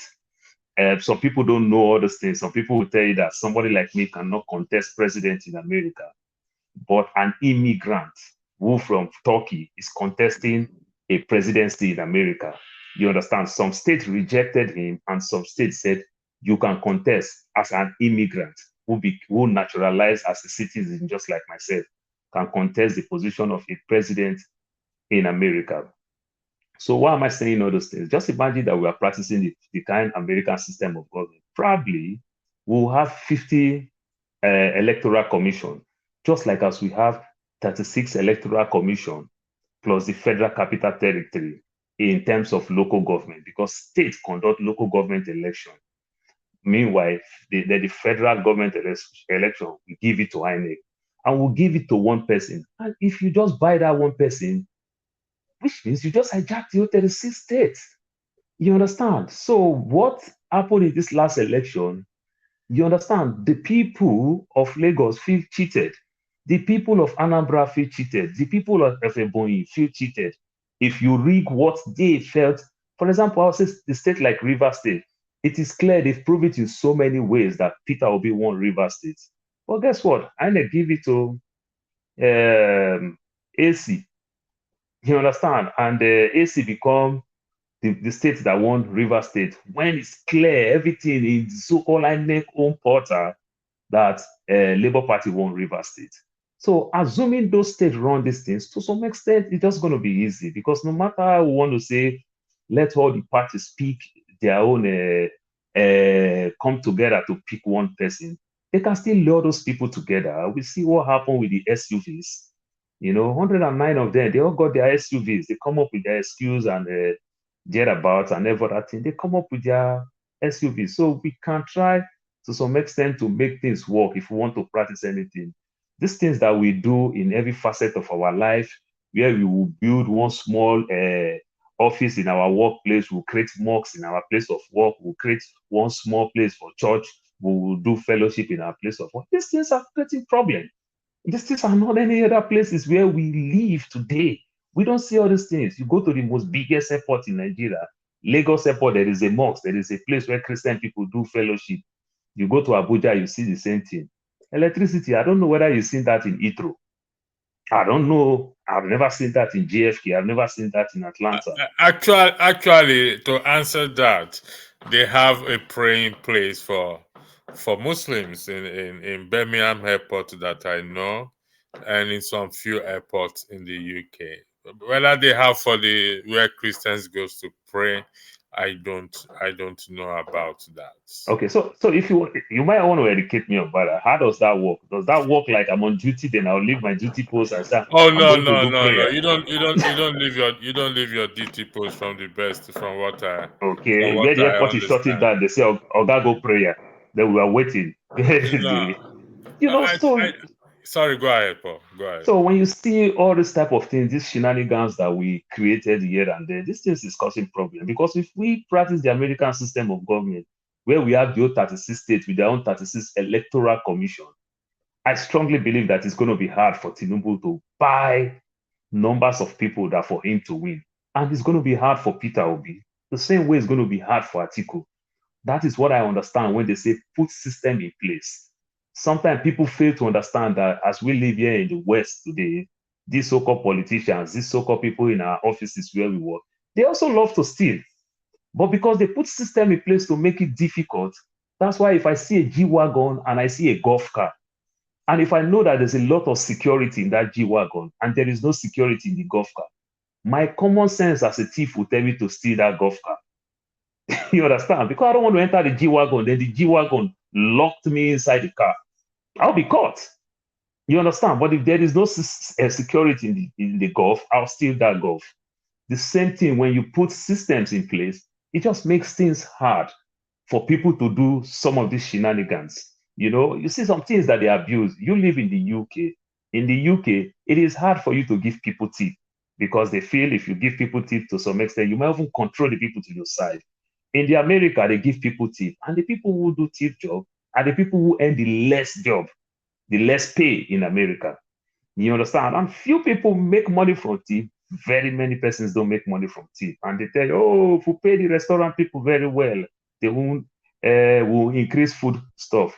If gas increase, if rent increase, if everything increase, if food increase in restaurant, what is the difference? But the owners of this business is taking advantage of it to rip these people off. So these are the type of things where we need to redefine what we want to do and how we want to go about it. I equally understand talking about even state controlling the so-called state electoral commission. That's why the governors also hijack that same place, that same system. But when people learn how to sue, like you talk about, and our judiciary is working to its fullest, when we try to put all these things in place, it's just going to be very, very, very hard. We need transparency and accountability. But what we get sometimes, you see a very transparent man, but there is no accountability. There is no checks and balance. We wait because electricity, you see all those things sometimes, it just makes me, I just feel for you because you are saying the right word. You are saying the right thing. And people are actually doing these things. But what is the percentage of people do these things? Because every time I feel bad when I fail, when I know fully well that I did not fail because I didn't do my work very well. But I failed because the system did not even just forget that it's just a waste of time. It won't work. And guess what? Truly, truly, truly, it will not work because there is no system in place. You cannot ask people questions. You cannot do anything. I just get tired. But on the soft spot, why I joined this thing again, before I yield to Lumide, electricity is the 774 local government has 7074 chairmen, whether the governors hijacked it or not, because those 7074 local government chairmen get their allocation from federal government. So it's there. But Uzo understands something. The law said the governor will oversee how the chairman is doing with their money. But the governor now hijacked their money. But you must understand that they do have these things. The governor is just messing up, did not want to conduct election and create caretaker committee that you will control. Sometimes the governor might create all these things that you are talking based on form of his security allocations and everything, just to disburse money to traditional rulers to control. But on the flip side, the way it works, 774 local government don't get money from even states. They get their money directly from Abuja. That's my take from that. Thank you. Thank you very much. Olumide, I will beg for thank you. your indulgence because Ngozika wants to leave. Sure, She sure, said, so sure. no, this is the way we'll do it. After Ngozika will be Olumide, then Olumide Steph. Lokopi, you are moderating for the time I'll be on. I'm listening from the background. So Ngozika will go, then Olumide, then Steph. So Lokopi is just holding ground. I'm in the background. I just need to attend to one or two things, please. But I'm listening. For how long? For how long? How long? As long Lokopi, you as don't you are see that the talking thing why Lokopi. they talk. Electricity won't leave us go do prayer. Happy New Year prayer. I know they do prayer. I'm not doing prayer. For how long? For how long I now? just joking. For I how just long? How long? joking. How long? For how long? No, just for five, So, five, so 10 electricity minutes. that you say do Passover night. No, this is the Passover night I'm doing. I told people early in All the of the night, broadcast all in of the Nigeria background they that go. most of them will go and do I talk Passover about the night from background they darkness go. to darkness. They will do Passover night from darkness to darkness in Nigeria. I told them this morning I when think I I was tell you, I broadcasting. think that this is darkness. Huh? Yeah, very bad, Sha. Very bad. No, I'm listening. I'm in the background, honestly speaking. All right. No worry. Ngozika, then Olumide, then Steph, then Lokopi. Then Lokopi, you not direct how you go with the rest. Bumi or Amadio. Remember, you are the moderator, so you can't speak for now. All right. Thank you, sir. Okay. So, Mr. Olumide, thank you for letting me have your time. I'll just be quick because this is after 1. I want to go and sleep. Tomorrow, this morning will be very busy for me. Speaking on INEC, I just wanted to say this. I just wanted to say it before I go to sleep because go gree me hope for Bele. I think we are already too late. Hear me out. Just hear me out. We're already too late because the people that believed in snatching it, grabbing it, snatching it, and running away with it did exactly what they said they would do. And once they got in there, they put their people. The first thing they did was prepare, like Uvi has been saying, for 2027. Now, I don't know if there's a way to remedy that situation, but I want us to think ahead, a bit ahead, to the people they are going to use as electoral officers. We know that it is professors. What do they call them? Professors, right? Returning That they officers. use Returning as officers. electoral officers. Returning officers. Yeah. And we know that these people are not currently, most of them that will be used are not currently part of the INEC structure. I don't know how they pick them. That's on me. I didn't know we were going to discuss this. I would have found information on how they are picked or how they are given that position. But I want to see, is there a way we can preempt who these people are going to be and make sure that whoever is picked knows, since we're talking about consequences and I'm still dwelling on it, knows that if they fuck up, if they write nonsense, it will not be business as usual. Because I have realized something. You can go with the up NEPA, New Year has started. I'm So you telling can you, no be light. finally light. So everyone was just helping me now, but that's different. So if you can follow the ballot box to the ward collation office, you can do that. But when it gets to the local government collation center, that is where everything happens. We saw it play out. And the people that can oversee it and make sure nothing goes wrong, they are the electoral officers. If we can hold those, since we can't do anything about the people that have been appointed as INEC people right now, I don't think there's anything we can do about them. But if we can go a bit further and hold those electoral officers and make them know that if you like, after counting 200, write 417, we are waiting for you outside. You feel right anything way you want right to, but you're not going to escape the consequences of cheating us out of our rights. I am saying this because Enugu election this year, we were talking a couple of weeks ago, and somebody was saying there was I don't know if most of you followed the Enugu election.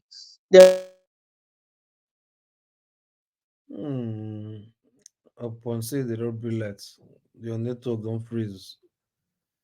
Let me see. Let me do 10 minutes countdown to see if you come back. 10, 9, 8, 7, 6, 5, 4, 3, 2, 1. Okay, so network is back. Immediately, you can. Oh, let me there. I say, I thank God. Say today, they show. You decided to start it from here. Thank you, Zita. So go ahead. So I'm happy that electricity raised this question. I mean, all the suggestion that the previous panelists and in the past few hours have raised is wonderful. Let's orientate the people. Let's educate them. That is always going to be a continuous process, especially for those. You're back? Okay. Is your network clear right now? Sorry, a call was coming in. It was part of the things I was trying to avoid. People that are wishing me happy new year. I've not wished anybody except you guys. Happy new year, everybody.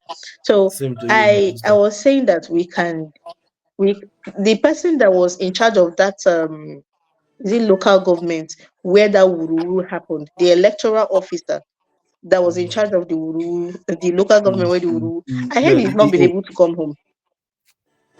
Yeah, he has not been able to come home since after the election. And Igbo people have a saying, no kukonyo and also. If he did nothing wrong, I'm not indicting him. No, I am not. If he did nothing wrong, why is he scared to go home? And that is why I say consequences and staying on the course, because he knows if the accusations are true, that he fucked up. And he knows his people are very angry with him. And nobody can do you bad thing or get you where they want to get you more than the people that know you reach your papa house. And they know I'm reaching papa house. So you know Grigo in papa house, he didn't do that thing. So let us wait for them at the front if possible. And make sure that whoever is going to be the EO, all the EOs, as many as possible, especially the ones that will allow devil and these evil people to use them. We know that Nigerians and the electorate are waiting for them. Good morning, everybody. Let me go and catch some sleep. Wish you all well in You just want something 2024. very wait. You just put something very important right now, and that is holding accountability. If the EO or the electoral this thing is from my village, from my community, it will be more nice than bringing somebody from Kogi State. After the election, he will just leave. Nobody will know who he is. If it's very nice, every community, every ward has somebody from that locality to be in charge, so that holding someone you know his house. I think that would be very nice. We can start pushing for that now. Yeah, so because this particular one, why he's unfortunate is that he's from the same place.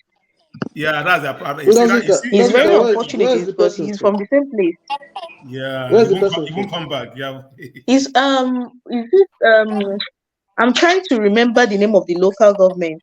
It's in Enugu here. You know, it's have had that local government that's in They know him. Enugu, You see, excess votes now. that can work, though.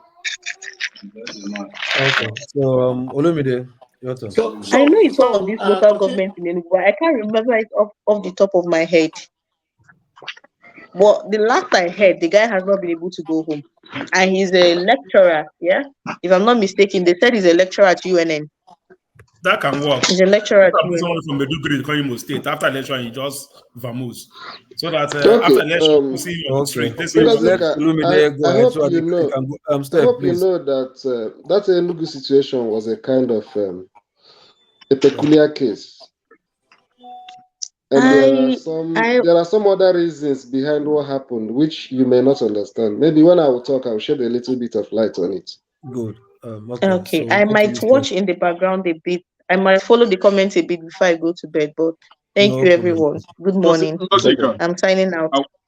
I'll call you tomorrow because I know you're already tired. Okay. Okay. If you be naked, Udi. I'm from Usude in Udi.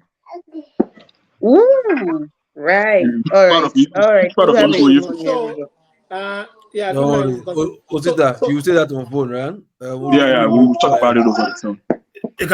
I'm even happy Osita is back on, because I was going to use his narrative as an example. Now, Osita is interested in going back home to participate in elective position because he wants to bring some of the ideas that he has learned from this part of the world and wants to use it to impact his people's life. Now, Osita doesn't want to join APC. He doesn't want to join PDP because of their kind of politics. He has seen that their kind of politics is not a good vehicle for him to achieve that aspiration. Maybe Osita wants to join another party of his choice. AAC, to be precise. AAC, party. Okay. So there might be and I have my reason why I want to join AAC. Good. There might be different reasons for wanting to join AAC. Maybe Osita is of the view that, you know what, they won't sell him a form that will cost 5 million naira or 10 million naira for an elected position. Maybe the form will cost maybe 500 naira. You understand? And then he also realizes that he doesn't have to bribe delegates within the party.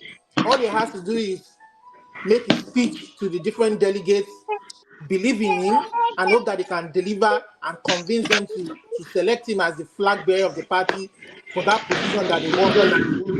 Now, Osita gets that elected to represent his party as that candidate, either as a chairman or whatever position that he gets elected in. Now, my fear for Osita is at the end of the day, Osita has Mr. Chef, can you please mute, please? There's too much noise in the background. Mr. Steph, can you please mute Mr. Steph, please? Okay. Osita has campaigned to every nook and cranny of his environment, to the people. He has convinced them of what he intends to do, and he's very upbeat that his people will be voting for him to come and, implement that change that they want to see. Now, at the end of the day, my fear for Olisa at the end of the day is Olisa's vote, the umpire that is supposed to collate those votes and show the results to the people that yes, Olisa truly and freely and truly won this election. My fear is that because the other parties that are corrupt and have no intention of really doing anything, using the people's resources for their betterment, has now corrupted the system, influenced the system in a negative way by bribing officials to swing those votes in his favor. My fear is that the umpire we have in Nigeria at all levels, the local government, the state government, the state House of Representatives and senators, and indeed the presidency at large, will not collate the true results, but will only collate results to reflect the person who has influenced them the most in a negative way. Now, my other fear is that part of the institution, we know there's a problem. The other institutions of government that should see this thing happening and arrest the situation, the law enforcement officers, our police or our army, seeing people snatching ballot boxes and arresting them, look the other way when these things happen in favor of the government of the day or whoever is doing such vice. So that is my fear, which electricity brought up, that we have a major problem. No matter how much we enlighten our people, we educate our people, at the end of the day, the umpire is a big factor. That the umpire should give us a good first-time results. We know that the judiciary now is another problem that we never thought in our wildest dream would be a major problem, but now, so we are in a conundrum that just keeps getting worse and worse. And imagine we're already talking about 2027 now, and we are everybody's like, we're not even sure what to do, we're not sure where to go, we are not sure of how best to resolve this situation. So that is my own fear for Osita. That I don't think it stands a chance until these problems are addressed. No problem. Can I respond? You are not God. Hold on, you respond, please. You are not God. You don't know what will happen, so you can't say it doesn't stand a chance. Try to maybe discourage him from doing what he believes he wants to do. So I would say, Olumide, you are very wrong, 100%. That's just my own objective analysis. Because you don't know even his community. You don't know what he has done before now in his community. You don't know the ideology he's bringing to his community that they might key or buy into. So saying he doesn't have a chance with the way police is run in whatever terrain you come from, I would say that is very wrong for you to say it doesn't stand a chance. But God for everybody. Is it Mr. Steph, right? Yeah, I think you wanted to say something. So we just do it from. Yeah, Osita Denmark, good evening. And my brother, well done. Look up here and the rest. It's a good thing to hear that you're planning on hitting the ground running in Enugu. Is it going to be governorship? In your business. Leave it. It's a secret. Yeah, not be your business. Leave her. No. Okay. Well, the area I'm most passionate about, which I believe is the only place where changes can start happening, is in the local government area. Exactly. That's what I believe. Okay. Let me speak a little bit on INEC, then I'll make an appeal to you directly. On INEC, I think that lots of things have happened already, as Ngozika said. We thought that Buhari was a strong man. But when Buhari appointed Loretta Onochie, a card-carrying member of APC, into as INEC Resident Electoral Commissioner, The whole country were on rampage. They criticized it, they made noise, and subsequently he listened and withdrew the appointment. No, sorry, it was pressured, not even listening, it was pressured. No, whatever it is. But then what happened when a different president, Tinubu, became president? He appointed not one, I think 2 or 3 card-carrying members Of and APC. active participants in their various states into the same position. Did he budge? He did not.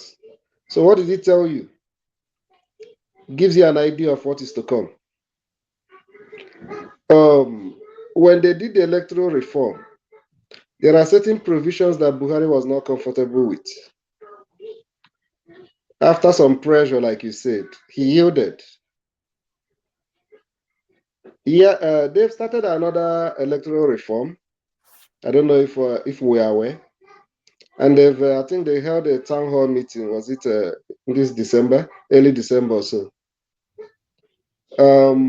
Maybe the process will continue to next year, but only God knows if there's going to be any meaningful change that the government is going to sign off on. And if it is still business as usual, the way we have it with the electoral reform, I mean, it reduces the chances of having any victory against the present people occupying those offices right now. The way the INEC chairman is appointed still remains an issue. The voting rights and voter intimidation and stuff like that still remain an issue. The law that will make it possible for electoral offenders, those that commit electoral offenses, to be prosecuted timely. They're yet to set up the tribunal or whatever they clamored last year. And I don't think they're going to do it even now. So we'll still see that there are lots of things beyond fielding a good candidate to contest the election. So another thing I want to add is also this, that the way and manner that political parties that is committed to change want to recruit candidates into those elections is still important.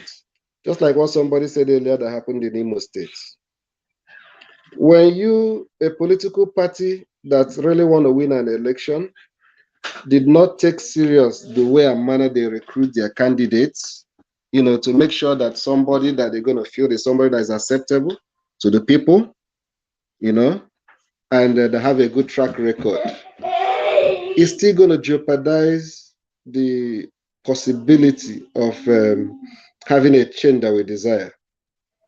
So finally, Osita Dema, what I'm going to tell you is that local government election in Enugu State, like in so many other states, position of chairman, local government chairman, is not done through election. It's usually done through appointment. Though they will tell you there is an election, there is not. My cousin is presently a chairman in my local government. And not because ordinarily he can. Hold on. Sorry, Steph. Is it like the way it's supposed to be done, or the way it is done? I'm telling you. Which state is it? Which state is it, Steph? I came from the same state with you. Enugu. Okay. Which local government are you? In Kano West. Okay. So what you have now is local government. Is my cousin, the current chairman. What you have now is, of course, he's a member of PDP, isn't it? Yes, it is.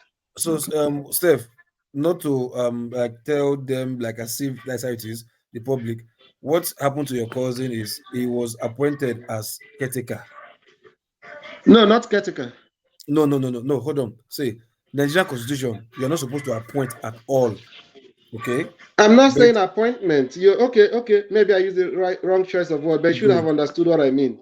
What do you What I mean? mean In is that, quotes, it's just Lokopi is explaining in yeah, quotes. what I Hold on mean is now. that, yeah, what I mean is that during that season, in one of their political meetings where they have to do the nomination of candidates, the ruling party itself, Okay. when they gather, Mhm. the political figure in that local government that is in good terms with the governor Yeah. will recommend somebody who he feels that they can trust. Yeah, of course. You understand? Yeah, of course. Because they're going to commit resources into the local government chairman's hand.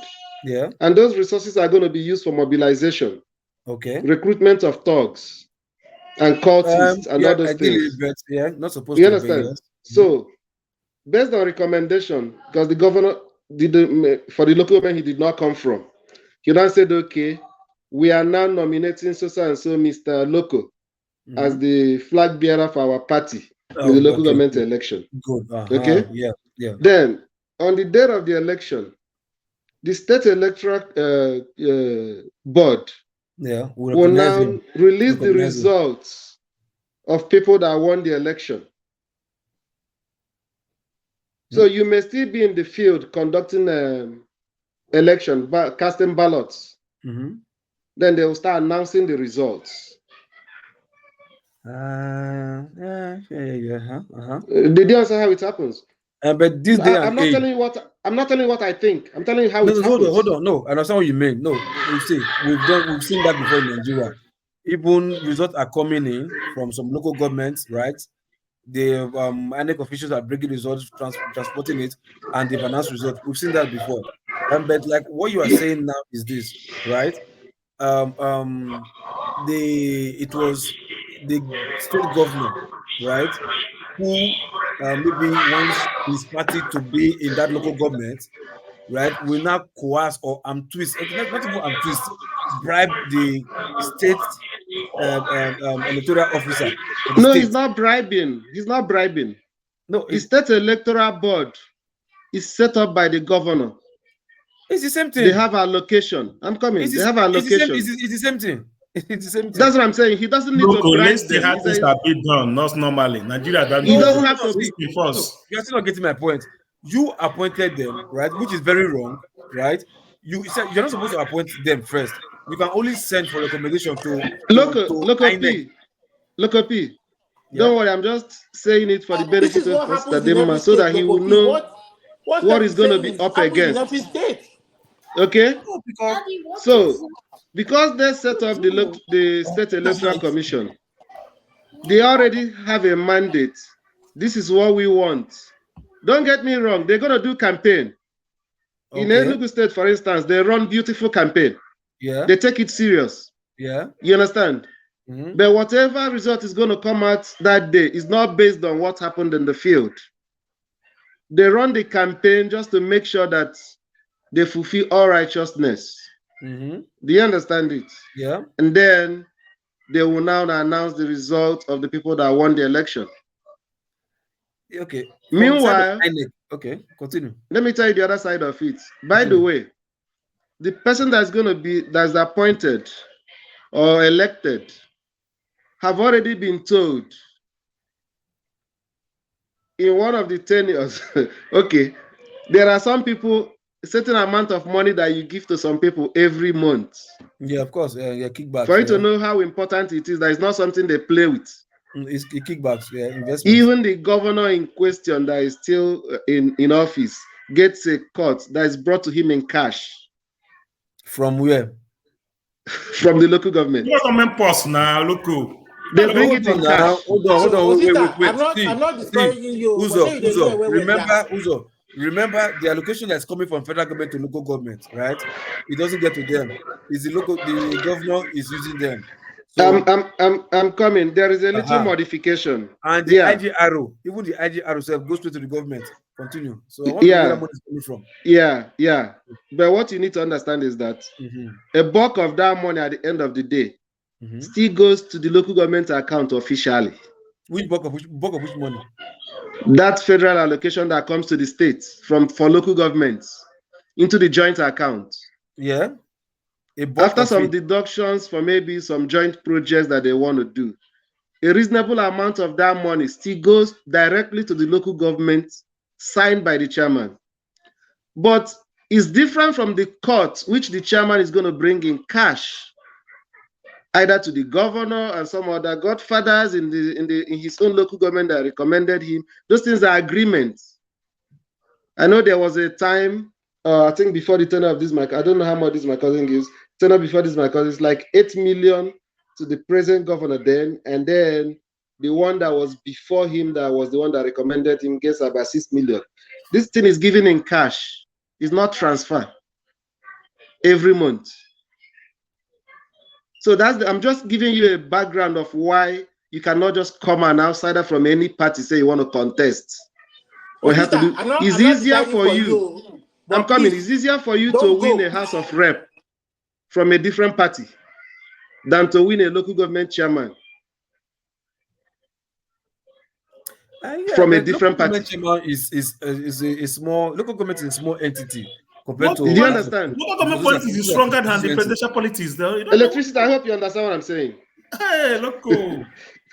Uzo, you say waiting. So just factor it into your consideration. Sorry? So that you don't just go throw money around anyhow. Yeah. No, see, look, my brother, see, I'll tell you this for free. Look, when it comes to politics in Nigeria, right? First of all, it's all about ideology first. Then, if you now say your cousin now that is now the local government chairman, first thing first, ideally, you present yourself to party leaders. That depends. No. Hold on. No, let me tell you, his own. He wasn't contesting. He's not contesting. Okay, it doesn't matter. He was like, can I give you a background? No, see, I understand that political meeting that they had that day. One leader from somewhere. He was outside the hall where they were having the stakeholders. He was outside. He was not even inside. Okay. When they called his name. Okay. How did they? You understand? Now they asked the so person here. Yeah, hold on. It's two he things, now ran right? into the hall. Okay, see, it's two so things. It was a shock to him. Okay, Steph, hold on now. It's two things. On that day.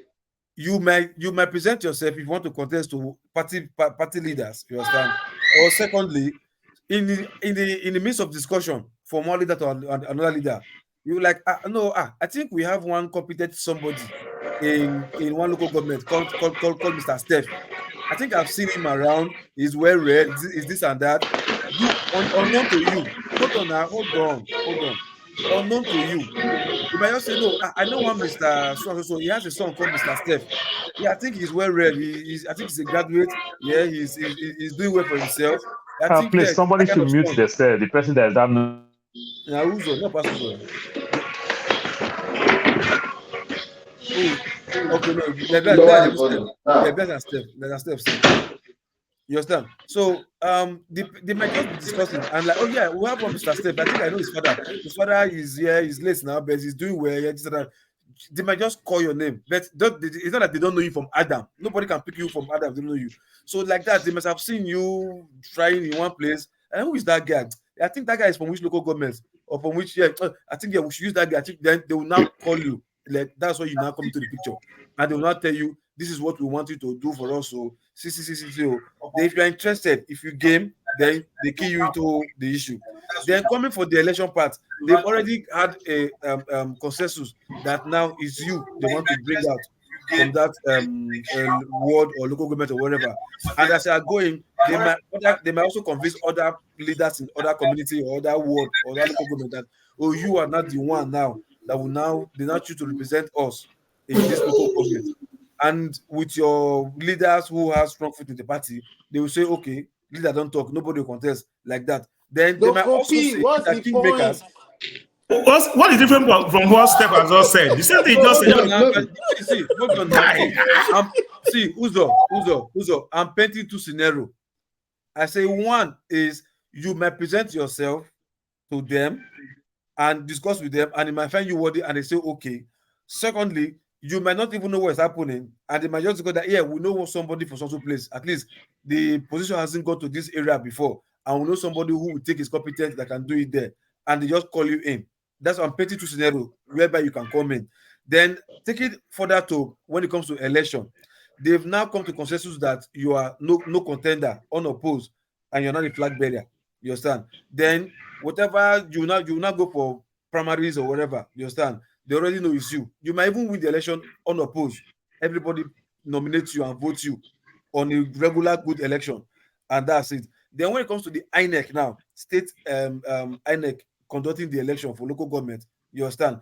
Ideally, they're supposed to be unbiased, but the people who are doing that, they are coming from recognized state INEC representative that is known to federal INEC, as in national INEC.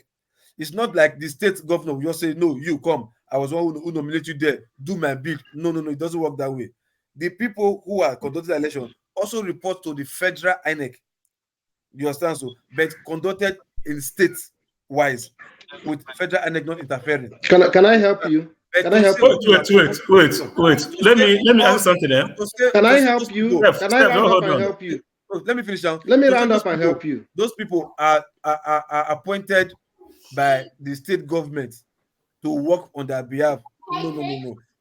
They might be. Can you wait so I can round up with my time? I'm going to round up and leave you to talk. They might. I just want to clear. I just want to clear one or two things you said. Number one, right. State electoral commission has no relationship whatsoever with INEC. 100% right. No. 100% State electoral commission has no relationship whatsoever with INEC. They don't have any form of relationship. No.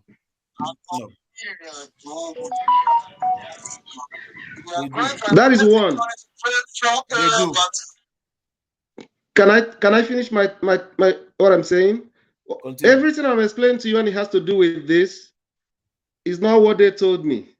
I've been part of the system from 1999 to the time I left Nigeria.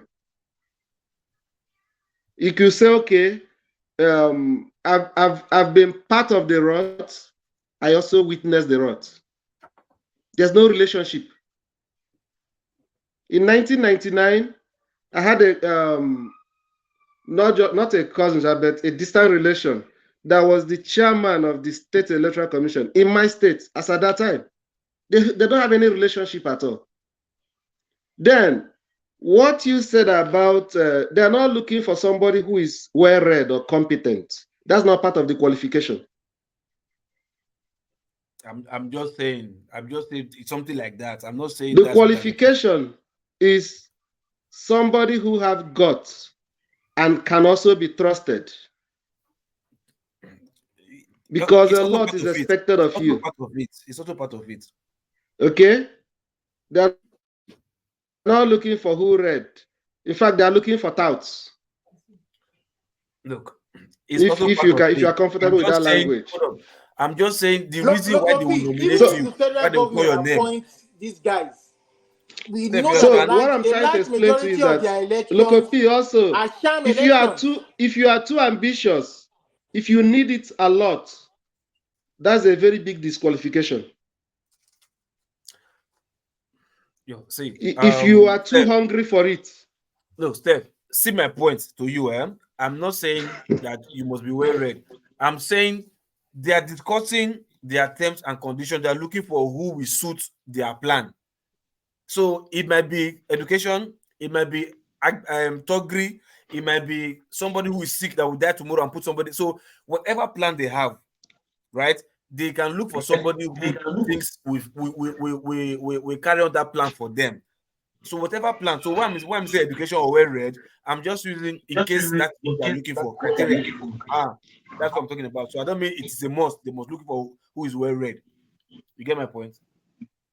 So Ositadema, just like I said, it's gonna be easier for you. For instance, if you have done some good work in your community and you want to contest for House of Reps from another party, it's possible that your goodwill could help you mobilize more better. But when it comes to issue of local government chairman or councillorship, it's usually just a party affair in those states, depending on the party that is in power. Do you understand? So I will advise you, don't, it's always easier said than done. Maybe you can go try local government, or don't waste your money. If you doubt it, go ask questions. Since 1999 till date, if there's anybody that is not PDP that have ever held councillorship or local government position, chairmanship position in Enugu State, there's nobody. And I don't think it will start from you running for local government chairman under AAC. So it's just an advice. Will you guys allow me to respond? Can I Let me ask you respond? one question. Local P, can I let me ask you respond, one please? question. Can I respond to you? Do you think in all the governors, among all the governors, all the states and their governors in Nigeria, right? They all have local, for those who don't have critical committee running the local governments, right? For those who run local government elections, you understand? Do you think it's all of them that did 100%? That one local government did not feed another, did not win another party, did not win that local government that is different from I'm talking of Enugu State. I'm not talking of any other state. Yes, I can answer that question for you. It's So almost if you do that, let me say you should The not waste person your I'm time. the person I'm talking to is talking of Enugu State.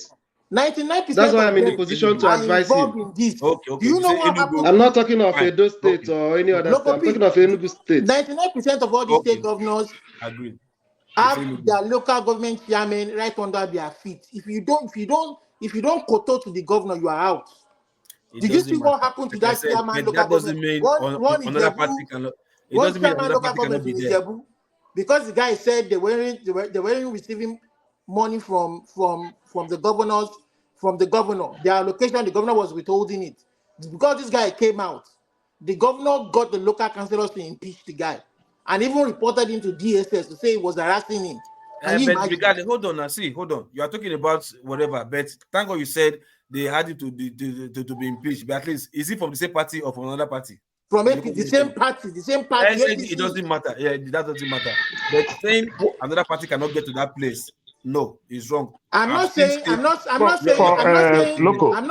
it is impossible, but I'm saying that these guys That's are the corrupt. Olumide, hold on. Oh my Olumide, hold on. God. Loco. Because it's the states that conduct election, and it is the governor, just like the president, that nominates the electoral commission, exactly, the nominate, chairman, and everything. nominate. You understand? Yes. So, and everything. No, so understand something. When we even talk about nominate plus the choosing and everything, it also comes from the state house of assembly. And good percentage of the state house of assembly is also the same party member. So it just makes everything go easily. So they live like one family. But when you come to the local government chairman, it is the third arm of the government in another way around. Like exactly. You understand? But in as much as it is that, the presidency have not really done anything on that aspect. I think Buhari want to try it, but I don't know why he took it out. Probably maybe feel that the governor's going to work against him, then Buhari took it out. And I really felt bad, because why I felt bad, it is his second term. He has nothing to lose. But I don't know why he didn't do that. Because why every governors want to appoint a chairman, in as much as it is not appoint, they anoint you going to be the chairman, just like what Wike did with Fubara. That's just exactly what is going on. And how painful it can be, because the local government gets their money from federal government separately. Every local government gets different allocation. Depending on your local government, depending on the size of your local government and everything, that's how you get your allocation. So no local government gets the same amount of money. But the local government, the state governors have so captured this local government chairman like it's a department under the governor. In as much as it's not supposed, please just let me round up with this, I beg you. In as much as it's not supposed to be so, the local government chairman is supposed to be separate government of his own who get their own allocation from Abuja. But oftentimes, they don't even go to Abuja.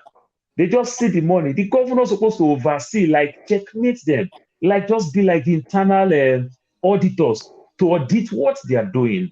But they themselves, in as much as the money is their money, they don't have access to the money. That's where you see that you hear what Steph said, that the governor the local government chairman give the governor money. So indirectly, they just say, sign here, sign here, sign here. You release this money to me. That's one, hold on, that's one wrong aspect. Then another wrong aspect again. You see a situation where local government chairman, primary school belongs to local government chairman. But what do you see in Nigeria today? You see governors build primary schools. It's not your duty to do that. All those nonsense that Wike is doing. Right. Many of the local government projects, let the local government do it, and you oversee. The only governor who hasn't done it yet is Oti. But let's wait and see what Oti is going to do. So let the local government chairman carry out their project, and you oversee what they do. The governor is just mere an auditor, internal auditor to audit what they are doing. But in this case now, the chairman take over their project, and the chairman is doing their project. Very many of the projects, like you see Wike did, some of these governors will do. You will discover that when you look some of these things that they do, when you say, oh, governor, try a build road for my village, that's a local government road. Yeah. You understand? Our constitution spell it clearly. The governors are supposed to build road. Local government are supposed to build street. You understand? Federal government are supposed to maintain the federal highways. And everything. So you just see mix and match. You see sometimes governor will stand up and build federal road and be fighting federal government for their money back. They'll go build streets. What is your duty? You know the way what is your duty to build primary schools when it belongs to the chairman? Paul, you understand? So this Professor Soludo. Olumide, go ahead, Abel. I don't tire. You don't want me to stammer. Olumide, you don't want me to stammer. Olumide, can you just please stop for just once and let somebody finish? Somebody relax, because you talk. No vex. You would think that Professor Soludo, that is well educated, will obey the law. But Soludo came in. Soludo said, the chairman of this local government, you know what? Don't think that I'm going to work with you guys. He was after governor, some of the chairmen of local government are PDP or APC. He said, don't expect me to work with you. I will give you your salary, I will give you your entitlement, but if you're expecting anything else from me, forget it. Okay, Olumide, let me remind you, I'm still the person moderating here. So sorry. Please, Paul, continue. So if the governors allow the local governments to work, this is where you see local government, you see challenges, because any local government that didn't deliver, at the end of the day, when they are leaving, they'll say, governor sees all my money. You understand? So there is no competition. Like as you see the way it happened back then in the days when you see Awolowo was doing his own thing, Okpara is doing his own thing, Ahmadu Bello is doing his own thing. There is no competition. There is no nothing. The governor is just taking the shine. The governor just hijacked everything, because at first, I think Tinubu started this nonsense when Tinubu tried to turn Lagos State local government from 20 to 57, create these LCDAs and everything. Then some of these local government chairmen really feel bad, because your allocation at Tinubu split it into 3 and share it and create another 2 additional local government chairmen called the LCDAs and everything. Only for them to think that Tinubu want to share it into 3. Sometimes Tinubu share it into 6 and keep 3 for himself, that he is also taking 3 to also do other things and everything. Didn't do nothing. This is what happened. Let me put it another way that will make it easy. We all grow up with maybe many of our communities, our area, our local government, there is no one private school. Where did we get it all wrong? Where we have over hundreds of private schools in our area, and government have not succeeded in building one public school. This is where the local government die. You understand? This is where the states, they make mess of everything. The local government chairman just become their department. It's like a department, like a ministry under the state. A parastatus under the state or the federal government, which is completely wrong. Then with the federal government alone, cannot do anything. I could remember some years back, somebody tried to propose something. They begged people like Dangote, why don't you contest for Kano local government? You understand? Strong men, people like Elumelu, why don't you contest in your local government? Let us see how the governor will want to outshine you. You can go to any court with the governor. You can bring the governor down. But these ordinary people, where they just call you that you are working in a bank and they say, I will make you a local government chairman. You don't make people a local government chairman, because a local chairman is an elected position. It's not an appointment. It's an elected position. The people vote for it. Why are we wasting money to conduct election where we will not vote? Or you see some of these governors who do caretaker committee. We literally did caretaker committee for 8 good years. God, that's why the schools die. That's why I could not pay salaries to teachers. You understand? Because teachers ordinarily get their pay from local government, but the local government don't even see the money. And these things will not even work because the governor wants us to steal everywhere. And this governor just understand that if I calculate my state, how many local government I get and how much these guys are getting, that is the first money they hijack. They can't tell me. You understand? I'm bringing 2 billion every month from Abuja and put together my own local government. It's bringing like 3 billion. No, where are they going with the money? You hijacked it. These things are wrong. Everything we achieve in the West, you understand, comes from our local government. Everything we achieve comes from our local government. We don't even know what is called state projects living in America. It's our counties. It's our counties. We see all these things. The police, they run the schools, they run everything. That's my take for that. Welcome, Mr. Tone. Welcome, Mr. Ekwesi Okbaku and Mr. Eze Emeka. No worries, my eyes don't see the rest, but you know what to do that. They say you always come show your face like one of the P squares with your glass and whatever. I greet you, sir. So I think Mr. Tone should come. Local P, just before they say, can I just respond? Because to Olamide and stuff. I mean, yeah, Osita, before you respond, Loco, Yeah. you are under mentorship, so you're supposed to have welcomed the 3 gentlemen. And you know hear me? No. Okay, I didn't hear. Okay, I apologize. Loco, No, Loco, sister, I will Loco acknowledge is the the one in Mr. charge. Tone, Loco Mr. is in charge. Loco is But the he one. told I'm Loco just not in the to. background He listening. told Loco not to talk, but he collected the conversation from us. I apologize. I thought he did not. I thought he did not welcome. bad person. I thought he did not welcome the 3 gentlemen. No, I Loco told is the one. come on, man. No, you bad person. Ask the 3 of them. I won't mention their name one after the other. Okay, I apologize, myself. No. So I use the floor Wanted to back even to give you, the Loco. floor to Mr. Tone first before just to go in that All direction. right, go ahead. You are doing a good job. I've sent a token into your account. No problem. And a prayer. I've received it already. So, Mr. Tone, where do you want to come in? I know you I'm must back be at the again. background.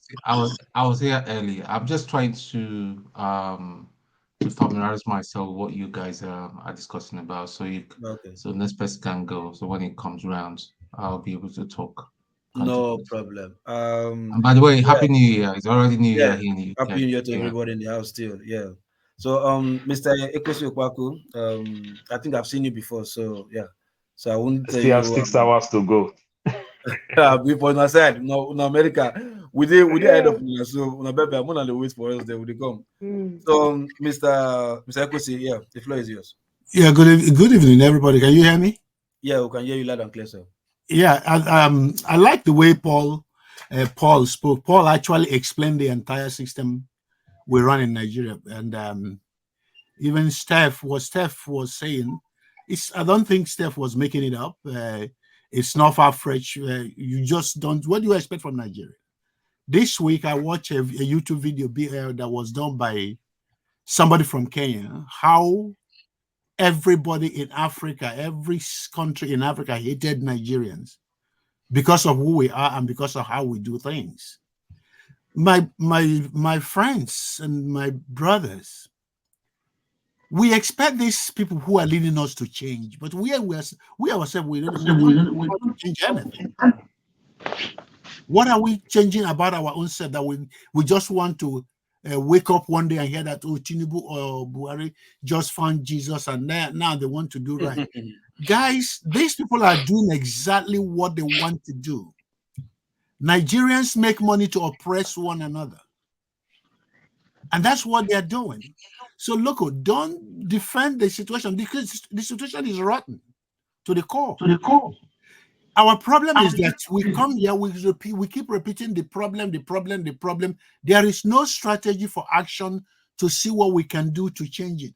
It took 100 years from emancipation to when civil rights started in the United States. But at the end of the day, the only thing that changed the situation was the action of the people. It wasn't the people who messed it up that changed it, because that's what Albert Einstein said. You can never change a system from the same method that destroyed it in the first place. Our goal on this platform should be, what is our strategy? It's never going to be overnight success. What is going to be our strategy to start striving to see what we can do to change it? And Osita Dema can go there. If Osita does not win any chairmanship in Enugu State, that's why I disagree with Steph. If he doesn't win the chairman or chairman of any local government, he can shake the system. I'm from Anambra State anyway. He can shake up the system. And that's what P2B did. P2B came to office, paid pensioners' arrears for about 10 years, if I'm not mistaken. Who owed them the 10 years the P2B came and paid back? Some other governors. And guess what happened? Because he cut the money from renovating the governor's mansion, they impeached him for saving money. Guys, we know what's going on. Our people are corrupt to the core. So there's no question about that. Paul already said that in the United States, everything that goes on in the United States is done by the local government. At best, the state government does when it comes to public universities. The universities in America are not owned by United States government. Probably when you see all the universities, they are all owned by the state governments. They're all sponsored by, financed by the state government. But we don't have a foundation like that, and we want things to be right. Somebody got to build a foundation before you build a house. And that's what the guy, Lincoln, you did in Singapore. That's what they did in South Korea. But we expect things, we elect all of you here, because I know no matter how corrupt you are here, you're not going to at least eat all the money. You're going to eat, probably you're going to eat 50% and use 50%. It's not going to change Nigeria. Mr. Okpagu, I'm sorry, this is the first time I've heard this. But if you have spoken well, Olumide, no, I won't allow you. No, I won't allow you, please. I just have a question for him. Don't worry. When I'm done, you can ask your question. So this issue is not reminding ourselves about problem over and over and over and over. It makes us look retarded. Because all our life we grew up in Nigeria. Steph said that he used to be a part of the deal. That people that causing all these things. But now he's on the other side. He's now actually seeing the light why it is not right. Why it is not right.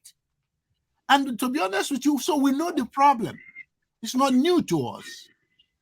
I didn't come here to listen to how bad Nigeria is. I know that from when I was in St. Finbas in Lagos. I know how bad Nigeria has been since I was born. It's not a new thing. What are we going to do? What is our strategy to start reshaping the system? That's all I have to say. Now, let me hear Olumide's question. So my question was, now my fear for Osita is that, except I feel that the primary challenge Osita will face at the end of the day, after doing all the hard work of reaching out to his community, convincing them that he's the best person to deliver development and use their resources to their benefits, that is the best person to do that for them. My fear for Olisa is that the umpire that is saddled with doing that will not allow him get there, they will rig him out. Okay. That is the biggest challenge that he has to face. Okay, let me answer you. The umpires, they've been there forever. We've known about them a very, very long time. You are not telling us a new story. These corrupt people have been there all the time. Osita knows that he's from that place. He doesn't look like a 10-year-old kid. To me, it takes courage. Listen, it takes courage to do anything that you have never done before. And he knows that the possibility of losing is there. I support, if he's raising money, I will put my money in him. Because it takes courage to do anything. And that's what we lack as Nigerians. We lack courage. We're very weak people. We don't take initiative to do something fearful. There is a statement John F. Kennedy made a statement when he was talking about putting a man in the moon. He said, the second sentence he said is, We are not doing it because it's easy. We are doing it because it's hard. In Nigeria, we don't do anything because it's hard. We are looking for easy things and easy way out. And that has to change, both for me and for everybody else. Because we have to reconfigure our mindset. Can I make this comment? And that's the only thing that makes sense on this platform. Every other thing is garbage. Can I chip this thing in? Thank you very much. Well said, sir. Okay, what I want to chip in is this. It's not as if I'm discouraging us, Sister Demma. I just remember what I concluded with. I said I want him to know what he's going to be up against. Good. Do you understand? Good. Because that is important. Good. I don't think that anybody that really want to go and occupy a political office is going there just because I want to go try. Do you understand? Yes, you want to win. If our brother that I think almost everybody here rooted for, who is Peter Obi, yeah, contested the presidency, but it seems like he was not really fully aware of what he's going to be up against. Oh no, he knew that, because don't forget that Buhari ran 3 times before he won the first time. I'm coming. Yeah. So you think that he ran just to try? No, he was running to win. Exactly, but you see, you know fine. That even Peter Obi knows that he was. I'm coming. Why I said I think that he does not really know what's going to be up against. So, Osita Demma, if you're going to do it, it's going to be double the hard work. Yeah. You're going to consider the fact that you're not just hoping for people to vote for you. Because even if they vote for you en masse, you're going to secure the vote. You're going to count it and announce it by yourself. Because the same people who printed the ballot paper is the same people who knows the number of ballot paper they have. Mr. Steph, I think what you are doing, I think you're doing in as much I think you're advising him, right? Guys, can I come in? I've been trying to speak since I got all these listing. Can I just come in? The advantage you're talking about, the advice is like no. Can I just respond? I'm somebody who believes that I should know all the odds that's going to be against me when I start planning. Listen. Even the advantage, you're not even telling the advantage. Listen, you're telling more of the disadvantage of listen, guys. Yeah. Listen. Tell him what is good, what can happen. Listen. Exactly. Mr. Tone, as soon as Enugu State local government election is just around the corner. It's in February. Yes, brother. You see that, bro? Now, I'm not going in there because I don't want to go in there because I have the certainty that I'll win. No. I'm not going in there without knowing that, okay, look at all these factors. I know that the odds are 99.9, in fact, 110% against me already. Thank you. I'm not a part of the political system. Thank you. The only thing I have is the passion to make a change. Exactly. You might say, oh, I could lose money, lose my resources and everything. So what? If all of us, if we keep on holding down money, keep on protecting ourselves, not wanting to lose anything, we're not going to get forward. It will all be just about complaining and complaining. I said this year is a year of action. Yeah. We can either move forward or we stay stagnant. In fact, there is no stagnancy, because stagnancy even means that we're in one place. It's either we decide to move forward or we continuously retrogress. As a matter of fact, let me interrupt you, Osita. Steph, you're going to be the chairman of his campaign in the United States. And we're going to raise that money for you. You know, the truth is that someone has to do it. I know. I feel you, bro. I believe you. Why did I choose the platform APC? And I'll come back to Alex Oti. Someone just said something, and I was having a conversation with a senior aunt sister of mine here in the UK, who's from Abia State. She lives in England. I live in Scotland. She was, she was saying all the good things about how good things are happening in Abia State. I said to her, look, I admit that we've started seeing certain changes in Abia State, but I said to her, how long has it been since Alex Oti has been in government now? Almost 6 months, if I'm not mistaken. What happens to the local government? Because for me to know that a governor really, at this point, day and age where we are, wants to bring development to the people, you can't tell me you want to bring development if you're not allowing that free democracy to thrive within the local government, if you're not ready to empower the local government. And the first step to empowering the local government is by making sure allowing a free and fair election, regardless of how detrimental it could be to you. So while we all, make cheers for Alex Oti and everything, we need to start holding him accountable as well for what happens in the local government. Because someone said it here, the roads you find in the streets, in the communities, the market, the primary schools, the secondary schools, where you have the worst of deterioration and retrogression happening, it falls under the jurisdiction of the local government. If we had very functional local government, you and I wouldn't even necessarily want to care about who becomes the governor of a state. Exactly. Nothing should concern us about who is the governor. That is why the seat is become so intoxicated and powerful unnecessarily. We shouldn't have to bother about who becomes the president. The things happening in Plateau State, where it happened, they said politics is local. The word local, and I shout it in capital letter. Politics is local. So, Sita, I had one word to you. You continue. That's why the mayor of New York City is popular than the governor of New York. Exactly. The local government, all we should care. And that was why when I was asking you people, delving deep more into the structures of local government, when we are making the conversations about ward and councillors, which made me start. When Amadia spoke about community chairman, and I now started interrogating, where does this community chairman fall in the structure of governance? Because I couldn't find it. Because to the best of my knowledge, what I know is that the wards elect councillors. Councillors, exactly. And the councillors represent the wards. And funny enough, maybe in electioneering terminologies, the ward itself is ascribed to the communities. Because when I look at the few things you have online, the ward, for instance, I'm from Usude, and Usude is a community in Udi local government. Yeah. And they also refer to Usude as a ward. Maybe Ward 10, Ward 7, this and that. Exactly. Yeah. So it's funny enough that even people who are within those localities do not even know what is the function of their councillors.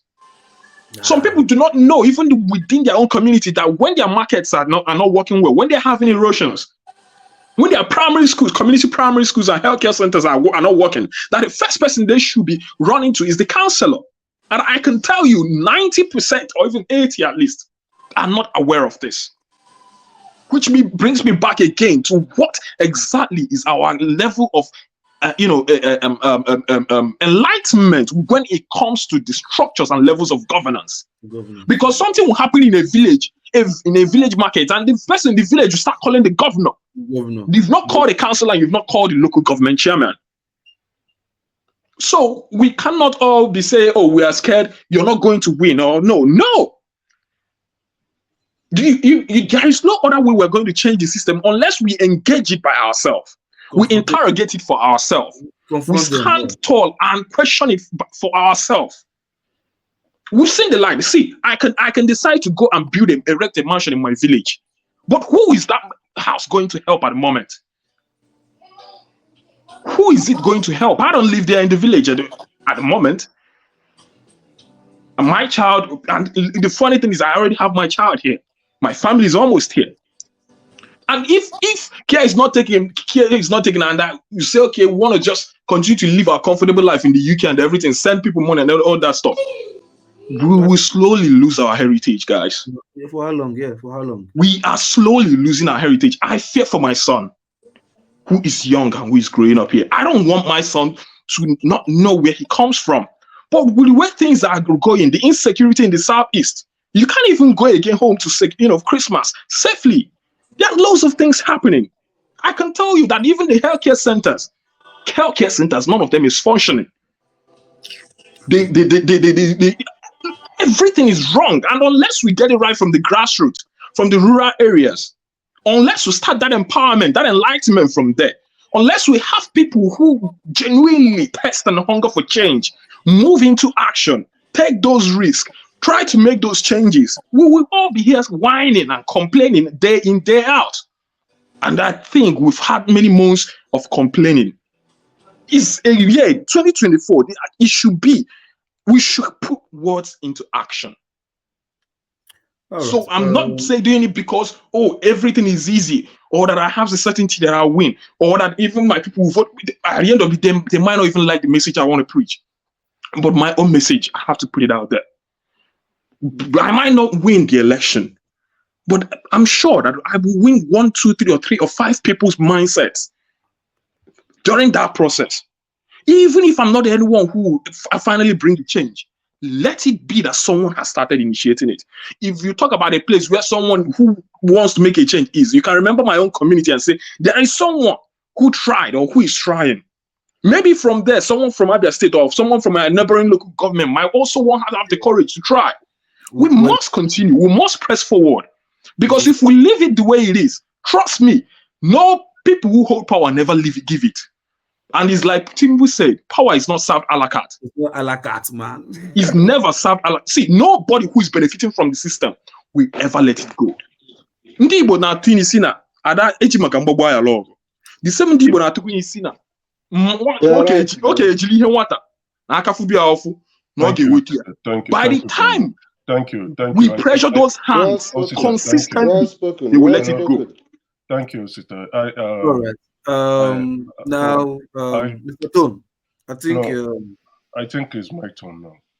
Oh, who came first? Eze and Tone. Who came first? I did come first. Anyway. Tone is waiting. Tone said he want to wait a while. No. If it's Eze that came first, no, I think you should go to Eze now. If it's Eze that came first. Yeah. Anyway, good evening, everyone. So Eze, please. Good evening. I think I took my time to listen to you guys speak, and even from yesterday, I was not opportune to come in to express my opinion on several topics being discussed. I might take you guys. I might take you guys aback. Of course, nice to see you. Thank you. Any words of advice for our bro, Sita? Jesus Christ. Let me congratulate. Stop making me I'm not the issue in this conversation. We're all talking about, why are you making this thing personal about me? This is not right. That's how we behave. It's not right. Mr. Eze, please continue. So I think I'll try to be very quick. Let me congratulate Osita with his future political ambition. I think young Nigerians should be brave enough to go into the political space. But I know, just like every venture that you attempt, you may come in naive, ignorant, inexperienced. But once you go into that space, with the lessons you get, you move from zero to a certain degree of knowledge, experience, and ability to understand what it takes. So I would encourage you, please go ahead, even regardless of the fact that you know that you are not going to make an impact, but it is good. That impact is for your own personal growth. And if you think it's a field you want to continue in the future, I think you definitely would gain my support, and maybe as time may go, I might be able to give you a few advice on what you need to do. But definitely, I appreciate the fact that you know that you are not going to win, which is really good. You're going there to, I think the thing you need to go there to do is to gain experience, understand that political space, which a lot of young Nigerians do not know. And that's why they keep complaining and talking gibberish, especially on social media. So once you go in there, I believe a lot of people will look at you, especially you coming from the diaspora, and they know that you come with some level of exposure and experience of Western society, right? And you'll definitely find some people who would gravitate themselves to you. But again, even if the result do not turn out in your favor, count that as some experience on your heart, and move on, keep striving, keep building, keep re-strategizing, keep reorganizing, keep reorganizing yourself, and before you know it, your followership will continue to increase, and then you'll begin to have the ears of the people who will want to listen to what you have to sell. But while I think I'm here for a specific purpose, especially from yesterday's view show. And why do I say so? I said a lot of us, especially young Nigerians, when I say young Nigerians, I'm looking at the age of 20 to probably 55. We are very impatient. And as a result of this, we do not understand the gifts that we have as a country. And many of us are also unpatriotic. Now, how many of us are aware here that in the history of our country, we've experienced 13 recessions, right? And the worst recession actually happened in 1966, 1967, during the war, the Civil War. And that as a result of we being in a prolonged democracy, we've been having some great stride. Maybe not remarkable, but we've been moving forward. The only time we experienced a recession was during the Buhari's administration, and it clearly showed that the man was incapable of organizing his administration economically and in other ramifications, even security-wise, and politically too, because he even made mention of the fact that some cabals were behind, running the show. But what I would say, because I've been listening to this show, I think I've been listening to this show for like 4 months now, on and off, on and off. But I would want to say that, guys, I like what Osita is saying. It's time to stop complaining, and it's time to begin to take actions. That's why I really appreciate what he's doing. But you guys complain a lot, and you complain a lot. Even when the country is making some good strides. Things are not easy when you're a leader, let's be very honest, especially if you've led a team or you've led a company or you've led an organization. It's really not easy to lead a country, and a country that is as diverse as ours. So when we do have some positive development, we should count it as a good stride. When things turn down, which they definitely do, even in our own personal space, we should see it as a challenge. And the bigger the challenge, the bigger the accomplishment.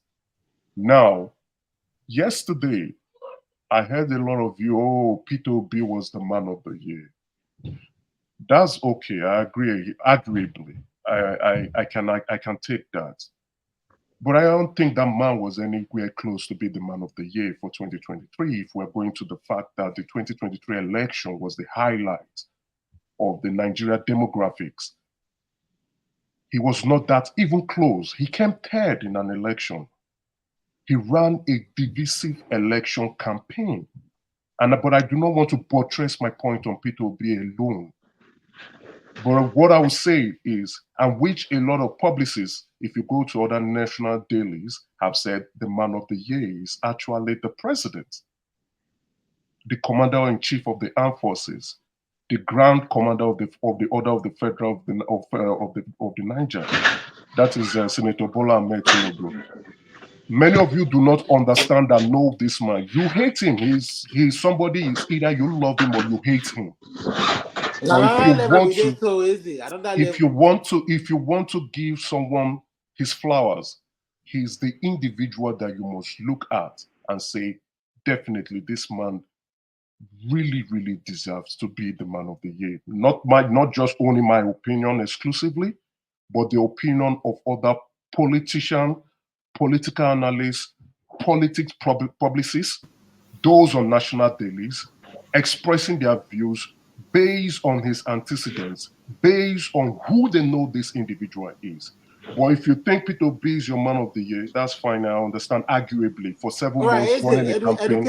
Educate I will do that. I'm going to that space. Don't worry, Olumide. Calm yourself down. Peter Obi running a campaign for 7 months and getting 6.1 million votes. That's remarkably, arguably. You could look at him and say politically, okay, he did well for himself, but he still lost that election. What Peter Obi was able to do as an opportunist was to key into the emotional pains of Nigeria, especially young Nigerians, coming from the pains of EndSARS. That young Nigerians are tired of what life has dealt to them, especially from police brutality. And right from that space, young Nigerians said, we will wait for you in 2023 and we will get our PVC and we will kick you guys out. Peter Obi, I have followed his politics properly, even way longer than many of you here. I followed him when he left Anambra State as a failed governor for 8 years. And he went into the covenant when he was going for his yearly summit and giving his faith statistics. He came in and he was repackaged by Obasanjo's media team and pushed to run for that office. Was lent by Obasanjo giving him his political team to go manage him, as well as other young Nigerian, very exciting, young, intelligent young Nigerian who came on board to repackage a fraudster and made him look like, when you repackage Pap to look like Custard. Mr. Isaac. Please, just allow him to finish. Just allow him to finish. No, he'll finish. He'll finish. I'll let him. He still has the floor. Local P is the acting moderator here. I'm just in the background. When you are using some certain, making some certain statements for the integrity of this platform, if you don't have, you use the word froster in respect to Mr. Yeah, Peter. I did. Do you have any evidence to that? Yeah, lots of it. You want them? I will post them on the electricity. Let's hear him out. Yeah? No, I understand why. Let's hear him out. Let's hear him out. He's going to speak until such time you provide that evidence. I'll post them on the budget. I'll start with the Bandora's papers. I think many of you are aware. Then until such time, can you please use the word allegedly? Who's this thing is? Steph, is that coming from you? Could you kindly use the word allegedly until such time that you provide the evidence to that? Is that okay with you, please? Oh, I can use allegedly if you're cool. All right, thank you very much. All right, so there was a Disney 115 million bribe scandal, Federal Fidelity Bank MD, where you said Peter Obi was the one who told him to go give Disney that funds, right? I will post it on the back channel for you to look at. Then you can, I think many of us are all aware of the Pandora paper. You can go do your research on it if you want to. And then also where he was giving a contract to friends and cronies without following due process. Contracts, Peter the fraud. So you can do your search on that. But my viewpoint is not to talk about him, right? So like I would tell people on other platforms, I would say those who need to be appreciated are the guys who were able to launder Peter Obi's image very, very effectively and sold him to young Nigerians. Those are the people you need to give the award to. Now, why do I think the president is the man of the year? If you've not read this day newspaper, please go do that and understand. And I think, I don't know if the publicist was able to key into my mind to take out some of the words that he used. This was a man who was deemed to be the next president and was almost kicked out of his political party, almost losing that power structure that he has helped build to put in and install a president into power. I know many of us do not really appreciate what it takes to make someone become president, because for some of us, politics might not be our forte. But when you have a gentleman agreement that after a particular period of your tenure, and once you're done, it is my turn, and that gentleman goes in and begins to act differently, it shows that some people cannot be trusted. But we are humans. We are entitled to renegade on agreement if we don't want to keep it up or have different views or opinions.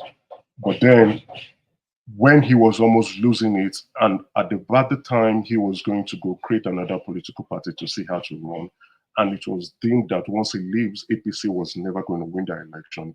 It was a PDP election for them to win. He was able to galvanize his people around, went to the Southwest delegates, even though his own godson was betraying him. People in Aso Rock were betraying him. The former president was betraying him despite the fact that he didn't want to show his hands. And he made that rally call that look at the agreement. This is how I make Buhari president. I think Electricity, you played it at some point. I was on your show one time. I was watching. You did play it. Sorry, Mr. Eze. I just read the document you posted, and I'd like the record to reflect that issue is an allegation that has not been proven. Would that be correct? It didn't go to court. No. I need you to answer my question for the record. It didn't go to court. It has not been proven. It has not been proven. When you say it has not been proven, it has not been proven in court because it didn't go to court. It is only a competent court that will. Just for the record again, you have the floor. I will not. The channel don't tolerate maligning somebody's character without evidence. So no, but Electricity. I know. You said you are not the moderator, right? I told you I've been watching this show for 4 months, and I've seen you guys malign the president. So don't bring up that morality piece. When you are the moderator, I can accept that. But I have seen, for you, I have not seen you do it. But I have seen people malign our president, call him different names, insulted him. So don't use that on me, please. Please, I beg you. Mr. Eze, please, I beg you. No. Electric. Then I will call you bias because I have seen people call the president different names. Listen.